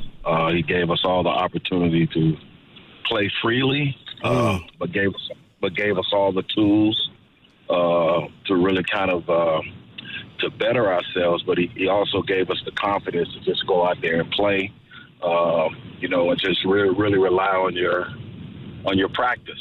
We practiced so hard. We did everything. We accomplished everything in practice. So why not go out in the game and continue to play that way? Mitch, if I can ask you about Run TMC, it's just, a concoction, something that a brilliant mind like Nelly came up with three ballers. How did that manifest? Was there ever any doubt or how he explained his vision for that? How did that all come together? Yeah, I don't think it was any doubt from, I think for any individual guy, Chris was confident in himself. I was confident in myself, and Tim was confident in himself. So it had to be the right system and I think the right continuity for that to all work. Nelly came to us and said, "Hey, listen, all of you guys are prolific scorers, and the only way that we're going to make this thing work is that we got to share the ball and we got to take care of it. And we have to play fast. People don't realize that we all average about 18 to 20 shots a game each. And that was because we were moving the ball. We were trying to get more possessions. We were really sharing it. So it was brilliant. I think, in practice we used to do this thing called motion. And it was just that we wouldn't run a play, but we never had. We could not stop. We couldn't just be stagnant. So if you made a pass to the right, you had to go and get somebody else open to set a pick for someone else to come and get the ball. And you never could stop moving. We always had to balance the floor. So we worked on that tremendously, man. We worked on it a lot. And so in games, Nelly would come and Nelly would come before the game starts and tell us in the locker room that, hey, tonight we only run in motion unless you guys don't share it. And if you guys don't share it, then I'm going to start calling plays. And so we kind of knew each other's play. We knew Tim was going to get the ball. Me and Chris just knew that we had to run the floor to get it. They knew that I was going to post up at times. We knew that we always had to do a pin down for Chris, so everyone knew what our strengths were, and so we just tried to accomplish that during the games. Mitch Richmond joining us on 95.7 The Game. We're talking about Don Nelson. He said the biggest mistake he made was trading you, and I know it was a tough one for you. Of course. How did you ever kind of reconcile with Don, or I just know it was tough at the time. Like, how did it play out between the two of you over time? Yeah, it was tough, man, because I just felt like when I did get traded that, this was really a college atmosphere that he had created, especially with the players on the team. So I was devastated when I got traded. But over time, I still had a little bittersweet with that, no question about that. But I always say that Don Nelson still was one of the best coaches that ever coached me, and probably the best. And I loved playing for him, to tell you the truth. So I was devastated just that I got traded, and then I wouldn't be able to play the style that I've learned with Chris and Tim. But yeah, I reconciled. Once when I retired, I came and started working with the Golden State Warriors, and I think he mentioned it in his speech that Mully gave him another opportunity before he retired to come back and coach the We Believe team, and I was in the front office at that time, and I was a big part of saying, hey, let's get Nelly. Nelly is the only one can probably get this group to play the way we played, and it really worked out. Wish it could have stayed a little longer, but things manifest. But other than that, man, yeah, we reconciled, and but you never want to wish something like this on anyone. He was, I knew his family very well, knew his son very well, so it just was tough to hear because I didn't know. I thought he was doing pretty well, and just to hear that it's going to be a short period of time and no one knew. It was devastating. Man, Mitch, I really appreciate you sharing that with us all, because I know it's not easy. Thank you. Hey, Mitch, if I could ask you, if you were able, I don't know why I'm doing this today, but, it's an emotional day, but if you could sit down with Nelson one more time, what would you want to tell him? Oh, man.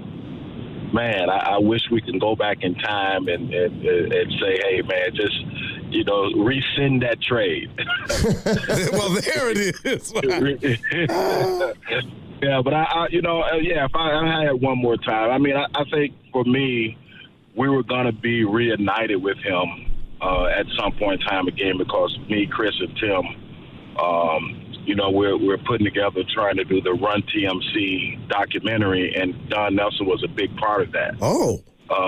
So we were going to reconcile with him start talking back with him.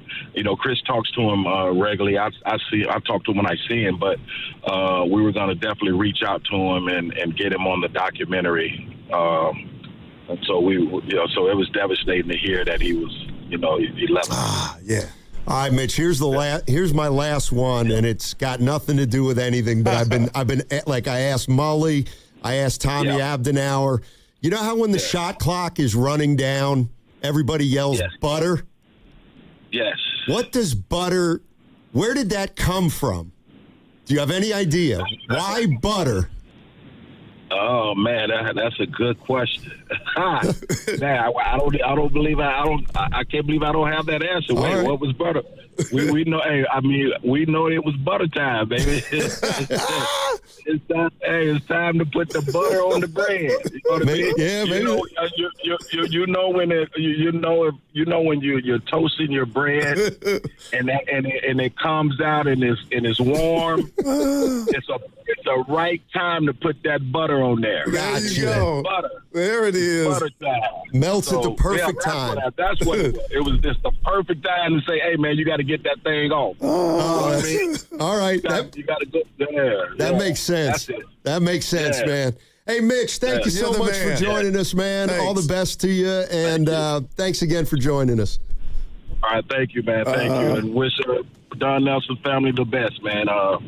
we missed a good one, man. Yeah, absolutely. Thanks, Mitch. Take care. All right. See you. Gosh. Yeah, so, it's my first year in the league, and, the Warriors would have the ball, and the shot clock, when the shot clock got to 5 or 6, everybody on the bench would yell, "Butter!" And it meant you got to get a shot up. It meant the clock's up against you. And I've always wondered, what does it mean, though? Everybody knows when you hear butter, you got to get a shot up. But where did the term butter for getting a shot up come from? Why not just shoot? Yeah, exactly. Hey, but we found out he's working on a documentary. Not the We Believe, but Run TMC. Man. Yeah, let's see. Let's see if they could. That'd be a fun one, though, too. That'd be a fun one. Oh, dude, they were dope together. Yeah, he was open about that trade. That cut him. I mean, it had to. The thing that stinks about that is, they didn't have to do that so soon. But they got upset by Seattle after winning 50th year. That year, Scotty Nelly was like, we need to do something different. Remember, Seattle upset him. No, yeah. And that was his comeback, man. But and I love me some Owens, but he wasn't Mitch, man. I mean, to trade Mitch when he was just boy. I mean, they traded Mitch Richmond when he was in his prime. 26 years old. Man. Yeah. Yikes. All right. Yeah. All right. We got crossover coming up on the other side with Dan Dibley and Mark Willard. I'm sure they'll have some more great guests on. We appreciate everybody who came on. Tom Abdenauer, Rick Bucher, Dave Del Grande, Mitch Richmond, Tim Hardaway. Really appreciate all their time, and hopefully you guys out there listening enjoyed hearing some of that stuff too. We will be back on the other side for the crossover on 95.7 The Game. So I'm asking the great Rich Mitchell. In 2026, Bay Alarm celebrates 80 years of security. With burglar and fire alarm systems, 24/7 in-house monitoring, and local service, our promise to the Bay Area remains the same. We got you. Learn more at bayalarm.com. This is Chris Dolan. And I'm Vanessa Deniston, senior attorney from the Dolan Law Firm. Chris, what's with all these out-of-town personal injury firms coming into the Bay Area with these catchy jingles and funny names? Unlike the Dolan Law Firm, most of these firms are from out of state or in LA. The Dolan Law Firm is headquartered right here in San Francisco, going on 30 years. We live here, we work here, we win here. Injured? Don't wait. Dial #4HELP. That's #4HELP. Is your client ready to build a functional outdoor space? Choosing Golden State Lumber and Showroom means faster deliveries and finishing your project on time and on budget. When it comes to decking, TimberTech stands out. It's trusted by contractors for its unbeatable quality, and with industry-leading warranties, it's clear why TimberTech is the top choice. TimberTech, the #1 brand in premium decking. Start at goldenstatelumber.com. Golden State Lumber and Showroom. When you succeed, we succeed. Hi, I'm David. I'm Chris. And I'm John. We are the three brothers who own Jack's Restaurant and Bar. And we are here to... Not again. That's my line. That was my line. Boy, stop it. Mom? What are you doing here? Have you heard your commercials? They're terrible. That's not our fault. You taught us how to cook delicious food. Using only the freshest ingredients. And to treat all our guests like family visiting our home. But you didn't teach us how to write catchy radio spots. They remember that and get back to work. Yes, Mom. Jack's, serving delicious breakfast, lunch, dinner, and drinks the way our mom taught us. ilovejacks.com. All guests on 95.7 The Game appear on the River Islands guest line. Dub Nation, this is Jimmy Butler, and you never know when I'll be on the River Islands guest line. Dub Nation, this is Stephen Curry, and you never know when I'll be on the River Islands guest line. So make sure to keep it locked on 95.7 The Game. River Islands in Lathrop is the best-selling master plan community in all of Northern California. With its lakes, parks, trails, and collection of new home neighborhoods, the good life can be your life. Isn't it time for you to discover the islands?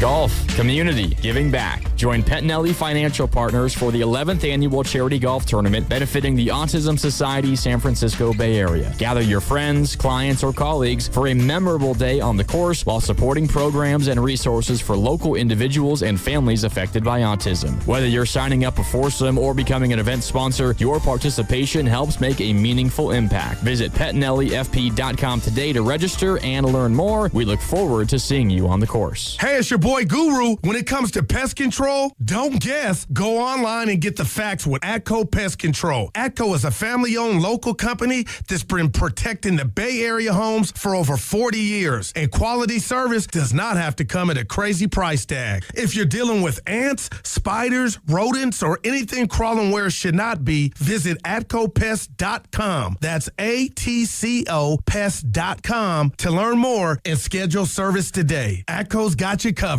Finding great candidates to hire can be like, well, trying to find a needle in a haystack, but not with ZipRecruiter. Its powerful technology actively finds and invites qualified candidates to apply to your job. So while other companies might deliver a lot of hay, ZipRecruiter finds you the needle in the haystack. See why 4 out of 5 employers who post a job on ZipRecruiter get a quality candidate within the first day. Try ZipRecruiter for free at ZipRecruiter.com/team. That's ZipRecruiter.com/team. ZipRecruiter. Skechers elite athlete OG Anunoby has been making history on the basketball court. Anunoby tips it in. Unbelievable. What a shot. He's been balling out in Skechers high-performance basketball sneakers, and the world is noticed. But how does OG train off the court to keep in peak physical condition? Hands-free Skechers Slip-ins Aeroburst. They help prepare OG for the physical demands of playing at a championship level. Get your pair of Aeroburst for only $165 at a Skechers store, Skechers.com, or wherever high-performance running shoes are sold. This is the story of the one. As a maintenance engineer at a beverage manufacturing plant, he starts his day knowing every line is ready to run because Grainger delivers the industrial-grade products he needs to keep mixers, conveyors, and packaging equipment moving. With Grainger's vast selection of bearings, belts, and motors, he keeps operations running smoothly, so nothing grinds to a halt. Call 1-800-GRAINGER, click Grainger.com, or just stop by. Grainger, for the ones who get it done. You're still glowing, flirting, grooving. You've still got it. But your immune system weakens as you age, making it harder to fight illnesses like pneumococcal pneumonia and RSV. Vaccines are a key part of any health routine and can help protect you from getting really sick. Ask your doctor or pharmacist which vaccines you need. See more at PfizerForAll.com. Sponsored by Pfizer. My name is Whitney Allen, and I'm a widow. My husband, Ryan, died. We never thought we'd ever have to use life insurance, but the unexpected happened. With Ethos, signing up was fast and 100% online. You can get a quote in seconds, apply in minutes, and get same-day coverage. No medical exams, and you can get up to $3 million worth of coverage. I'm grateful we were prepared. Get your free quote at ethos.com/radio. That's ethos.com/radio. Paid spokesperson. Time spent on application may vary. Online health questions required.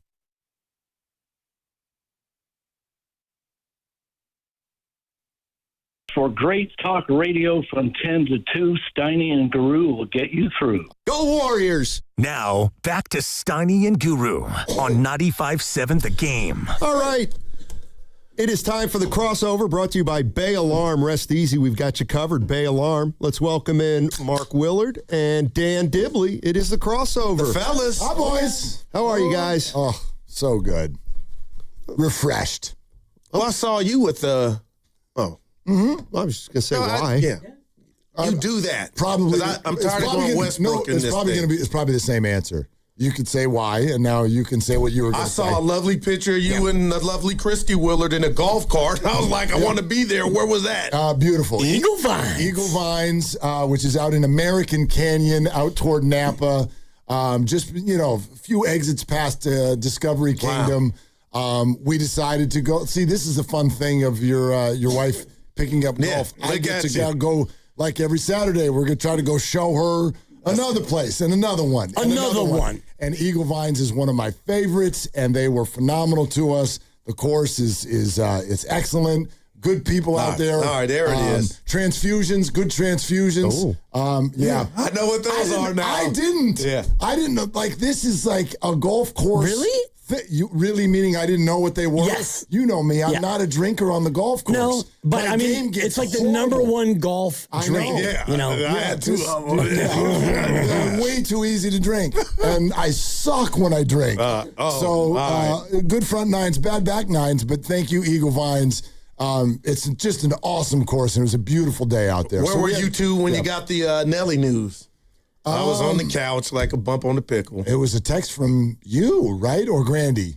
Maybe Grandy. sends Yeah. it. Okay. Yep. Yeah. That's Terrible how we get all of our news. Grandy Yeah. texts us. 86, great run, though.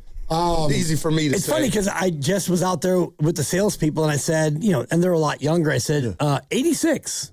Are you taking it? All day, every day. Right. And so, they all kind of were going through it. And of course, Dylan, your guy who you call Ryan, he's like, what does the 86 look like? Is it, 78 and then 8 years of organ failure and 86 is 86. But I said to him, I'm like, you know what? That's actually a great follow-up question because if it's, 75 and the last 11 are you're holding on for dear life, then no. Yeah, but I think it's Louis C.K. that did a bit on the hot dog because you know how the hot dog, they say each one you eat takes 30 seconds off of your life or whatever. And he's like, but what are we really holding off on the hot dogs for? Okay. Are you holding off so that I can get the extra 2 years at the end? Am I a vegetable? Yeah. Is someone pushing me around? I changed it to now. Am I in pain? Right? You know what I'm saying? Right. So anyway. But if that Not a was hot true, dog is what I'm trying to say. Well, and if that was true, Joey Chestnut would have died at the age of 4. Well, there you go. Another good point. Yeah. Another good point. But I get the sense that he was the last couple of weeks got tough, but I think, let's say 6 months ago, he was fine. He looked great. Not Seemed that fine, way. but he seemed to be Enjoying life. Exactly. What an original, man. Wow. What an original. KSC. What an original. Piece of work. Right? Absolutely. I mean, a piece you of covered work. him for, both stints, right? Well, yeah, but the second stint, the We Believe, was the year that I was, pretty close to the team. Right. And he was, we hear him compared. He's a little bit like John Madden. He was a little like John Madden. He didn't mind that his players were doing their own things as long as when they stepped onto the field, they were ready and they played hard. And that's kind of the way he coached that We Believe team. He didn't care what they did off the floor, right? As long as they did what they did on the floor. That's a good comp. I mean, Madden actually won a chip. No doubt. I was thinking earlier today about Bay Area coaches who have no championship. Is there anyone more beloved than Don Nelson? A coach who doesn't have a chip. Bob Melvin is a guy. Kyle Shanahan, but, I was about to bring him up. I rip him off for that. I think that Nelly's more beloved than Shanny. Yeah. And, you've got Vitello and Bob Melvin and... What about Dusty Baker? Why are they running out of their That's a great one. That's a great one. That's a great one. And then here's the other one, not to disagree. Mariucci, but not to the level. It's good. No, but he might be on the Mount No Chip, but we love you more. Yeah, that's what I'm trying to figure out. Who would be on that list? I think Mooch is a great call. What about Roger Craig with the Hum Baby, yeah. Hum Baby, big time. Yeah. It's most of the coaches. Yeah. It is. It is. Take out Boach and Steve Kerr, Bill Walsh, throwing a little Seifert there in the end. It's everybody else. But there are those coaches that we don't beloved, like Jim Harbaugh and Chip Kelly and Tom Sula. We could do the Kozimor Tom Sula replay. That was so any good. moment ever. I might watch it on the way. When I get Brian home. Winters, Dave Cowens, Musselman. I'm not saying you love them all. No. I'm just saying that I think the list of coaches we like is longer than I guess the 4 who have won. But Nelson was a favorite. And I'm struck by the coaches that we love who didn't win. Like Don Nelson, We Believe. You won 5 playoff games, which is what Steph and Jimmy did 2 years ago. And Dibs, that doesn't have a T-shirt or a nickname. But you could put that We Believe up to the 4. I know it's not right, but we were down and out that We Believe year up into one of these 4 chips or Rick Barry's. It was like we won the chip. We were accepted. I think Warriors. It was incredible. No, seriously. No doubt. Look, we were dead. Could I argue for fans of our age? Okay. That was our favorite non-championship year. Oh. Right? Not even close. Not even close. Second for me, nobody asked Weber's rookie year when they lost to Phoenix 3. But yeah, and I was a huge Run TMC guy. There were great moments and all of that, but that was the best. Lost to the Lakers. That was the how in the PGA Tour, like the PGA the Tour Championship or whatever, they're always like, this is the 5th major. That we believe is the 5th major for Warriors seasons. Great call. It was incredible. Yeah. I mean, and apologies to 75. I'm talking about fans of a certain age. But that'll never be duplicated because the thing about it was how organic it was. It's just nobody saw it coming. And then Paul Wong holds up a sign that says, "We believe," with 10 games left in the year. They win 9 out of their last 10. And wow, man.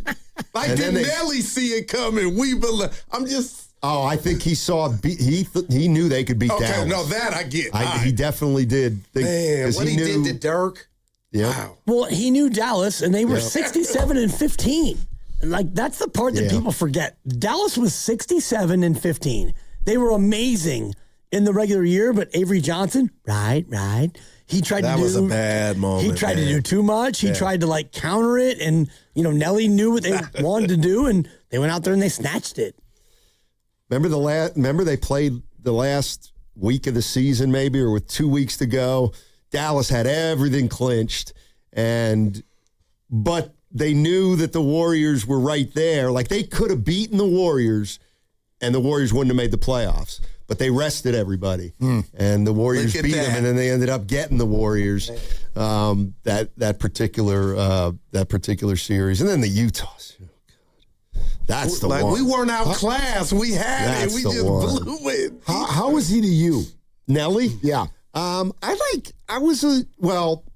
first time I didn't really overlap with him because he was fired halfway through my first year.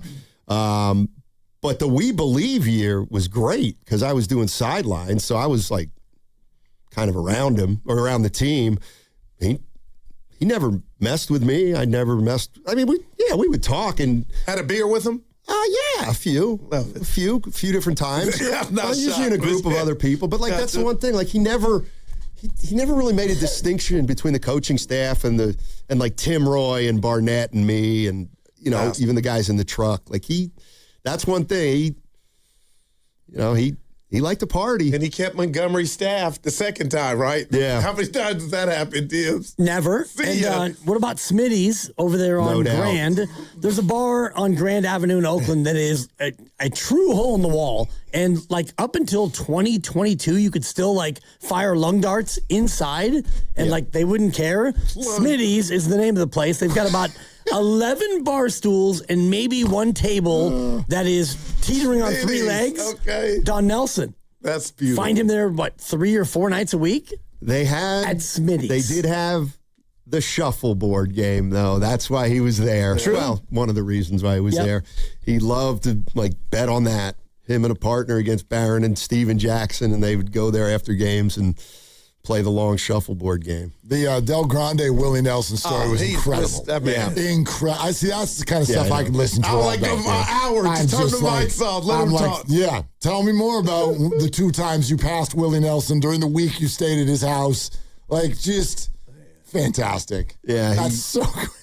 Well, and I'm pretty sure that Raymond Ritter, the Warriors president of communications, held his rehearsal dinner on Don Nelson's property. There have been a lot of people over the years that he's just let use his, I don't know what it is, a compound. We had a caller call in and say they had nowhere to sleep if they're in Hawaii and ran into Nelson. You let him sleep in the poker room. Wow. Yeah. I guess a poker room is pretty bigger than your normal poker room. Yeah. Not the basement that it is for the rest of us.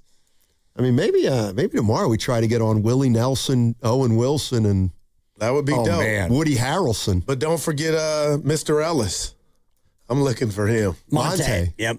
That's my favorite Warrior before Steph. Wow. But what are you talking? He embarrassed himself over the weekend. That's too bad. He got a new job. I know. Did you hear what happened in the press conference? He started talking about his playing days. Yeah. Oh, you know. Never mind. That was. That's my guy. I know. What are we doing, and I can't, I hate that stuff. I just wish the greats of the game, when you retire, find a way to either show some respect for what's now, or just stop talking. But you know what? Nothing sounds worse than when you're like, back in my day, we were good. But and these guys suck. Like, I can't Willard, I'm with you. stand it. But what hurt me is I thought he was over this because we had him on the show a couple years ago, Dibs. But that lets me know you left Steph and you kind of messed up. But for you to say that way, come on. Now, his Dame said it, like you needed the three-pointer, just you wasn't that. I loved you. I mean, he would be that, like, nowadays, but, like, when he was leaving the game, the three wasn't yet the three, and the three became the three because of his teammate, Steph Curry. Yeah. It's also, to me, it's just so disrespectful and diminishing of what Steph is not just a three-point shooter. We know this. This is one of the all-time minted greats of the game of basketball. Dame, Monte, or throw in any other name, and my answer is no. It would not just be the same. You're listening to 95.7 The Game, KGMZ FM and HD1 San Francisco, and Odyssey Sports Station. Always live on the free Odyssey app and now broadcasting from the Laughing Monk Studios. Evan told me that this morning and said, Monte, something about he would have won 4 titles. He said it would have been the same. Yeah. Okay, so the championships would have been the same. Of course, if it were me instead of Steph. Yeah, that's what I said. I said, well, I'll give him 2. Yeah, you can have the Durant ones. I ain't giving him 2, and that's my guy. I think I could have done the Durant ones. There it is. Come on. Yeah, no, he could not have done. Monte couldn't have been on a team that resembled the first championship team. God love him. Will Jordan Poole have the career that Monte Ellis had? Oh, no. No. I don't think so. But I do think that when I think about Jordan Poole, I think a lot about Monte, where I remember Monte early days, pre-Steph, where he was my son's favorite player at Quest. He was it. But he would go 9 for 21 and give you 25 points in a 117-108 loss. And that, to me, is kind of like Jordan Poole, a little bit. Like, he can get a bucket in a number of different ways, but can he help you win and be better? Yeah. I don't see it. I don't know if he ever had, was he better than Poole? Was he granted with the team? And I think that actually was his point. But I think he made it a little bit too strongly. Because I could hear Fitz calling Monte when he would be in the zone. He's a good player. Good player. Really good player. Really good player. Yeah, he was an interesting player for sure. And, he speaking of Don Nelson, he had his little bumps in the road with Don Nelson. Remember,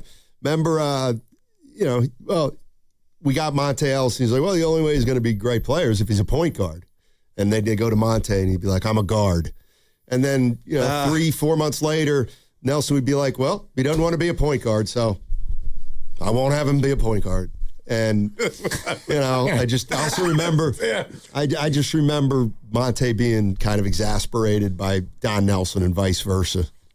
Do you know what struck the hell out of me? We were talking about this on the Fox show last night, Monte, and this statement that he made. John's using their challenges in the fourth talking inning. about when the old guys start talking about the current guys and everything, and now he's the GM at Alcorn State, and then blah, blah, blah. And I looked at his age, and I'm like, he's younger than LeBron James. Is he 40? He's barely older than Steph. Wow, man. Monte Ellis is 40 years old. Wow. That is amazing. Isn't that crazy? That is crazy.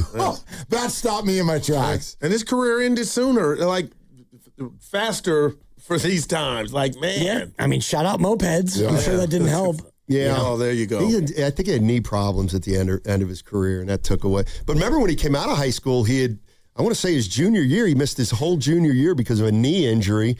And then he decides to come out. And then the reason he lasted till 40 was because everybody was scared of his knee. But Mullen tells a great story about going down to, what the heck was his town in Mississippi? Jackson. Or Lanier or something like that. Lanier High School. Born in Jackson. Oh, yeah. I think he went to watch him play, and he's like, he had 68. I'm like, what do you mean? He had 68 points. I'm serious. Like, he scored like crazy in high school. Damn. Yeah, so. Great player. It's like Guru playing with his kid over the weekend. Yeah, I wish. 68 points. Man. I love that you're counting turnovers and assists. Well, I get the stat. The lady they do the stats. Oh, there was somebody that did that. Yeah. I was like, is this guy out but there? I kind of knew. And she texted me that he was a minus 14 for the game. We didn't get that. Well, Dude, and you only had 5 players, right? Yeah, only 5. So you're playing it's 20 minutes running and then 2 20. timeouts, 15-minute mark and 7 for me, and I call them. If we're on a run, timeout. We only got 5. I need to breathe. So huffing and puffing?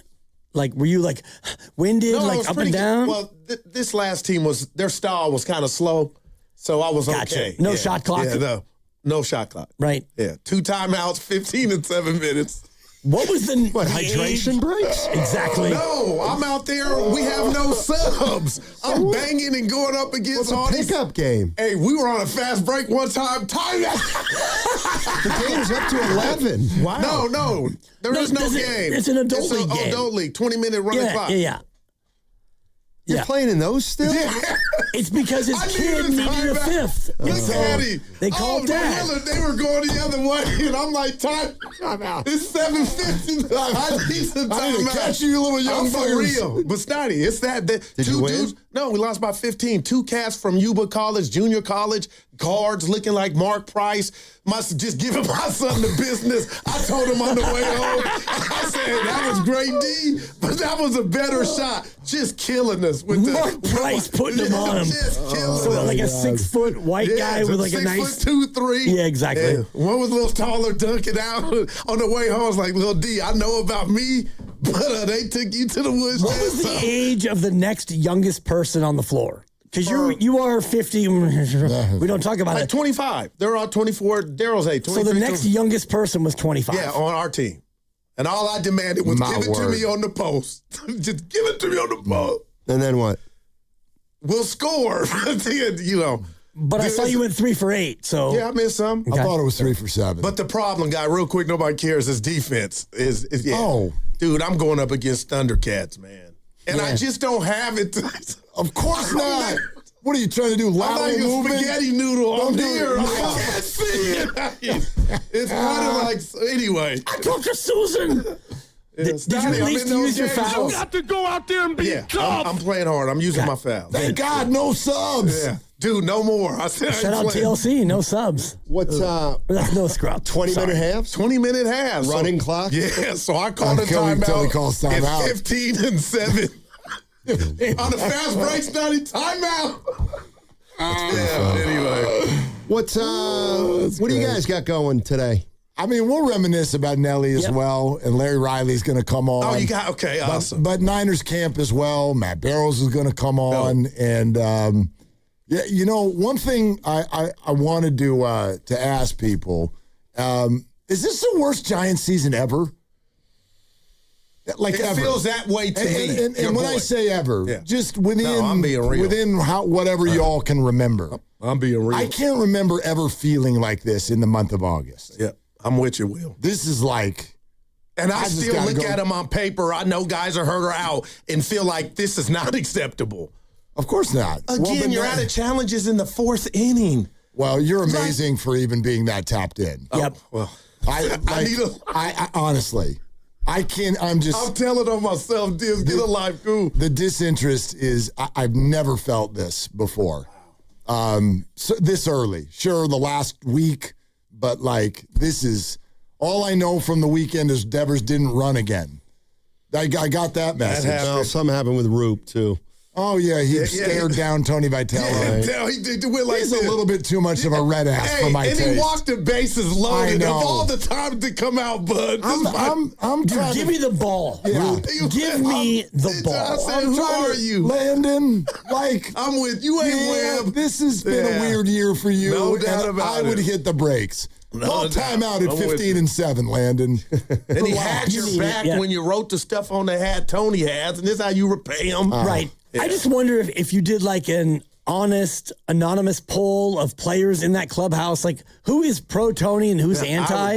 It feels to me like if Landon Roop is showing him up in that fashion, and I'm with you, Logan already was a little confused when he got pulled, and you got veterans like Rafi Devers who's not running out I would love a hit in the field. I just wonder, and I know it's not going to happen, but I wonder what needs to happen to get these guys to buy in. Well, I think there's also a fair question, though. Let's say half of them don't like Tony Vitello. Is the answer then to move on from Vitello? I mean, who the hell? Logan Webb, that's a different answer for me. Yeah. But how many dudes in that clubhouse have the cachet for me to give a crap if you like the manager or not? Do you know what I mean? Not many. And Landon Roop ain't one of them yet. Right. Well, to me, it's like, okay, the veterans, Devers, Adames, Chapman, and Webb. It's like, well, they're going to play. Right. So, yeah, maybe they don't think he's a great manager, but he doesn't have to manage them. He just has to put them into the lineup. I do think that the younger players, they're more fair game in terms of, I'll bet you a lot of the younger players do like and respect Vitello. Maybe. I haven't gotten a read on it yet. And I'm curious to Dibs' point. I want to know. I think we'll find out, man. Did you see they basically invited the beat writers to watch Steiny that. Willie Adames warm up? I think that's not embarrassing, but it's almost like a... But this is what I mean. Yes. This whole year. It's fake hustle. It's hustle is what Mark calls it. He couldn't believe it. I think it's just like this team, they are one step behind the PR war. Every week, and that is, man. Every week, they're just running around with a hose trying to put out weird fires. Right. As opposed I couldn't believe reading that, Will. And I mean, I get it. They were super offended by that Apple TV comment. They were he was very offended. Still is. Yeah. And the Giants, I mean, they're probably right. Like, I don't think. So is this their way of being sarcastic? To that report of we're going to show Steiny get. Like, that's lightweight embarrassing or admitting to something. I don't know. Yeah. Why does it bug you so much if it wasn't true? Well, because these things, like, they take on a life of their own. And the truth hurts. Like, if my wife goes to me and says, you haven't exercised in like 2 weeks. Okay, I'm going to go on a 14-mile hike tomorrow. And so you do that, and you come back, you're like, yeah, I just did a 3.5-hour hike. So there you go. Exercise, boom, boosh. And that's kind of what the Giants are doing, I think. I can't remember a year like this one, but I've blocked, I got a bad memory. Well, last year, 81 wins feels like 100. Oh, my does. gosh. I wanted to run Melvin out of town. And I want to test your memory, Steiny, before you go. Monte Ellis, 2005 draft, was a second-round pick. 2 picks ahead of Chris Taft, who the Warriors also took. Who did the Warriors take in the first round? Mike Diagu. Boom! Steiny for the win. That was a layup. Monte was 40 that year, right? He was the 40th pick. Your memory is fascinating. Yeah. I guess your memory's fine. Birthdays, Valentine's, and mine's on and Saturday. Yeah. Oh, is it? Yeah. Okay. Shop early. Get there early. It's birthday week. All right. All right, guys. Well, have a great one. We'll be tuned in. We'll have a lock on 95.7 The Game. Are they the smartest show in the Bay Area? You guys are an intellectual feast for the smart sports fan in the Bay Area. Wow. You're pretty much the smartest guys on the radio. I agree. Good Lord, how big is your ego? Are they the funniest show in the Bay Area? Give it a laugh. Come on. You're a funny guy. Come on. Give me a laugh. You are funny dudes. Hit that S again. Are they the coolest show in the Bay Area? And no white boys. They're cool. That's what people are saying. You guys are phenomenal. This is one of the most perfect ways that I could end my day, getting a chance to talk to Mr. Mark and Dan, We'll let you be the judge. Oh. All I know is it's a couple of Bay Area boys talking sports. I know nothing. Thanks. It's Willard and Dibs on 95.7 The Game. All right, let's get this week started. Let's do this. Like we said, Larry Riley's going to be on in the 4 o'clock hour. Matty Barrows in the 5 o'clock hour. There's a lot for us to hop into. Joint practice is coming up here, I think, tomorrow for the 49ers. Their first preseason game will be Thursday. But obviously, we're going to start with a true original. And Don Nelson passes away at age 86. And I'd love to hear what sort of stands out to you in your mind. And for me, it wasn't any of these specific moments that people will bring up. That's great. Certainly the We Believe season. But that We Believe season, I think the reason that one stood out more than anything is because Nelly sort of, as a young basketball fan, for me, he kind of taught me that there's more than one way to do this. and maybe an open mind is a really good thing. And wow, it fit, even though they were still, they were not San Francisco yet. That was, East Bay still. Like, it fit the Bay Area so well because Nelly would gather a lot of these players that either had some scars on them or other teams didn't want them, and it felt a little ragtag. And he was like, nope, watch me kind of make something out of these ingredients with this style of play and that style of player. And that stuck with me because I think that really bleeds into all things in life. That's what I remember first. That's what comes to my mind with Don Nelson. It's the We Believe for sure, and that was the high point, and I can't help but think about the whole Chris Webber debacle where, they drafted Hardaway, they traded him immediately for Webber, and then Webber didn't want to be a point guard anymore, or he didn't want to play center, rather. Yep. And so he and Nelly were at odds, and he was awesome that rookie year, and then it all came down to a spot where they had to choose between the player or the coach. They kept the coach, they traded the player, and then the coach left anyway. So that for me is part of the whole, I guess, context of the Don Nelson era. The We Believe was a great redemption, and it was amazing. Like, the right team with the right guy at the right time.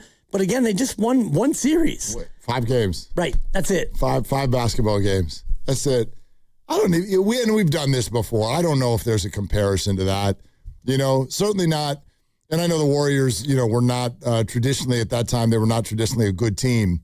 But stuff like that is so reserved for cities and franchises that just suck all the time. You know what I mean? Like, if the Cleveland Browns get to round 1 of the playoffs and win a game, sort of like how the Detroit Lions felt a few years ago when the Niners beat them in the NFC title game. It broke Lions fans' hearts, but you walk away from that with just like, wow, we actually won playoff games. We went to the playoffs, and then we didn't bow out in the first round. And you cherish that a little bit. And so there was a piece of that with We Believe, but also so many other sort of iconic pieces on a social tip of why that particular team struck a chord with this area and that city and all of those things. And damn, you just brought up Webber. I was so excited when they drafted him. Right. I mean, for those of you who weren't really of age when the Fab Five was doing its thing, for my lifetime, it's the best thing that college basketball has ever known. For me, is the most iconic thing in college basketball during my age of fandom. And for the best player on that team to go from a very ill-timed timeout to then being a Golden State Warrior, I was so excited. And I know Nelly was too in that moment. And I hate that it went the way that it did after that between Webber and the organization. Oh, and we can talk about like the Trey Lance trade all we want about the worst trade ever. And I'm looking at it right now. Webber gets taken number 1 by Orlando. The Warriors take Penny Hardaway, Anthony Penny Hardaway out of Memphis at 3. They trade the number 3 pick, Penny, for Webber and 3 future first-round picks. Right. So you get Penny and 3 firsts. We get Webber, and he and Nelly don't get along. And so Webber gone, Nelly gone. All of our first-round picks are gone. So as much as we want to, like, talk about Mike Dunleavy Jr., like, it's inexcusable what he's doing, go back in your history and realize that the mistakes, quote-unquote, that they are making here, they're not this. Like, if you would have known that Webber would leave, or you would choose like Nelly over Webber and then Nelly would leave, that is absolutely unconscionable rather. Yeah. Yeah. But you got it at the time. Right. You know what I mean? That's one of those things. Maybe this is fair or unfair. I don't really know. It's for everybody to decide. But I always think it's a little tough when people will rip a move. Devers is the most recent example. Devers for Kyle Harrison. Just Devers for Kyle Harrison. Forget the fact that James Tibbs is, crushing it in the Dodgers minor leagues. Like, would you do that deal again? And I still think there'd be a conversation there, but it certainly doesn't feel as good now as it did then. But if you want to rip Buster Posey for doing it, my opinion is sort of like you should have been hesitant about it at the time. Because if you loved it in the moment, then you can't be mad at Buster for also loving it in the moment. Right. Sometimes crap doesn't work out. You know what I mean? And this was a great example of it. Who knew that basically from a relationship standpoint, that deal for Chris Webber would break down and send the organization, back into the same damn tailspin that it was always in. You would have no idea. Yeah. And at the time, and I remember being in those moments and thinking, okay, they can't get along. Somebody's got to go. Well, you keep the player. Keep the 6'11" point guard, I guess. I mean, he played that way and he was so ahead of his time, yet they decided we have to keep Nelly. And then Webber goes and then Nelly goes too. And so now you have nothing and you blew all your first round picks. So I just want Warrior fans who are maybe not old enough to remember what that was like. They botched it multiple times and it set them back about a decade. But such a true original. And that's why, I mean, he comes back and there's the We Believe, and everybody remembers press conferences later in life where he's got long hair and openly talking about doing weed in Maui. And I'm just doing weed. Yeah, doing a little weed. Well, that's the way he's like, yeah, I've been doing weed in Maui. And he's just, it fit the Bay. And I don't want to make it sound like everybody around the Bay is just running around, smoking weed. But that, he fits, I think, the mindset, the attitude, the open-mindedness that we like to think that a lot of people have here. And so that's why it felt the way that I think that it did over the weekend when he passed away, and it feels the way that it does right now. And to your point, it's why he is a coach who's beloved without a championship, without even a second-round victory. Right. But because he fit.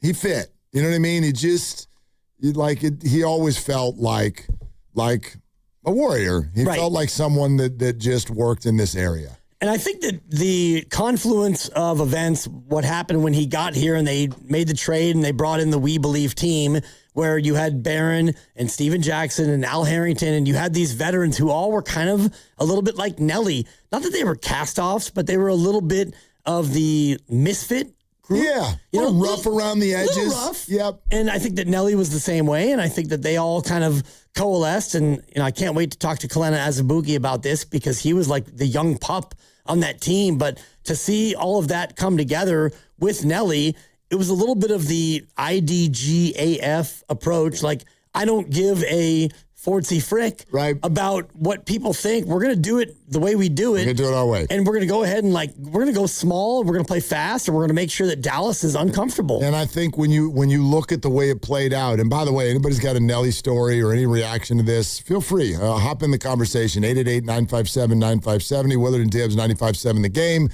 Glad you're with us. Hope your weekend was awesome. Larry Riley and Matt Barrows on the guest list today.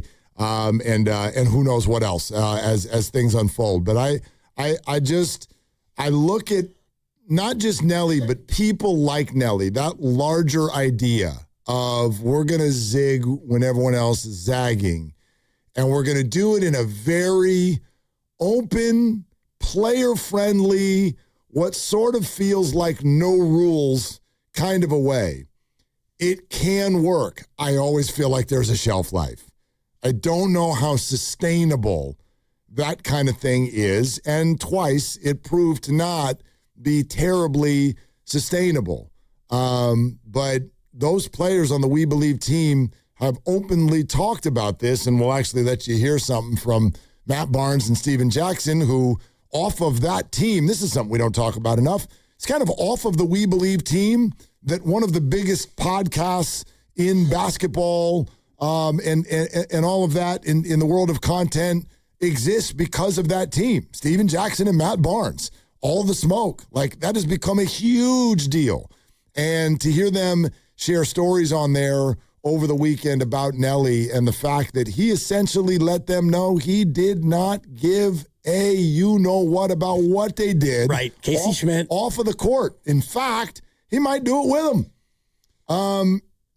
I think that there is a lack of sustainability in that concept, but in a short, bursty stint, it can really work if you got the right personalities for it. And he had the right personalities, and that's what was hitting me earlier today, Mark, is the idea of that team at that time with that coach at that time. And I'm just looking at his career, and the We Believe was 06, 07, and he was 66 years old. And he would coach 3 more years after that, and then his career would be over as a head coach. But those guys were all, the majority of them were all in that early 30 to like late 20, early 30s spot where, yeah, you have a veteran coach who obviously has done a ton in his career, and he's given you a little bit of like you said, leash to do what you want to do, but show up and ball. And they showed up and they balled for sure. The coaches you grow up with, man. For me, and I get it. There's like different coaches. They come, they go, short stints, long stints. But these 3 franchises that I've followed since being a 5, 6, 7-year-old kid, if you ask me, like when you came of age and started to follow this stuff, like the coach you remember or the manager you remember for each of these teams, it is Roger Craig, hum baby with the San Francisco Giants. It's obviously the great. Do it right, Mark. Bill Walsh for the 49ers. And it was Nelly for the Warriors.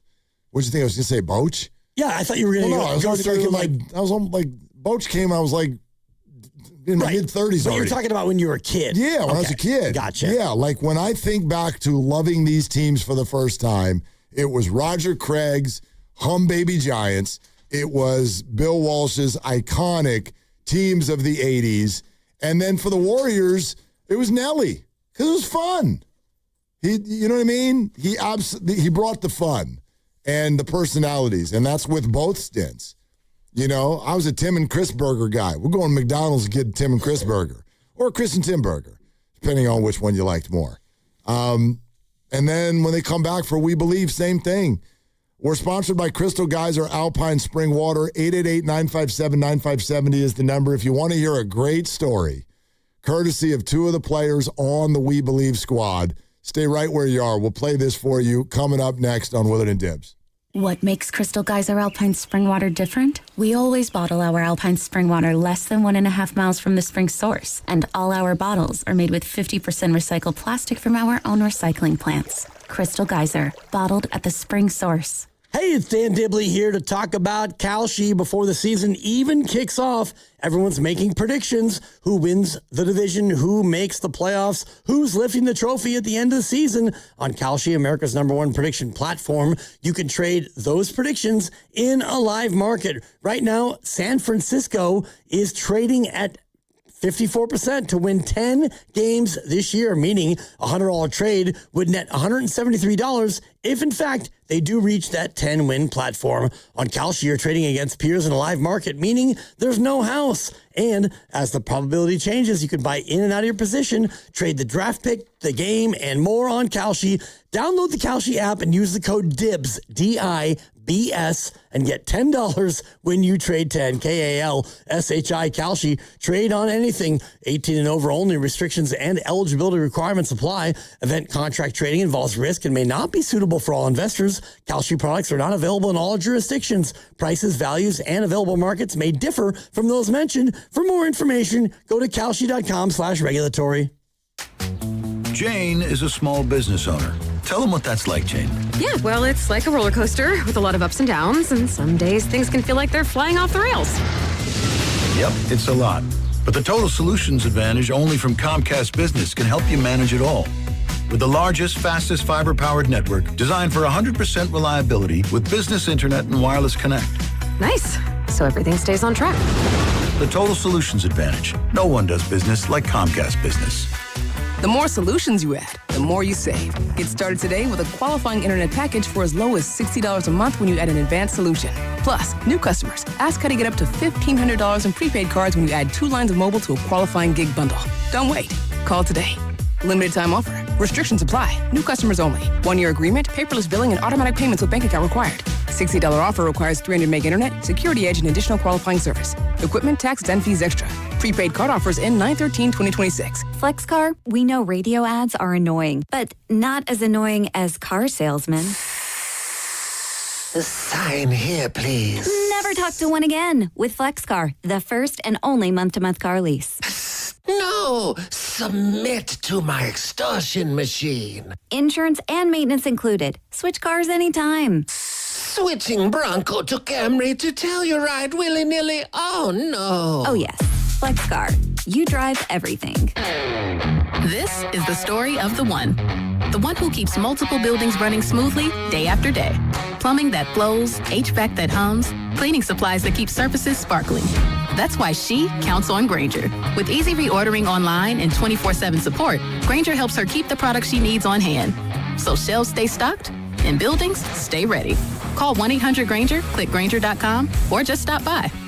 Grainger, for the ones who get it done. Ragnar the Terrible is interviewing at a big bank. Let's listen. Everyone, this is 5th century warlord Ragnar the Terrible. He killed it in his first interview. Not literally, but close. Ragnar, what would you do if a customer complained about high loan rates? I make video presentation.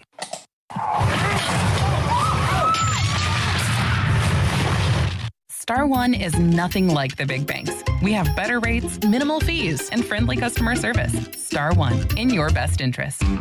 T-Mobile has an exclusive bundle for customers 55 and up. I'm Sarah Bowl. Yeah, I'm Frank Bowl. A reliable network is key for us. And with T-Mobile, it's been wonderful. And going to the 55 plus plan saved us so much money. A lot. And that's important. Trying to keep costs down. The home internet's been perfect. It's fast, it's quick. The setup was so easy, it took less than 15 minutes. It was like, ta-da! If you want simplicity, coverage, reliability, you want the whole package, T-Mobile has it. Right now, T-Mobile customers 55 and up can get 2 phone lines on America's best network, plus America's fastest 5G home internet for just $30 each. $30 per month each line with autopay plus taxes and fees. Minimum age 55. Pricing for home internet rely on 2 lines of Essentials Choice 55. $35 connection charge per line required. Best mobile network and fastest 5G home internet based on analysis by Oak Cliff Speed Test Intelligence data 2H 2025. All rights reserved. I'm Bob Burke, founder and chairman of Burke America Parts Group, a family of brands that includes RepairClinic.com, an appliance and HVAC parts solution company that's grown into an international brand. Before AmericanEagle.com, we partially launched a new technology platform developed by another firm. American Eagle helped take our technology to a whole new level with digital marketing, software development, and business insights into our key markets, appliances, HVAC, and outdoor power equipment, and did so both on time and on budget. AmericanEagle.com has the resources, experience, and talent needed to produce solutions. Our new technology platform, developed by AmericanEagle.com, has produced tremendous results with higher traffic, conversion, engagement, and online revenue. If you have any home repairs you need to take care of, check us out at RepairClinic.com. If you need a world-class website or technology project, then I would highly recommend AmericanEagle.com. Call AmericanEagle.com at 773-NETWORK. That's AmericanEagle.com, 773-NETWORK.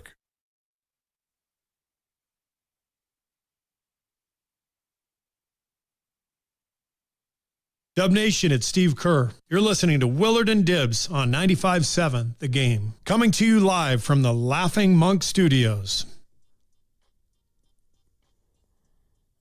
What would you have rather attended? Game 6 elimination. We believe Warriors take down the number 1 seed, the Dallas Mavericks. Okay. Could have attended that game. Or what happened after? Which was... Oh, you don't know? You want to hear about it? I would love to. Okay. Because I believe I was at both. So, yeah. Yeah. Wait. I mean, Game 6 might have...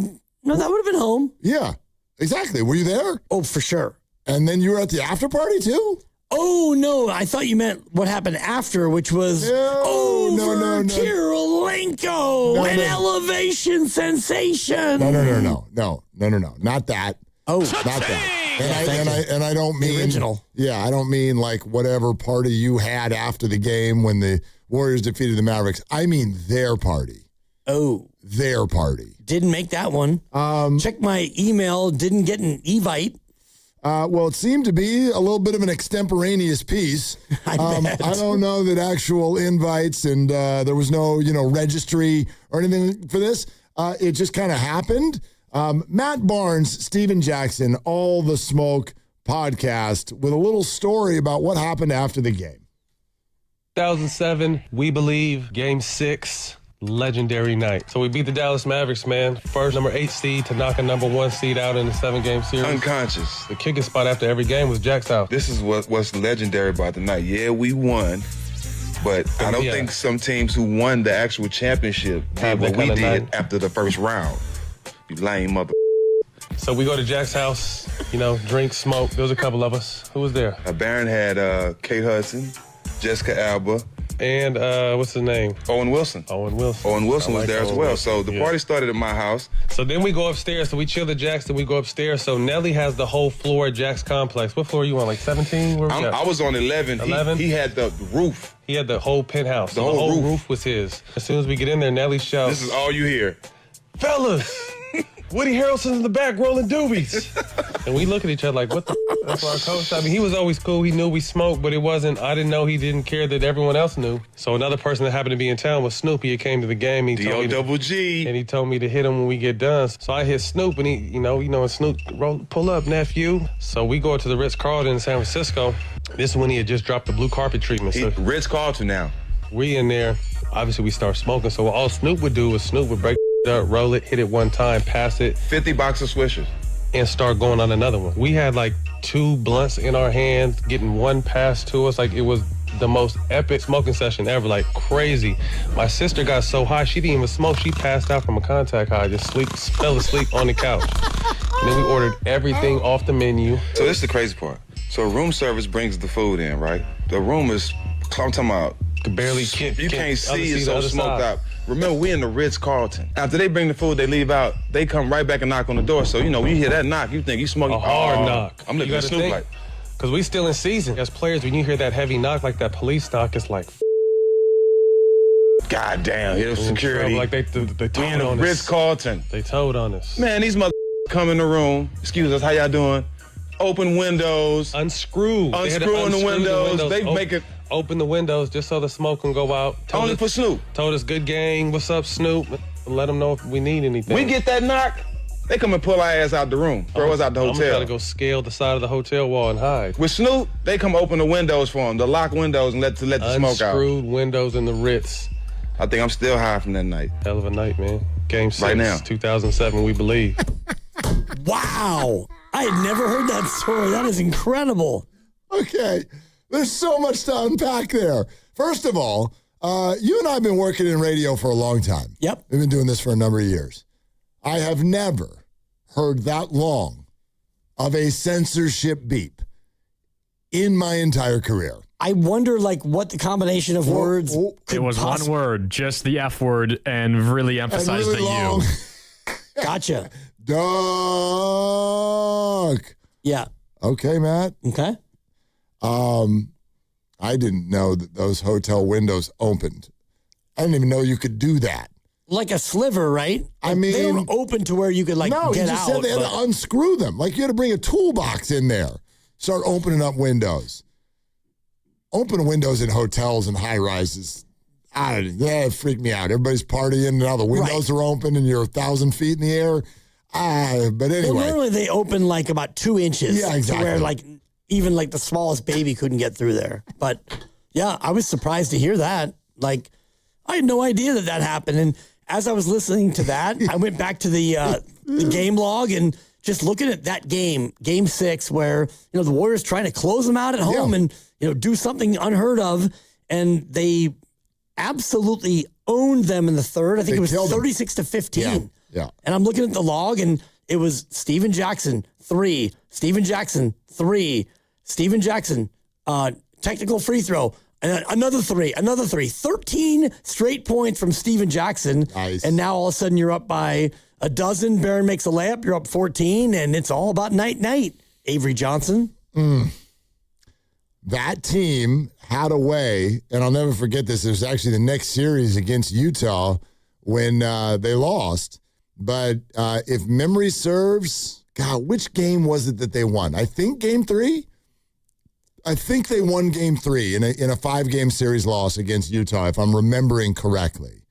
But I was at work, and I remember the guy I was working with. His name was Craig Larson. He was, I don't know if he was our producer. By then, he might have been assistant program director or whatever, but we worked with him for a long time. And he was not a Warrior fan because this was down in L.A., but I was a Warrior fan, and he knew that.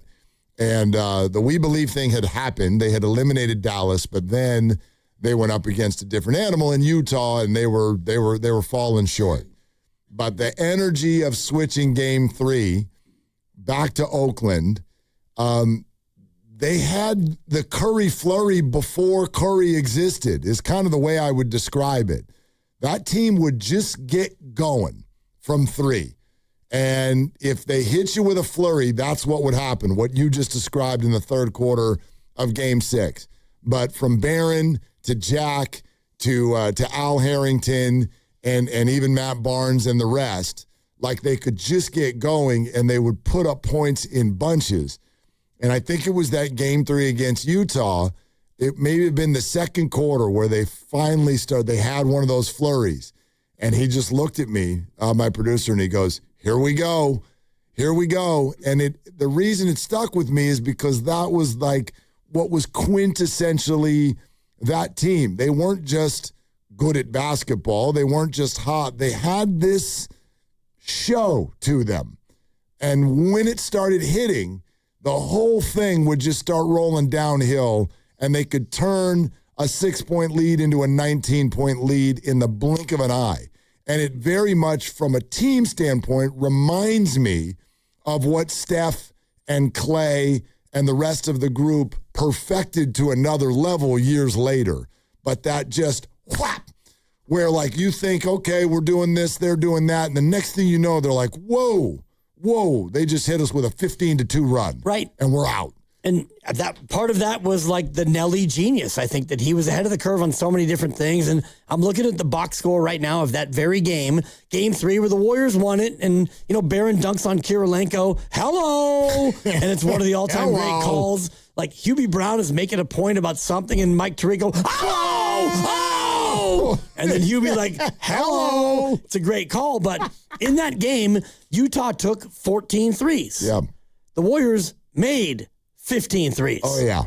So, I mean, if you think about it through the years, I love what you're saying because, in a way, through multiple generations, the Golden State Warriors franchise has elevated the 3. They have perfected the 3, all of those things. They have the Splash Brothers, but they had this before that.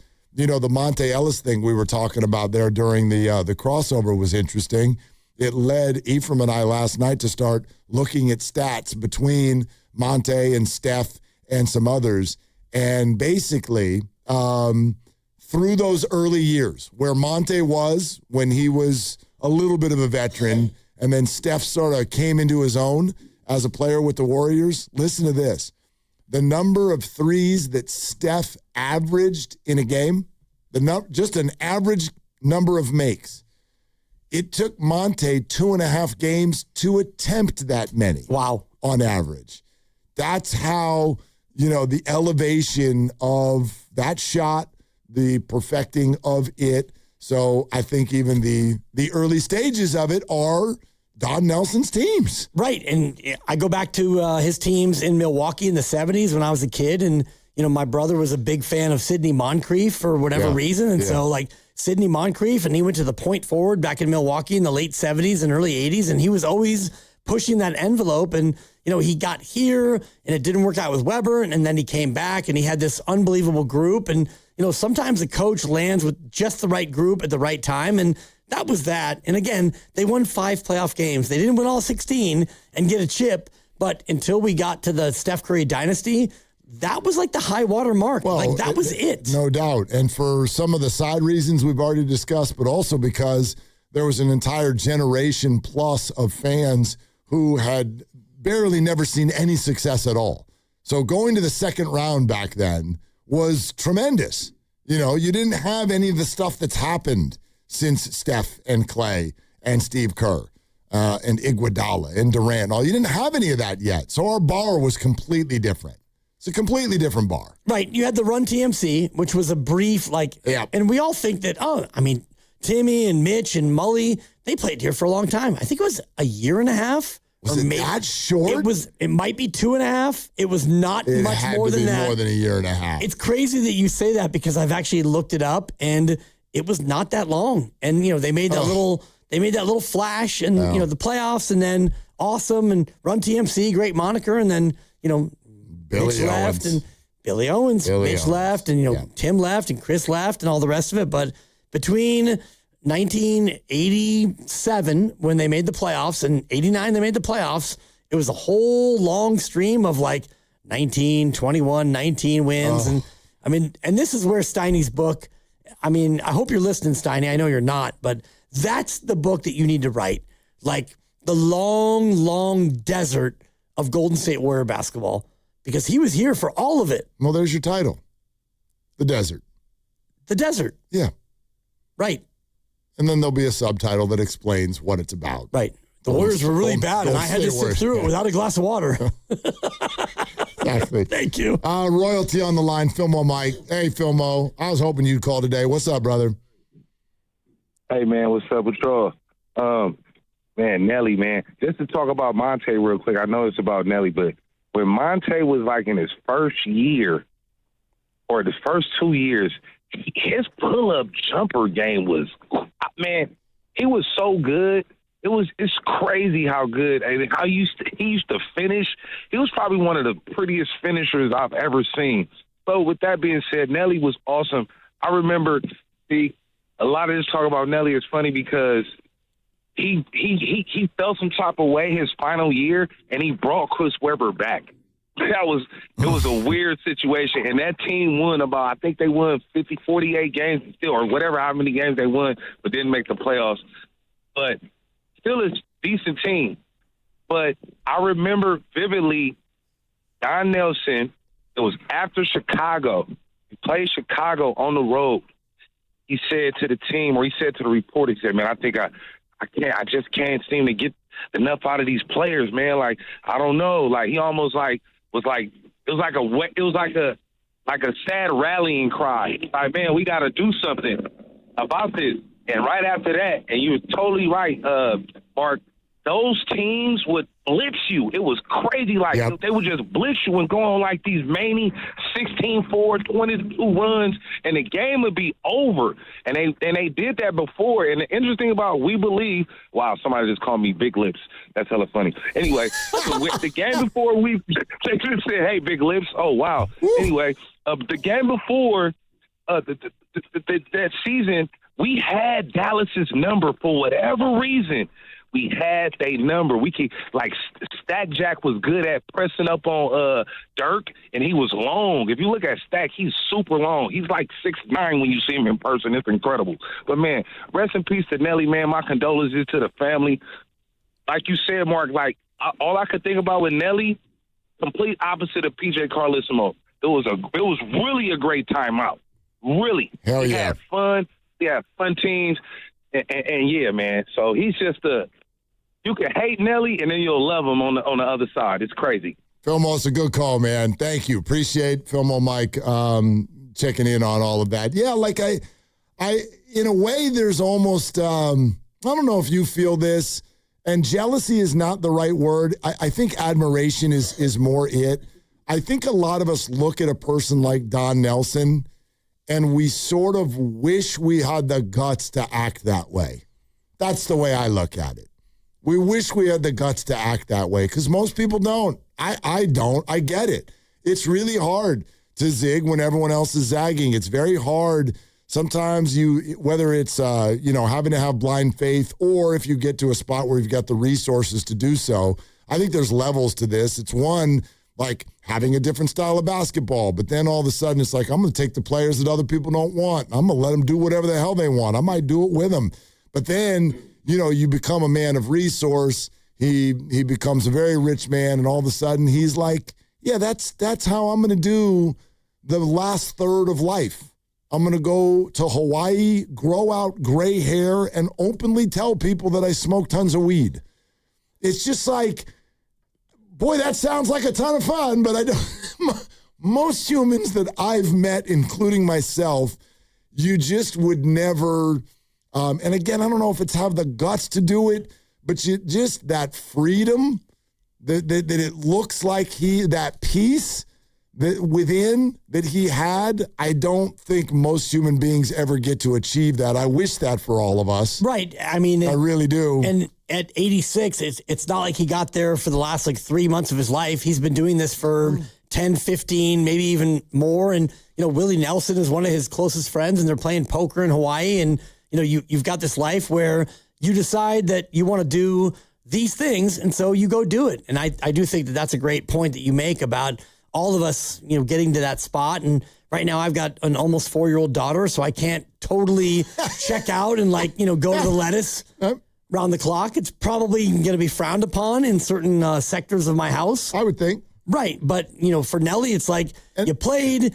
you were a champion, you coached, you didn't win a title, but you were number one all time in wins when you retired. And then I'm good. And by the way, and I don't mean, it doesn't need to be weed or alcohol. Right, or it doesn't mean whatever it is for you, whatever that is for you I wish this for all of us. Can you get to a point where you are completely, authentically you, and you truly, and I mean 100%, do not give a rip what anyone else says, thinks, or does?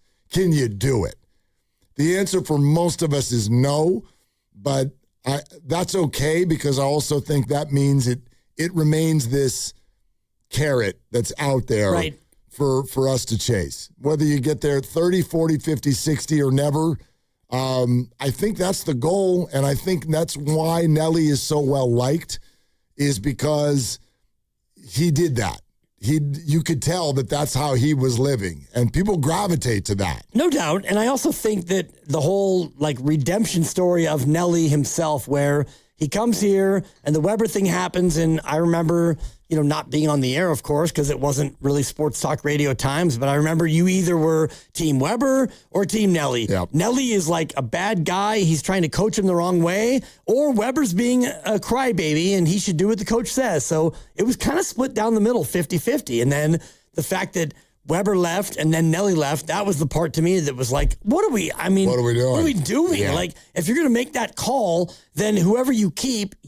And I thought they should have kept Weber the whole time. Of course. And so Nelly eventually leaves and he goes and coaches the Knicks and then Dallas, and his son's there, and he eventually comes back. It's is this what we're doing? And then the We Believe thing happens, and that was the absolute high watermark of my life as a Warrior fan. Well, that's because of so many of the other things you're describing that came before it.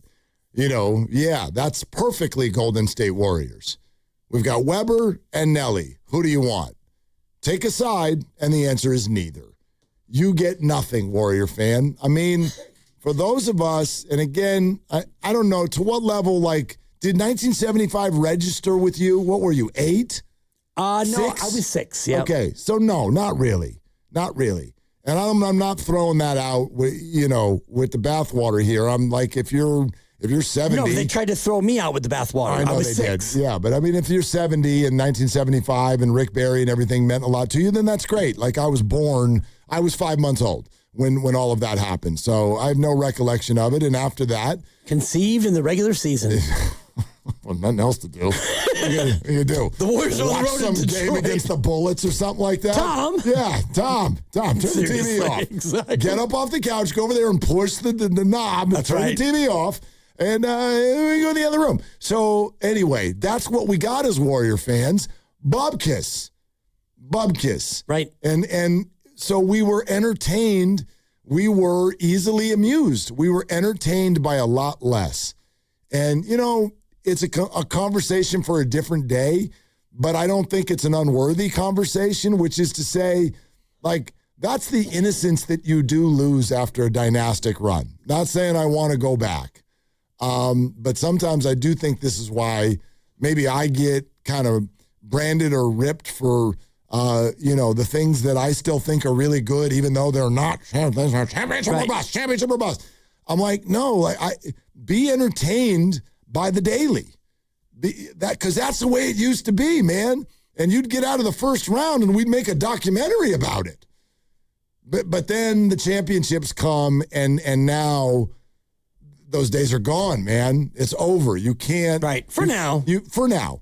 Don Henley, the end of the innocence. I guess it'll regenerate, but it takes a long time. The 49ers have not won a Super Bowl in a long time, and we are not entertained by just making the Super Bowl and losing. You're right, and I also think about the Giants as a good example where we're now going to be, assuming they don't make a run, and the math is there, this will be the 12th consecutive year, or the 13th rather, I think, without... I think it's 11 years, one winning season. Right. There were a couple of 500s in there, too. They won 107, and then they lost in 5 games. Yeah. They lost a wild card in 2018, whatever. But I do think that we are getting to the point now where, especially younger people like Mark Grandy, who's 30, where, 12 years ago when they won it, he was 18. And, that was the good stuff. But now you're starting to, look at it and go, okay, can we at least, threaten it? Well, that's the thing. I think Giants fans would be a little bit more, rightfully so, calm if the team was at least dancing, right? Be in the room, like we're sitting out on the sidewalk without an invitation for a long time now. Red velvet rope. All right, 888-957-9570 is the number. Larry Riley and Matt Barrows later on in the show. Kyle Shanahan had a press conference over the weekend, his first. It was fascinating to say the least. We want to play a good chunk of it for you. We'll do that up early in the 3 o'clock hour. Also, a thing or two I want to say about the 2, maybe call it 3 exciting rookies that are in town right now. That's next. We're brought to you by Fremont Bank. Here for you, here for good. This is Willard and Dibs. Hey, Bay Area sports fans, get ready for game day with Laughing Monk Brewing. Whether you're watching with friends or heading out after the final whistle, Laughing Monk has the perfect beer for the moment. With locations in Sunnyvale, Scotts Valley, and Bayview in San Francisco, there's always a Monk nearby. And now, check out their newest San Francisco location in Nopa. From crisp lagers to bold IPAs, every beer is righteously brewed in San Francisco. Grab a pint, grab your crew, and make game day better at Laughing Monk Brewing. Righteously brewed in San Francisco. This is the story of the one who keeps multiple buildings running smoothly day after day. Plumbing that flows, HVAC that hums, cleaning supplies that keep surfaces sparkling. That's why she counts on Grainger. With easy reordering online and 24/7 support, Grainger helps her keep the products she needs on hand. So shelves stay stocked and buildings stay ready. Call 1-800-GRAINGER, click Grainger.com, or just stop by. Grainger, for the ones who get it done. I scream. You scream. We all scream. Because Wendy's famous small classic Frosty is just $1 for a limited time. More screaming, happy screaming, summer screaming, dollar small classic Frosty screaming! But please don't scream in the drive-thru. It hurts the employees' ears.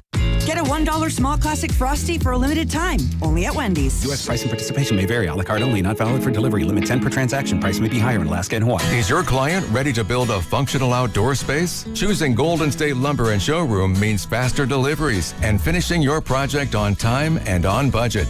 When it comes to decking, TimberTech stands out. It's trusted by contractors for its unbeatable quality, and with industry-leading warranties, it's clear why TimberTech is the top choice. TimberTech, the #1 brand in premium decking. Start at GoldenStateLumber.com. Golden State Lumber and Showroom. When you succeed, we succeed. A lot of Bay Area banking customers are faced with a choice. Which financial institution best fits what they're looking for? It might make sense to consider a bank's history. Take Fremont Bank. For 60 years, we've provided stability and consistency with an emphasis on relationships. We've grown one customer at a time, not through mergers or acquisitions, because that's how you can do business when you're independently owned and community focused. Fremont Bank. Here for you, here for good. Right now is the perfect time to head to Saramonte Ford. Huge selection, big savings, and straight up great deals. They've got a lineup of brand new Fords ready to roll. Trucks, SUVs, and hybrids, all priced to move. Whether you're buying or leasing, Saramonte Ford makes it easy, fast, and stress-free. So don't wait. Stop in person right off 280 in Colma or online 24/7 at SaramonteFord.com. That's SaramonteFord.com. Saramonte Ford, your San Francisco Bay Area Ford dealer. I felt felt a jackhammering pain in my jaw. Like someone sawing my bones. Barbed wire in my shoulder. Like a cattle prod in my hip. Like I put my foot in a blender. Pain is different for everyone. But where pain starts, Journavx suzetrigine begins. Journavx is a non-opioid 50-milligram prescription tablet for adults with moderate to severe acute pain that reduces pain signals before they reach the brain. Before those signals tell the brain to feel like I punched an angry beehive. And pain reduction can finally begin. Do not take Journavx with CYP3A inhibitors. Avoid use with grapefruit or liver problems, as these may increase side effects. Tell your doctor about all your medicines if you are pregnant or breastfeeding. Journavx may make certain medicines and birth control less effective. Side effects include itching, muscle spasms, rash, and elevated muscle enzymes. To learn more about Journavx, ask your doctor. Call 1-833-589-PAIN or visit journavx.com. Is reviewing life insurance on your to-do list? Now's the perfect time to add it. A friend recently told me that securing life insurance sooner rather than later can help you lock in lower rates for years to come. So I bumped this up on my list and got it done. I called SelectQuote and couldn't believe how easy and affordable life insurance is. I'm 40 and got a $500,000 policy for $16 a month. My husband's also 40 and his $500,000 policy was only $18 a month. Plus, with SelectQuote's same-day coverage, there was no medical exam required and we were covered by the time we hung up. Knowing I have this checked off my list feels amazing, but the peace of mind knowing my family is protected feels even better. Call SelectQuote at 1-800-329-1010. That's 1-800-329-1010. Or go to SelectQuote.com to get your free quote today. That's 1-800-329-1010. Details on example rate at SelectQuote.com. Download to see if you qualify. Not all customers will qualify. Transfer fees may apply. No Albert subscription required. Albert is not a bank. Albert loans are issued by FinWise Bank, member FDIC. Not an actual client. Terms apply. Hey, Albert, can you help us plan and budget for a bathroom renovation? I certainly can. Let me review your finances. Who are you talking to? Albert, my AI financial assistant that I can access right in the app. It automates all things finance, moves money, pays bills, creates personalized alerts, finds savings, and so much more. Your bathroom renovation financial plan is ready. I found cash you can put aside, and to cover the rest, Albert can get you up to $10,000 fast. Can you find contractors nearby within our budget? Here's a list of contractors. Would you like help requesting a $10,000 loan for your bathroom renovation? Yes! Download the Albert app and use promo code FLEX to access Genius. Plus, get up to $10,000 for whatever you need. Just download the Albert app right now and use promo code FLEX to get up to $10,000. That's promo code FLEX. You're listening to 95.7 The Game, KGMZ FM in HD1 San Francisco on Odyssey Sports Station and the home of the Golden State Warriors and Valkyries. Always live on the free Odyssey app and now coming to you live from the Laughing Monk Studios.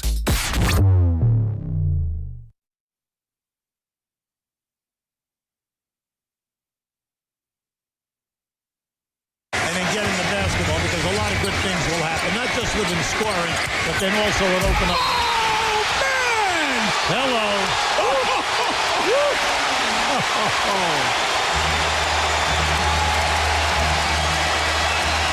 Timeout in Darren's house. Now, back to Dillard and Wibbs on 95.7 The Game. You know what's so great about Chills. that? Yeah, that's Grandy, he just said that in my ear, and he's right. Yep. I literally... We need to put the heat on in here. I'm freezing with chills. That was awesome. Tirico and Hubie. And you know what was great about Hubie? And you've joked about this a lot. You know what's great with that call? He is in the middle of saying something else. And, man, he ducks out fast. Oh! And then getting the basketball, because a lot of good things will happen. Not just within scoring, but then also it opened up. Oh, man! Hello.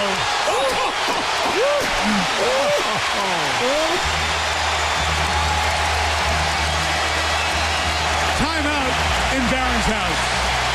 Boom, boom, boom, boom. Da da da da da.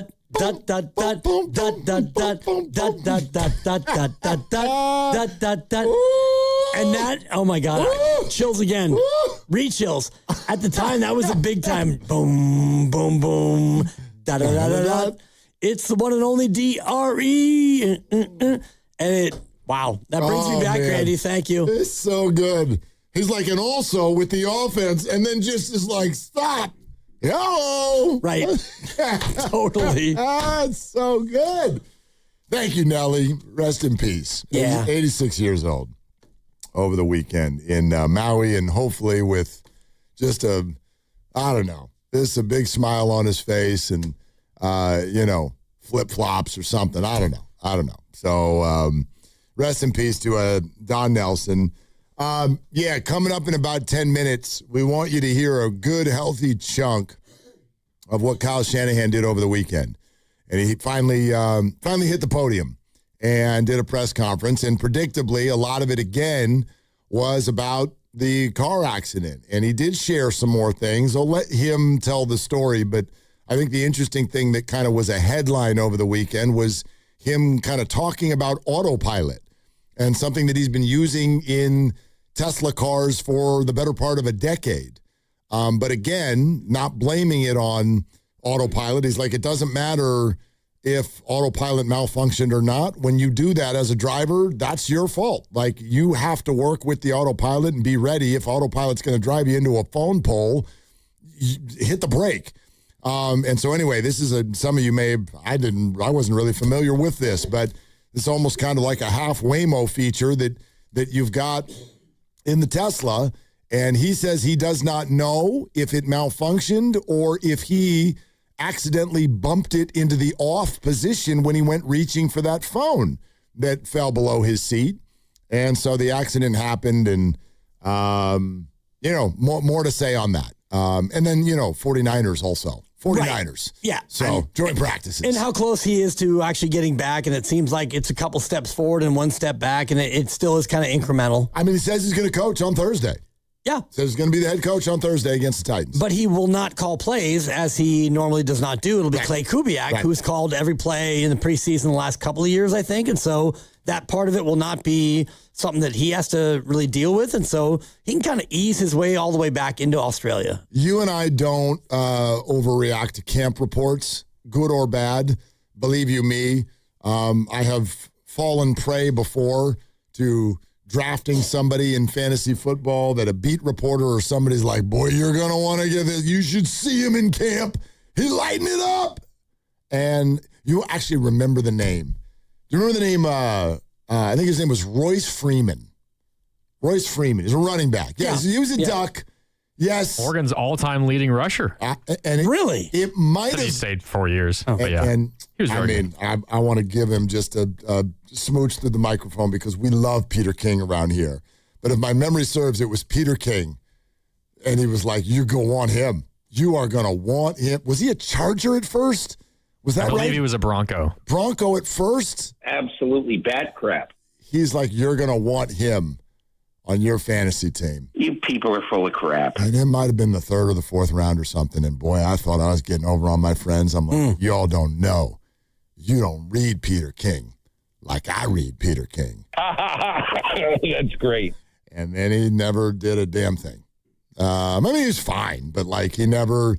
It's just so. Anyway, my point is. That really is an incredible story. Thank you, Peter, and it's courtesy of you. So anyway, point being, camp reports, right?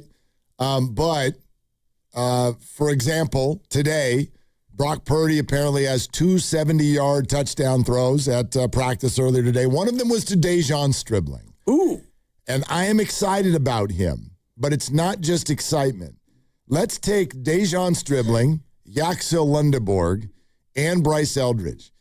And I started thinking about how we got like this kind of weirdish thing that's happened in the Bay Area. I don't think on purpose, but we've got veteran coaches. Not Tony Vitello, but Steve Kerr and Kyle Shanahan, especially at the wide receiver position, there's a reputation there that it's like, if you're a rookie, I'm probably not going to play you. And if I do, it's because you're really going to have to jump through some hoops and earn it. And we've arrived at a spot where I think both Lundeborg and Stribling, because of what happened to Ricky Pearsall, their respective teams don't just want them to do well, they might need them to do well this year. And I'm low-key kind of excited about this because it feels like the Bay Area, we don't get to do hot shot rookies very often. I can't remember the last time we got to do hot shot rookie. So I want to see these guys play and really contribute this year. Right. I'm thinking about like hot shot rookie. And if you go back to Ricky Pearsall, well, he got shot. And so he wasn't really a hot shot rookie. Regular shot rookie, yeah. Right. So we had to wait until like mid-October. And sorry, Steven. Even like before that, if you go to the Giants, like hot shot rookie, if you go back and back and back, I'm having a hard time remembering who that would actually be. Yeah, they don't work out. Luciano had a stone hand. Right. I mean, Eldridge this year. And then they brought him up later than we thought, and then they brought him up and they wouldn't play him. And so even that felt frustrating. Right.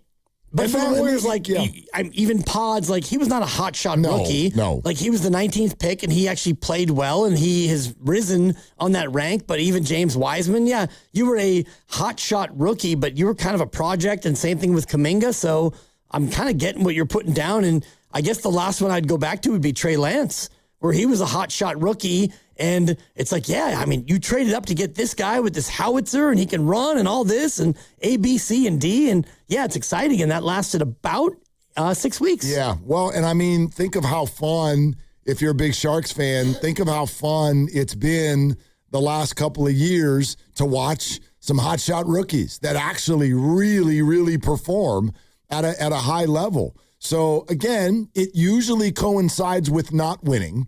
Usually. So that's part of it. That's part of why the Warriors haven't had one in a long time. But there's no mistaking it now. Yaxel Lindeborg's got to play. He has to play for this team. And from the 49ers wide receiver room perspective, what scares me about this wide receiver room now, I think they're deeper than they've been, and I think they're accomplished.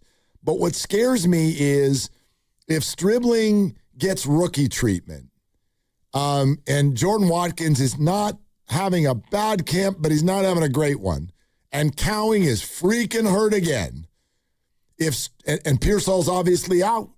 So if Stribling doesn't become a thing this year, it sort of points to your top three receivers being Evans, Debo, and Christian Kirk. Now, these are very accomplished NFL wide receivers. I don't worry about them being good. But what do we say about the receiving core the last couple of years? They can't separate. There's a speed problem. And I think without a Stribling out there, maybe Demarcus Robinson can do a little. Yep. Like, I think the same problem might remain. And so that's where I think they need Stribling to go out there and be that athlete that the position is calling for. Or have it be Robinson. And I was listening to the NFC playoff game over the weekend. Somebody was replaying it. I don't even know where I found it, but Demarcus Robinson had a monster game. Oh, he was huge. And that is the kind of game that you would look at and think, okay, if you can do that, not every week, but he could be that guy, that field stretching presence. And so then it's Evans and it's Kirk. And I keep forgetting about Debo. Like, you just mentioned Debo, and I keep forgetting that he's on the team. I mean, he's on the team, and he's that guy. So I do think if Evans is healthy and he's your one, then you've got probably 2 or 3 or 4 2s/3s. Yeah. And so you can kind of, figure out what play you want to run and who would fit and all the rest of it. And sometimes the rookies, like, I'm not going to freak out week 3, week 4, whatever. Sometimes it takes half a year. My example I always use is I'm the dummy who dropped Justin Jefferson week 9 this rookie year. No. Dropped him. So, but the second half of the year especially, I'd really love to see Stribling be a part of this, a regular part of this. Okay, if you haven't already, make sure you subscribe to Willard and Dibs on the free Odyssey app or wherever you find your podcast. While you're there, check out The Roast and Steiny and Goo. Steiny's stories were great on the passing of Warriors and NBA coaching legend Don Nelson. The Kyle Shanahan presser over the weekend had a lot in it, and you're going to want to hear a healthy piece of it, which is part of what we will do next. 888-957-957 is the number. It's Willard and Dibs. This Game Day Traffic Report is being brought to you by Crystal Geyser Alpine Spring Water. 101 northbound brake lights begin near Cesar Chavez. Things clear up as you get onto the Bay Bridge. Northbound 280, I'm also looking at tough traffic here from Mariposa at least as you make your way toward the Mission Bay with your Game Day traffic. I'm Tiffany Wittstrom. What makes Crystal Geyser Alpine Spring Water different? We always bottle our Alpine Spring Water less than 1.5 miles from the spring source. And all our bottles are made with 50% recycled plastic from our own recycling plants. Crystal Geyser, bottled at the spring source. Hey, it's Willard. When you get injured, you're not just facing pain, you're facing an insurance company. Insurance companies don't send compassion, they just send adjusters, a trained pack whose only job is protecting the insurance company. You need a guard dog. When the insurance company unleashes its pack, Habas Law unleashes a pack that's bigger, smarter, and trained to ferociously hunt down every dollar you deserve. And trust them, every insurance company already knows the names of the biggest dogs in the fight. Habas Law. Visit habaslaw.com. Omar Habas is a California licensed attorney. Offices in Northern California, including San Jose. Past results do not guarantee future outcomes. What if you could have the most reliable fiber-powered Wi-Fi? And get this, what if you could keep it at the same price for 5 years guaranteed? Now through August 24th, new Xfinity customers can get our best price on gig Wi-Fi this summer before it disappears. Just $50 a month for 5 years. No annual contracts, no hidden fees, and our best equipment included. Plus, get online in minutes with same-day Wi-Fi. It's Wi-Fi that finds and fixes problems before you even notice them. Like super intelligent Wi-Fi with a sixth sense. Plus, it keeps you protected from online threats. And get Peacock Premium included for 2 years. Lock in your price and unlock the possibilities. Get it now at Xfinity.com. Xfinity. Imagine that. Restrictions apply. Requires paperless billing and auto pay with stored bank account. Taxes and fees extra. Speeds vary. Use of fiber coaxial cable. Learn more at Xfinity.com/same-day Wi-Fi. Running a small business is a daily balancing act. One late shipment, one price hike, one employee issue, and your whole month, maybe the entire year, could be in trouble. That's where LendSeek comes in. I needed $100,000 fast to keep up with inventory demands. LendSeek had me funded the same day I applied. Between their AI platform finding the fastest deal and a dedicated funding specialist guiding the process, it couldn't have been easier. Our AI-driven platform matches your business with the right program from over 100 funders, up to $2 million in as fast as 24 hours. Don't wait until it's too late. If you've been in business at least 2 years with more than $500,000 in annual revenue, qualifying is simple. No collateral, no out-of-pocket costs, no hassle. From lines of credit, term loans to revenue-based financing, LendSeek is open for business. Apply in minutes at lendseek.com. That's LENDSEEK.com. Hi, I'm Richard Estrada with Atco Pest Control. What's bugging you at home? You can grab a spray or set a trap, but real pest control starts with identifying the source of the problem and keeping them out of your home. Atco has been servicing Bay Area homes since 1985. We take the guesswork out of it so you can move on. Go to atcopest.com. Trust Atco for the solution. So, how's your research going? Surprising! After I figured out the top-rated TVs in our price range, I went shopping for deals. And who's the best? It wasn't the internet, and it wasn't the Warehouse Club. But? It was video only. They had better deals on the Samsung, LG, and the Sony TVs that got the highest scores. Better than online and at the club? I know! Video only beat them all. And now we can afford an even better model for the same price. My research really paid off. If we buy it video only. Exactly. Otherwise, we'll be sorry. At Video Only, you won't find huge stores with refrigerators or microwaves, but you will find the best deals on top-rated TVs, soundbars, and monitors. Shop around. Just make sure you visit Video Only, because if you don't, you'll be sorry. In Mountain View, San Mateo, Union City, Dublin, and San Rafael. Video Only. Jake from State Farm. I just beat my running PR, so I'm celebrating with the Banana Bonanza smoothie. Hey, and you can keep celebrating when you create an affordable price just for you by bundling your home and auto with the State Farm Personal Price Plan. Go bananas. I will. Hey, make it a large. Bundling, just another way to save with the Personal Price Plan. Like a good neighbor, State Farm is there. Prices are based on rating plans that vary by state. Coverage options are selected by the customer. Availability, amount of discounts and savings, and eligibility vary by state. You're still glowing, flirting, grooving. You've still got it. But your immune system weakens as you age, making it harder to fight illnesses like pneumococcal pneumonia and RSV. Vaccines are a key part of any health routine and can help protect you from getting really sick.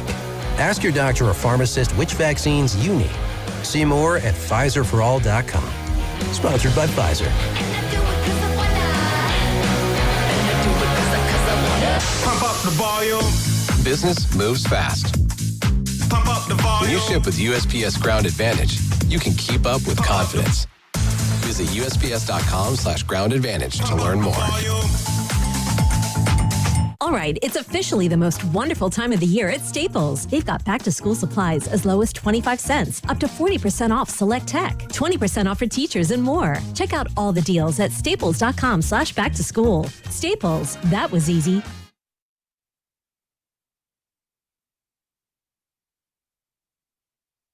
It's a quality problem. Now, back to Will and Dibby on 95.7 The Game. Well, Don Nelson will be a part of the show throughout. We'll get back to that for sure. But as usual, we're going to bounce around a little bit. And Larry Riley is going to be on with us in an hour. And I'm sure he'll have a story or 8. So that'll be great. And then Matt Barrow is going to join us at 5 o'clock.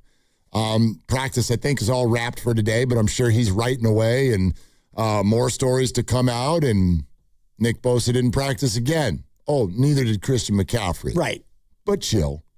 Exactly. It's August. Like, it's August 10th. Like, got to be delicate with those calves. You have to be delicate with everything, and you don't have an actual regular game. I think it's going to be 4 weeks from Thursday. Is that right? Our time? So 11 till 13. 20, That's correct. Sounds right. That's correct. Right. So you are 31 days away from actual football that counts in the standings. I saw the Scott Hansen tweet yesterday. Me too. You can do this every single weekend if you want, and I do, because inject it into my damn veins. Inject it into my veins. All he writes is, see you in 5 Sundays. 5 Sundays. Okay. Of course, next weekend it'll say, see you in 4 Sundays. Exactly. Yep.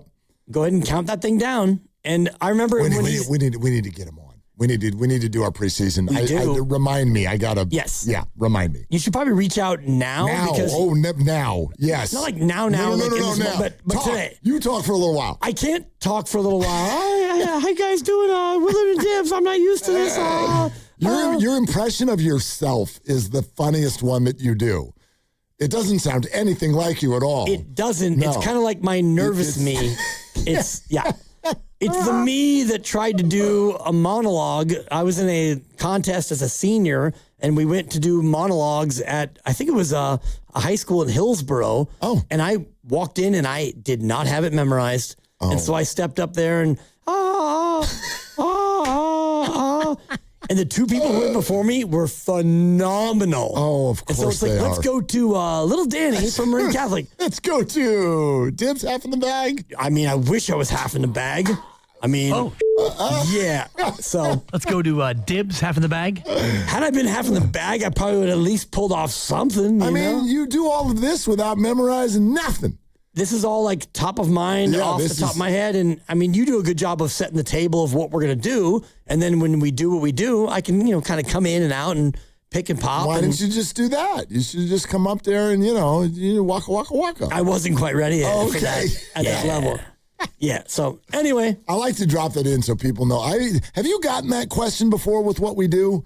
Is there a teleprompter or who's telling you? My favorite. Who's telling you what to say? Oh, right. Do you get that a lot? I do get that sometimes. Me, I'm telling you. Yeah, exactly. Yeah, exactly. The answer is Grandy. Grandy. Thank God. Yeah. We have it's just like in the sitcoms when somebody gets an earpiece, like a guy's afraid to talk to women or whatever. And so, but he's got a friend who's a woman. Yeah, that's Cyrano de Bergerac. Yeah, I put the earpiece in, and then she'll tell you what to say, and maybe you can get a date out of it. It's kind of how we do the radio show. Right. Again, that's what these headsets are for. It's so Grandy can tell us what to do. Right. Because I don't know what the hell I would say without him. And Grandy will say, like, it's been 3 minutes since you've praised Shanahan. You want to praise Shanny. You're overdue. Yeah, possibly. And then you're the president of Brockistan. And then I do. And then I'm like, man, Kyle Shanahan. Right. Is he what a great day to ask the question. The greatest non-championship coach in the history of Bay Area sports? Possibly. No is the answer. Oh, I mean, is? Nelly's better than Shanahan is. Like, he's number 2 all time in wins. Huh.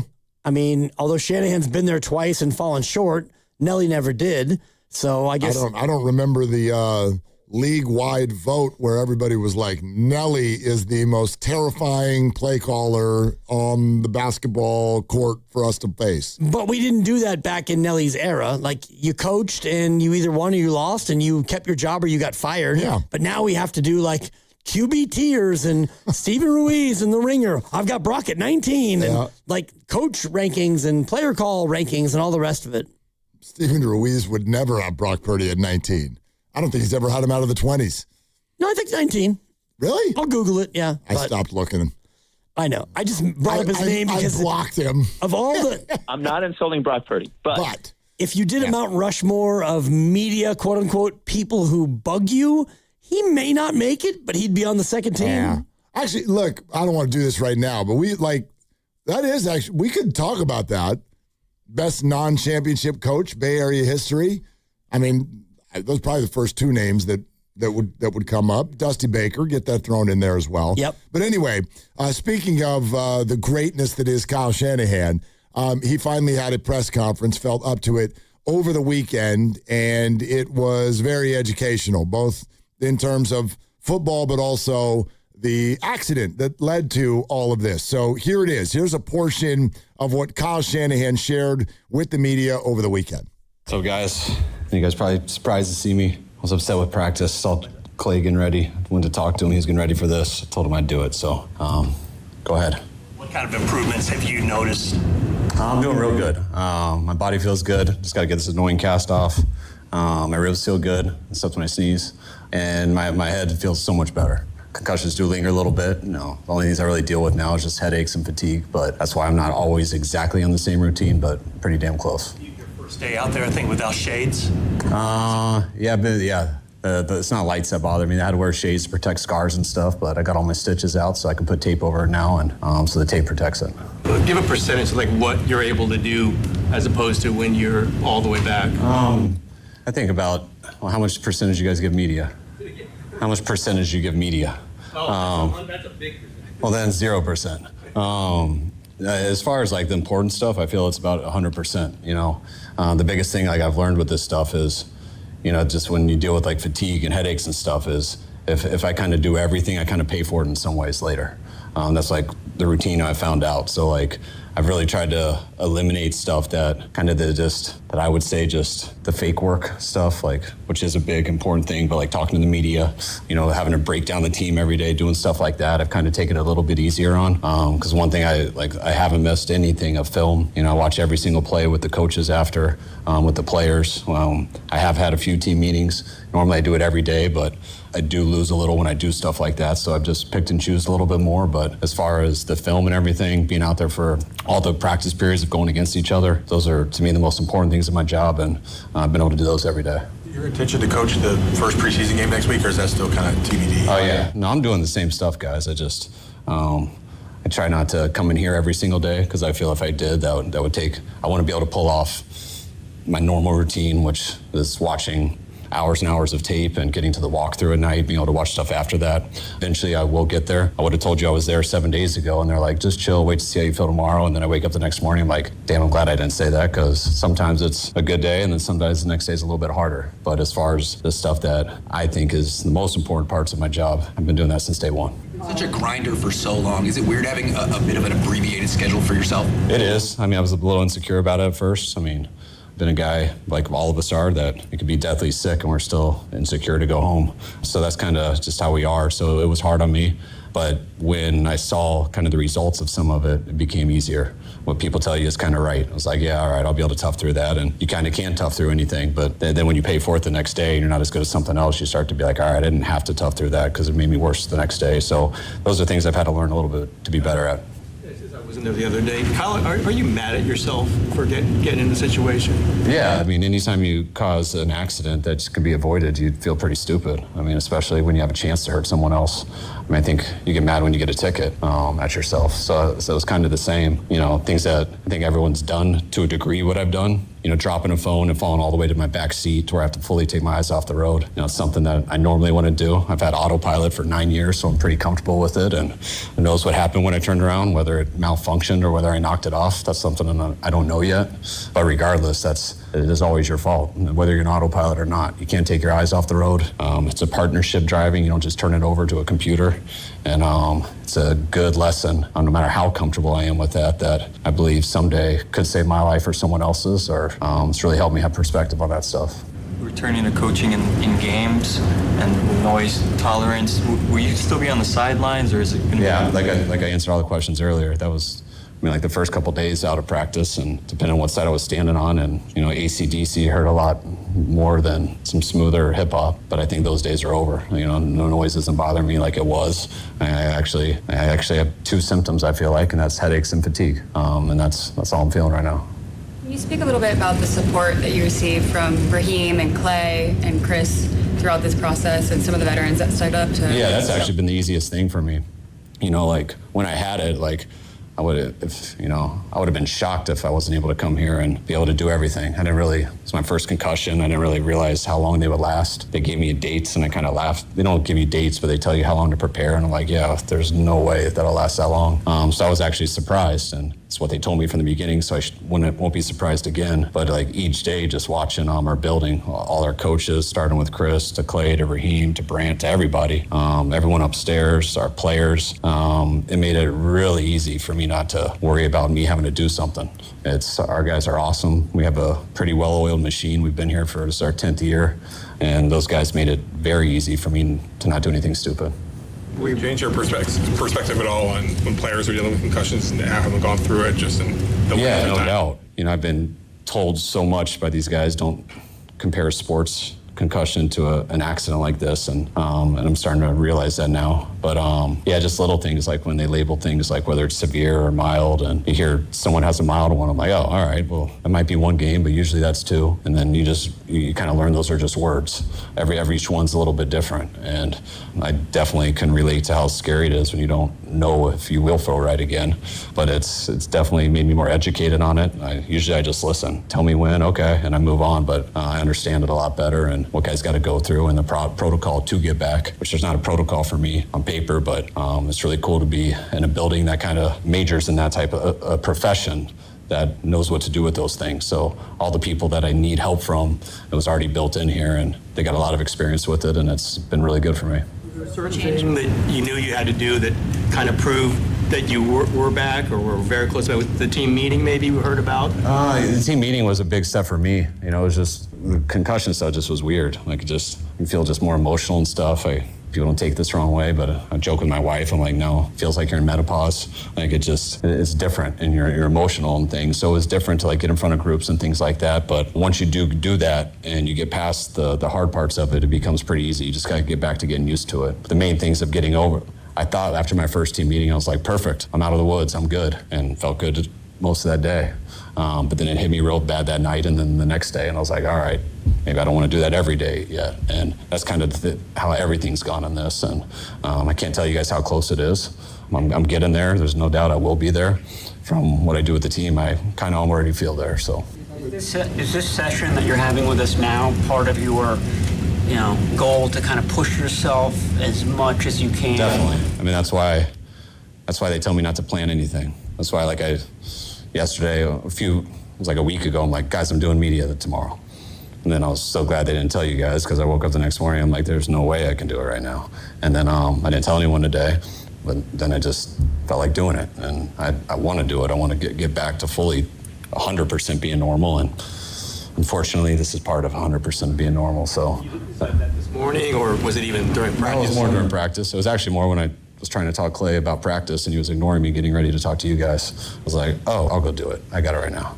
So Now realize that you can delegate, but you haven't been able to do that. Maybe it's worth delegating in the future. That okay, I don't need to do it. So many things. Yes, but I've also done a lot more of that in the last few years than people realize. Last year, I didn't call one play in preseason. I don't always call plays out on the field. I've started most of that since Clay's gotten here. It's been nice to not have to go to staff meetings. Like we've had some staff meetings where we just go over injuries and stuff and things like that, which I'm always at. And, I've missed those, so I could actually focus on a few more film things. So that's been good. And just knowing that if you didn't even come and you just watched a practice, that it's going to go pretty much the same as if you were there. You don't know that till you see it. And that's why I can't speak highly enough about all the guys around here. Does the concussion impact your ability to watch film? Does it bother you after a lot of film watching? It did more at first. I've never had vision issues and stuff, but it's always just, I'm usually a guy who doesn't get that overstimulated. I can handle a lot of things. And now when I do too much film at first, I kind of have to take a little more breaks. They make fun of me because I never get bathroom breaks, and now I kind of do. Halfway through, I tell the coaches to go out. I take like 10 minutes and just relax my eyes a little bit and made it easier. But I haven't done that probably in the last 5 film sessions, so it just shows how much better I'm getting. And that's why I believe that whenever you use words, it can be way off. But I feel like most of the concussion part to me is gone, except just fatigue and headaches. But being overstimulated, things like that, I'm doing a lot better at. All right, guys. Appreciate it. All right, guys. Thanks. Okay, thanks. There it is. That's Kyle Shanahan, and that was largely, almost exclusively, either about the accident or even more of it. It was just about him. Right. Like how he's doing, how he's able to handle certain situations. Again, by no stretch is it perfect, and it's probably never going to be the way it was again, because it sounds like he's made some changes in terms of how he wants to go about certain things in the process. Maybe updating them, maybe making them a little bit healthier for him and the other coaches around him and whatnot. But I do think that this press conference had, even though he didn't say it, there was an overarching theme that I think we can at least reasonably arrive at this conclusion. Kyle Shanahan will be coaching in Australia when the 49ers play the Rams. Right. He'll be coaching this week when the preseason actually kicks off. Right. But, of course, won't be calling plays. And I mean the full Monty win in Australia against the Rams. Kyle Shanahan's going to be good to go. No doubt. And I do think that it's interesting to hear him talk about the fact that he never had a concussion. And so he's thinking, they tell him it's going to be this amount of time. And he's like, no, it won't be. And then here we are now, 3 or 4 weeks into it, and he still is not 100%. He still has, headaches and fatigue, and those are kind of the last stages of what he's trying to go through to get all the way back. And so I just wonder how severe the concussion was, because normally you have an athlete, you get concussed and you're in the protocol, and maybe it's a week and you come back, and this has now been a month. And so he still is going through everything he's going through. So I wonder just how severe it must have been. Yeah, but then again, also remember athletes and the way that they're wired. In other words, if an athlete had a concussion like Kyle is experiencing right now, would he pass the protocol and play? He might. That's a question for one of those independent neurologists. Right. I would love to know the answer to that. We all just go, protocol, and then you got to do this, and then you got to do this, and then you can play. But we don't really know what that means. Does that mean symptom-free? Yes. And how do you track that? That's the part of it. So it's symptom-free. But are you being honest? Like, players are not honest with their symptoms. Exactly. As a high school coach, a former high school coach, I had a guy on my volleyball team who actually had a history of concussions, and he took a down ball to the head and he got concussed in practice. It was his third concussion. And so he had to go through every day, are you symptom-free? And you can't take the next step until you are actually able to do that. But to your point, if you're a pro football player and they ask you, are you dizzy? Do you have a headache? And you're dizzy and you have a headache, but you say no, then you can go ahead and, take the next step, because how are they going to tell if you're dizzy or not? Yeah, I didn't know. Honestly, with the technology they have now, I didn't know if there's a way to track these symptoms beyond just the words of the participant. I don't know. Right. Maybe there is. I have no idea. But that would be a weird fight. Someone's like, the machine says you're dizzy. Right. I'm not. I don't think there's a dizzy but the machine says you are. Right.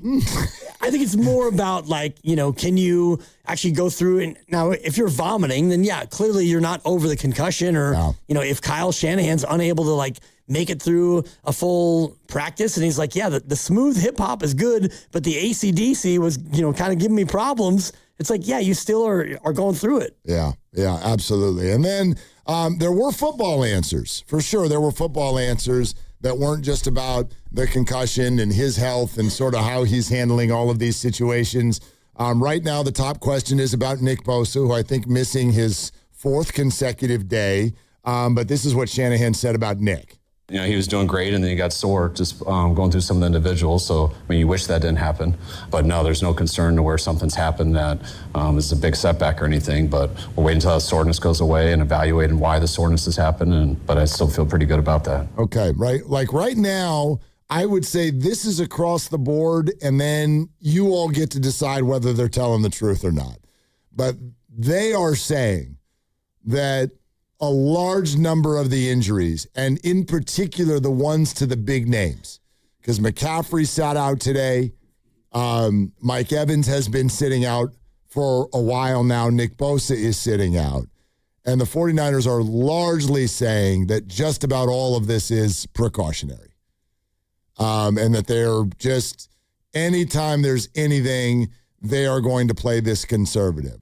I don't know what's obviously going on inside these guys' bodies, but the Niners are at least publicly expressing very little to no concern with regard to those big names who are sitting out. Right, and it makes sense when you look at exactly what they're doing in terms of camp, and they've made a little bit of a tweak where they actually have a jog-through day now, where it used to be, you go hard, you take a day off, and now it's a couple of hard practices, a jog-through, and then one more hard practice, then an off day. And so I do think that the staff, whether it's Kyle Shanahan or John Lynch or the medical team, they're all trying to look at what we all talk about, which is why are you hurt so much more than most other teams? And that might be a myth. It might be the reality, but I do think that they're trying to figure it out. Well, he was actually asked, is this a normal thing for camp, what you're looking at right now?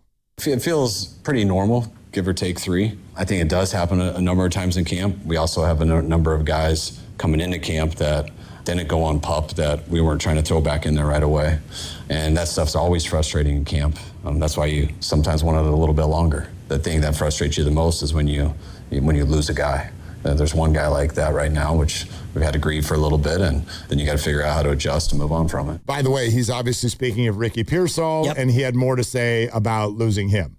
Losing Ricky was a real big deal. We've had a number of injuries in camp, but that's really the only one that's actually been not just a camp injury.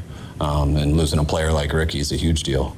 It ties to everybody. So you'd hope for Stribling, you hope for Mike, you hope for that whole group. A lot of people have to step up, but no one here is wired exactly how Ricky is. They're all a little bit different, so you do lose a big part of what we were planning on. And that's where guys do have to step up. That's what gets frustrating when guys like Stribling, tweak a muscle and stuff, because, you want guys to step up, but you got to train them to do it, they got to work to do it, and they got to be out there to be able to do it at an NFL level, which is coming real fast. Okay, so, I mean, to listen to him talk, it sounds like, and he said, give or take 2 or 3 or whatever, but, I'm only judging this right now because we're sort of triggered by it, and I'm looking at things that are happening at other camps around America right now. I know we're hypersensitive to it. It does feel pretty normal. It feels like, there's a lot of teams that are missing guys and being conservative with veteran name players, et cetera, et cetera. The Niners have lost 1 player for the year. There are a lot of teams who have lost multiple. Right. I mean, Washington lost their left tackle yesterday for most of the season at least. That's monstrous. No doubt. It's a monstrous loss for them. And you lose Ricky Pearsall, and that's not nothing, but you drafted a guy, and you brought in Mike Evans, and you've got Kirk and Robinson, and you brought back Debo. And so I do think that a 49er team that doesn't use their wide receivers a ton, maybe they'll use it more if they have better ones, but I do think that McCaffrey would be bigger, Trent Williams, Brock Purdy, obviously, Fred Warner, and I don't want to list all the players who I think would be more devastating to lose ahead of Ricky Pearsall, because I don't want to undermine Ricky's impact, but there are more important people that you still have. We're brought to you by Fremont Bank, here for you, here for good. Larry Riley in a half hour. We'll do Matt Barrows in just over an hour. 888-957-9570. Boy, if anybody can think of a Giants season worse than this one, I'd love to hear about it. And wait till you hear the latest move from Willie Adames. Oh, and Rafi Devers. 888-957-9570 is the number. It's Willard and Dibbs. In 2026, Bay Alarm celebrates 80 years of security. With burglar and fire alarm systems, 24/7 in-house monitoring, and local service, our promise to the Bay Area remains the same. We got you. Learn more at bayalarm.com. Download to see if you qualify. Not all customers will qualify. Transfer fees may apply. No Albert subscription required. Albert is not a bank. Albert loans are issued by FinWise Bank, member FDIC. Not an actual client. Terms apply. Hey, Albert, can you help us plan and budget for a bathroom renovation? I certainly can. Let me review your finances. Who are you talking to? Albert, my AI financial assistant that I can access right in the app. It automates all things finance, moves money, pays bills, creates personalized alerts, finds savings, and so much more. Your bathroom renovation financial plan is ready. I found cash you can put aside, and to cover the rest, Albert can get you up to $10,000 fast. Can you find contractors nearby within our budget? Here's a list of contractors. Would you like help requesting a $10,000 loan for your bathroom renovation? Yes! Download the Albert app and use promo code FLEX to access Genius. Plus, get up to $10,000 for whatever you need. Just download the Albert app right now and use promo code FLEX to get up to $10,000. That's promo code FLEX. FlexCar, we know radio ads are annoying, but not as annoying as car salesmen. Sign here, please. Never talk to one again with FlexCar, the first and only month-to-month car lease. No, submit to my extortion machine. Insurance and maintenance included. Switch cars anytime. Switching Bronco to Camry to Telluride willy-nilly? Oh, no. Oh, yes. FlexCar. You drive everything. Neuropathy is a debilitating condition that is sometimes misdiagnosed. Symptoms can include pain, numbness, and tingling in your hands, legs, and feet. Neuropathy is a progressive condition that only worsens unless you get effective treatment. SF Bay Wellness is a leader in neuropathy reversal and uses FDA-cleared, non-invasive electric cell therapy to restore nerve function with no injections, no drugs, and no surgery. The treatments have a 95% success rate. If distance is a factor, ask about our virtual consultation option. Call SF Bay Wellness at 844-94-NERVE for the $99 neuropathy evaluation and receive a personal treatment plan that is tailored to your needs. Don't wait another day. Call 844-94-NERVE. That's 844-94-NERVE. Why keep suffering with the painful symptoms of neuropathy? You deserve to live a pain-free life. Start getting the treatment you need for your neuropathy symptoms. Call today. This is Vanessa Deniston, senior attorney at the Dolan Law Firm. The Dolan Law Firm handles a diverse line of cases from personal injury to employment law. We're proud to say the Dolan Law Firm is just as diverse in our attorneys and staff. The Dolan Law Firm consistently achieves outstanding results with over $1 billion in verdicts and settlements. The Dolan Law Firm, the best, most diverse personal injury and employment law firm we hope you'll never need. Contact us at dolanlawfirm.com. Now through August 31st at Big O Tires, receive $80 to $120 in instant savings on 4 select in-stock Netson, Nitto, or Sumitomo tires with installation purchase. Disposal fees extra, not good with other offers. See your locally owned Big O Tires dealer for pricing. Sometimes it feels like the news is full of things that have never happened before. And that is not exactly true. In fact, it may have happened this very week, hundreds or thousands of years ago. I'm Sally Helm, host of the podcast History This Week from the History Channel. Trade embargoes? Thomas Jefferson tried them. Rent too high? We've been arguing about that for a while. Each episode is proof. The past isn't that far away. Listen to History This Week, available now on Apple, Spotify, or wherever you get your podcasts. Hey, it's Brew. And between my radio show, filming content, editing videos, and trying to stay connected with family, reliable Wi-Fi isn't really optional anymore. I just need it to work. And that's why I like that with Xfinity, you get the most reliable, fiber-powered Wi-Fi with the best equipment at one price for 5 years, guaranteed. No contracts or commitments. Plus, Xfinity makes getting connected simple with same-day Wi-Fi so you can get online in minutes. Restrictions apply. Not available in all areas. Use of fiber or coaxial cable. Learn more at Xfinity.com/same-day Wi-Fi. Xfinity, imagine that. The best time to recommit to your gut health goals? Right now. Take charge of your gut with Nature Made. Our clinically studied ingredients support digestive health. Digestive enzymes break down nutrients. Probiotic and prebiotic fiber nourish good gut bacteria. And super greens with probiotics empower daily digestive health. Try the full lineup of gut health support from Nature Made, the #1 pharmacist-recommended vitamin and supplement brand. These statements have not been evaluated by the Food and Drug Administration. These products are not intended to diagnose, treat, cure, or prevent any disease.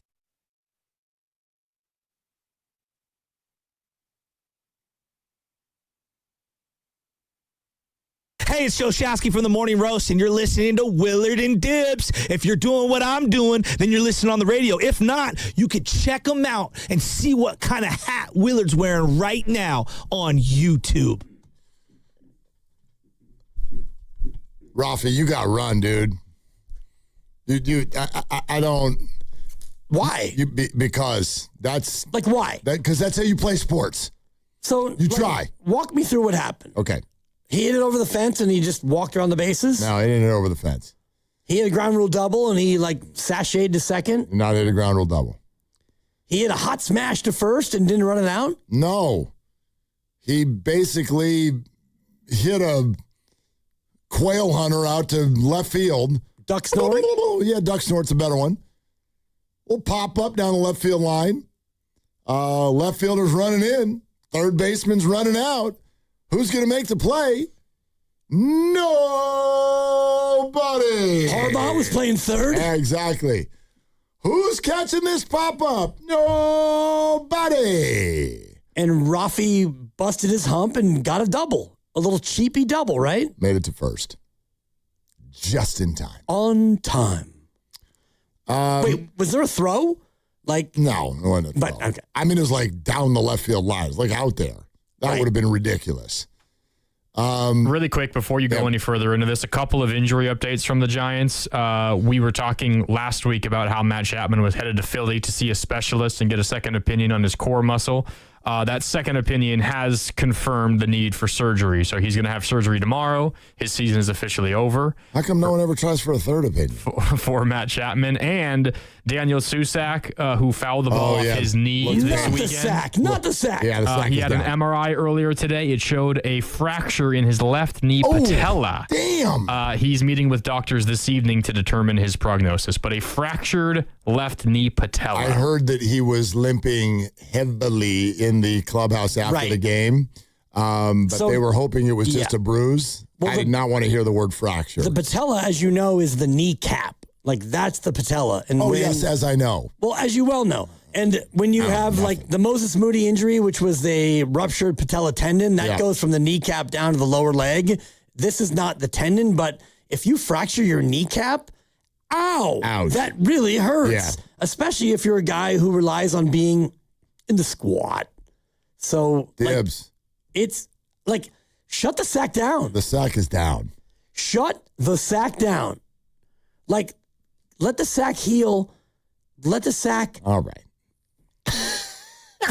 I mean, I like it too, but it doesn't have to be every sentence. Shut the sack down. Yeah, he's down. Sack is down. Yeah. Drooping. Too far. Whatever, Grandy. Go ahead and dump it if you want. Even Pasta almost. Not Pasta. Don't talk about that. Pasta did a big Even Pasta? lean to the left on that one. Yeah. It made him, he was uncomfortable. Been a good run. Take it easy. Career over. Totally. Career over. He's fired. He didn't have a career.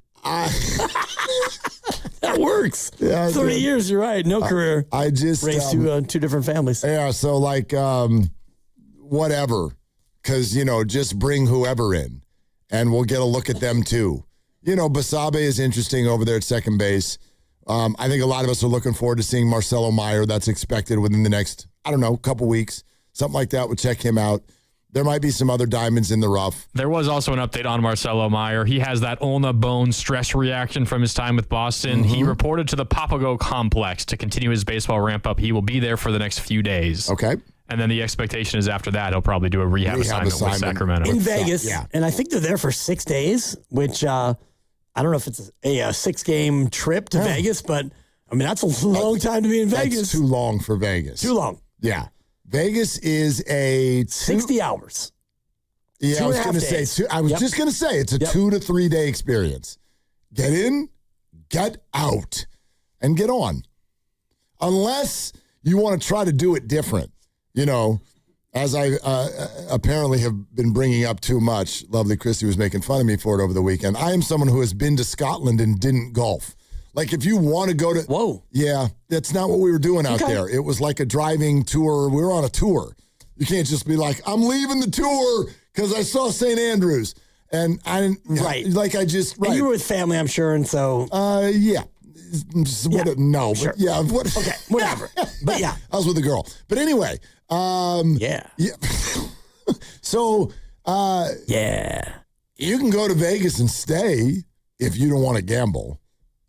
Then you're fine. You stay as long as you want. Do 6 days. If all you're going to do is play baseball, then stay 6 days. Right. Or you can, shop and the food is great and all the rest of it. Yeah, but if you're going to drink and gamble, you got to get out of there. 2.5 days. Yeah, exactly. Get out of there. I think that's about the number. And, the people who actually live there, I guess if you have restraint or if you're not like a big gambler or a big drinker, I'm sure it's fine. I think they don't. I actually have family who lives there now, other family members who used to live there, and I don't even think that they think about the Strip. They don't even think about it. You know what I mean? How often do you go to the Golden Gate Bridge lookout point? Not often. Do you know That's what I'm saying? Kind of a fair point. Yeah, like it's not what, there's certain things in every locale that's what tourists do. We don't go do that. You just don't even think about it. Well, if people come in from out of town, you do. Like, let's go to Alcatraz. You're coming into town, I'll get tickets. And so maybe you end up at MGM if your friends come to visit. Right. But outside of that, it just doesn't even, it's weird. I know you think like, how can that not occur to you? How can that not pull you in? It just doesn't. Right. You just don't do it. Every year we go to Vegas, one of my friend Eric, rest in peace, his buddy lives there. And so he would always come out for one night and join us. And it'd be like a 4 to 6 hour run. And he would go on a run. Yep. But after that 6 hours, he would, jump in a cab and go back home. And Go to bed. Yeah. Right. I'm not doing this again with you fools until next March. Yeah. So it's a good point. Anyway, run, Rafi. And here's the thing. This is not a new subject. The idea of the highly paid veteran and hustle. I mean, Machado famously, he'll look you straight in the eye and be like, I'm not running. What are you, nuts? I'm not running. You can fit this conversation in with load management or even what the Niners are doing with Bosa, McCaffrey, and Mike Evans. It's all precautionary. Mike Evans hasn't practiced in a week and a half. Apparently, it's all precautionary. He's been running full speed on the side, but they just don't think it's a smart bet, if you will, to go full speed when you, quote unquote, don't have to go full speed. But there's something a little different about this kind of a thing. And especially with Rafi and other players like him, it's mainly pop-ups. You hit a ground ball to second base. To a degree, I get it. You know what I mean? Like that ball's going to get there pretty quickly. And you give a few steps, and then if it looks like there's a bobble, you take off and you go. The pop-up, the guy just assumes that catch is going to be made. And I don't know, where's the Rafi didn't run counter? Pasta, where are we at? We're at least 5 times this year. I swear to the baseball world. It's got to be 4 or 5. It's got to be. It's like, dude. And some of them, it's not, you should have been at second. Some of them, he's out. Like, you're out at first base on something that got completely fumbled. And I just think there's no worse look in baseball than that. And in a weird way, it's worse for the highly paid guy. Because we're giving you $30 million and you can't run? Right.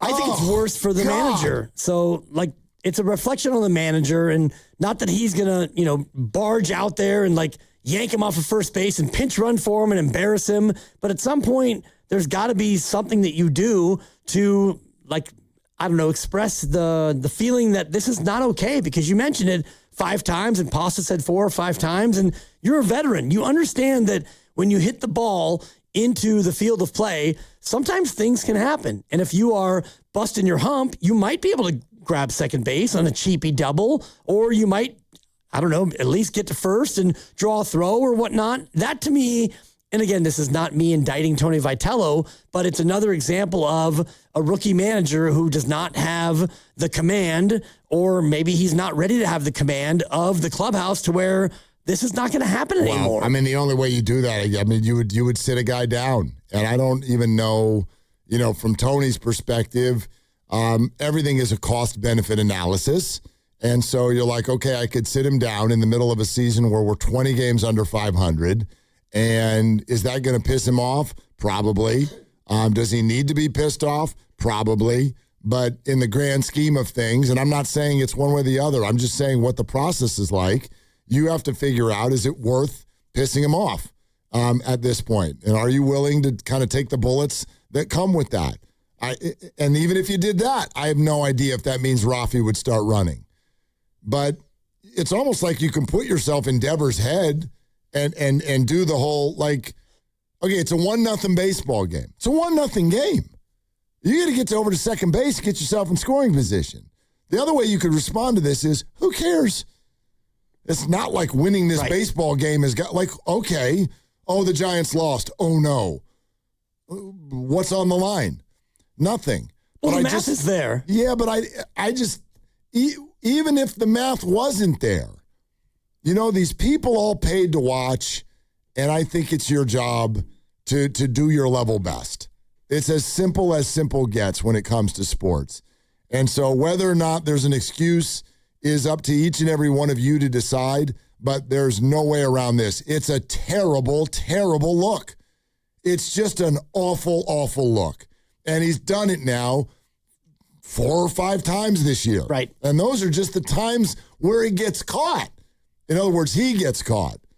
I mean, he's not run 4 or 5 times. He's not run like hundreds of times. But 4 or 5 times, it has had an effect on whether or not he gets to first or second base. And that's embarrassing. That's embarrassing. And it is one symptom of the larger thing that I want to say. I cannot. I'm racking my brain. I can't remember a season that felt worse than this in my whole damn life. I can't remember. I can't remember being this apathetic the first week of August.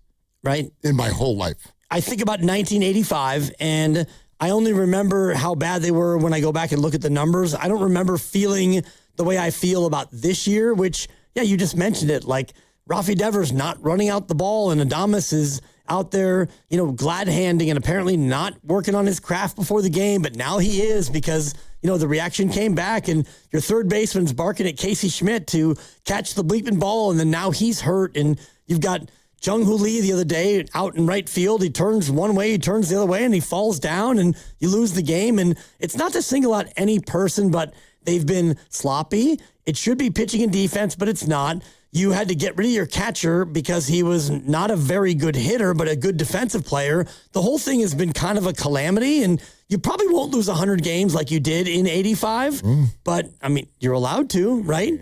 They're now 20 below. They're 20 below. Yeah. And they're not putting people out there as much as, you know what I mean? Chapman is gone for the year. The sack is down. Casey Schmidt is out for the year. Elliot Ramos doesn't play here anymore. This is by definition a worse baseball team than the one that compiled this record. Right. I mean, you have a bunch of new guys and a bunch of call-ups, and you traded away your number 2 pitcher, and you traded away a couple of bullpen arms, and so it's really patchwork, but at the same time, you're probably not that interested in even winning games. Well, look, you're listening to 95.7 The Game, KGMZ FM and H21 San Francisco and Odyssey Sports Station, and the home of the Golden State Warriors and Valkyries, always live on the free Odyssey app, coming to you live from the Laughing Monk Studios. Sure, I don't think that's like, and they would argue this, but is that priority one, like the record that you end up with? No, not necessarily. There's a little bit of a lottery system now in the baseball draft, and the Giants cannot win it this year because they were part of winning it last year. So, I don't know, factor that into the entire equation if you want. But I just think that there are so many things You detailed a lot of the weird stuff and the stuff that's gone wrong. For me, the hard part this year is sort of how many things are happening that are just such poor messages to the fans. It's one thing to play poorly. Okay. But if you're out there, likability ratings are through the roof, you come home with a dirty uniform every night, and man, you're putting it on the line for your fans, and you're coming up short. Okay, that sucks. We can deal with that. That's one thing. But the San Francisco Giants this year, it is, to me, overwhelming for the fan to work their way through all of the things that are being thrown at us. And if it is, your star player won't come out of the game when he's asked. Your star player won't run when he's asked. When he's asked. Yeah. You have a starting pitcher who, wherever you landed on this, was the centerpiece of a National Pride Night controversy. A number of weeks later, he's mean-mugging the manager who wants to take him out when he's walked 3 straight hitters and does not have much cachet in this league because you just got here last year. Who are you? What are you doing, dude? Who do you think you are? Competitor? Great. I get that. But where is the decorum of being a teammate? Where is the decorum of listening to your leaders? Where is the decorum of understanding what your fan base is hoping you do in terms of how you conduct yourself on the field? That's what many, I won't say this whole team because there's a lot of dudes out there that bust it, and I love watching them play. But there are too many of them who I don't know what their goal is or what their motivation is or what's going on in their head during a game, where they seem to feel like something is owed to them, that it doesn't feel to us like it's owed to them. Right. Nothing's owed to anybody when you are 49 and 69.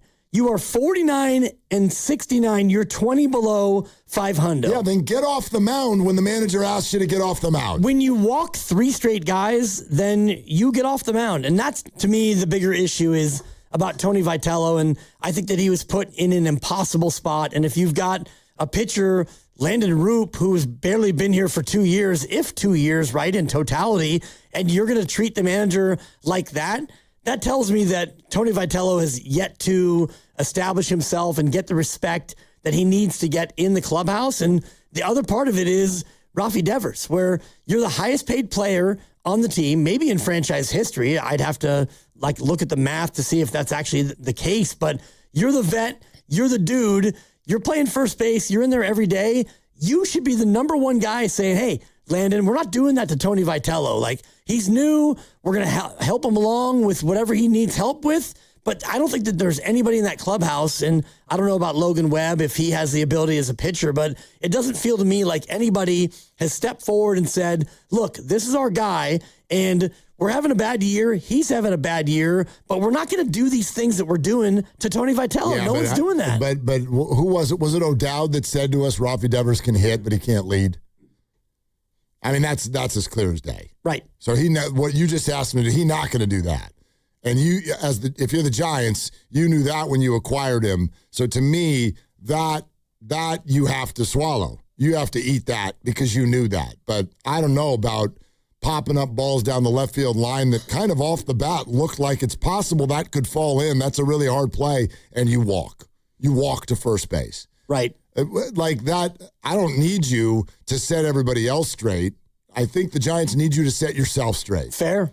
And then we'll let some other people be the guys who set everybody else straight. Logan, Scher, Adames, Chapman. We can find others, I'm sure, if we look hard.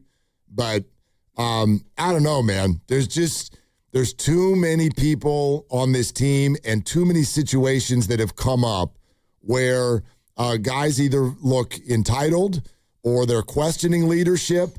Man, if I'm Buster Posey, this would really piss me off. For sure. I mean, knowing the kind of player he was, how he handled a clubhouse, and then it's his fingerprints all over this manager. You know, I don't know that what you're saying, everyone's sort of throwing that out there. It feels like this team doesn't respect Tony. Well, look, if there are examples of that all over the place, and you're seeing that, and you're Buster Posey, maybe you should be the one to come in there and huck something off of a wall. Yeah. This is my manager. This is your manager. And this is what we're doing. Period. And I'll share this with you. I think there's been a lot more of that behind the scenes than we realized this year. With Buster Posey? It's not working. No, right. I'm just saying, even with Tony. You know how Guru, flip the spread. I think the spread's been flipped. Right. And it didn't do anything. And that's where it didn't work. This is where I go back to Buster Posey. So you're going to go out and trade for Rafi Devers. You did that, and we all praised it because, man, what a great hitter he is. And he's a very good hitter. But then you get to the end of the year, and you give Bob Melvin his walking papers, and you think, who can I bring in to manage this team, knowing that you already had Willy Adames, you have Chapman, you've got Logan, you've got Rafi, you've got Jung Hoo, all the people that you have, and you go out and you tab a never been in the pros before manager to come in and manage Rafi Devers. And like you said, you probably knew going in that he's not a leader. He's a hitter, and he's Rafi Devers, and he's elite, but he's not going to be a guy who's going to, Hunter Pence it, right, and bring everyone together like the Reverend. So you're going to throw a brand new manager who's never been in pro ball with Adames, Chapman, and Devers, and Robbie Ray, and Logan Webb, and Jung Hoo Lee.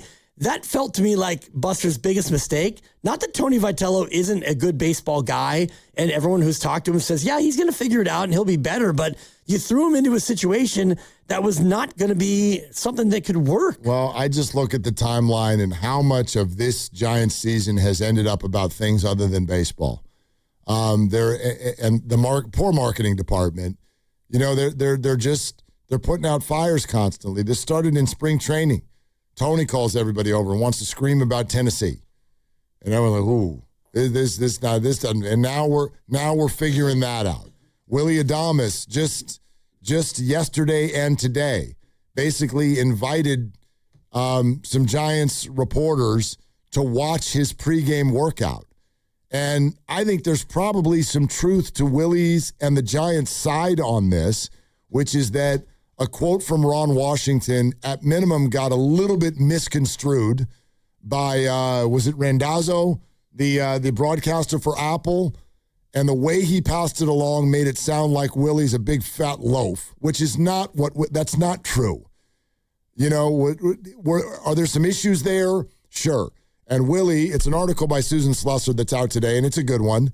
Willie will stare you right in the face and tell you, from an offensive and defensive standpoint this year, he feels like it's his worst year of his career.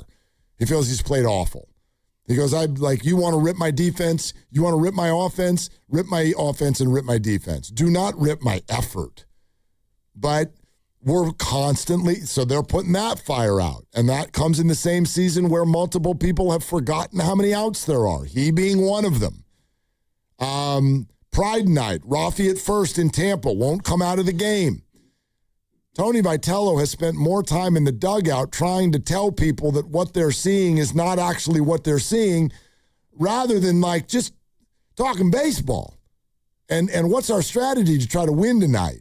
Is all these PR fires they keep having to put out.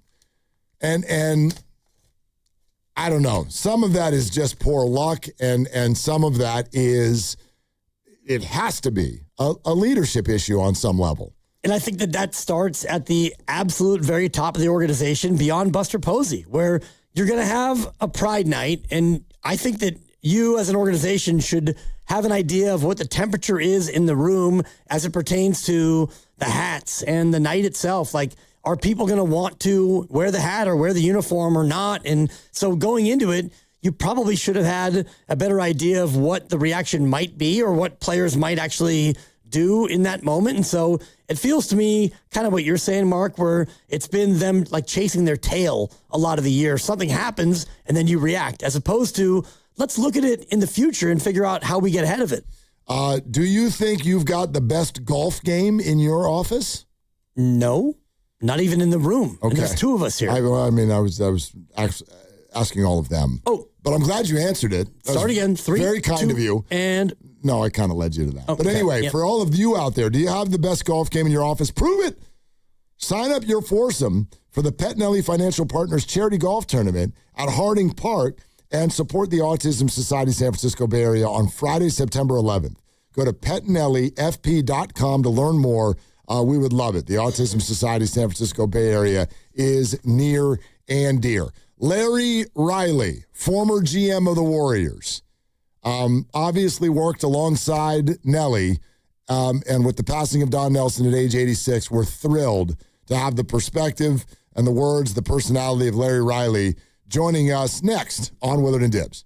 This game day traffic report is being brought to you by Crystal Geyser Alpine Spring Water. I guess the good news is that the metering lights are off. The bad news is northbound 101 backed up from just past 280. 280 north, heavy from Mariposa. As you get to King, it's getting tougher too with game day traffic. I'm Tiffany Whitstrom. What makes Crystal Geyser Alpine Spring Water different? We always bottle our Alpine Spring Water less than 1.5 miles from the spring source. And all our bottles are made with 50% recycled plastic from our own recycling plants. Crystal Geyser, bottled at the spring source. Hey, it's Dan Dibley. If you're looking to upgrade your property and beautify your home, Golden State Lumber and Showroom is ready to work with your contractor or designer to bring your ideas to life. Planning to add a patio or a deck? Golden State is proud to offer Trex Refuge, which features the natural look of wood. Trex is engineered to endure decades of foul weather and foot traffic and is backed by a 50-year limited residential warranty. It cuts and installs like wood and requires very little maintenance. Trex Refuge PVC decking is innovative and is the result of changing fire codes and conditions. It's ignition resistant and designed to meet strict fire standards while delivering the beauty that you desire. Go to goldenstatelumber.com and look for Trex under brands. Talk with your builder or contractor, then visit the Golden State showroom near you. Helping you build better since 1954, Golden State Lumber and Showroom. When you succeed, we succeed. What if you could have the most reliable fiber-powered Wi-Fi? And get this, what if you could keep it at the same price for 5 years guaranteed? Now through August 24th, new Xfinity customers can get our best price on gig Wi-Fi this summer before it disappears. Just $50 a month for 5 years.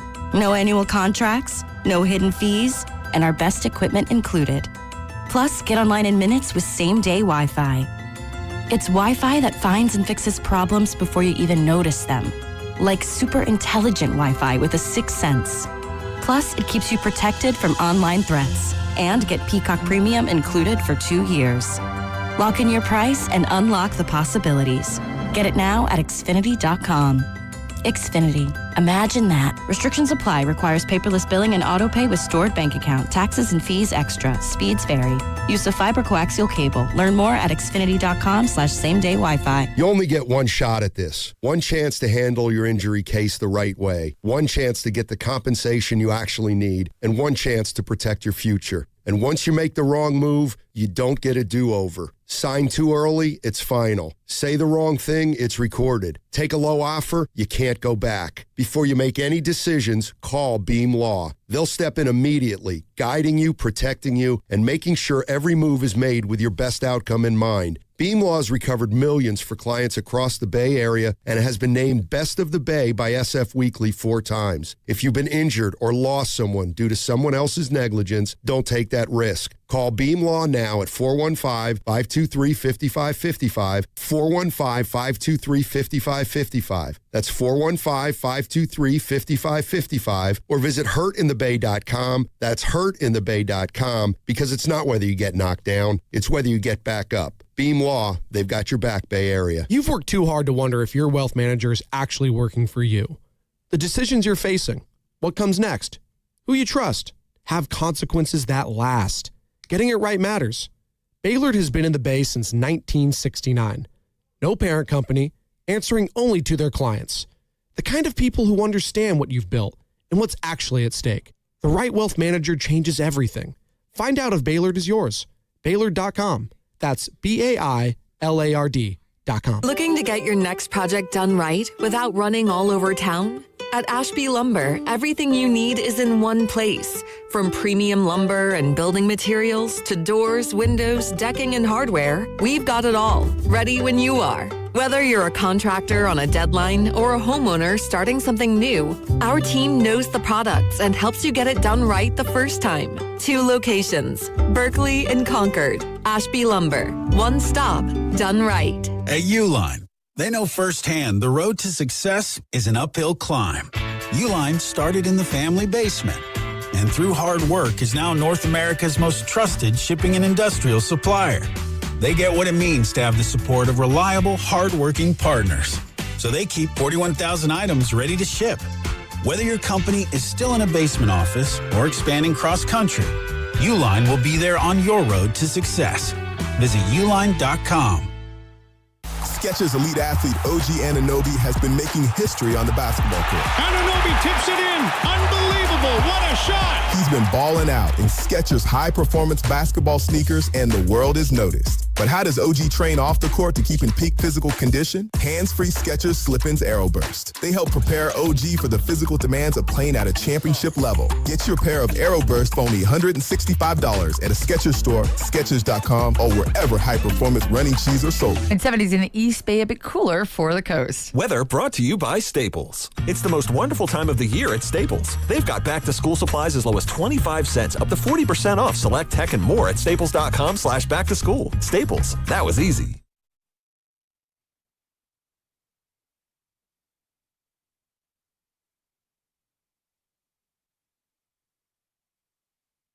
Now, back to Willard and Dibbs on 95.7 The Game. He was 86, and every time that at least we saw or heard from him, and I'd say over the last decade or so, boy, it sure seemed and felt like he was having the time of his life.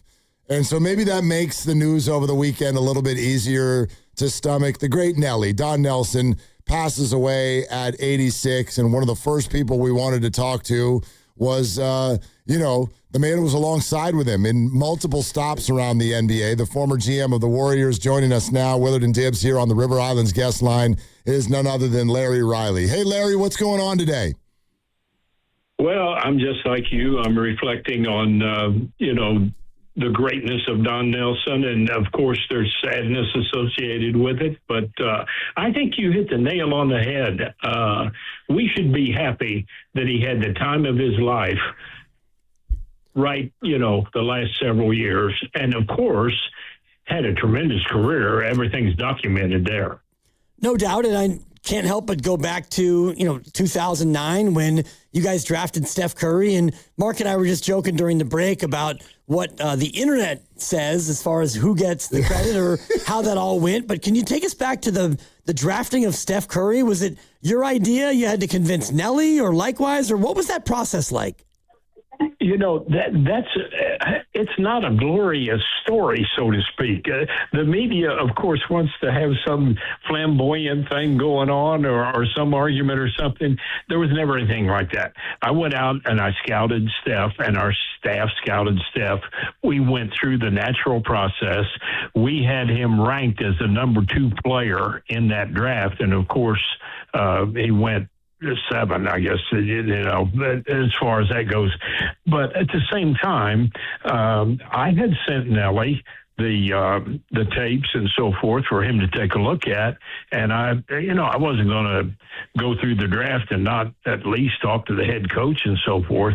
And so a lot of people make a big deal out of it, but he was our staff's guy. He was my guy.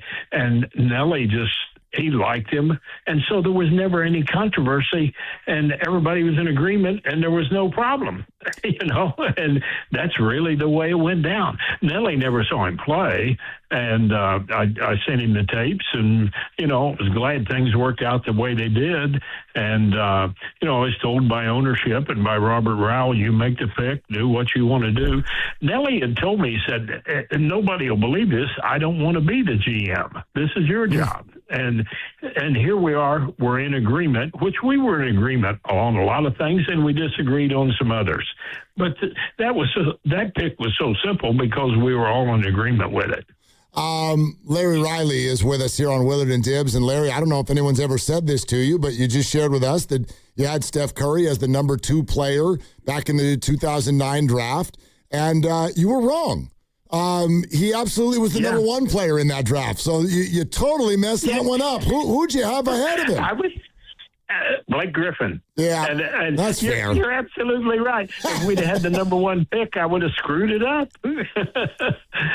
and when I remember this, when we brought Steph to town and showed him to the public, so to speak, having him in his first appearance, I said we had him as the number 2 pick, and he's going to set out to prove it. He's number 1.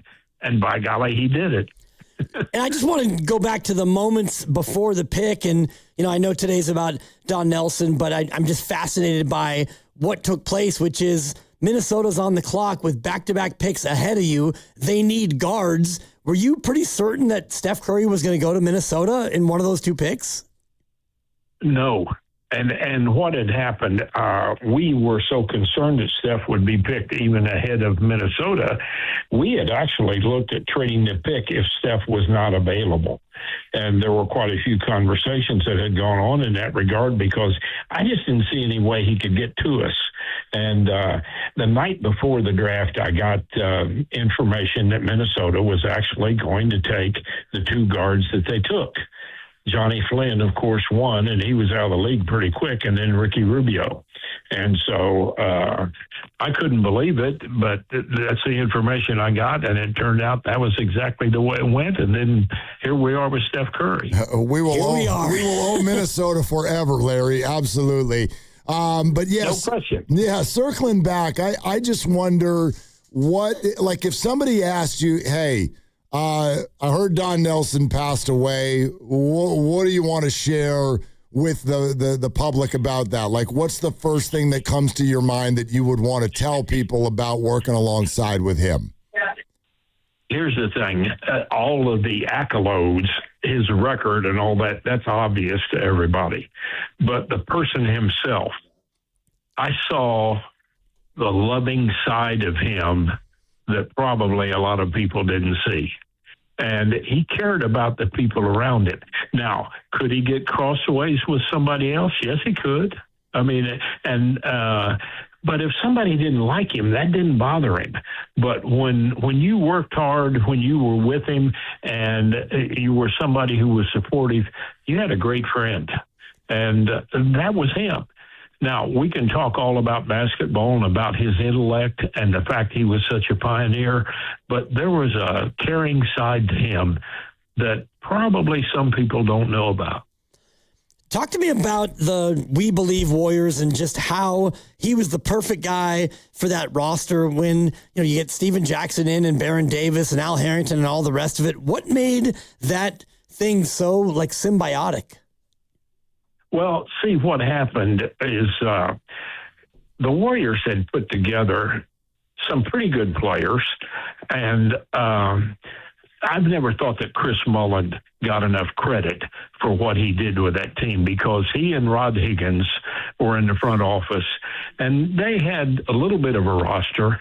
Then they talked to us, Nellie and I, about training camp, adding Matt Barnes, and then they make the trade, as you just mentioned, that brings in Al Harrington and Steven Jackson. And Nellie, that was the perfect type of player that he needed, and he was able to take advantage of it, and he got that group, about our top 8 players, boy, he got them in sync and got them to believe. And I mean, we had the We Believe team, and he didn't have anything to do with that because that came from outside. But he had the team believing, and he didn't have to work real hard about that because you had players who did have confidence. Steven Jackson was full of confidence, but he had Jay Rich. Jason Richardson was a confident player. So was Baron Davis, but Nellie brought the best out in them, and then strategically he prepared them for that series. And boy, we won the first game, and nobody on our team, whether it was the players or the coaches, nobody was surprised. I mean, that's where the confidence was, because we had come into that thing, and Nellie had worked with him, and he got us. I think we were 16-5 going down the stretch. And Nellie was just, he worked those games. and really did I think that was maybe his finest coaching job, and he had a lot of them, but that moment, that time, one of the best in his career. Larry, there are so many stories, and a lot of them coming directly from the players you're referencing right now with regard to how Nelly was, and I mean a player's coach is probably saying it too mildly. The openness with which he handled the players, what he allowed all of them to do and be both on and off the court. I'm curious from someone like you who's been with Nelly for many years and at multiple stops, was it always that way? Or was that sort of something that Nelly just felt fit that group? It was more that group. And I would say, now, of course, I didn't work with Nelly when he was a younger coach, so everybody matures. But I think he was a hardliner, much more so. And then when we got to, I joined Nelly in the year 2000. So at that time, I think he had not matured, that's not the right word, but I think he had seen the game where he could work with players maybe a little bit differently without being a hardliner, but he never lost the fact that he could come down on you pretty hard. And he did do that from time to time, but he also allowed some leeway for players. And I think that had a great deal to do with it. He knew how to manage that We Believe team and the characters that were on that team. He knew which buttons to press. And sometimes the team didn't know they believed in him, but they didn't know what he might come up with.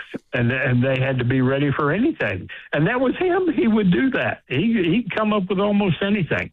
One of the things that he is credited with coming up with is the whole idea of a point forward. And now you look at Draymond Green and the career he's had as kind of that point forward. What was it like in those early days when Nelly was coming up with different things that nobody else in the league was doing?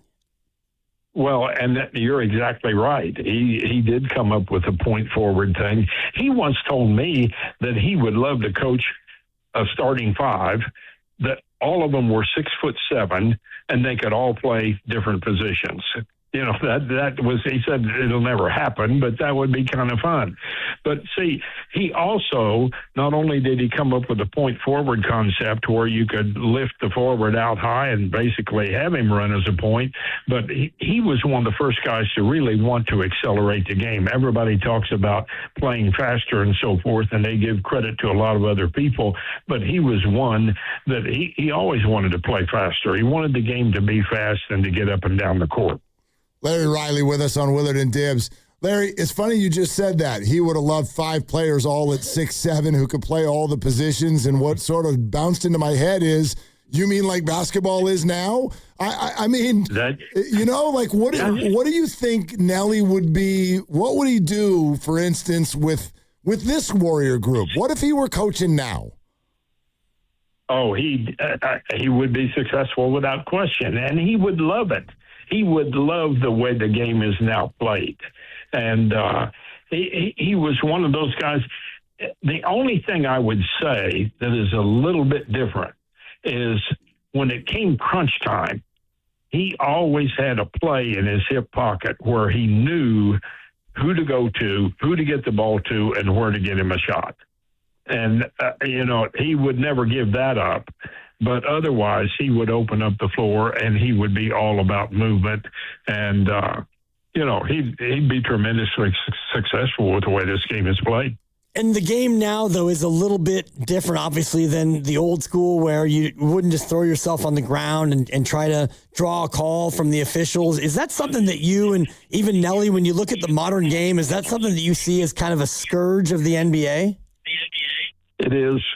It is. It's something that most of us don't like to see, and I think the league doesn't like to see it. And so it's just something that's not part of the game. That's not the way the game was intended to be played. But people see a way that they might take some advantage, so they do it. But no, he wouldn't be into that. Now, if you wanted to take a charge and take a legitimate charge, he was all about that. And he would challenge players.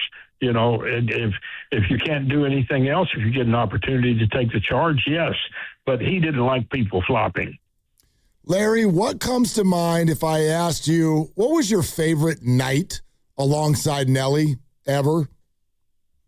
Game 6 against the Dallas Mavericks in the playoffs. Okay. So is that just a basketball answer, or what was your experience? Because we've listened earlier to some of the things that happened after the game. What was your experience? No, after the game, yes, there was quite a party, but I'm talking about the game itself. Okay. Where were you during that party, Larry?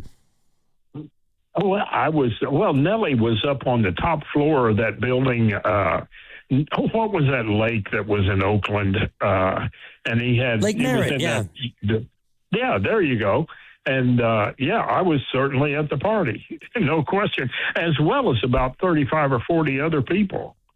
You mentioned before that you guys win game 1 and you're not surprised and you kind of almost expected it. They won 67 games that year. What did you and Nelly and the whole staff see in Dallas that you knew you could take advantage of? We felt like we had guard play that was better than what they had, and we felt like we could get some defense in the game and disrupt them a little bit. And that's exactly what happened. See, we had, Nelly and I had worked the zone defense quite a bit. And Nelly, he never coached zone very much. I coached a little zone in college, and the two of us got together and put together a 3-2 zone. We had it in our hip pocket, and we never pulled it out till game 6. But it was there in case we needed it. But overall, we thought we were better defensively to the point where we could slow them down. And then when we got to game 6, third quarter, we threw in that 3-2 zone. The defense was really great. The offense just exploded, and everything came together all at once. And have vivid memories of that. And didn't hurt any that Steven Jackson just knocked the dickens out of everybody with. I think he made 6 3-pointers in that second half. Yep. Yeah. Larry, were you still in touch with Nelly? When was the last time you talked to him? June. Okay. I had gone over to Dallas in June, and I'm so glad I did. We often talked about getting together more than we did, but I went in June, had an opportunity to be with him, and it's one of those things that, just as we go through life, if you have a chance, I don't care if it's your grandpa, your grandma, or a good friend, you get a chance to go visit them, go visit them. It comes, it's just a great thing to be able to do that. And I've known that, and it worked out for me and for Nelly this time. Well, Larry, above all, condolences on the passing of your friend. I'll tell you, he was such a special friend, and he was such a unique individual. There's nobody like him. I mean, I think everybody knows that. But, he was certainly a special friend, and I appreciate your condolence statement. Well, we appreciate you coming on to talk about him today. Thank you so much. Thank you. I hope you guys have a good rest of the day. Yeah, you too. There it is. Larry Riley, the former GM and obviously the counterpart alongside Nelly for many of the years with both the Warriors and the Mavericks. Larry Riley right here on Willard and Dibs. Just a prince of a guy. Yep. And I mean, I've had the luck to interview him probably 8, 9, 10 times. I don't even know how many times. And back when I was booking a show at The Follower, I mean, I was able to reach out to him, and he's just always so generous with his time. And I love the answers that he gave, very, very frank and honest. Didn't he join us in person at the team store a few years ago? That sounds right. Didn't that happen? Yep. I feel like we saw him in person just a few years ago. That sounds right. And I remember he introduced me to Jerry West about 13, 14 years ago. I was at one of those press conferences, and you get to talking to Larry. Hey, how you doing, Dibs? And, hey, meet Jerry West. Meet Jerry West? I'm like, I mean, incredible. Jerry was a super nice guy. Super nice guy. Yeah. I don't think he much enjoyed talking to people that much. You know what I mean? He was a little bit of an introvert. All business, for sure. Yeah, but he handled it. Yeah, and just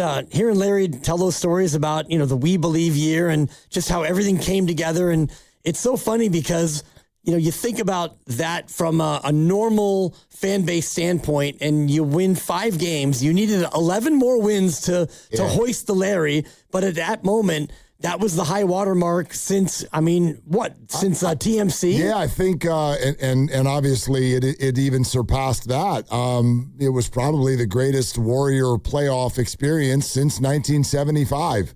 I imagine, I was 5 months old, so I didn't really experience that. But I think that one of the more interesting things that he said was to say that Nelly's openness, he's a player's coach, he let the guys do all of these things. He sort of indicated that was special for that team. Like, he didn't always do that. Right. But he did it for that team, which to me is even more impressive. It's not just, this is who I am, I let the guys be themselves, they can do whatever they want. I think he assessed that will help this team. And my God, was he right. He was so right. To the point where it might be the most beloved non-championship team ever here in the Bay Area. I don't think it's even close. Right? And just as you were saying that, I was trying to think about what would be another comp, because we have Niner teams that have come close, but you came close, and, Jimmy Garoppolo overthrew Emmanuel Sanders. We hate you. And, Tyreek Hill and the third down conversion. Oh, my God. And there should have been a holding. I don't think that we have a spot in our heart for any other team that didn't win. Probably not. I mean, I'll forever love, Frank Gore and Colin Kaepernick and, those linebackers, all of them who were a part of that near miss in the Beyonce Bowl, the Horror Bowl. Bowman and Willis. Yeah, Bowman and Willis. I mean, I love those Niners, and a lot of them are still like true Niners. They still very much identify with the organization. They're around. They speak on it. They show up. So I love that team. And they came from behind in the fourth and just fell short, as opposed to coming from ahead and losing like the more recent Super Bowl experiences. And I feel the same way about the most recent 49ers Super Bowl loss, except for the fact that I don't look back on that yet, because a lot of them are still here.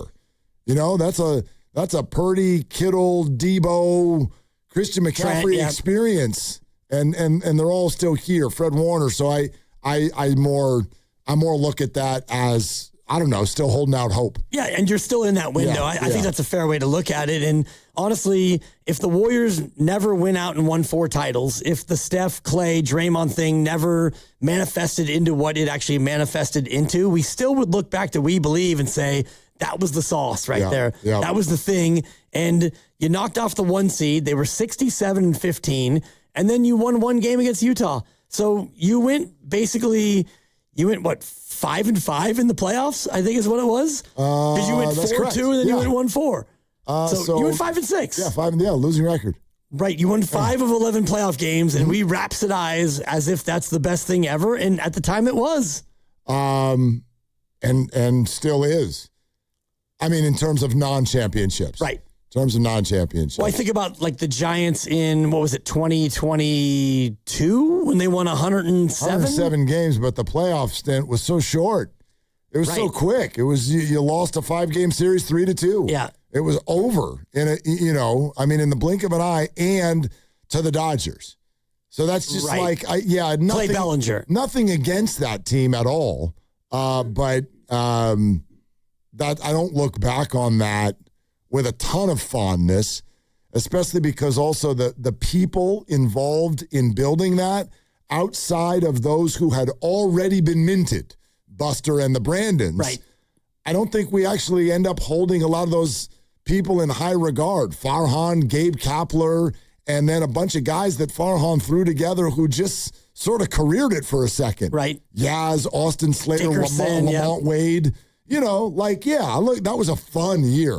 It was a fun year, but it ended very quickly, and I don't know how many of the individuals have a lot of staying power. Yeah, I would even go back to like the 2002 Giants as an example of one that, and I hate to bring it up because you were there and the Rally Monkey and the whole thing, but our takeaway is a negative one of Dusty giving the ball to Russ Ortiz. Yeah. Like, if he never gave Russ Ortiz the ball when he took him out, they probably still lose, but we've all kind of drilled down on that. much like Roger Craig, the Roger Craig fumble. Yeah. Forget the fact that he was 1,000, the first guy ever, and now he's in the Hall of Fame. But we oftentimes drill down on the one negative thing, and that's what we remember. My favorite, I would say, if you wanted to spotlight a series, this was a series where they beat Dallas.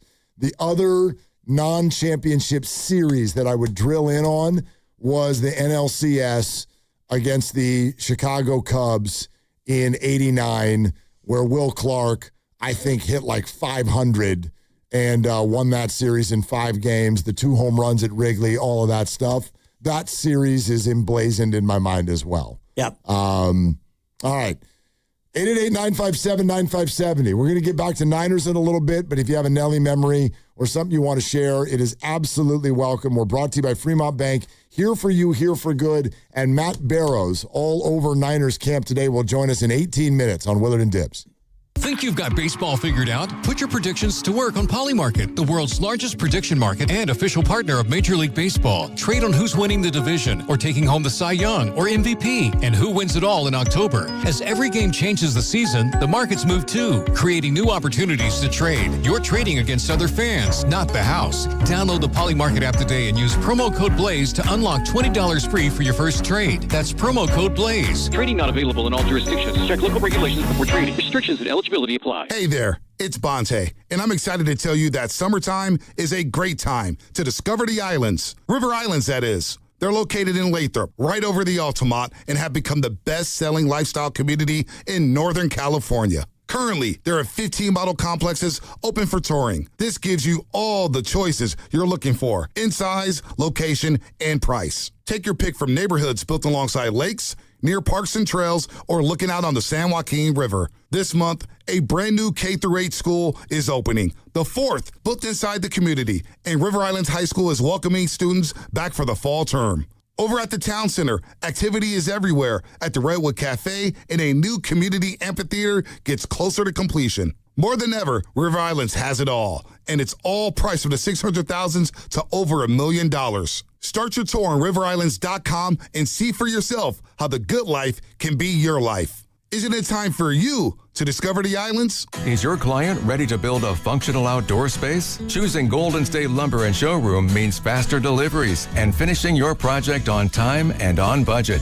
When it comes to decking, TimberTech stands out. It's trusted by contractors for its unbeatable quality, and with industry-leading warranties, it's clear why TimberTech is the top choice. TimberTech, the #1 brand in premium decking. Start at goldenstatelumber.com. Golden State Lumber and Showroom. When you succeed, we succeed. Yeah, Dan Dibley here for Fremont Bank, which, as you know by now, it's my bank, and it has been for more than 6 years. And I love this bank because it's a family-owned bank with the family-owned feel. They started back in 1964, and when they did that, it was just one branch, but now they have 21 branches. So if you go around in your Bay Area, you're going to find a Fremont Bank branch, and you're going to see it, and you're going to think, you know what? I want that full-service banking with no compromises, and you should. It's not a big box bank. It's a good local bank, and when you deposit your money with Fremont Bank, they reinvest it locally into businesses, philanthropy, home ownership, all the good stuff that makes our Bay Area the best area in all of the country. And that's why you should be a Fremont Bank customer. The money stays here. It's local. It's not a big box bank. It's a good, solid local bank. And we talk about Fremont Bank, and you know that they're here for you and here for good. In 2026, Bay Alarm celebrates 80 years of security.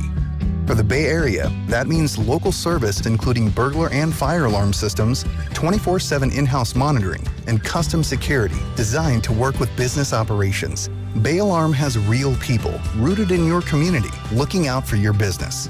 After 8 decades and 3 generations of family ownership, our promise is still the same. We got you.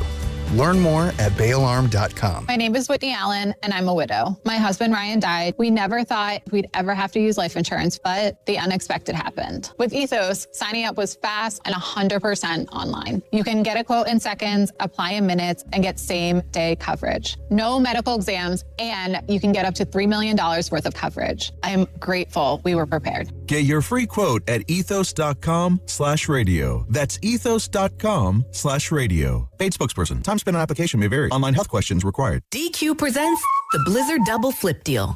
For a limited time, when you buy one Blizzard treat, you get a second for just 99 cents. That's 2 Blizzards, 2 spoons, 2 flavors, and 2 flips.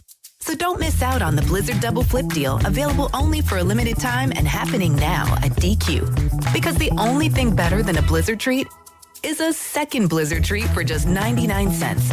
It's a deal to flip for. The Blizzard Double Flip Deal. Get it in the app. Participation may vary. I'm Bob Burke, founder and chairman of Burke America Parts Group, a family of brands that includes RepairClinic.com, an appliance and HVAC parts solution company that's grown into an international brand. Before AmericanEagle.com, we partially launched a new technology platform developed by another firm. American Eagle helped take our technology to a whole new level with digital marketing, software development, and business insights into our key markets, appliances, HVAC, and outdoor power equipment, and did so both on time and on budget. AmericanEagle.com has the resources, experience, and talent needed to produce solutions. Our new technology platform, developed by AmericanEagle.com, has produced tremendous results with higher traffic, conversion, engagement, and online revenue. If you have any home repairs you need to take care of, check us out at RepairClinic.com. If you need a world-class website or technology project, then I would highly recommend AmericanEagle.com. Call AmericanEagle.com at 773-NETWORK. That's AmericanEagle.com, 773-NETWORK.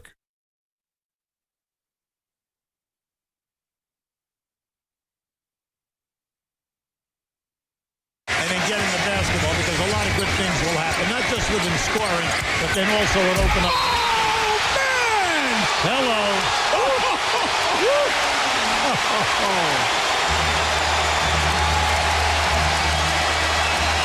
Timeout in Barron's house. Now, back to Willard and Dibbs on 95.7 The Game. Da-da-da-da-da. Oh, it is... It's a good moment in the NBA when all the broadcaster has to do after the initial call is timeout in the Bay. Boom. We go off to commercial. Incredible. Just incredible. And it's one of those moments where, whatever, you and I have been so lucky in our business, and we work, we grind, but we get to go to things that a lot of people don't have the opportunity to go to. And I was actually there that night on the other end of the floor, sitting up there in the media seats. And seriously. What was that like? That just seemed otherworldly. Although you didn't get to hear that call until later. Hello. Because I was in the building. And so he goes up, other end of the floor. So I'm looking at it from the end zone view, and it's smash on Kirilenko, and he lands. And he pulls up his jersey, and you could see his girdle. And I don't know if, like, nowadays people wear Spanx, which is like undergarment to keep your belly intact. But conversation has gone to a place I didn't think it would go. Watch the video, and you see Barron pull up his shirt. Oh, I remember. You could see that there are shorts, and then there's an undergarment that's basically like a back brace or a girdle. And so, like Mike Tirico just said, timeout in Oakland.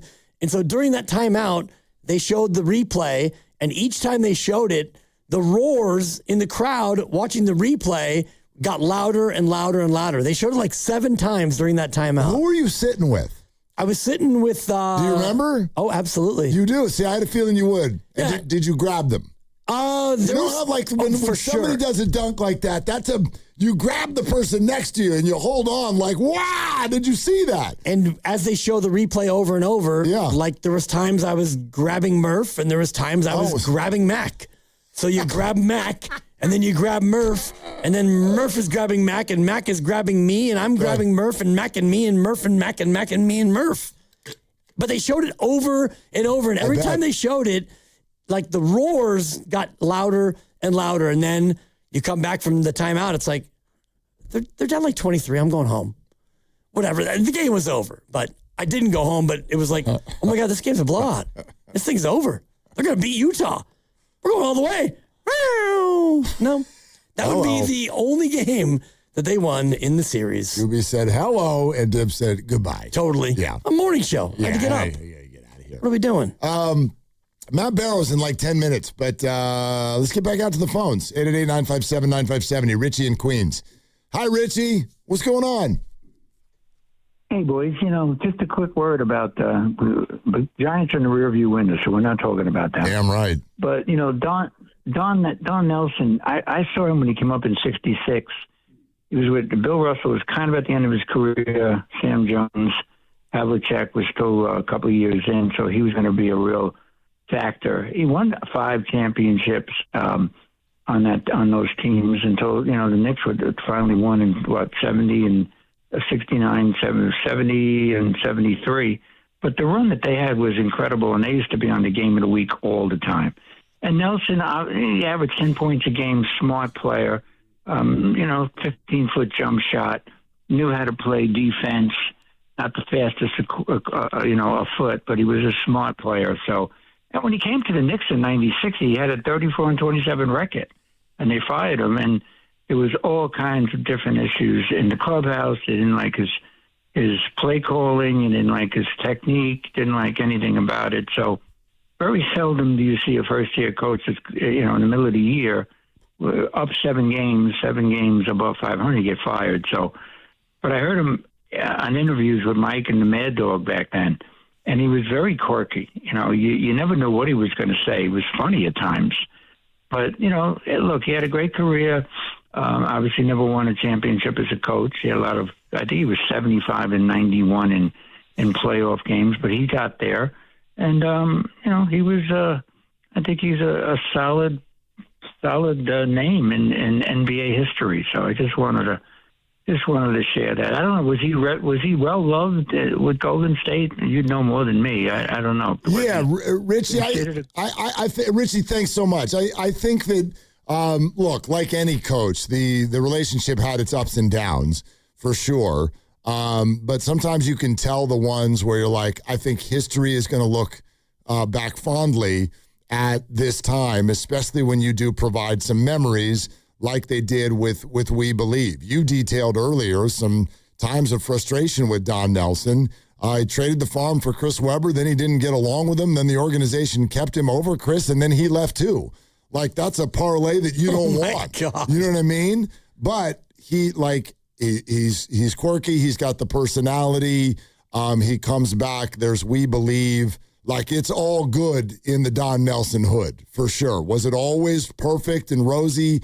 No, but he's just an easy guy to respect and like when you look back at the whole picture, I think. And super lovable in terms of, his demeanor and the fact that, he and his, I think, partner, I don't know if he and Joy were ever married. I could be getting that wrong, but he had a dog that he loved, and certainly later in life when he turned to the hippie lettuce, and it's like, yeah, he's unabashedly now just a stoner hanging out with Willie Nelson and playing poker with Matthew McConaughey. Woody Harrelson. Right. I mean, it's like they all found each other. You know what I mean? There's like stoners, and then there's like the lead stoners. Right, but and it's they like all found each other, and they just hang out. So you're just going to play poker with Willie Nelson and Woody Harrelson and Matthew McConaughey and whoever else, and yeah, just come to my place in Hawaii, and we'll roll them up, and we'll play poker, and we'll hang out, and life will be great. It's like, oh my God, how could you not envy that? And you make it to 86. What a wonderful life and a great long run. So I do think that if you've been a Warrior fan for a long, long time, you can have mixed feelings. And I think about the Webber thing, and I guess it's easier to get over now because they went on to win 4 titles, not with Nelly, but subsequently and eventually. But at the time, it was one of those things that really kind of rubbed a lot of us the wrong way, where for sure you drafted Hardaway and you traded for Webber. Fine. I think Webber was a better player. Even at that time. Cool. Let's ride. And it was one rough year. And then now Webber's gone and Nelly's gone, and you're left with 3 first-round picks that you sent out as well. Rubble. Completely. Yeah, totally. Candlestick Rick in the city. Hey, Rick, thanks for the call. What's up? Hey, what's up, boys? Good to be on the air with you today. I just want to give a couple good words on Nelly. Might be a bit long-winded here, but I'll try and get through it quick for the legend here. So, first off, Monte Ellis is a lot greater than anyone who wasn't really a Warriors fan back then would know. It was excellent. Give you a couple, at least 2 or 3 wow plays every game that make you stand up, clap your hands. But Nelly drafted Curry. I don't know if it was his idea necessarily to draft Curry, but he was obviously a very influential, stubborn guy. So I'm sure he had a lot to do with it and had to give the okay. And I believe that kind of makes up for any hard feelings from fans about his first stint with the Warriors and possibly those, brash or stubborn ways leading to departures of, many great players, including Monte Ellis in that next era.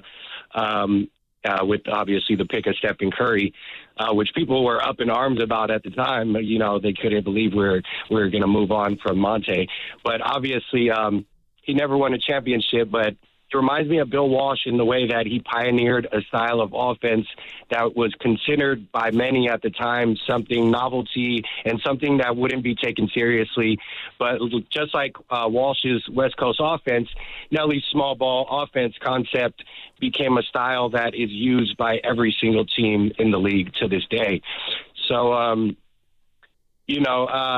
another last point here, man, he's just like a low-key, lightweight, like rock star hanging with the likes of Woody Harrelson, Woody Nelson, and like the Woodies are his homies. Like the best smoke session you could have is with Don Nelson and his boys.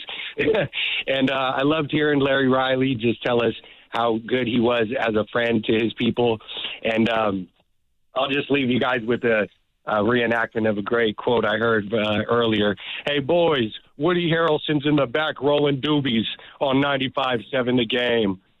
Rick, thanks. Yeah, that was part of the story that Matt Barnes and Steven Jackson shared on All the Smoke with regard to the night after the Game 6 victory. And I loved talking to Larry Riley and being like, hey, man, where were you during that party? And he was like, there. Right. And we'll leave that at that. Exactly. I was there. He was there, and I mean, I can't even stop imagine. Asking questions, guy. Nelly's got the top floor of the building, and so the party gradually matriculates up to Nelly's floor, and it's like, yeah, we just knocked off Dallas, an 8 seed, beating a 1, the first time in a best of 7 that happened. So let's go ahead and smoke up, Johnny. Matty Barrows in a few minutes. Let's go to Jonathan on 880. Hi, Jonathan. Thanks for calling. What's up? Hey, good afternoon, boys. How you doing? I put something together. Mike Krukow kind of got me as a Bay Area 36-year-old Green Day. That really hit home, and so I kind of wrote. About the time of our life. There you are. We lost you for a minute, Jonathan. We lost you, but we got you back. Sorry. All right, so just bear with me. So just imagine this to the, obviously, the tune of Time of Your Life by Green Day, or whatever the title of the song is. I don't even think I said that right, but don't crucify me. Yeah, we know the song you're talking about. Go ahead. All right, so another turning point, a fork stuck in the road, from Oracle's loud roars to where the McCovey Cove flowed. We wore the orange and black, we wore the gold and blue, and every single year they made our dreams come true. It's something unpredictable, but in the end it's right. I hope you had the time of your life. Remember 2010, when the drought was finally done? The line drives in the dark, the magic's just begun. 3 rings in 5 years. The baseline victory we watched, the trophy raised, right down the debris. It's something unpredictable, but in the end it's right. I hope you had the time of your life. Then step to the line, rewrote all the rules, then turned the hardwood floor into the finest schools. From 30 feet away, the net would always shake, 4 banners in the sky for every heart they'd break. The parades down Market Street, the confetti in the air, the feeling that we lucked into the bond so rare. So when the kids all ask, was it as all good as it seemed? I'll tell them we were kings, living inside of dreams. It's something unpredictable, but in the end it's right. I hope you had the time of your life. And that's all I got for that, boys. Jonathan, it's very well done. I think I speak for everybody, though. Jonathan, it's great writing. I kind of wanted to hear you sing it. Right. I want to hear you sing it. I mean, it works better if you actually sing it. I want to hear you sing it. I mean, it's not like you're not singing Whitney Houston. Like, you can go ahead and, get your way through it. Exactly. Yeah. But it's good. It was well scripted, well crafted. It was. You know who would absolutely not hesitate for 1 second to sing on the air? No, who? Matt Barrows. You want to see if we can get him to? I would love to see that. About to join us on the River Islands guest line. First, you're listening to 95.7 The Game, KGMZ FM and HD1 San Francisco and Odyssey Sports Station, the home of the Golden State Warriors and Valkyries. Always live in the free Odyssey app and coming to you live from the Laughing Monk Studios. Talking some football with Matt Barrows. Coverage here on 95.7 The Game is presented by Xfinity. Score the most reliable Wi-Fi, one price, 5 years guaranteed. Xfinity, imagine that. Hi, Matt. Have you ever sung on the radio? I've not sung on the radio, and Okay. I hate to tell you I can't sing. Oh, and that's probably not going to happen. okay. I mean, is there anything that in life that encourages you to do? Have you ever karaoke'd, Matt? I karaoke'd once. I did "Creep" by Radiohead. No, TLC. By Radiohead, yeah. By Yeah, that was my Radiohead. song. There you go. What There do you go. mean? I don't belong here? I'm a creep? Matt, you're none of these things. Yeah, I was able to sell that pretty well Okay. to the karaoke crowd. Oh, my God, I love it. Okay, fine. We'll talk Niners. Matt Barrows with us, The Athletic. Hey, I think we got to start with it seemed like impromptu press conference that Kyle held over the weekend that maybe you guys thought wasn't going to be him, and it was. What were your impressions? What did you take from it? Yeah, I mean, I think this is part of Kyle Shanahan's plan to kind of push himself a little bit further each day and do more and more. And, appearing at the podium in front of the cameras was on his list of things to do.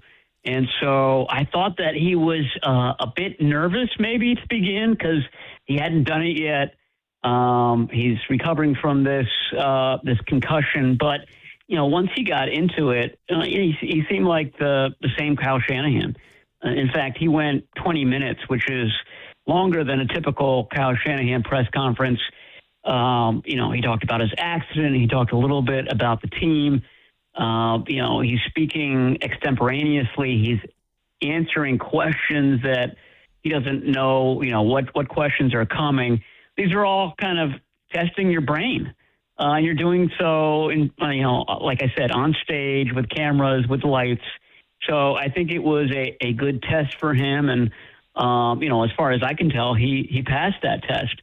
And then tomorrow, he's not scheduled to speak, but I would assume that if he feels up to it, again, given the fact that, Robert Saleh is in town, they're having a joint practice, this would be another opportunity to kind of get up there and talk in front of the media. Yeah, taking baby steps, heading toward the ultimate opener in September. I wonder what you make of the way that they're doing camp this year, Matt, as opposed to previous years where they now have this, what is it, a jog through that they're doing? They called it a jog through on the very first time they did it. But it's a walkthrough. I mean, that's exactly what it is. No helmets, no pads. They're basically walking through the plays. But two things. One is that they've canceled the open practices for the media on those days, and it turns out it's one quarter of all the training camp days. So I'm opposed to it being a reporter. So I wasn't too happy when they came out with this new schedule, but I did think that, okay, this at least will cut down on their injuries. And so far that has absolutely not been the case. The injuries are keeping pace with last year's. I know that few of them have been, very serious ones. Mikhail Kamara, the rookie, tore his ACL. Obviously, Ricky Pearsall aggravated the PCL that he had last year. They had a high ankle sprain to Vidarian Lowe, their backup left tackle. But most of them have been the typical camp injuries. And I have to believe that they thought with this modified schedule that they, wouldn't eliminate those, but they would cut down on the numbers. But I don't think that the numbers are any lower than they've been in recent years. Matt, let's talk about some of those injuries, because the other thing is that it sounds like the team is trying to pass along that outside of the Pearsall one, maybe a couple others, these are not only not serious, maybe actually just precautionary. Mike Evans, Nick Bosa, Christian McCaffrey. Are we looking at actual injuries or just kid gloves? I mean, I think with Evans, because we see him out there every day, and he's running pretty fast doing his rehab work. They're being, cautious with him.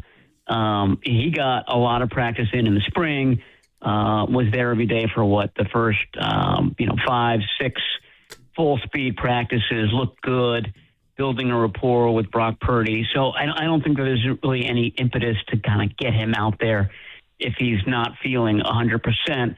The one that makes me pause is Nick Bosa, because he hadn't even been going, participating in full.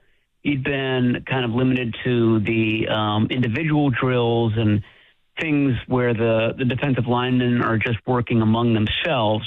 He hadn't done any 11-on-11 work, and now is dealing with soreness and has missed a string of practices. So it seems like it's more serious than soreness. I haven't heard any, because Kyle Shanahan doesn't always talk, and he's the only one that really talks injuries. We haven't heard much about it. But I think at some point, you start to be concerned. I mean, Shanahan did say that it's not something that they thought was going to happen. But obviously he's being bothered by something, and we haven't seen him at all. So it's not like Mike Evans where you kind of glance over and you see Bosa working on a side field. He's been absent from our review, at least, for the last 5 or 6 days. So something to monitor. It's a bit of a wrinkle. Still early August, so it's not code red yet, but it's already a thin group. Not a lot of stars at that defensive end position. They're very much counting on him to be the Nick Bosa of old, and we haven't seen him practice in full yet.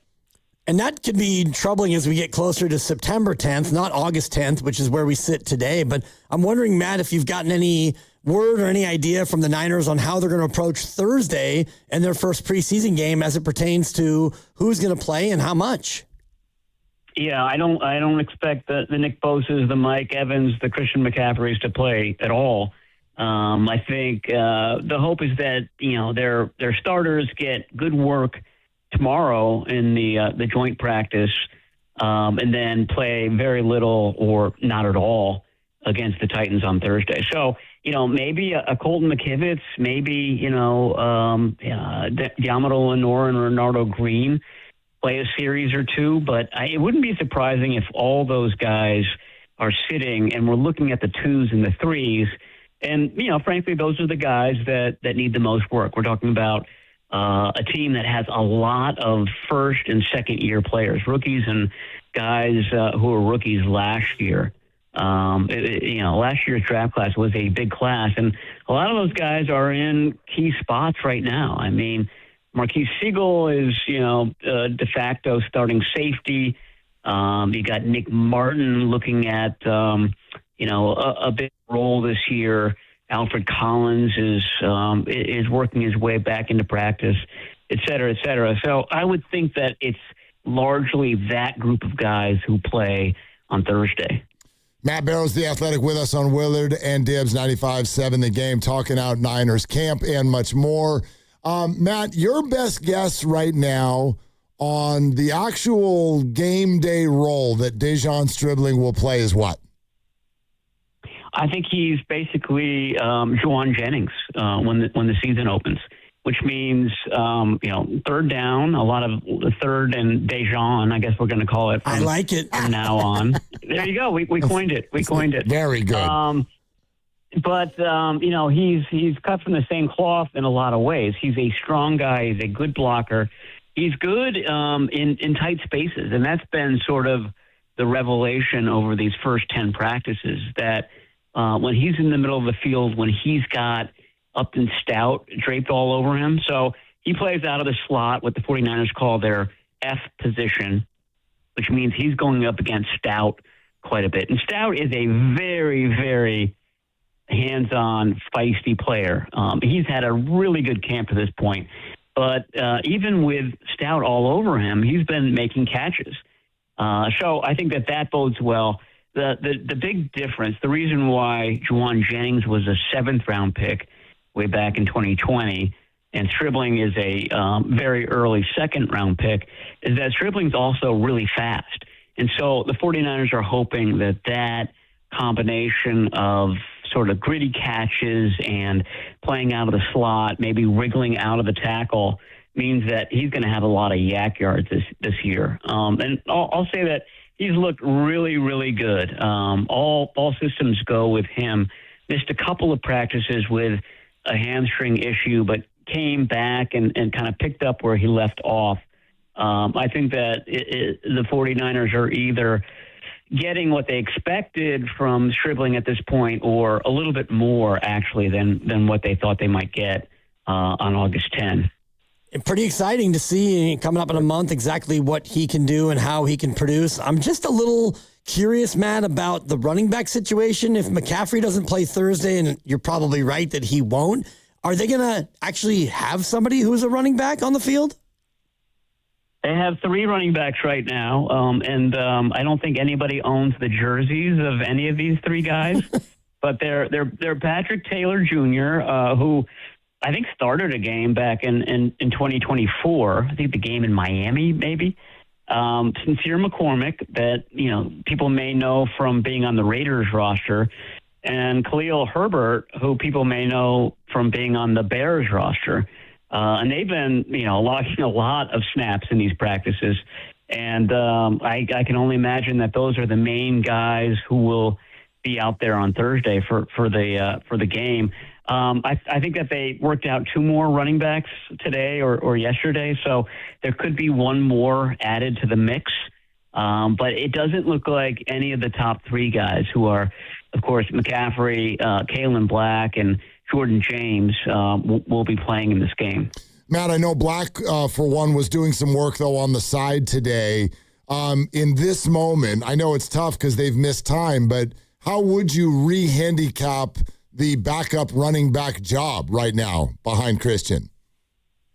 Yeah, I still think that there's plenty of time left in August for James and Black to make their mark. I mean, they both of those guys look good in the spring, and they both looked good to begin training camp. And one got hurt, and then the other did.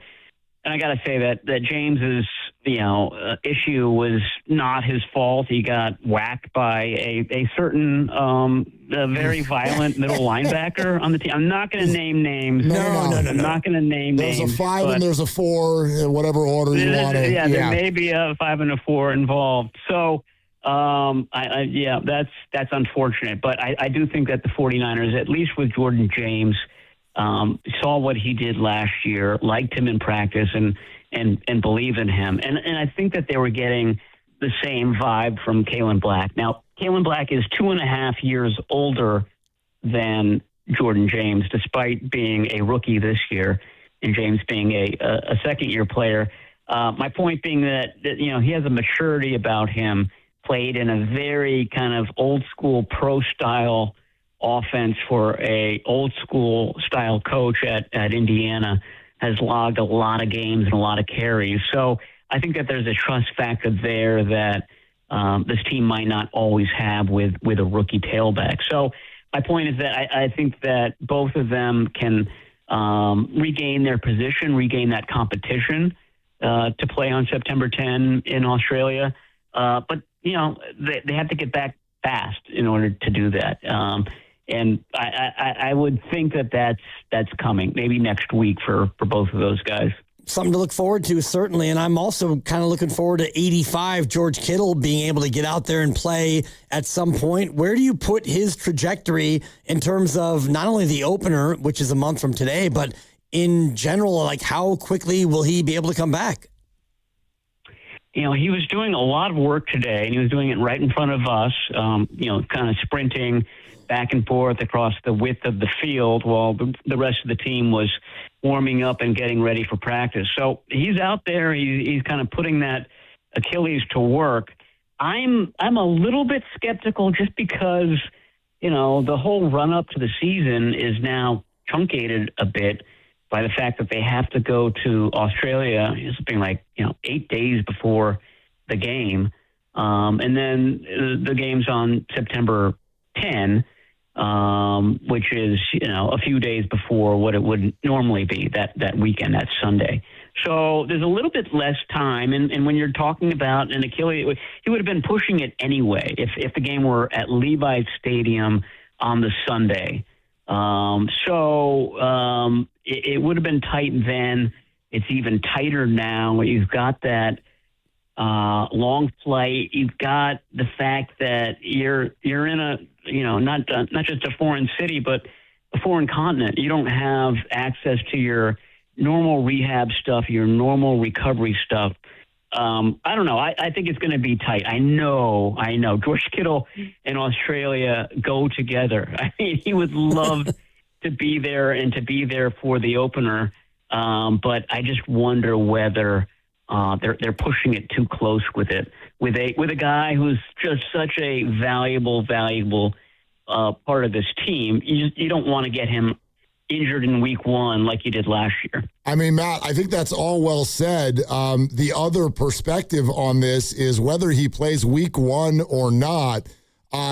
Seeing George Kittle look like he looked today, where are we here? 7 months after the injury? That's kind of amazing, isn't it?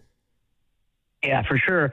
I mean, he gets injured, and then as soon as he's in the locker room, he's thinking about his rehab, and that becomes this guy's challenge. And so, the same thing with Fred Warner, and seeing his foot facing the wrong way. They put all of that competitive energy, everything that makes them elite athletes, elite performers, into their rehabs, and that's why they come back earlier than expected.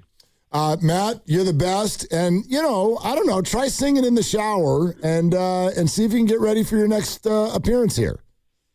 Well, maybe if you guys called me when I was in the shower, we could have hooked something up, because the shower acoustics are fantastic. That's true. Yeah. I can really belt them out inside the shower. I think both of us feel like our time slot is probably the least likely shower hour of the day. But if you're different, we're open to a discussion.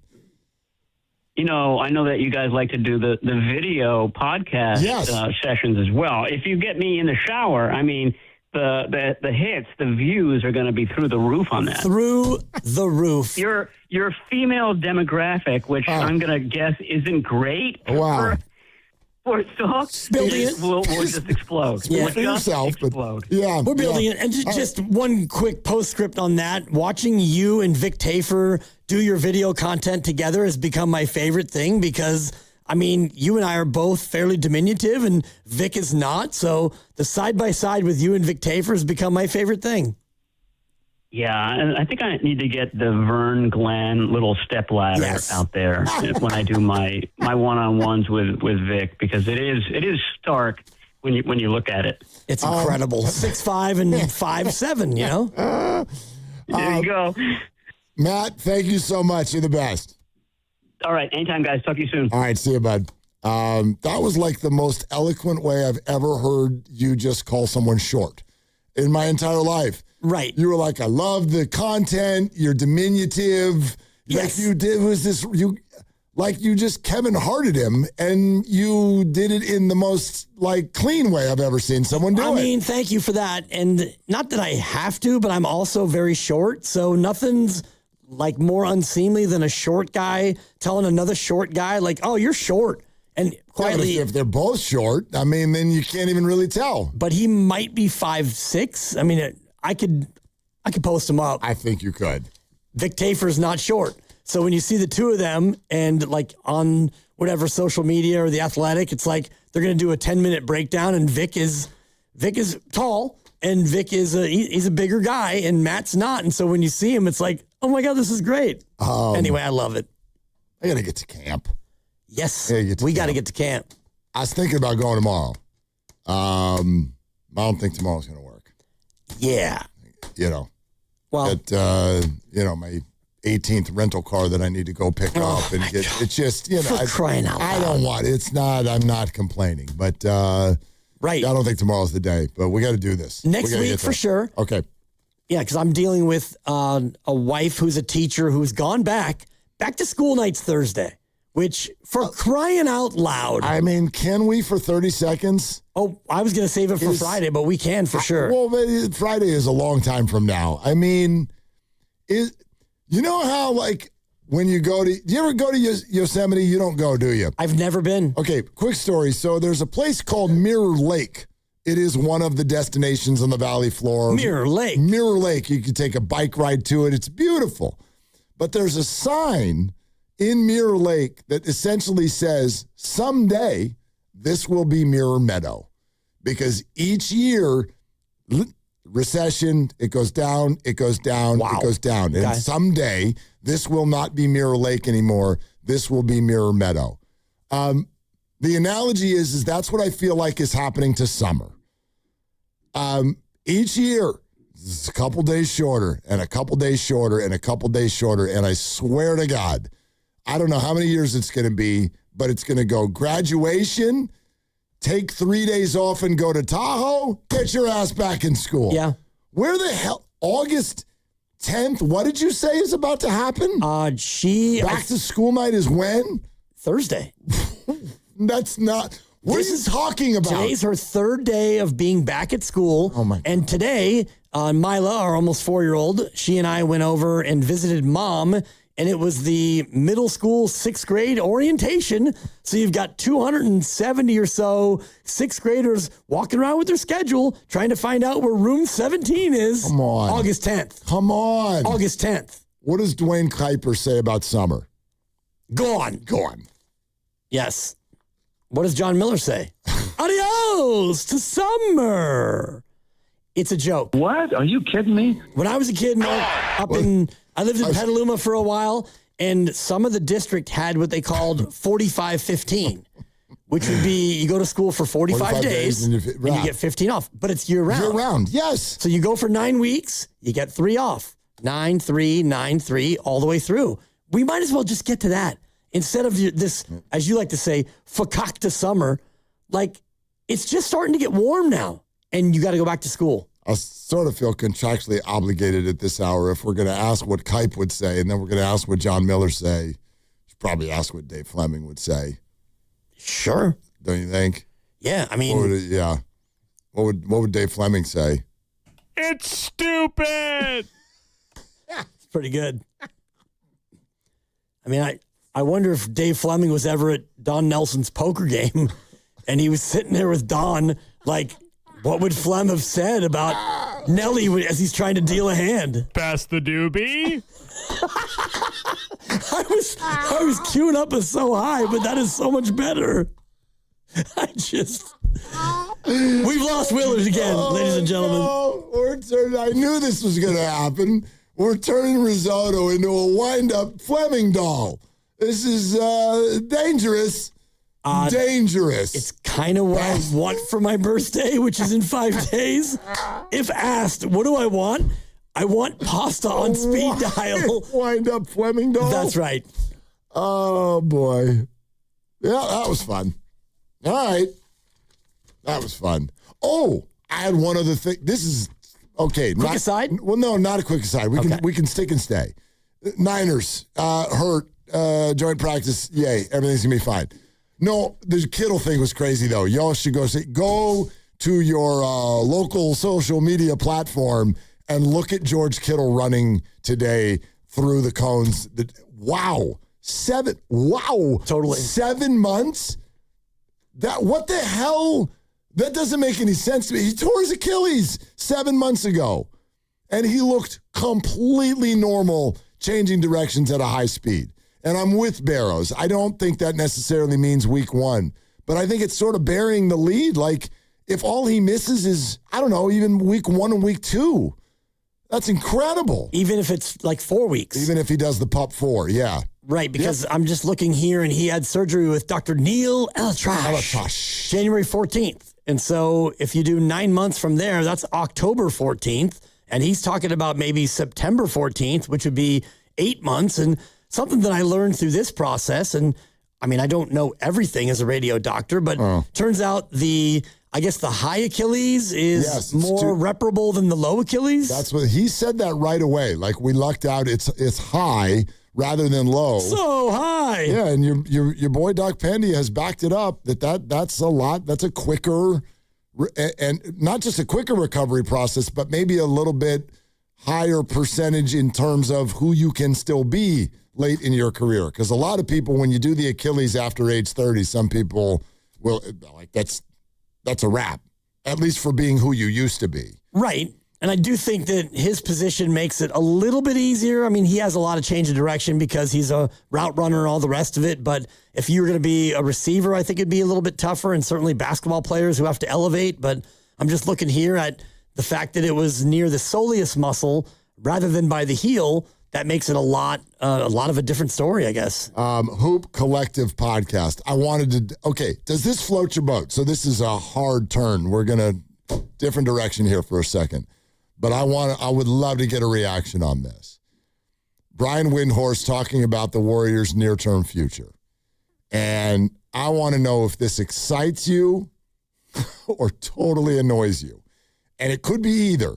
But listen to Windhorst talk about where this could all go in the near term, and particularly how Steph Curry, with extension talks, which can start here in like 2.5 weeks, how he could almost partner in the process. Again, Hoop Collective podcast via ESPN. Listen to mainly Brian Windhorst.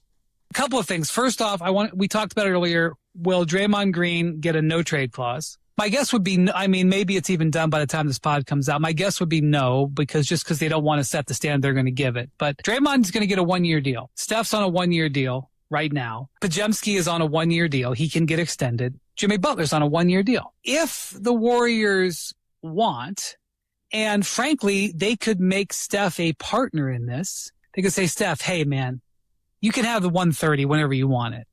But what if we just chill on it and see what happens next summer? Because that is dumping 100-something million. That would be all-time record salary cap space. It would be something like around 100 million in cap space. Are there any big-time free agents available next summer? I know that Jokic said he's going to be a Nugget for life, and I'm not going back on it. But, until he signs, he's going to be a free agent. Unprecedented cap space. Does that excite you or piss you off? It excites me. Okay. It excites me, and it pisses me off just a tiny bit because of the way that this year is being portrayed. It's being portrayed as a gap year, and I've seen that phrase thrown out, and you want to maximize the Steph Curry window, blah, blah, blah. Any idea of a gap year is kind of frustrating because that would mean that Steph will be turning 40 in that year that's not the gap year, so that part of it is a little bit annoying, but the reality for me, Mark, is when you look at the roster and you look at what was available to them this offseason, I don't think they had a lot of options other than to kind of stick and stay and go from there. Yeah, no, I get that. I guess the reason I ask whether that's exciting or whether it ticks you off is I think a lot of people would go, wow, okay, we're getting used to hearing that nobody has cap space. Like, I hear that constantly. This was the whole Kuminga thing for a while. It was like, who are the Warriors even bidding against in the restricted free agency conversation because nobody's got cap space? It was Brooklyn. Brooklyn's got cap space. Nobody else has any cap space. So the idea that the Warriors could build sort of this war chest of cap space, especially if they hold off on a Steph Curry extension. When you hear Brian Windhorst say, hey, you could have the 130 whenever you want, he's talking about a 2-year, $130 million extension for which Steph is eligible later this month. I think it was August 29th. Do I have that date that's right? All right, August 29th. He's eligible. Could they hold off and just build unprecedented cap space and therefore be the most dynamically flexible team in the history of this era in the NBA? It sounds exciting until you get to the next page of the book and you go, So what are you going to do with that? Can you even do anything with that? He mentions Jokic. Oh, yeah. Going to be a free agent. Oddly, some of the biggest named free agents available, if you do that, would be your own. Like, who's available? Well, Steph Curry and Jimmy Butler. Yep. They're available. Will Jokic get to being available? I don't know. Michael Porter, Kawhi Leonard, Ty Jerome. I mean, Ty Jerome. The list gets small fast. And I'm not saying those aren't players you'd want on your team, but I guess cap space sounds great. Flexibility sounds great. I just think Warrior fans are activated by an answer to, and what are you going to do with it? What can you do with it? Well, you can do a lot. You're allowed to, as you always like to say. It's one of your famous phrases. But when you look at it, and I'm looking at the list right here, Anthony Davis will be a free agent unless he signs an extension. Maybe. He probably will. Yep. Giannis, same thing. He'll probably sign an extension. Jokic is a guy who might want to leave Denver. Possibly. I don't know. Karl Anthony Towns, Paul George, Kawhi Leonard, Kevin Durant. The majority of these guys are either in their prime and likely to stay with their team, Karl Anthony Towns and Nikola Jokic, or they're older guys looking for that one last bite of the apple. And I don't think that Kawhi Leonard or Kevin Durant would be the guy you're looking for. And like you said, you quickly go down the list and you start to run out of real, like, game-changing options to use with all this money you have. No doubt. Like, I'm even just looking at the UFAs, like the predicted unrestricted free agents. And, oh, by the way, if you go to Spot Track, and sure, all this does is rank them by money, but the top two unrestricted free agents on the board for next summer are Steph Curry and Jimmy Butler. Yep. Okay, they're already on the Warriors. Kawhi Leonard is next. Zach LaVine comes in after that. Jordan Poole. Oh, yeah. Then Tyler Hero, RJ Barrett. Guess who the next one is? Day-Day. Draymond Green. Miles Bridges, Fred VanVleet, Cam Johnson, Kyle Kuzma, DeAndre Hunter, CJ McCollum. You get where I'm going. Like, are there some interesting names on there? Sure. I'm not saying you don't want some of those people on your team, but it's exciting, but only to a point, because I really just don't know what it is the Warriors are going to be able to do with it. I do think they'll get to next summer and finally be very, very willing, and I don't want to make it sound like they were unwilling to this point, but you're sort of going to arrive at a spot where, you can't, quote unquote, run it back. There won't even be anybody on the team in theory, and these guys will be just another year older. But what does this grant you? Yay, flexibility. Right. What does it actually tangibly grant you? It depends on what you can do with that flexibility and how you can go about luring potential free agents to your team. Now, does it mean that you've got this $100 million in unprecedented cap space and therefore you're going to get multiple guys to come here and take a bunch of money and be good again? Well, that is, to me, a little bit of a long shot. I do like what Brian Windhorst was saying in that clip about, with Steph, you don't have to rush right into it. If Steph wants his $130 million, then fine. You get your $130 for 2 years. You've earned it, and you will already do more for us than $130 million over the next 2 years. We get that. Or you could be patient, knowing full well that that money's there for you whenever, and give us some time to maneuver and get better and figure out how we can go about, using some of this unprecedented cap space. I get it. And that, maybe that is how they go. At the same time, I'm sort of thinking, okay, in the effort to do what? If I'm Steph Curry, it's like, okay, I'm going to partner in this. And is the implication I'll take a little bit less, but only if you have a good reason for that when the time comes? Or am I just going to take the max anyway because I'm still a good player? If I'm Steph Curry coming off a season where I missed half the season, I've got some reservations about the whole, let's partner together and, as he says, chill on it. Let's just wait till next summer. Right. Go ahead, play 82 games. What bad could happen? And then we'll talk about it next year. At age 39, I'd be a little hesitant for that to be the deal. You're not going to do what you did for Klay Thompson once upon a time and show up to the hospital with a max contract. You're not going to do that anymore. So I don't know. At the same time, the power that Steph Curry would hold in a maneuver like that is if you don't have the right number or the right teammates to provide when we get to next summer, I can leave. But he doesn't want to do that. So I don't. That's sort of an odd power play from Steph Curry's angle, it would seem, because what he's threatening is what he doesn't want either. Right. One other thing as it relates to having cap space next year, obviously you think of it most likely being able to go out and sign a free agent. Maybe there's not many free agents worth a max contract or a bunch of money. You having cap space, though, means you're the team that can absorb almost any other contract in any trade in the NBA. So if there is a star that gets upset where they are and they want out, you are one of the only places where you can easily make that trade work, because you could take any amount of money and not have to send anywhere near equal money. You don't have to send any money back the other way to make it work.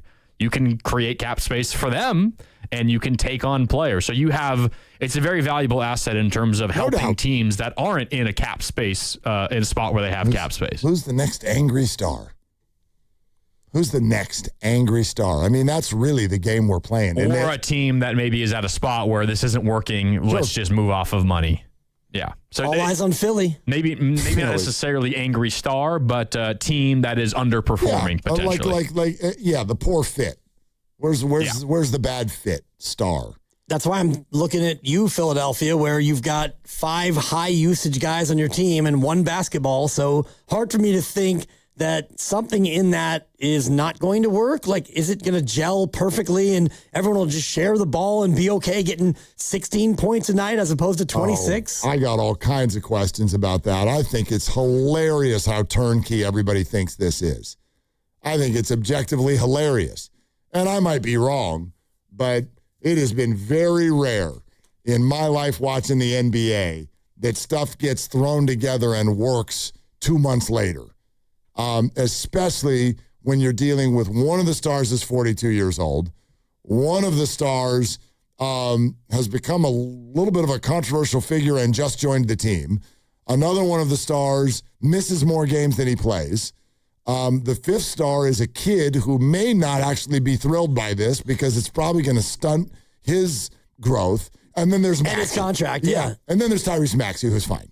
He's just probably one of the best scorers in the game. Right, so you're one of the best scorers, and you add in a ball-dominant, maybe the greatest of all time, and Jaylen Brown, somebody who loves to have the ball and needs to have the ball as well. And if Embiid plays more than his usual 41 games in the year, somebody's going to be unhappy with the amount of touches and the amount of, shots they're able to hoist. Yeah.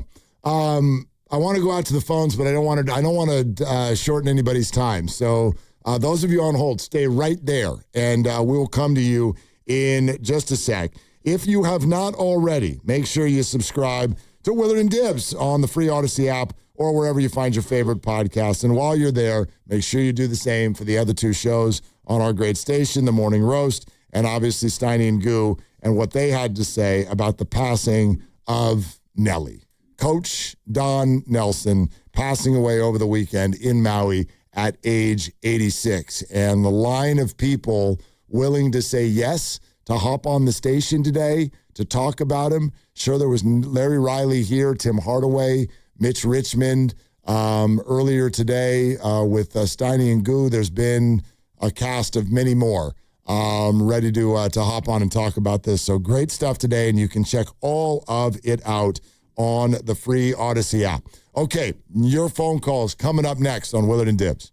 This game day traffic report brought to you by Crystal Geyser Alpine Spring Water. We got Giants. It's coming up at 6:45, and right now we got slow traffic. 280 northbound, brake lights Mariposa toward King, and North 101 jam solid past 280. With game day traffic, I'm Tiffany Wittstrom. What makes Crystal Geyser Alpine Spring Water different? We always bottle our Alpine Spring Water less than 1.5 miles from the spring source, and all our bottles are made with 50% recycled plastic from our own recycling plants. Crystal Geyser, bottled at the spring source.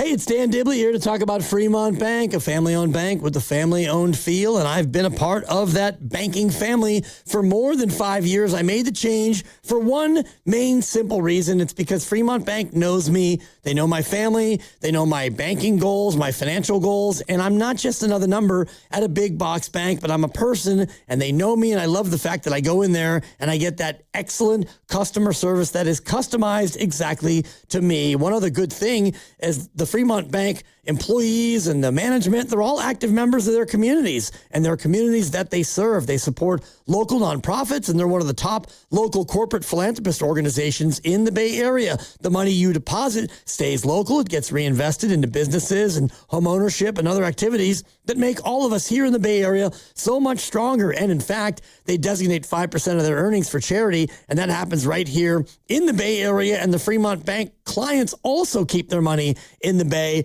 and that creates jobs, and it's all part of the business circle of life that benefits all of us. And by the way, I have not paid an ATM fee since I've been with Fremont Bank for 6 years. The big box bank will charge you a fee, and Fremont Bank simply reimburses it. Just another great reason why you should be a part of this great bank. It's Fremont Bank, turning family-owned businesses into household names. What if you could have the most reliable fiber-powered Wi-Fi? And get this, what if you could keep it at the same price for 5 years guaranteed? Now through August 24th, new Xfinity customers can get our best price on gig Wi-Fi this summer before it disappears. Just $50 a month for 5 years. No annual contracts, no hidden fees, and our best equipment included. Plus, get online in minutes with same-day Wi-Fi. It's Wi-Fi that finds and fixes problems before you even notice them. Like super intelligent Wi-Fi with a sixth sense. Plus, it keeps you protected from online threats. And get Peacock Premium included for 2 years. Lock in your price and unlock the possibilities. Get it now at Xfinity.com. Xfinity. Imagine that. Restrictions apply. Requires paperless billing and auto pay with stored bank account. Taxes and fees extra. Speeds vary. Use of fiber coaxial cable. Learn more at Xfinity.com/same-day Wi-Fi. No one plans to call a lawyer, but a lot of people wish they had sooner. Because after an accident, the clock starts immediately. Insurance companies move fast. They call, they record, they push for answers. And one wrong move, saying too much, signing too early, trusting the process, that can cost you thousands. That's why waiting is the biggest mistake you can make. Call Beam Law first, before you speak to insurance, before you agree to anything, before you risk your case. This just isn't a claim. It's your recovery, your income, your future. Beam Law has recovered millions for clients across the Bay Area and has been named Best of the Bay by SF Weekly 4 times. If you've been injured or lost someone due to someone else's negligence, please don't wait. Call Beam Law now at 415-523-5555. 415-523-5555. That's 415-523-5555. Or visit hurtinthebay.com. That's hurtinthebay.com, because it's not whether you get knocked down, it's whether you get back up. Beam Law, they've got your back, Bay Area. From Carriage House to glass aluminum doors, RNS Doors has a full line of commercial and residential garage doors and gates to suit anyone's taste and budget. Visit rsdoors.com. RNS Doors. Look for the red truck. 1-877 Cars for Kids. KARS Cars for Kids. 1-877 Cars for Kids. Donate your car today. 1-877 Cars for Kids. KARS Cars for Kids. 1-877 Cars for Kids. Donate your car today. Ready to get rid of that old car? Donate it to Cars for Kids. Call 877-CARS-4-KIDS to speak to a friendly live agent. Donation is super easy, and your car can be picked up as soon as tomorrow. Go to carsforkids.org now or call 877-CARS-4-KIDS to donate your car today. 1-877 Cars for Kids. KARS Cars for Kids. 1-877 Cars for Kids. Did you know you can donate real estate too? Go to carsforkids.org. That's cars with a K. I'm Piera Palazzolo, VP of Digital Marketing for the American Management Association, a company focused on the management training skills needed to enhance the careers of business professionals. We did our research when it came to the best companies for website development and chose AmericanEagle.com. And we couldn't be happier. AmericanEagle.com worked closely with us to understand the front and back end requirements needed to launch an e-commerce website that could handle the complexities of running thousands of seminars nationwide. Our robust new website and improved SEO saw immediate increases in site traffic and web revenue. If you're in need of managerial effectiveness and success, visit our website at Amanet.org. If you're in need of a website that provides an unparalleled consumer experience, I highly recommend AmericanEagle.com. Transform your business today. Dial 877-WebNow1 for a free digital consultation with AmericanEagle.com. New Game Plus with Oxy makes your laundry smell incredible and fights stubborn smells, like the ones your dog Biscuit brought into your freshly made bed last night. But you washed that all away with Game, and now you're drifting asleep to the scent and sound of waves. Ah, no, that's the dog licking your ear. Biscuit. It just might be our greatest scent ever. Now with odor-fighting power. New Game Plus with Oxy. Sniff the difference. Game.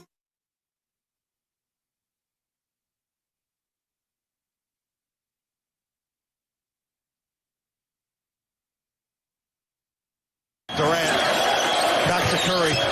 Dancing on Batum. Over the double team. Golden dagger!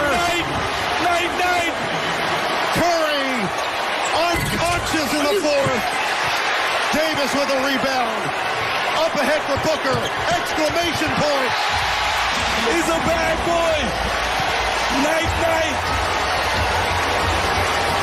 8 threes for Curry. He has sent the French crowd into a frenzy they will never forget. Dub Nation, it's Stephen Curry. You're listening to Willard and Dibs on 95.7 The Game. Coming to you live from the Laughing Monk Studios. 2 years ago today. Wow. The Golden Dagger. It's been 2 years. 2 years, yeah. It feels like a lot longer than that. Does it? Oh, yeah. I mean, I that's get an it. interesting one. 2 years ago, and I just remember watching that game and obviously the semifinal against Serbia where they were going to lose. And it looked that way. They were in real trouble. And even against France, I didn't have that same feeling of dread, but you got into the fourth quarter and it was, okay, LeBron, either the best of all time or number 2, whatever. And you look on the floor, it's like, you guys are amazing. And they're all, Steph, we're going to need you to do the Save thing. our bacon, please. Pretty much, right? Well, the French broadcasters certainly thought they were going to win. So I don't know if you thought Team USA was going to lose, but they thought they were going to win because this is, other than the shot itself, my second favorite part of what happened 2 years ago today was the way the French broadcast was referring to Steph Curry. Attention au tir de Steph Curry. Oh non, mais non. Steph Curry. Bon faiseur, mais c'est pas possible. Qui renverse pour Kevin Durant. Il a la main chaude, Steph Curry. Il a la main chaude. C'est pas possible. Il a la main chaude, Steph Curry. No, pas possible. Which means it's not possible. Yeah, exactly. They call him like a devil or something. They're like, they just... I think one translation was a devil named Curry is torturing us or something like that. Torturing? No, pas possible. And they dropped like 2 or 3 of those. Like, that's not possible. Yeah. Doing what he's doing and over Victor and around Victor and, all the rest of them. Gershon, Yabusele, and all the rest of those guys. They had it. France had it. I don't know if you've all picked up on this, but I'm really activated by foreign calls of big plays. Maybe this will just become our thing. They're so fun. That one was a little bit different than some of the others we've played recently, but anyway, let's go back out to the people. Guru in San Jose. Hey, Guru, what you doing? Hey guys, nothing much. Just coming back from the gym. My typical Monday evening. I heard about the conversation you guys were having about the cap space and what the Warriors are gonna do with it. Then Grandy brought up the point that I was gonna bring up, that the Warriors can pretty much make any trade that they want based on the cap space that they will have. and they can basically accept unmatched money back at any quantity. So that's going to be the thing. But then that begs the question, like who is going to be available that fits that bill of contracts that you would like to take on and contracts that other teams would want to give up that you would want to take on. So that's the question. Yep. The other thing that you can do is these restricted free agents that don't sign deals. You can offer sheets are definitely another option. I will say though that over the past couple of years that there have been 1 to 3 teams that have had cap space. Next year it's supposed to be 12 teams that have cap space, so there will be more competition. Yes. for the players. And so I would just put that out there. Yeah, thanks, Guru. But no one would have this level of cap space.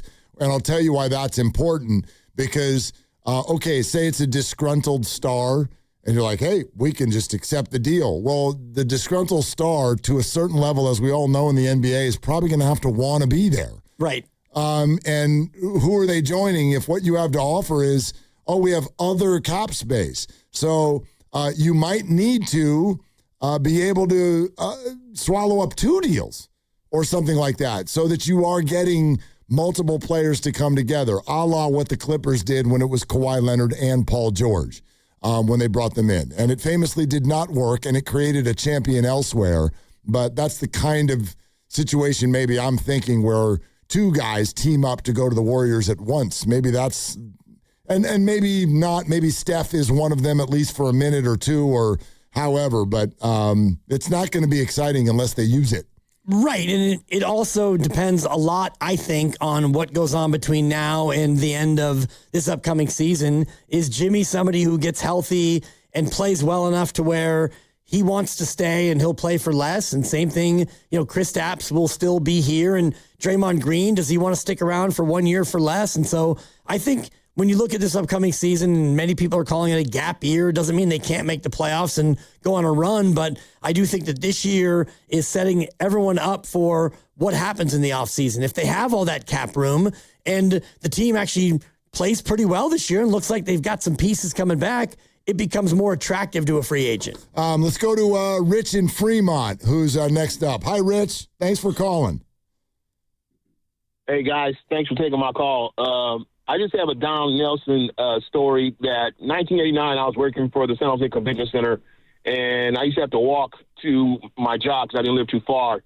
But it was early in the morning. I usually go to the service area because I was a concession stand manager, but eventually they turned me into a banquet captain. Anyway, it was early in the morning. I'm walking over there, and as I get to the back part of the building, I look up, and this guy, this really large guy, just starts running, jogging towards me. As I get close to him, I look up, and it's Don Nelson. And he looks at me, he just smiles, gives me a head nod, and just keeps jogging right on by. And I was just like, wow. And, and it took me a minute to click. Like, Richard, that was Don Nelson, the head coach of the Golden State Warriors. Well, it just so happened that they had some type of event at the convention center with the Golden State Warriors. And Don Nelson was the head coach. It's a pretty cool moment. Thanks for the call, guys. Okay, yeah, Rich, thank you. I'm kind of like Rich sometimes. Like, I don't know, when you run into celebrities, do you have it right away or does it kind of take you a minute?